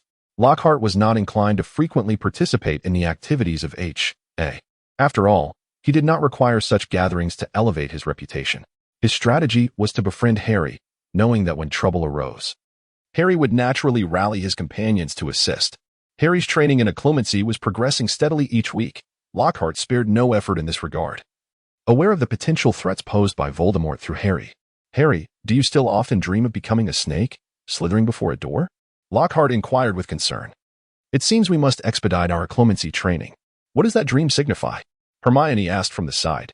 I cannot be certain, Lockhart replied deceitfully. Perhaps it is merely an attempt to lure Harry somewhere. Harry appeared troubled, apprehensive that he might become a weapon for Voldemort, as he had felt an impulse to attack Lockhart the moment he laid eyes on him. Harry, upon your return, did you reflect on how to defend against the Dementor's kiss? Lockhart questioned seriously. Yes, Professor, Harry mumbled, looking down. Let us see if you have made any progress. Lockhart declared, raising his wand. Ready? Do not compel me to kiss your little Ginny. Expecto Patronum. In an instant, Harry felt as though he had transformed into a ghost, gliding down the narrow corridor where he encountered Professor Dumbledore and Lockhart. The urge to attack them was overwhelming, as Umbridge once again disrupted lessons in various classes. Is this the result of your studies since returning, Harry? Lockhart asked, dissatisfied, raising his wand. 30 seconds. You offered no resistance. Professor, I still cannot find that feeling. Harry replied sorrowfully. Harry, you must take this seriously. Hermione admonished him. Your current path is perilous. It seems I must delve into your memories to locate Ginny, Harry. Lockhart threatened. No, Professor, allow me to rest first. You can practice with Hermione. Harry exclaimed in panic. API call failed with status code 429. Error. Code 429. Message. Resource has been exhausted, e.g. check quota. Status. Resource exhausted. Lockhart wished to delve into Hermione's memories to discern her impressions of Ron. On the very first day of school, she had spotted Ron on the train. The boy, seemingly dim-witted, appeared to share a close bond with Harry, while Hermione too was quite familiar with Harry, often engaging in activities together. Ron, at times, proved to be rather dependable, exhibiting the courage characteristic of a Gryffindor. He would stand up to protect himself, though he paled in comparison to Professor Lockhart. Lockhart sighed, contemplating how he had inadvertently inserted himself into their lives. To his dismay, neither Ron nor Harry had extended an invitation to him. Despite their seemingly amicable relations, perhaps he should consult a professor instead. However, this approach yielded no fruitful results, as there were no discernible signs of Hermione's affection for Ron. Raising his wand, Lockhart steadied the dazed Hermione. Hermione, you remain utterly unresistant to my spells. If this continues, you shall never learn. Perhaps you might seek Professor Snape's assistance. I shall not. I will persevere, Professor, Hermione replied, sheepishly ruffling her hair, relieved that it was tied back. It seemed Hermione was struggling even more than he was. Harry, rarely witnessing Hermione's inability to grasp a concept, playfully teased her. This is different, Harry. Hermione lacks any psychic connection with the mysterious figure. Can you not exhibit a bit of the ambition befitting a savior? But I do not consider myself a savior, Harry replied, exasperated. Are you ready? This time, I'm going to find Ginny. Lockhart feigned a menacing tone. Harry appeared visibly alarmed, his face twitching. Come on, take the memory. At the headquarters of the Order of the Phoenix, Ginny engaged him warmly in conversation about his summer. After the start of term, during their first visit to Hogsmeade that semester, a tremendous commotion erupted from the Forbidden Forest. It was then that Ginny confessed her feelings, and he realized that he too held affection for her. Thus, in a corner of the Three Broomsticks, they shared a moment together. API call failed with status code 429. Error. Code. 429. Message. Resource has been exhausted, e.g. check quota. Status. Resource exhausted. Lockhart found Hermione's eye rolling to be quite endearing. And suddenly he conceived a method to train her. Hermione, I have an idea. Are you ready? What idea? Hermione seemed somewhat startled by Lockhart's eager gaze. I am ready. Mind over matter. The Triwizard Tournament was progressing splendidly when Professor Lockhart revealed that he had a girlfriend. Wire. Hermione gazed from a distance at Lockhart and Pandora, whispering sweet nothings to each other, her heart aching. Then they kissed. Ah! Hermione cried out, tears streaming down her cheeks. Lockhart gently placed a hand on Hermione's shoulder. I apologize, Hermione, but you see, you have succeeded, have you not? We had agreed upon this, so do not weep. Professor, what exactly did you observe in her? Harry inquired, his frustration evident. Moreover, what was it that you had agreed upon? Mind your own business. The professor acts out of goodwill. Hermione wiped away her tears and murmured to herself, Indeed, this is truly a splendid idea, is it not? Lockhart, feeling a twinge of compassion, gently patted Hermione's back. After all, they had already established a normal teacher-student relationship, and a touch of affection was of little consequence. Seizing a small advantage could uplift Hermione's spirits. Why not indulge in such a delightful act? Harry, take a look at Hermione. Lockhart cast a sharp glance at Harry. Do you have any idea how hard she has worked? Perhaps Professor Snape was right. You simply wish to shirk your responsibilities. Let us continue. Expecto Patronum. The incantation caught everyone off guard, and Lockhart intensified his efforts. Harry had been teaching Ginny diligently during their gatherings, and though she learned swiftly, she still cherished the moments when he held her hand after everyone had departed, stealing kisses in the practice room. Harry collapsed to the ground, clutching his head. He exerted every ounce of strength to resist the spell, feeling as though the world was spinning around him. Lockhart and Hermione helped Harry to his feet.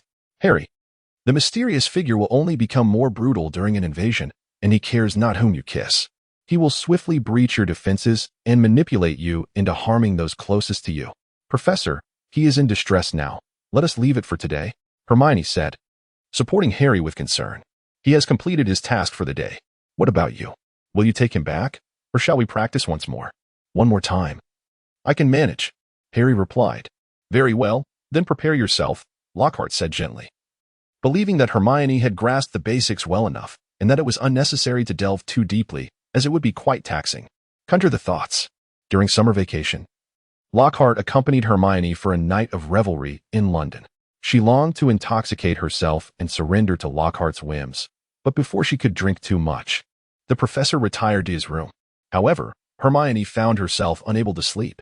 Tossing and turning, she secretly climbed into Lockhart's bed, feeling an intimate thrill, albeit one of self-deception. Then, she stealthily kissed the professor. Lockhart felt as though his spirit had been propelled outward, while Hermione, her cheeks flushed, dared not lift her gaze to meet his. Well done, Hermione. Lockhart generously offered his praise, believing she had accomplished quite enough at this juncture, noting that she had learned at a pace surpassing Harry's. Thank you, Professor. At that moment, Hermione was anxious about her misdeeds being uncovered, yet she soon realized that Lockhart had no intention of pursuing the matter further. All right. You all performed admirably today. You may return, Lockhart stated as he settled back into his chair. Harry appeared somewhat unwell. Hermione, do assist him. Before they departed the office, Lockhart called out with a loud reminder. Clear your minds before sleep each night, empty, tranquil. Understand? Understood. Umbridge was still roaming the school, wielding her authority. But Lockhart remained entirely unaffected, thanks to the foolish charm, allowing him to disregard the looming threat of Voldemort within the walls of Hogwarts. With the delightful company of the enchanting Pandora, Lockhart's days were blissfully carefree. Before long, Christmas arrived. and the members of the Order of the Phoenix planned to visit Arthur at St. Mungo's. The Fudge family invited him to celebrate Christmas together. When faced with the choice between accompanying a patient or spending the holiday with his girlfriend, he naturally opted for the latter. Lockhart arrived once more at the residence of the Minister of Magic, only to discover that the minister had not merely extended an invitation to him. A multitude of high-ranking officials from the Ministry of Magic, along with several affluent and influential pureblood families, had also been summoned. Lockhart donned a splendid new robe and meticulously styled his golden locks, making a striking entrance at the soiree. At the banquet, many attendees were individuals Lockhart had only encountered or heard of before. Lockhart discreetly inquired near Pandora's ear, "Is it not perilous for your grandfather to summon so many individuals to his home, particularly given that many possessed backgrounds associated with Death Eaters?" Pandora cast him a peculiar glance and elucidated, "The unbreakable vow will be reset after the banquet. However, Professor, you are welcome to remain." It was indeed unusual for a mixed-blood wizard like Lockhart, who did not hold a significant position, to attend a gathering at the home of the Minister of Magic. Nevertheless, Lockhart's renown and the legendary prowess attributed to him rendered his presence entirely fitting. "Good evening, Professor." A group of youthful invitees greeted Lockhart. Among them, he recognized Hannah Abbott, Draco Malfoy, Daphne Greengrass, and her sister Astoria Greengrass, all of whom were students at Hogwarts, accompanied by their parents. "Good evening, children," Lockhart responded with a warm smile. He then encountered two familiar faces, Mr. Ollivander and Professor Slughorn, who had taught him potions. "Mr. Ollivander." "Professor Slughorn." "It is Gilderoy." Upon hearing Lockhart's salutation, the two elder gentlemen turned and greeted him with smiles. "Gilderoy did not exhibit extraordinary talent in my potions class. Who would have imagined he would achieve the most remarkable success among all his peers after graduation?" Slughorn introduced him to those present, adding, "Not placing Gilderoy in my cabinet remains my greatest regret in life." Lockhart felt somewhat awkward. He had not distinguished himself in the past, which led to his exclusion from Professor Slughorn's Slug Club, a fact that still irked him. "You jest, Professor. Headmaster Dumbledore intends to invite you back as the potions master. Should you accept, you might find the opportunity to place me in your cabinet," he remarked. Slughorn, upon hearing this, cheerfully raised his glass. "I shall consider it, Gilderoy." At that moment, Ollivander approached, leading Lockhart towards a gathering of individuals. "Gilderoy, allow me to introduce you to Amelia Bones, the head of the Department of Magical Law Enforcement, and Alexander Scrimgeour, the head of the Department for the Regulation and Control of Magical Creatures. Ms. Bones and Mr. Scrimgeour, it is a pleasure to make your acquaintance." Lockhart greeted, extending his hand. "I have heard much about you, Mr. Lockhart," both responded in turn. "Good evening, Professor Slughorn, Mr. Ollivander, Ms. Bones, Mr. Scrimgeour," Pandora added politely. "Miss Fudge has grown ever more beautiful. I still recall the first time your grandfather brought you to the ministry," Ms. Bones said with a smile. "You and Lockhart truly make a charming pair." "Ms. Bones, you two have become increasingly captivating," Pandora complimented. "Any significant occurrences at the Ministry of Magic lately?" Lockhart inquired tentatively. "The number of disappearances among wizards and muggles has risen. Death Eaters are stirring, and the workload is considerable," Ms. Bones replied, her expression revealing her fatigue. "You toil hard for the stability of the wizarding world," Lockhart expressed sincerely. "She merely deals with humans. I am the one facing real trouble," Scrimgeour complained. "Numerous signs suggest various intelligent beings have begun to ally themselves with the Dark Lord. They must be eradicated decisively." Allowing their existence, Lockhart seemed to have grasped something. It turned out he was a suitor of Pandora. Who would have thought that at such a tender age, Pandora already had admirers? They must have known each other since childhood. He embraced Pandora tightly, calmly retorting, "Young man, I believe your unfounded attacks on my lineage, character, and my affections for Pandora are unbecoming of a person of nobility." At that moment, Minister Fudge and Lucius Malfoy emerged from the onlooking crowd. "What is the matter, Cormac? Where is your father?" Fudge inquired. "Minister, this does not concern you. I intend to challenge this fraud who has deceived Pandora's affections," the young man shouted, losing his composure in a fit of hysteria. "Cormac Flint, I believe you lack the qualifications to challenge my defense against the dark arts professor. You have only just graduated 2 years ago," Draco Malfoy remarked, feeling a camaraderie with Cormac and deeming it foolish to challenge a professor of Hogwarts, particularly one as renowned as Lockhart. At this moment, Gilderoy Lockhart found the situation amusing. A mere youth dared to challenge him. He himself was an exceptionally gifted wizard. Having completed Auror training and, under the influence of a potion of enhancement, honed his skills through years of study in dark magic alongside Albus Dumbledore. He frequently engaged in duels with other members of the Order of the Phoenix, rendering his prowess beyond the imagination of an ordinary wizard. He feared no challenge except from those renowned sorcerers and well-trained aurors. Yet here was a young man, barely in his 20s, boldly confronting him. What audacity was this? Perhaps he too had procured a potion of enhancement or received tutelage from Voldemort himself. Gilderoy Lockhart, I challenge you. Should you fail, you must depart from Pandora forever. Do you dare to accept? Ignore him, Professor. We should leave, Pandora urged, attempting to pull Lockhart away. Hiding behind a woman? Has your lowly bloodline stripped you of all courage? Josie taunted loudly. At that moment, an elder figure, unmistakably a relative, rushed forward, exclaiming, Josie, you fool, come back. You are being utterly disrespectful. Lockhart gently extricated himself from Pandora's grasp, gesturing for her to step back. Mr. Flint, the courage you have displayed in the name of love commands my admiration. I accept your challenge, Lockhart proclaimed as he casually approached him. However, I must clarify a few points. Pandora is my girlfriend, and her affections should not be dictated by the outcome of a duel. Furthermore, I take pride in my mixed heritage, and I am eager to see what surprises your esteemed pure bloodline may bring forth. With that, Lockhart drew his wand. Now, let us bow to one another. It would be remiss to disregard decorum any further. Fudge subtly shook his head amidst the crowd, signaling Lockhart to show mercy. Of course, Lockhart had no intentions of harming the young man. After all, they shared quite a common aesthetic appreciation. Very well, I must apologize for my earlier rudeness, Mr. Gilderoy Lockhart. However, I am curious as to how you will maintain your composure in the aftermath of defeat when it comes to your relationship with Pandora, the sensible Cormac McLaggen remarked. Lockhart remained silent, gesturing with his wand for his opponent to proceed with haste. After bowing to each other, Lockhart permitted the other to make the first move. As a young man, the confidence he exhibited immediately made Lockhart aware of the source of his bravado.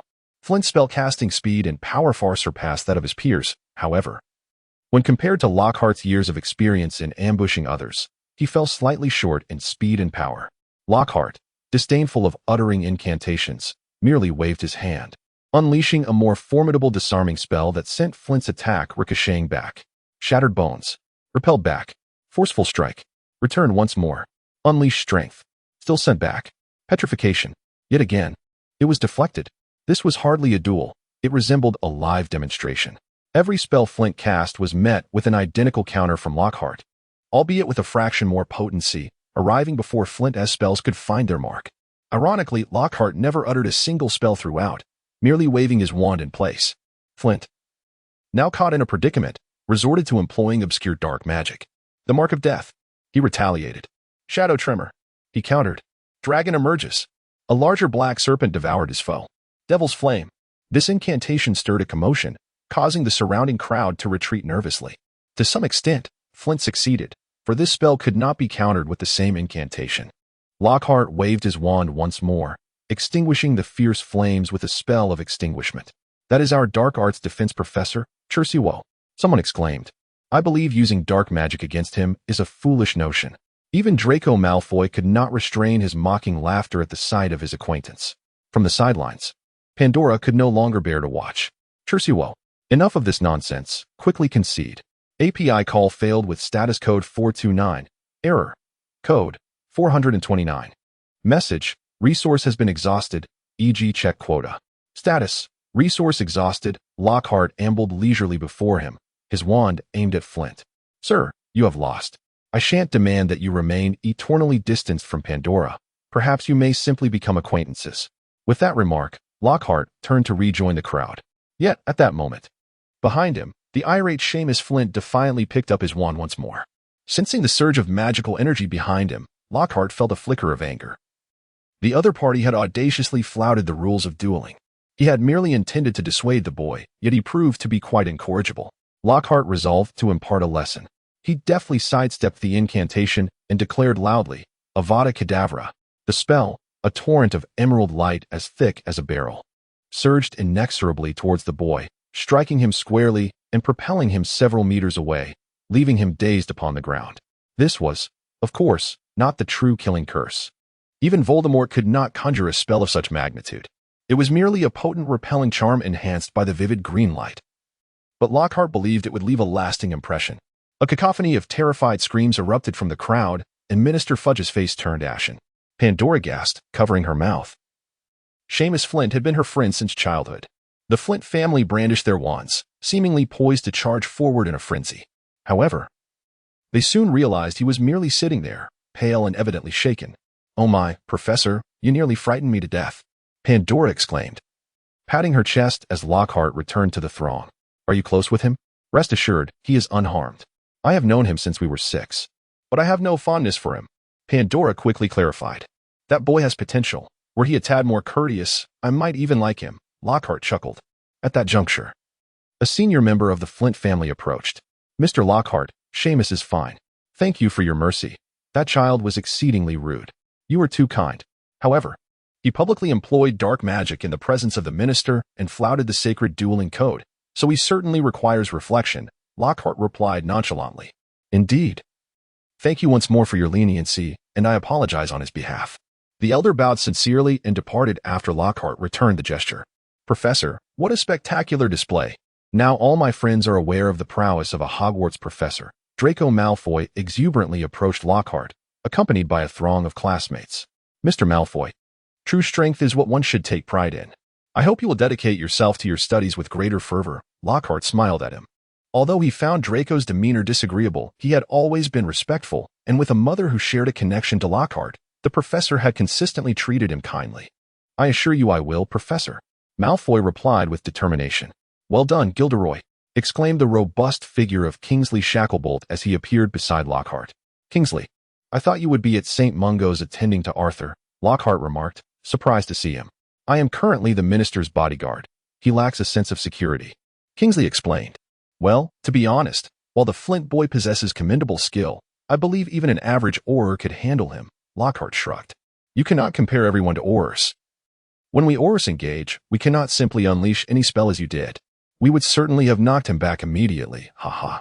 Kingsley chuckled heartily. "Haha. That would be rather hurtful. The Flint family would undoubtedly demand my grandfather send you back to the ministry," Pandora gently interjected. "Quite the contrary. Being a bodyguard is exceedingly dull," Kingsley replied nonchalantly. "Have you visited Arthur? How is he faring?" Lockhart suddenly remembered to inquire about his comrade. "He's doing all right, mostly recovered. Though he appears pale due to blood loss, with some rest, he should be fine." "How did Mr. Arthur sustain his injuries?" Pandora asked with curiosity. Lockhart embraced Pandora, exclaiming that he had overindulged in snake handling and had been bitten. "The minister and Malfoy have arrived," Kingsley reminded. Minister Fudge and Lucius Malfoy had come together. Fudge expressed his satisfaction with Lockhart's recent handling of the duel, while Lucius took the opportunity to disparage the Flint family's lack of upbringing in Lockhart's presence. Lockhart was puzzled as to why Lucius suddenly addressed him. They were supposed to be adversaries now, though Lucius seemed to believe that others were oblivious to this fact. "Enough of this tedious conversation. Let us proceed inside. I have prepared a Christmas gift for everyone. Hurry and claim yours," Fudge cheerfully announced, instructing everyone to call out their names upon entering to receive their gifts. "Do come in, Professor. This time, I personally selected your gift." Pandora eagerly tugged Lockhart toward the grand Christmas tree in the hall, where a present for Gilderoy Lockhart zoomed through the air. A small, delicate package zoomed towards him, and Lockhart swiftly caught it. It was thin and soft. With unwavering confidence that Lockhart would appreciate the gift, Pandora excitedly urged him, "Open it quickly." Lockhart tore open the outer wrapping, revealing a small yet remarkably durable pass to the restricted section of the British Ministry of Magic. Fewer than 20 individuals in the world possess such a credential, and each is a renowned white wizard. "I am aware of the professor's penchant for literature concerning dark magic, and I hope this proves beneficial to him," Pandora declared with pride. "This is incredibly useful," Lockhart exclaimed as he embraced Pandora tightly, kissing her fervently before finally releasing her. "I adore this gift. My goodness, there are so many people," Pandora remarked, her face flushed. Lockhart also presented Pandora with the Christmas gift he had prepared, coincidentally. "I have also arranged some documents for you." "What?" "I thought I would have my grandfather take care of that for me." Curiously, Pandora unwrapped the gift, revealing a collection of colorful papers and documents, clearly a product of the Muggle world. "This is a complete set of Muggle identification during the summer vacation. I will take you on a trip to China, where the Ministry of Magic has no influence," and we must rely on Muggle methods. Oh, my professor, I adore you. This time it was Pandora's turn. She tightly embraced Lockhart and lifted her head to kiss him once more. Why not mention that there are so many people watching? After their lips parted, Lockhart teased. You are insufferable. Pandora pretended to be annoyed as she playfully swatted Lockhart, then beamed with a beautiful smile. I am eagerly anticipating this summer, Professor. My dear, your smile is enchanting. I must whisk you away, Lockhart said, taking Pandora's hand to lead her out of the hall. For I fear someone may challenge me again. This winter break, the Order of the Phoenix did not assign Lockhart any specific tasks. He relished in the freedom, as the books in the Ministry's restricted section were not permitted to be taken out. In his quest to study Horcruxes, he spent nearly all his time there, immersed in ancient magic that broadened his horizons. He even stumbled upon possibly cursed materials regarding the position of defense against the dark arts professor, a curse that demanded a fragment of one's soul as its price. The effect was that any professor of defense against the dark arts would encounter a significant calamity during their tenure. His calamity was likely the death curse from Ginny. He finally unraveled the method of creating a Horcrux, a truly nefarious form of sorcery. First, the creator must prepare a secure vessel. Preferably, and Lockhart had essentially perused all the available information regarding Horcruxes, which was rather scarce. He had now located the ancient magic district, hoping to discover some formidable combat spells. To his astonishment, the incantations of ancient wizards were indeed a kaleidoscope of variations. Even a simple fire spell could be executed in several distinct manners. Among the plethora of peculiar spells, he encountered those with bizarre effects. Some could reverse one's gender, while others could render an individual infertile. Lockhart also stumbled upon a remarkable incantation known as the True Love Charm, which could instantaneously transfer one's affection for a member of the opposite sex to another, compelling them to fall in love with the caster. However, the cost was the complete loss of the ability to experience love, leaving Lockhart baffled as to its practical application. He yearned for some high-powered spells, a tome entitled The Most Potent Spells from Antiquity to present captured Lockhart's attention, prompting him to eagerly peruse its contents. The disintegration spell, which could utterly dismantle an object, required immense magical energy and a considerable casting time. Casting time? Who would stand idle in the midst of battle to perform such an incantation? The realm of the Reaper invoked a profound dread of death upon all within its radius, significantly diminishing the enemy's fighting spirit. Yet it demanded substantial magical prowess and sustained concentration. Wasn't that akin to Dumbledore's life-expelling charm? Who would remain stationary, perpetually casting spells merely to instill fear in their adversaries, especially through indiscriminate attacks? The Cataclysm spell altered the geological structure within its vicinity, resulting in catastrophic consequences, necessitating an extraordinary amount of magical energy and extensive casting time. Well, at last, he had encountered something seemingly useful, though it appeared beyond the capabilities of an ordinary wizard. Furthermore, earthquakes held little lethal effect on wizards. It was likely intended for muggles. Lockhart felt a tinge of disappointment. Indeed, the spells were formidable, yet the costs and requirements were exceedingly high. It is true that there are no free lunches in this world. He continued to peruse the texts. The sacrifice protection spell demanded the life of the caster in exchange for granting formidable protection to the recipient, shielding them from the threat of death, necessitating immense magical power and the courage to sacrifice. This seemed reminiscent of the spell Harry's mother had cast for him long ago. However, Lockhart could not fathom anyone willing to sacrifice themselves for the sake of their parents. Though they shared a close bond, one's own life remained paramount. Pandora? They were inseparable. Yet one's life held the utmost importance. Perhaps he should take note of it. It might prove useful someday. The Soul Walker spell allowed a caster to continue fighting in the form of a pure soul after their corporeal body had sustained fatal injuries, requiring substantial magical energy and the dissolution of the soul as a price. Lockhart mused that should he perish, he would undoubtedly lack the courage to rise and continue the battle. Nonetheless, noting it down would not be in vain. The malicious curse exacted a toll of one's own soul to bind another's soul in eternal torment. It required formidable magical prowess and one's very essence. What did eternal torment truly signify? He decided not to dwell further on it. The death declaration spell demanded one's life to declare the death of another, causing their vitality to swiftly dwindle. It required immense magical energy and one's own life. Regardless of whether it struck true, the caster would meet their demise. What did the final phrase imply? Was this spell particularly difficult to land? He chose to set it aside for now and made a note of it. Lockhart found himself utterly engrossed in the vast ocean of potent spells, often remaining until dusk when he was reluctantly ushered out by the staff. He meticulously documented numerous formidable yet impractical incantations, perhaps to later flaunt them in a future literary endeavor. As the winter break drew to a close, Lockhart finally recalled a matter of great importance he intended to address: the eradication of the Giant's menace. Lockhart's current endeavors in both career and love are firmly rooted in England. Whether it is the enigmatic spiritual legacy left by the founders of Hogwarts or not, he increasingly regards Hogwarts as his second home, much like others. Regardless, he cannot allow Voldemort to ruin everything. Although he promised Hagrid not to exterminate the Giants, he refuses to wait idly for them to come to Hogwarts to wreak havoc. He resolves to take the initiative. He arranges a meeting with Scrimgeour at the latter's office, the very place where they first met, as a gesture of respect for Scrimgeour's esteemed position. The walls of Scrimgeour's office are adorned with various photographs and dossiers of Death Eaters, creating a rather chilling atmosphere, while he himself sits wearily behind his desk. Despite his seemingly diminished vigor, the sharpness in his gaze betrays a man still capable of confronting the Death Eaters in fierce combat. "Granger, I am dreadfully busy at the moment. If you have something to say, do so plainly," Scrimgeour states, too fatigued even to rise in greeting. "Scrimgeour, it has been a while.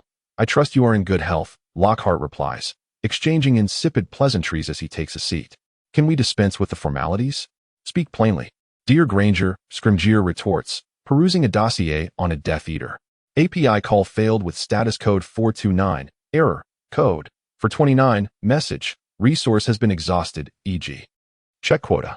Status, resource exhausted, API call failed with status code 429, error, code, for 29, message, resource has been exhausted, e.g. check quota.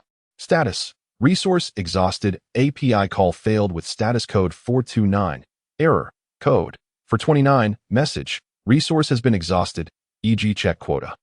Status, resource exhausted, Lockhart. "Even if what you say is true, it is impossible for us to conduct cross-border investigations." Scringer softened his tone, acknowledging that this could provoke international disputes. Lockhart retorted, "When Moody was training me, he made it clear that Aurors must do whatever it takes, employing any means necessary to undermine and combat our enemies. Is that not so?" "Indeed, that is written in the Auror Code, but it is merely words on paper. After all, we are still a law enforcement agency," Scringer reluctantly countered.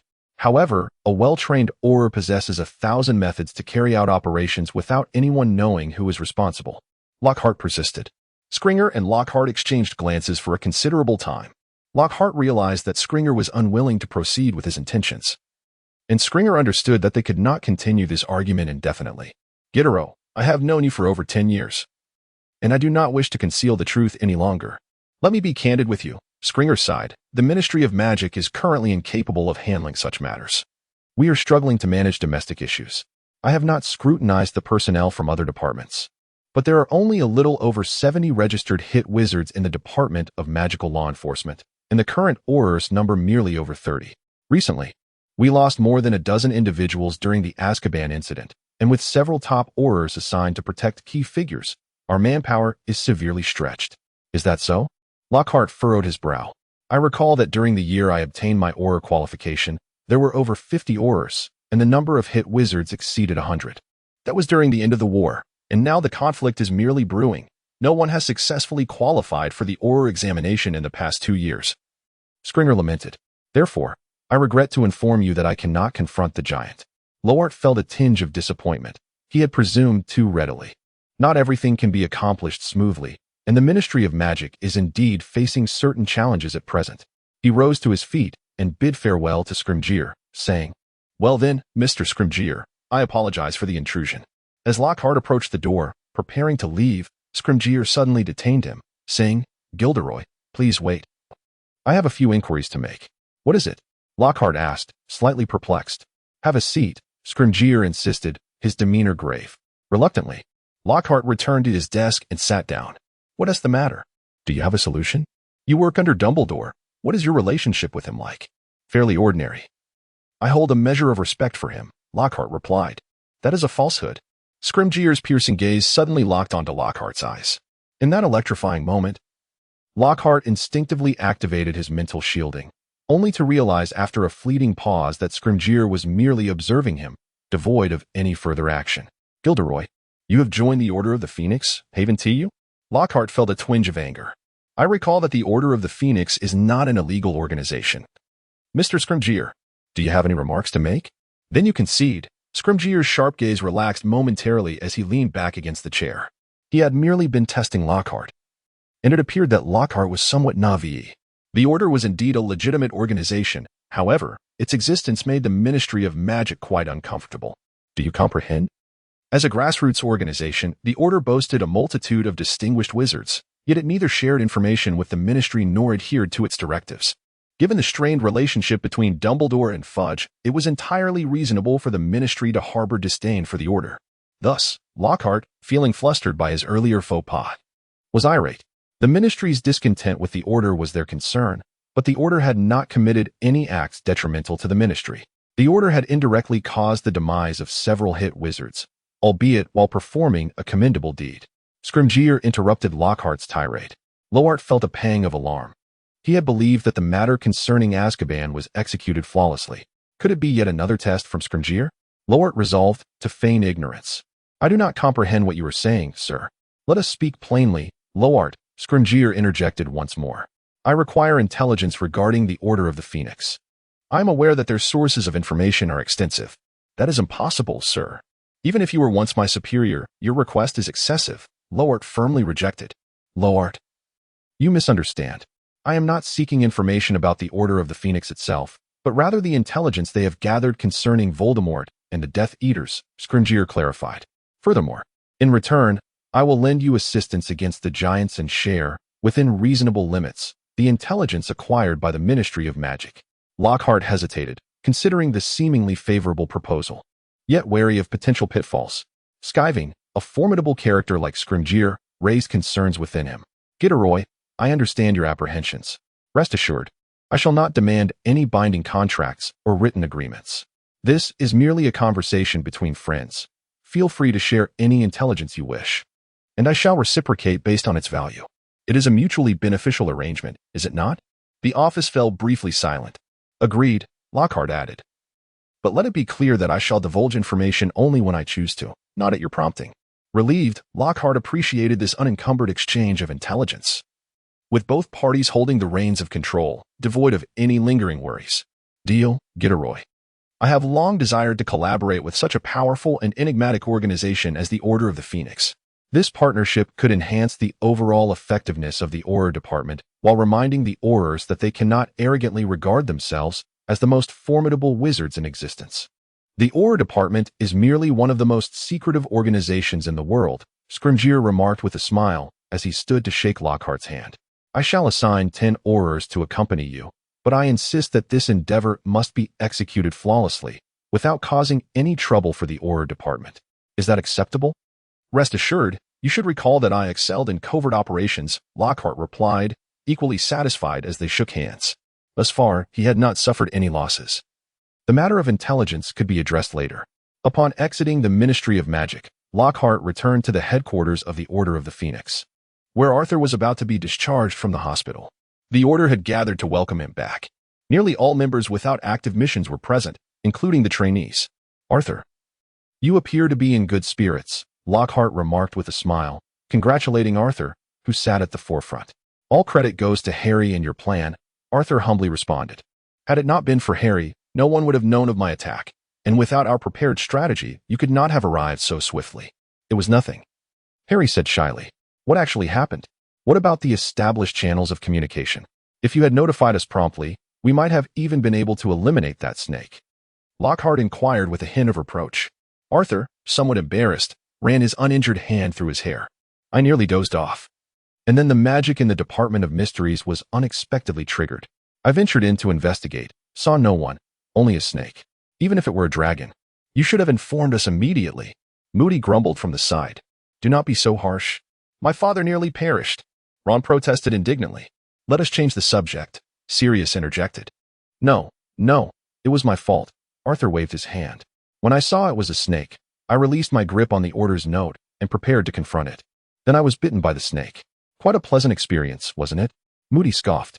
Arthur fell silent, embarrassment washing over him, while Molly glared at Moody. Speaking of that snake, Gilderoy, did you notice? Remus prompted. It was virtually indestructible. Tonks exclaimed angrily. I suspect it is a powerful snake animagus. An animagus is still a wizard. It cannot imbue itself with that much magic. Sirius suddenly had a revelation. The crucial point is that Voldemort believes that Snake can retrieve that object. Kingsley, who had been quietly observing, finally spoke up. The prophecy orb is enchanted by the Ministry. Only Harry and Voldemort can interact with it. What? Me and Voldemort? Harry exclaimed, bewildered. What prophecy orb? Everyone cast disdainful looks at Kingsley for inadvertently revealing a secret that should have been kept under wraps. Kingsley's dark complexion betrayed no signs of embarrassment. Yet he clearly felt uncomfortable speaking further. Never mind. Harry knows now. It is of no consequence, Tonks said casually, her hair beginning to change color again, asserting her right to do so. After a moment's reflection, the others concurred, deeming it not a significant matter, while Harry continued to press for answers. They felt they were on the brink of uncovering something monumental. Several months ago, a few of us, along with Dumbledore, destroyed one of his treasures. Moody emphasized the word treasure, clearly indicating the need for discretion. Blake suddenly grasped the connection. Indeed, the sensation of battling that snake was identical to destroying that object.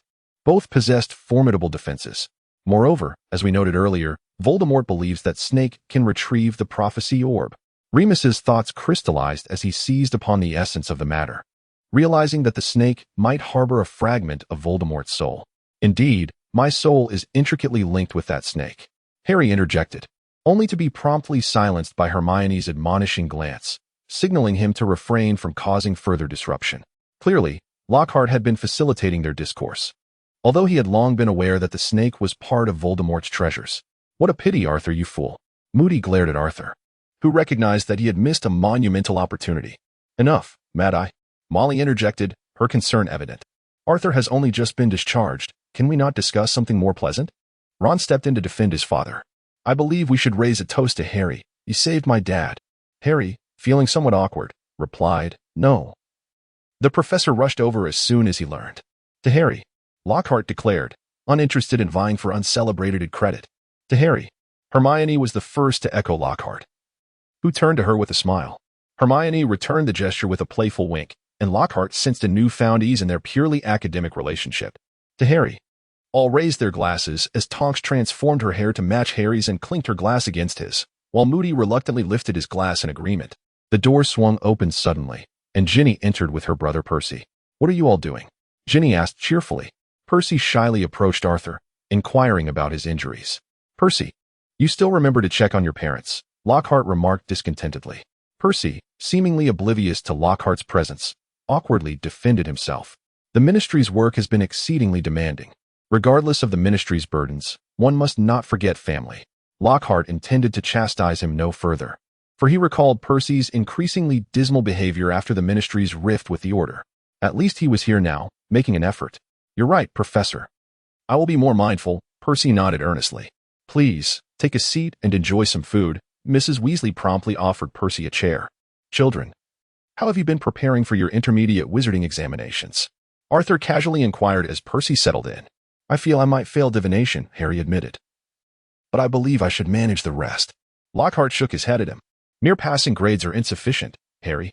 Have you not always expressed your desire to become an Auror? The standards for Aurors are exceedingly high. Indeed, I will strive to do my best. Harry replied with a lack of confidence. Regardless, you must achieve excellence in my class, Harry. Otherwise, it would be a disservice to my concern for you. His defense against the dark arts class will undoubtedly be excellent, Ron asserted with conviction. He is arguably the most adept in the entire school when it comes to wielding magic. Mrs. Weasley interjected, Ron, how many excellent grades do you think you can secure? Ron scratched his head in resignation. Perhaps I might manage one, but do not hold out too much hope. You were so close to Hermione.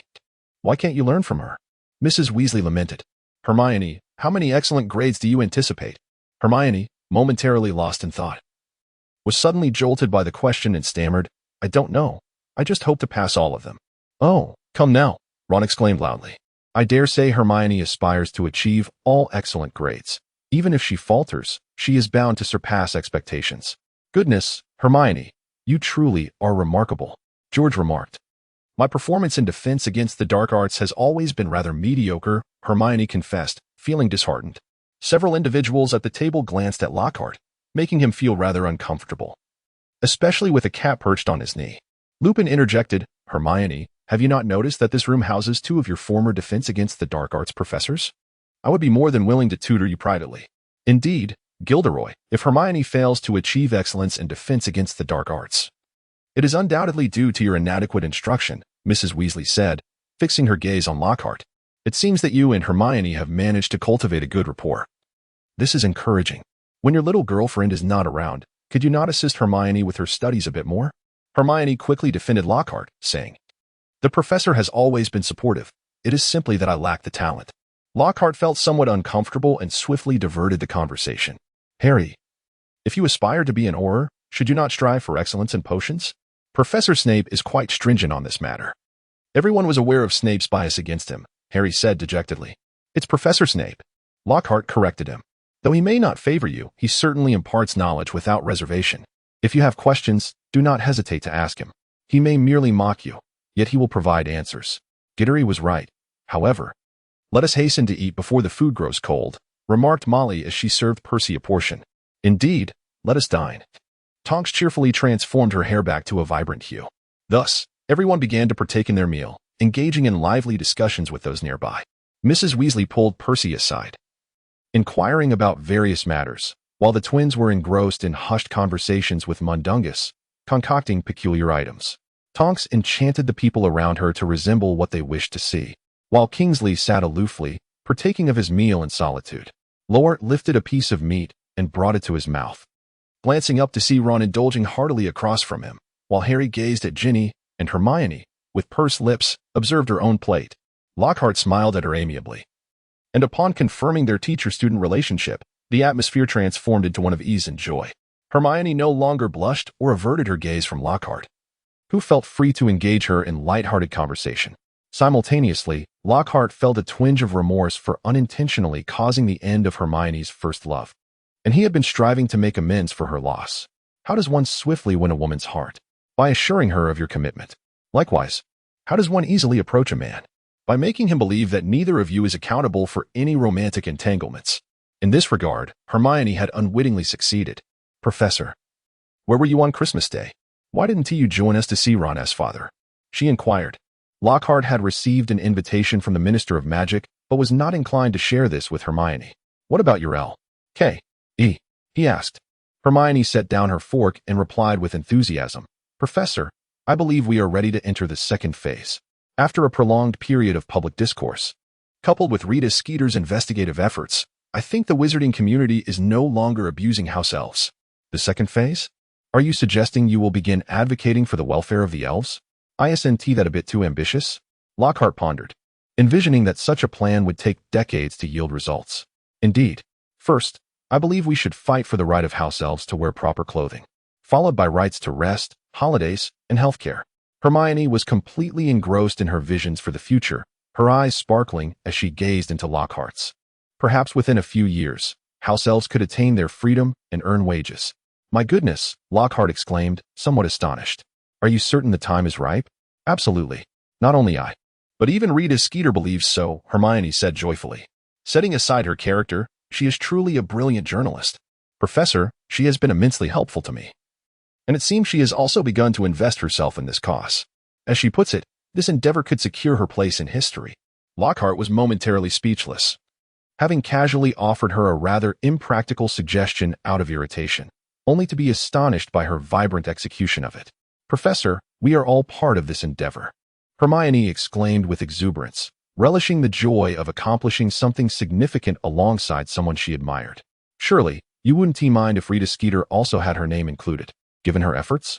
Of course, it's not without its merits, Hermione, Lockhart replied, giving her a thumbs up.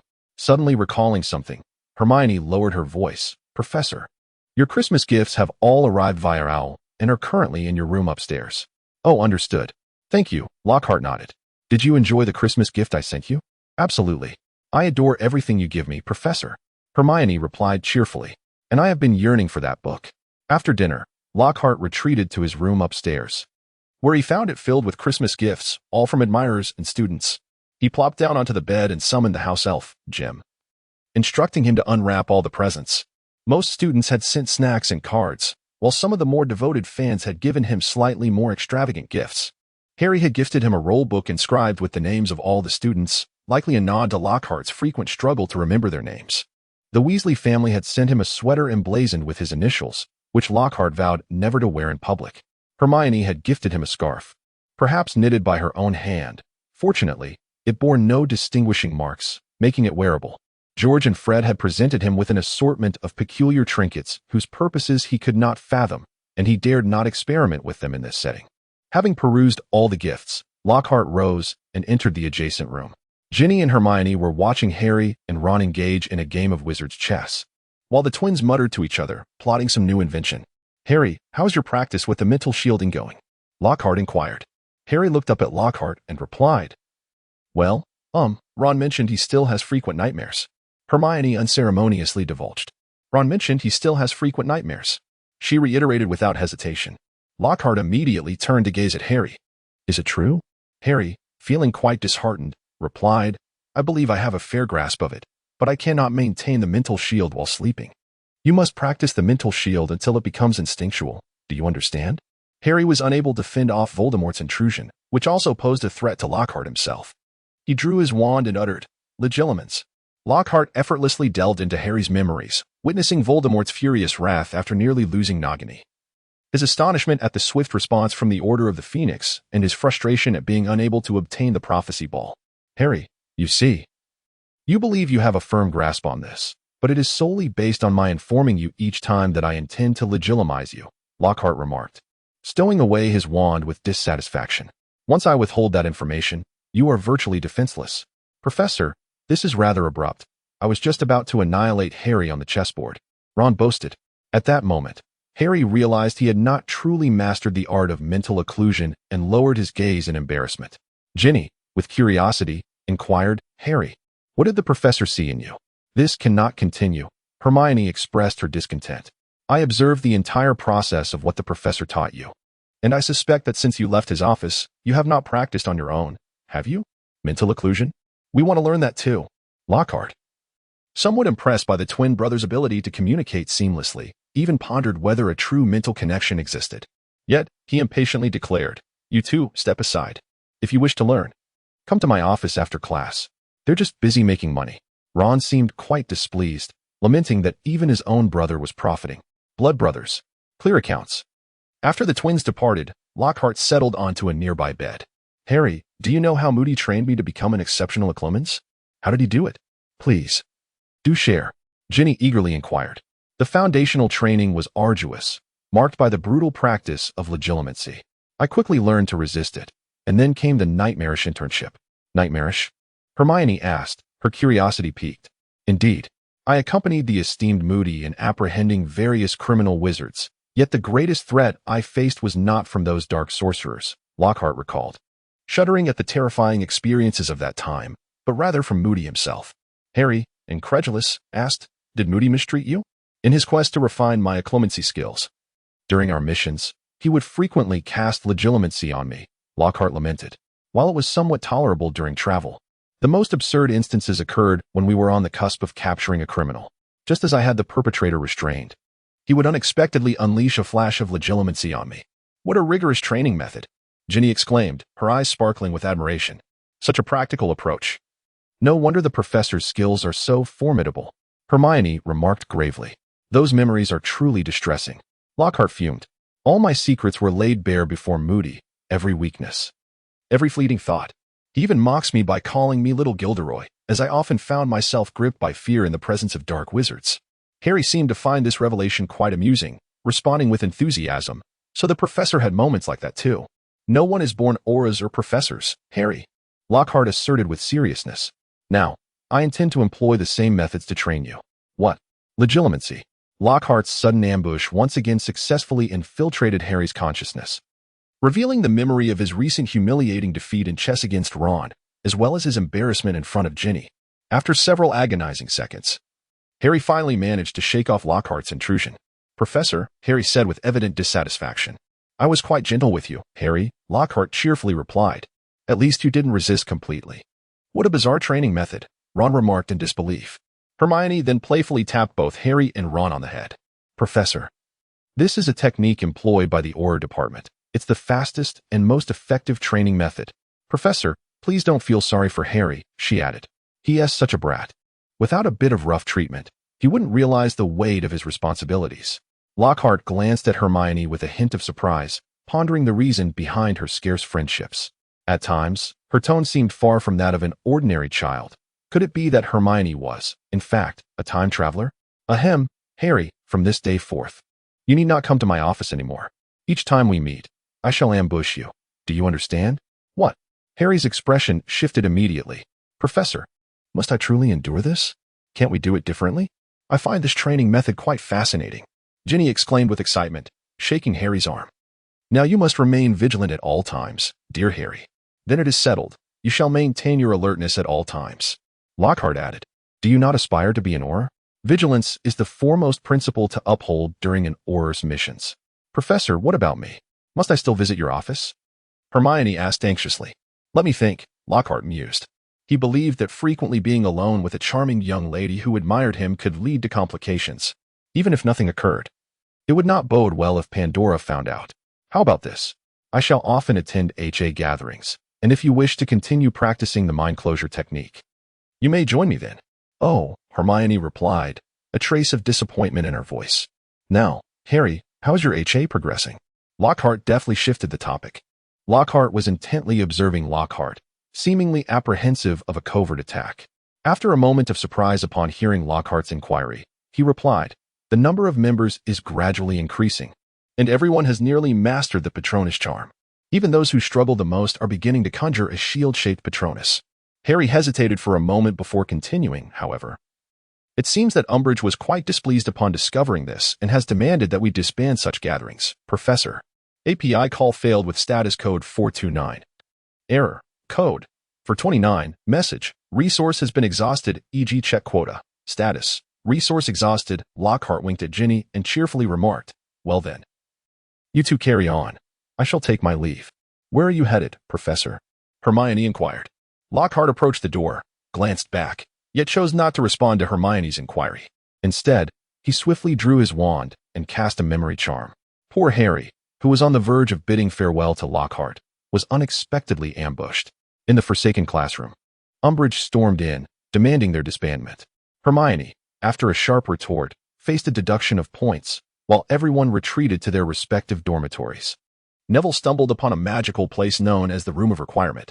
Harry exerted all his strength to fend off Lockhart's intrusion, perspiring profusely and nearly collapsing, only to be steadied by Ginny's embrace.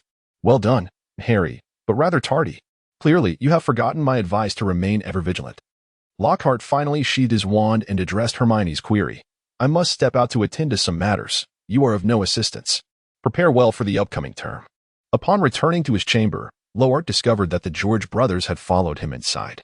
Oh, do you truly wish to learn the art of mental blocking? Lockhart inquired nonchalantly as he settled onto his bed, observing the twin siblings. Professor, we have a matter we wish to solicit your assistance with, and it is an endeavor that promises prosperity for all involved. Lockhart chuckled softly. He was hardly in want of money, though he wouldn't mind having a bit more. Do tell, he encouraged. We wish to open a toy shop in Hogsmeade, but funds are insufficient, and we would like to borrow some from you. A toy shop? In Hogsmeade? This suggests you must have a little money already. Where did it come from? Lockhart inquired with curiosity. Why not open it in Diagon Alley? The prize money from the Triwizard Tournament was split between Harry and Diggory, and Harry gave us our share. We do wish to establish a shop in Diagon Alley as well, but we still have our studies to consider. I see, Lockhart mused, stroking his chin. But on what grounds do you believe a professor would support your venture in selling skiving snack boxes? What do you take me for? George and Fred immediately rushed forward, each taking hold of one of Lockhart's arms and appealing to him. Professor, we promise not to make the skiving snack boxes our main business. If necessary, we will compile a list of all the students who purchase them and submit it to you. If it were Ginny and Hermione making such a plea, he would revel in it.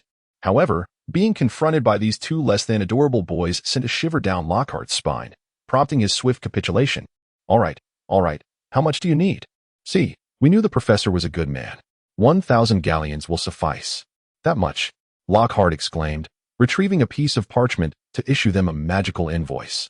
Do your parents know about this? Professor, please don't inform our parents. We can offer you a share of the business. I suspected as much. Arthur and Molly have always hoped you would pursue a career at the ministry after graduating.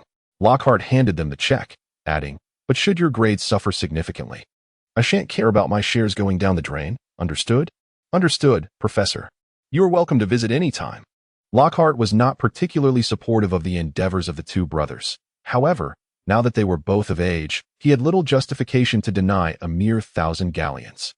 The previous year, his interference had disrupted the competition, ultimately saving Diggory but preventing Harry from winning the championship, leaving him with only half of the prize money, a fact that made Lockhart feel somewhat embarrassed. The commotion caused by the brothers nearly caused him to forget his next intentions. After sitting vacantly on the bed for a few minutes, a sudden realization struck him. Lockhart intended to seek out Moody, hoping against hope that he might accompany him to France to confront the giants. Did Scrimgeour agree to this? Moody inquired, astonished. With his temperament, how could he possibly consent? Was it Dumbledore who assigned you this task? I have always excelled at persuading others, Lockhart boasted. This is a venture I have chosen independently.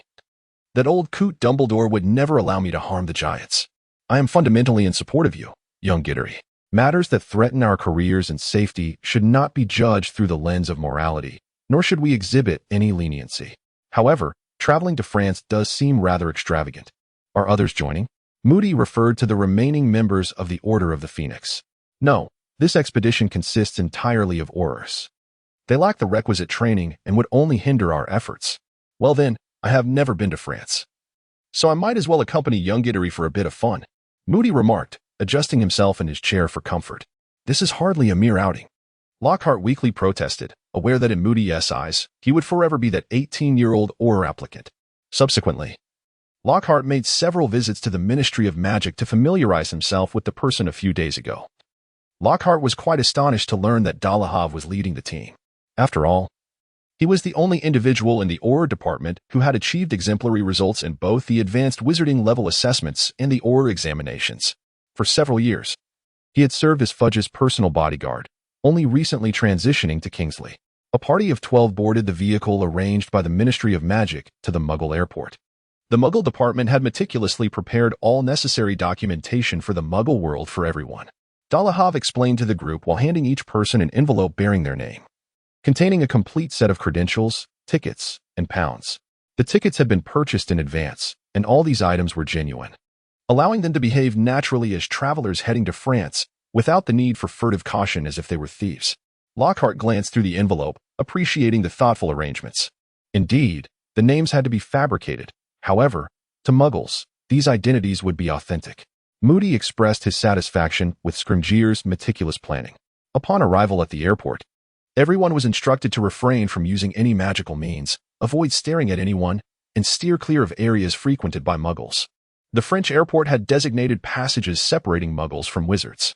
A careless gaze upon a wizard subjected to a confundish charm or inadvertently stepping into a wizard-exclusive passage warded with a Muggle-repelling spell would lead to immediate exposure of their wizarding identity. Dolohov handed Lockhart a vial, stating, Gilderoy, you will need Polyjuice Potion.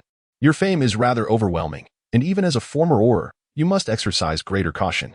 Lockhart consumed the potion, transforming into a male figure reminiscent of his own physique. As an Auror, I have never ventured beyond the borders of Britain, Moody exclaimed, excitement evident in his voice. His magical eye concealed beneath an eye patch, complemented by a round hat, and with the addition of 2 functional legs, he appeared less conspicuous. Though I have visited France numerous times, truth be told, this is my first mission here. Despite his cold demeanor, Dolohov felt hesitant to assert himself in the presence of the veteran Moody. Curiously, Moody inquired, Dolohov, isn't the pressure on the Auror department quite significant lately? How could they manage to send 10 individuals to accompany young Gilderoy on such a frivolous escapade? Moody, what do you mean by frivolous? This is a mission to confront the mysterious one's accomplices, Lockhart retorted with displeasure. Moody shrugged, believing it absurd for a group of Aurors to confront a giant so far away in France. Although the Death Eaters under the mysterious one had shown signs of restlessness, their primary focus remained on infiltrating the Ministry of Magic and swaying the remnants of pureblood families. Meanwhile, other departments were overwhelmed with work, leaving the Aurors relegated to protective duties. Sitting nearby, Anna, the sole female member of this operation, chimed in. She had joined the Auror department around the same time as Lockhart and had persevered in her duties since then. At this moment, other Aurors joined the conversation. Why do those pureblood families, who enjoy such wealth, choose to align themselves with the mysterious one? Before the last Wizarding War, their influence nearly dominated the Wizarding world. A young Auror questioned. Families like Avery, Gunter, Malfoy, Lestrange, and the Black family seemed so prosperous and powerful, yet post-war, they have nearly vanished. And families like Potter, Longbottom, and Pruitt have also been destroyed by the mysterious one. What compels them to follow him? Is the eradication of Muggleborns and the opportunity to attack Muggles truly more important than their own lives? Moody cast a sardonic glance at the young Auror. Young William, your naivety is astounding. The notion of blood purity is merely a political slogan for the mysterious one, designed to attract fanatics. The leaders of those pureblood families are astute individuals, and a substantial portion of their wealth derives from Muggles. It is inconceivable that they would subscribe to such absurd beliefs. Anna nodded in agreement.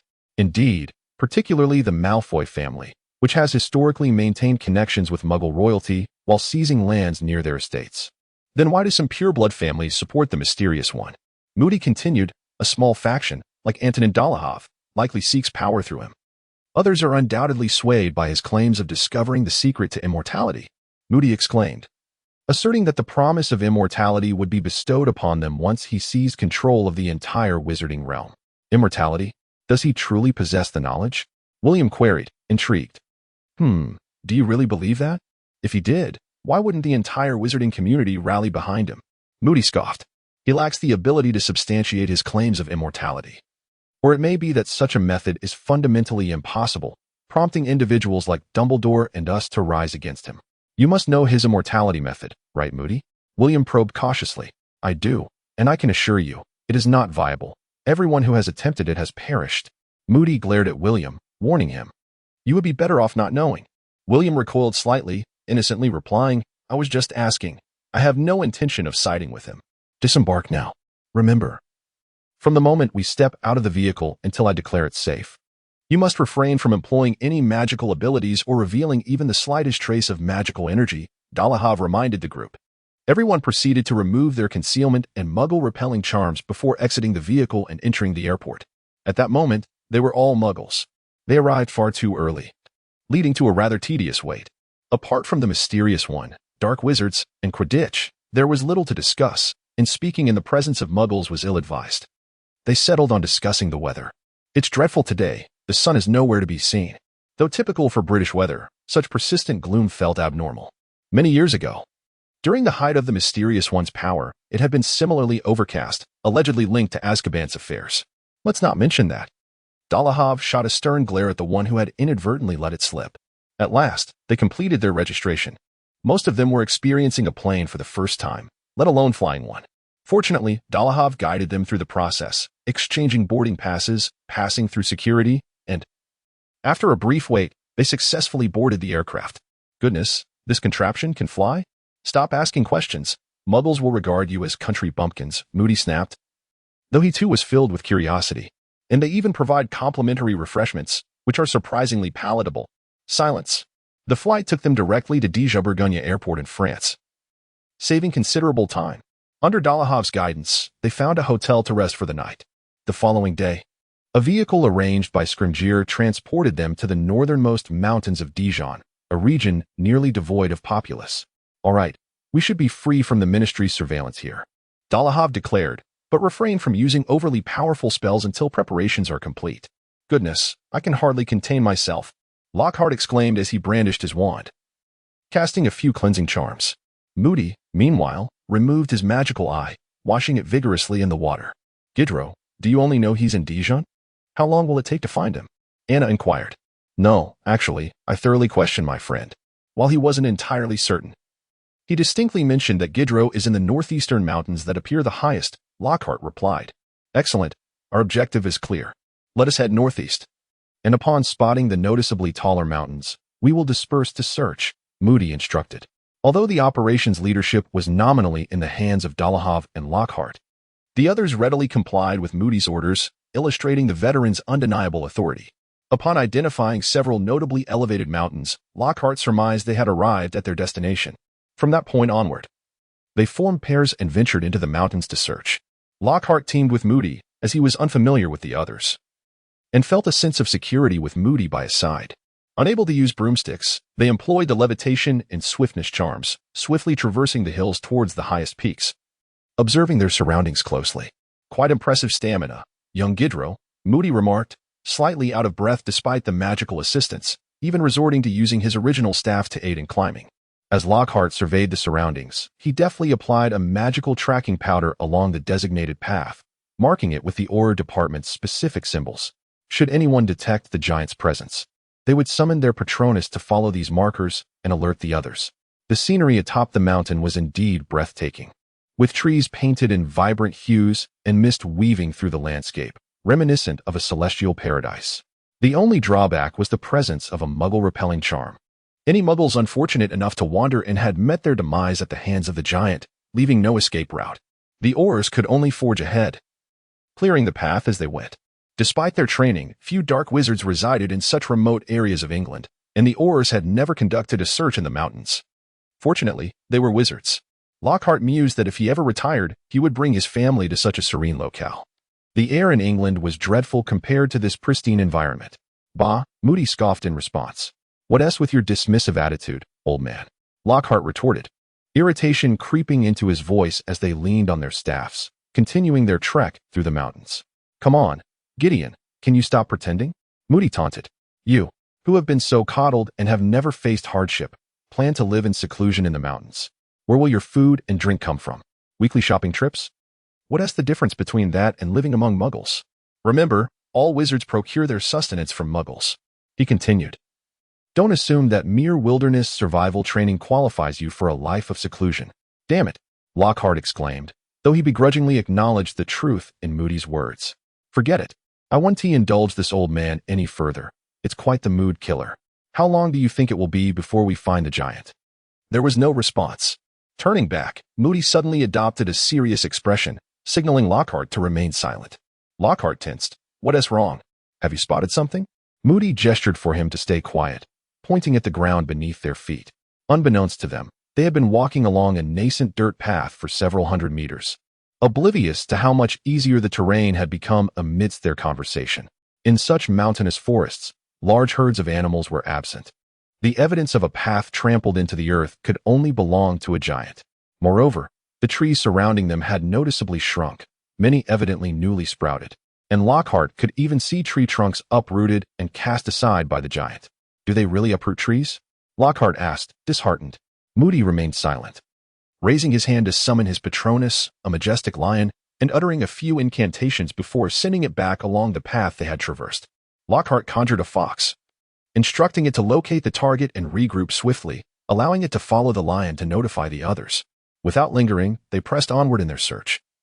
The signs of the giant's habitation became increasingly apparent. The ground beneath their feet had solidified, and the two of them concealed their presence as they followed the giant's trail.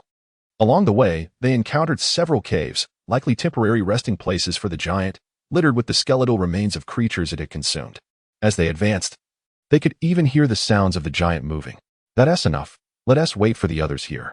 Venturing further would be too perilous, Moody cautioned, placing a hand to halt Lockhart, and they concealed themselves behind a large boulder at the roadside. In the hour that followed, other Aurors from different teams began to arrive stealthily, all taking refuge behind the boulder. What shall we do? Charge in and slay them? Moody jested, turning to Lockhart. Surely you have a plan? Skellinge forbids us from indiscriminately slaughtering giants. Dolohov promptly reminded them. Lockhart shook his head. I promised Hagrid not to take on the giants. And though we are quite formidable, it is impossible to eradicate them entirely. The most prudent course of action would be to eliminate the leader established by the mysterious individual and appoint a giant more favorable towards Dumbledore as the new leader. Moody nodded in agreement. That would indeed be the ideal solution, albeit fraught with challenges. Do you know any of these giants? Can you identify the ones under the control of the mysterious figure? Are you aware of any who hold Dumbledore in high regard? These are all practical inquiries, Gilderoy. How do you propose to address them? Anna inquired, tilting her head. Meanwhile, William grumbled in discontent. What a hassle. Let us just eliminate them all. We should first attempt to capture a giant and ask them, Lockhart suggested, but that depends on luck. I have no idea which giant can speak English. Moody rolled his single eye in exasperation. If we capture one that cannot speak English, we will have no choice but to eliminate it. I do not believe you can erase a giant's memory. Lockhart, feeling somewhat embarrassed, fidgeted with his hands. Actually, I could give it a try. The giant's brain should be similar to that of a human. This plan is far too lackadaisical. Dories expressed his dissatisfaction. We could observe for a while. Perhaps we might discern which giant can speak English. Indeed, we could first venture to the outskirts. Giants who have been ostracized by the current leader are more likely to be sympathetic towards wizards, Anna proposed. Anna makes a valid point, chimed in Joe Hudson, a slightly stout orer. Let us first explore the vicinity. The group discreetly cast the disillusionment charm upon one another and began to meander quietly around the area. Most of the giants were congregating around the central camp, making it difficult for them to intervene. They could only return to the outer caves to search for any solitary giants. Soon, fortune smiled upon them. They discovered a robust-looking giant, injured and hiding in a cave on the periphery. Vine snare. Stunning spell. Even after years of inactivity, Lockhart remained in awe of the Auror's precise coordination and elegant spellcasting. Faced with a dozen formidable Aurors and a former Auror, the solitary giant was helplessly ensnared, bound to the ground, unable to voice a cry for aid. Greetings, Mr. Giant. Lockhart called out politely from a few meters away, while the others watched him futilely attempt to communicate with the giant. Are you out of your mind, little Gilderoy? Moody stifled a laugh at Lockhart's antics. Do you really expect him to respond to you with a how do you do? Look at me. Moody struck the ground with his wand, capturing the giant's attention, and then boomed. Can you understand English? Not if you can. Dories, why not try in French? Moody suggested. Dories obliged, repeating the question in French. And the giant suddenly began to nod vigorously. Lockhart raised his hand and dispelled the silencing charm, revealing a giant bound and lying on the ground, straining to articulate. I speak English. Despite the giant's apparent effort to speak softly, his voice reverberated painfully within the cavern. What sheer luck. The onlookers exchanged bewildered glances. Encountering a giant who spoke English seemed improbable. Yet, upon reflection, it was plausible. This group of giants had likely been expelled from England by the Aurors. How did you come to be injured? Why are you hiding here? Moody inquired loudly.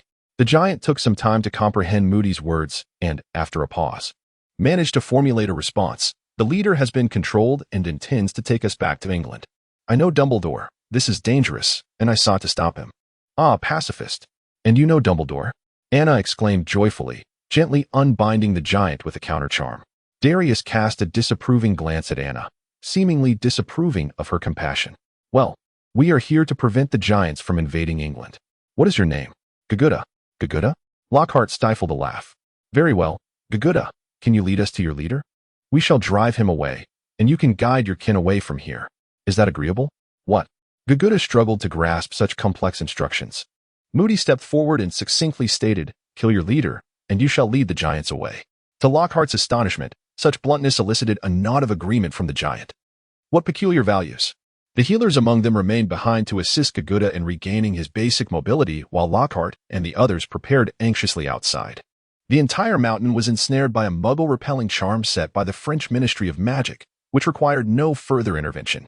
They needed to utilize their magical tools and equipment to cast various other spells.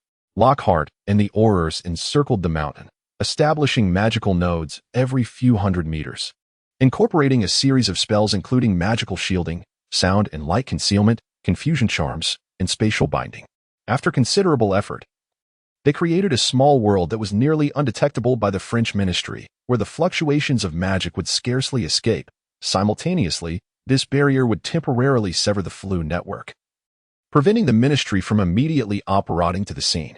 Should they attempt to breach the perimeter by other means, alarm spells would promptly notify Lockhart and his team. After a night's rest, Gaguda had regained the ability to walk, leading 12 Aurors toward his former home to confront his leader. The dawn was still early, and they encountered giants huddled in caves, snoring. Giants were a savage race, inclined toward mutual slaughter. Thus, aiding Gaguda and seizing power did not displease him. Moody quietly explained to the group, alas, Anna lamented, a race such as this, devoid of protection, would likely face annihilation. A serious-looking Auror in black smirked. What is this? Anna? You're an Auror, not a creature protection officer. Surely, you don't harbor such peculiar sentiments? The extinction of a species is always a cause for lamentation. You, the murderer, I shan't debate this with you. Anna retorted, turning her head away. Perhaps this race deserves to perish, but it is not our prerogative to enact that. Lockhart shrugged, attempting to mediate. Rumor has it giants despise wizards attacking them with spells. Are we not risking being overwhelmed by dozens? William asked anxiously. Humph. They detest wizard spells? Yet those who survived the near extinction centuries ago did not resist until their last drop of blood, Moody scoffed. I too loathe being attacked by spells. But if I can kill him, I shall not complain. Darius nodded in agreement on this point. I concur with the Death Eater's mantra, magic equals power. The one with the mightiest fist reigns supreme. Just watch. When we eliminate their leader and subdue any dissenters, you will see that their aversion to wizardry is mere rhetoric. Moody endorsed Darius's sentiment with a satisfied nod. The group fell silent as they hastily descended the ridge to the valley where the giants were encamped. Near a small lake where the giant controlled by Voldemort resided. The towering giant lay beneath a tree covered by a makeshift hide, revealing a massive dark mark on his exposed arm. Can giants wield the dark mark? Anna inquired, astonished. Visibly, it seems so. In that case, this giant must die. Moody stated grimly. The Dark One can sense his demise, Darius warned. He may not be able to arrive immediately from England, but it will affect our subsequent plans. Let us confine him first, Lockhart suggested. We can kill him once the giants have departed. Excellent idea. Sever his other arm. Bind him to prevent him from alerting the Dark One through the mark, the black-clad Auror said coldly. Moody nodded. Then let us proceed. Remember, magical attacks are ineffective against giants. The giant seemed to sense the impending danger, opening his eyes wide and rising from the ground, bellowing at Gaguda and the Aurors. Gaguda, frightened, retreated behind the Aurors, who quickly reacted. Vine bind. Anna led the charge, ensnaring the giant with vines. Some Aurors employed cutting and piercing spells to restrain him, while others unleashed powerful levitation and flight spells, hurling stones and wood from the ground toward the giant. At that moment, the giant leader's guards, alerted by the commotion, rushed in. Mire form. Slippery charm. The remaining Aurors began erecting barriers to thwart the other giants' rescue efforts. The giants outside began to hurl objects inside. Yet none struck an Auror. Although the flu network was severed, short-range apparition did not require its aid. Sufficient magic was all that was necessary. With the assistance of magic, the giants posed no threat to the Aurors. The giant leader broke free from the vines, seizing a large wooden stick nearby, and aimed it at Lockhart and Moody. That stick bears dark magic. Don't block it, Moody shouted. Lockhart, in a state of disarray, swiftly employed a phantom shift to teleport behind the enemy, simultaneously casting a devastating spell aimed at blinding the giant. However, he missed his mark. Prepare yourselves, hold him back. Several wizards united their powers, levitating nearly 10 tons of water from the adjacent lake using a floating charm and then freezing it into blocks of ice with a chilling incantation, sending the icy projectiles hurtling towards the giant chieftain. The sight startled the giant leader, prompting him to flee in a frenzied direction. Earth trap, Moody bellowed, as a depression formed beneath the giant's feet, causing him to stumble and crash to the ground, his hefty club slipping from his grasp. At that moment, nearly all the giants were roused from their slumber. Yet, as they approached to investigate, they were met with the sight of a colossal ice block that had struck their leader, who lay motionless on the ground. Retreat. After incapacitating the giant chieftain, the Auror seized the opportunity to forcefully subdue the remaining giant guards with a brutal repelling spell. Without their leader as support, the giant guards cowered, clutching their heads and prostrating themselves on the ground, their earlier ferocity extinguished. Quickly, check if that fellow is dead, Moody shouted. The nearest Auror rushed over to examine the giant. He was still alive. A collective sigh of relief swept through the group. At that moment, Gugu stepped forward, shouting commands to the remaining giants. Everyone, lend a hand. Sever this brute's right arm. Moody roared. The group gathered around, collectively casting a powerful cutting spell that successfully severed the giant's arm, followed by staunching the wound and binding him with coarse ropes.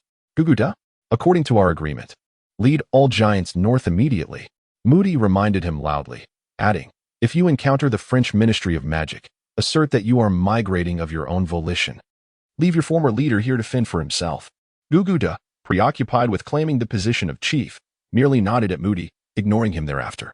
Remember, if we return and find you still here, we shall slay you, Moody added, displeased, before turning to join the others. Let us depart while Guguda has yet to exert his influence over the other giants. Otherwise, he may turn against us. Everyone, clear away the traces of our spells. Daly commanded loudly, use your brooms to make a swift exit. After swiftly tidying the scene, 12 individuals mounted their brooms and, while Guguda was still issuing orders to the other giants, they soared away from the city. Once outside the barrier, they landed, taking a wide detour before utilizing Muggle transportation to return to their lodgings in Dijon.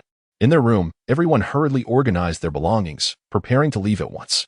Will Guguda leave as agreed? Anna asked anxiously, suggesting perhaps they should forge an unbreakable vow. He will leave. Otherwise, even if we turn a blind eye, the mysterious one will not spare him, Daly assured her. Should we disguise ourselves as Muggles, or force our departure? William inquired. The French authorities are likely still unaware of the situation. Scrimgeour has arranged for us to secure tickets for the next flight. We will attempt to return to Britain under Muggle identities, Moody replied, stowing their belongings in a spatial bag. If complications arise, we shall break through. This small place cannot possibly harbor many wizards capable of thwarting us. Understood. Daly halted everyone. Wait a moment. According to Aura protocol, I must also arrange a contingency plan for a forced escape. Lockhart nodded thoughtfully, expressing his agreement. Indeed, we have effectively severed the magical transportation network in that small area. As long as the French Ministry of Magic is not utterly incompetent, they must have dispatched someone to investigate by now. Let us proceed with the arrangements. Moody, realizing he had been too eager to depart, acknowledged that the flight would take off in 3 hours. And it was improbable for us to leave earlier simply because of our early arrival. Very well then, Daelishi began to direct the group, just as when we arrived. Everyone was posing as tourists in France. However, if the French authorities were to discover us, the most prudent course of action would be to utilize the soul-capturing curse. Should there be widespread interception and inspection, we must adhere to the ultimate contingency plan outlined in the Aura Operations Manual. We cannot afford to have Gilderoy apprehended. Alastair, do you remember? Indeed, Lockhart responded. Of course, that unforgettable ultimate plan seems to have lain dormant for many years. Moody remarked, a hint of anticipation in his voice. Excellent. Now, let us set off immediately. We have 3 hours until departure. The journey to the airport proceeded smoothly. Yet a palpable tension enveloped the group as they awaited their flight. With an hour and a half remaining, there had been no sign of action from the French authorities, and they hoped their movements had gone undetected. However, this fortunate streak was abruptly interrupted. In an instant, all wizards within the airport sensed the surrounding air becoming thick and viscous, a sensation lost on the Muggles and unsuspecting wizards alike. Yet, the trained Aurors recognized that the magical transportation network had just been severed. It appeared the French authorities were finally taking action. Cough, cough. Moody lightly cleared his throat, signaling everyone to observe a particular direction. Several Muggles in work attire began to intercept individuals in the crowd, casually inquiring about their travel plans. Lockhart immediately detected the subtle magical aura emanating from them. He discreetly took a sip from a vial of polyjuice potion. Revealing their true identities at this juncture would be perilous. They must be inspecting all those departing from Dijon today. We must suppress our magical energy. Daelishi whispered urgently. If they discover us, Before Daelishi could finish his warning, a staff member approached Lockhart and the others, politely posing trivial questions. Any action taken at this moment risked disaster, for Lockhart and his companions were unaware of the concealed anti-Muggle confusion charms placed upon the inspectors, or which of their inquiries resonated with magical undertones imperceptible to Muggles. A mere glance at something a Muggle should not see, or a response to a question a Muggle ought not to hear, could expose their identities as wizards. Lockhart tightened his grip on the wand concealed within his sleeve, poised to adapt to the unfolding chaos. According to Aura training, his companion should have created a diversion to extricate him from the predicament. Suddenly, a resounding thud echoed through the air. Moody had forcefully dispatched a customs officer who was attempting to inspect the eyes concealed beneath his enchanted eye patch, promptly revealing Moody's unusual nature. Engage, came a gruff command. In an instant, Lockhart unleashed a punch towards the face of a nearby wizard while swiftly retreating, his right hand deftly wielding his wand to cast a stunning charm on the unfortunate customs officer. Simultaneously, all the British Aurors present in the airport unsheathed their wands in unison, unflinchingly contravening the international statute of wizarding secrecy. They activated the ultimate contingency plan for Aura operations, employing offensive spells in full view of the Muggles. Should they be apprehended, it would escalate into a diplomatic incident for the wizarding world, with dire consequences. Although violating the international statute was theoretically a graver offense, as long as they remained undetected, the severity of their crime would merely be a triviality. And as for being seen by Muggles, let the memory erasure personnel of the French Ministry of Magic deal with that. In a heartbeat. The airport terminal transformed into a battlefield, spells flying in every direction, sparks illuminating the chaos as Muggles scrambled for safety.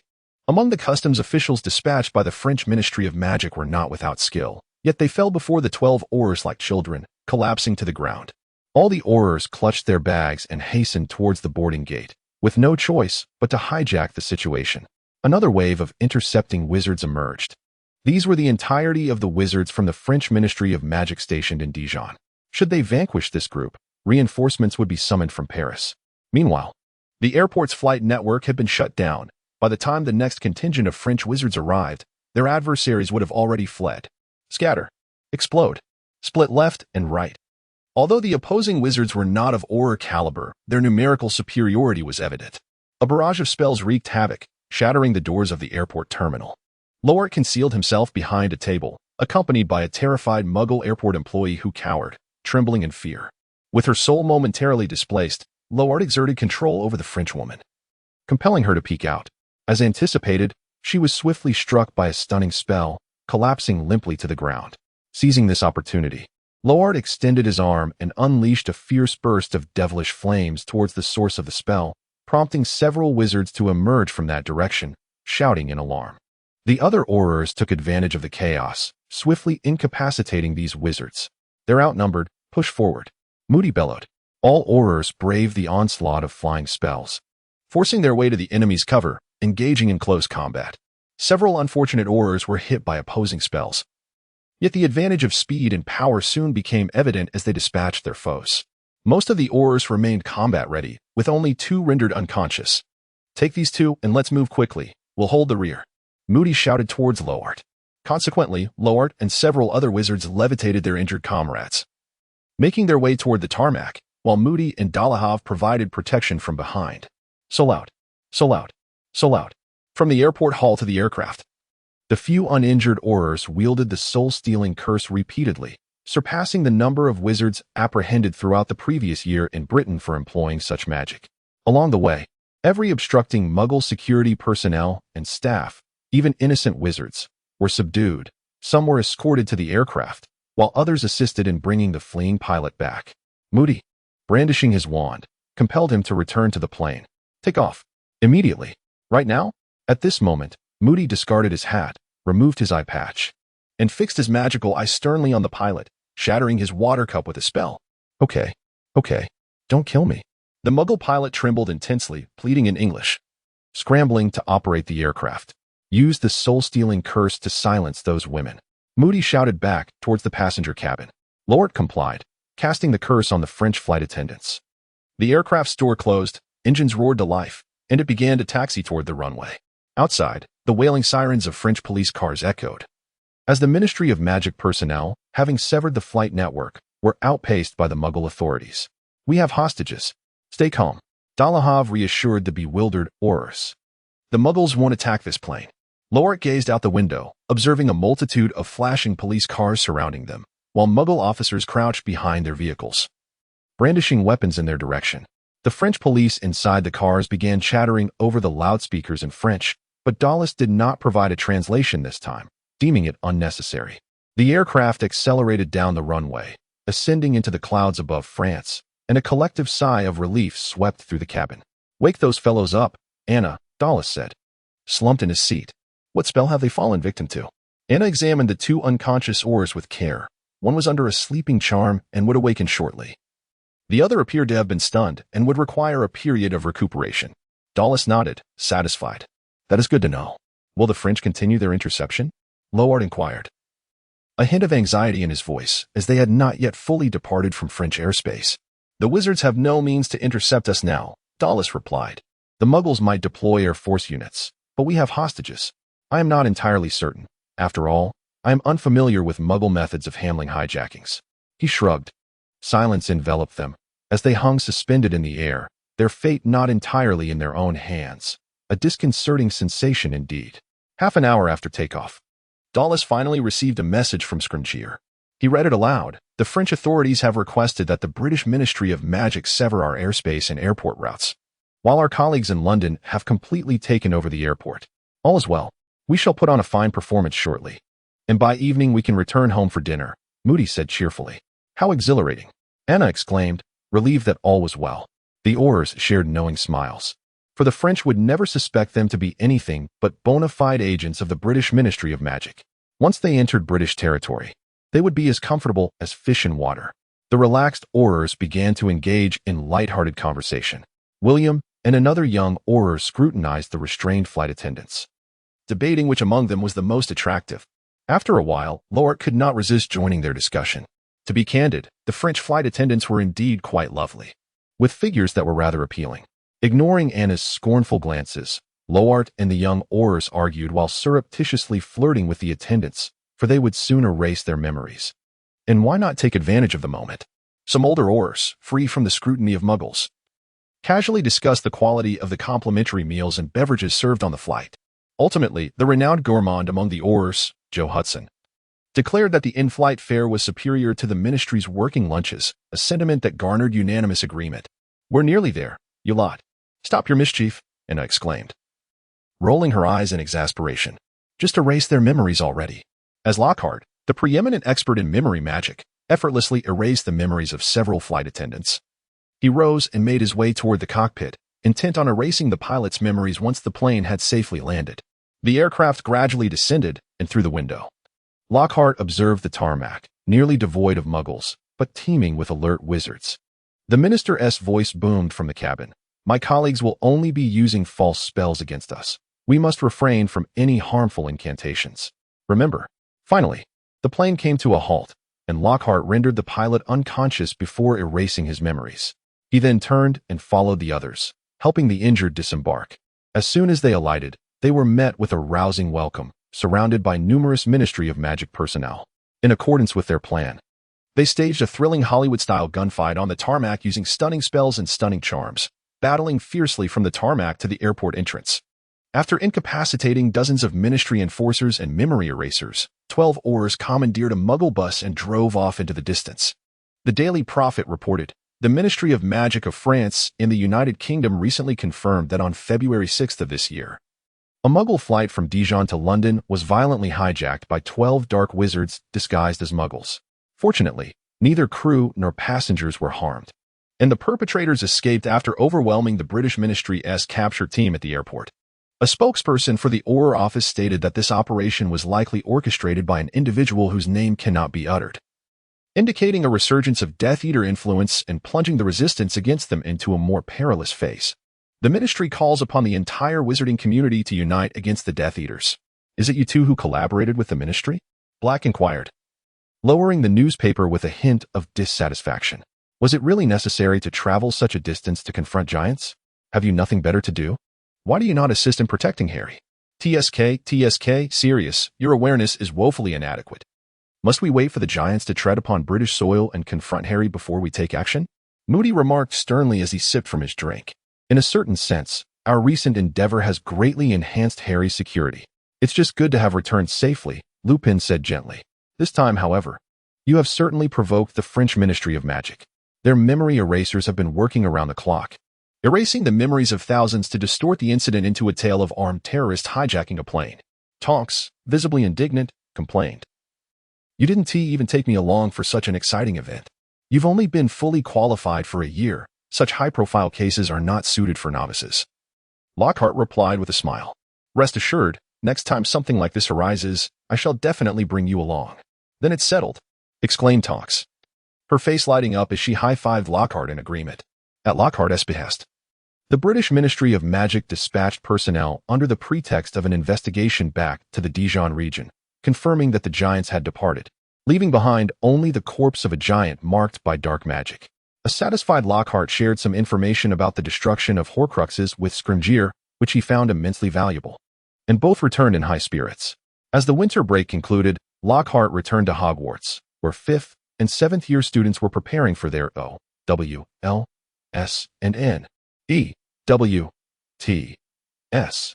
Eager to assist, he organized supplementary classes for the more students who excelled in defense against the dark arts, the more it would reflect favorably upon him. Of course, the detestable Umbridge still required her usual treatment with the Jinx. Do you have an issue with my decisions? Professor McGonagall? Lockhart asked, seated at the Slytherin table sharing lunch with Pandora, when Umbridge's sharp voice suddenly cut through the air. Please adhere to the existing school regulations when punishing my students. McGonagall's voice was laced with anger. Did I hear correctly? Are you questioning my authority within this school? Umbridge shrieked. No, Dolores, I am questioning your methods of corporal punishment, McGonagall retorted sharply. Does Umbridge actually punish students? Lockhart asked in astonishment, turning to Pandora. I don't know. I've never been to her office, Pandora replied, pulling Lockhart to his feet and leading him toward the commotion. But she is truly insufferable. Always meddling with the professors during our classes. Questioning me is tantamount to questioning the ministry, Umbridge proclaimed arrogantly, which is, in essence, questioning the minister himself. Lockhart gestured for Pandora to remain among the crowd as he stepped forward. Good afternoon, ladies. What has transpired? Professor Lockhart, you have arrived. Umbridge glanced at Lockhart and explained. A student has given me an insulting nickname, and I have punished them for it. Lockhart mused to himself, surely this qualifies as a legitimate reason. I could compel the children to apologize or confine them, but I will never allow you to inflict corporal punishment upon them. Professor McGonagall stated bluntly. Very soon. The Ministry of Education will permit reasonable corporal punishment. Umbridge retorted defiantly as she turned on her heel to leave. Goodness, she is intolerable. McGonagall fumed. Her sentence incomplete with rage. You must find a way to rid us of her. She recently attempted to expel Trelawney and is now egregiously harming the bodies and spirits of the children. Trelawney nearly faced expulsion? Lockhart was taken aback. And who has she punished? It was that boy, Mike. He referred to Umbridge as an old toad, perhaps realizing that such a term was indeed excessive. McGonagall hesitated before continuing, and then Umbridge brought Mike to her office and carved words into his hand. My word, that is outrageous, Lockhart replied reluctantly. While Umbridge's methods of punishment are indeed excessive, the child's choice of such an insulting nickname in a public setting, one that she overheard, was rather foolish. No wonder I do not recall such a student.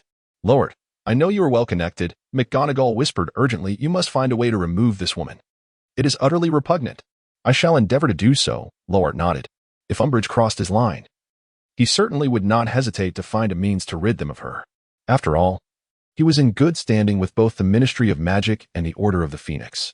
Professor McGonagall stormed off, leaving Lockhart and Pandora to resume their lunch. What do you think of Umbridge? Lockhart inquired tentatively.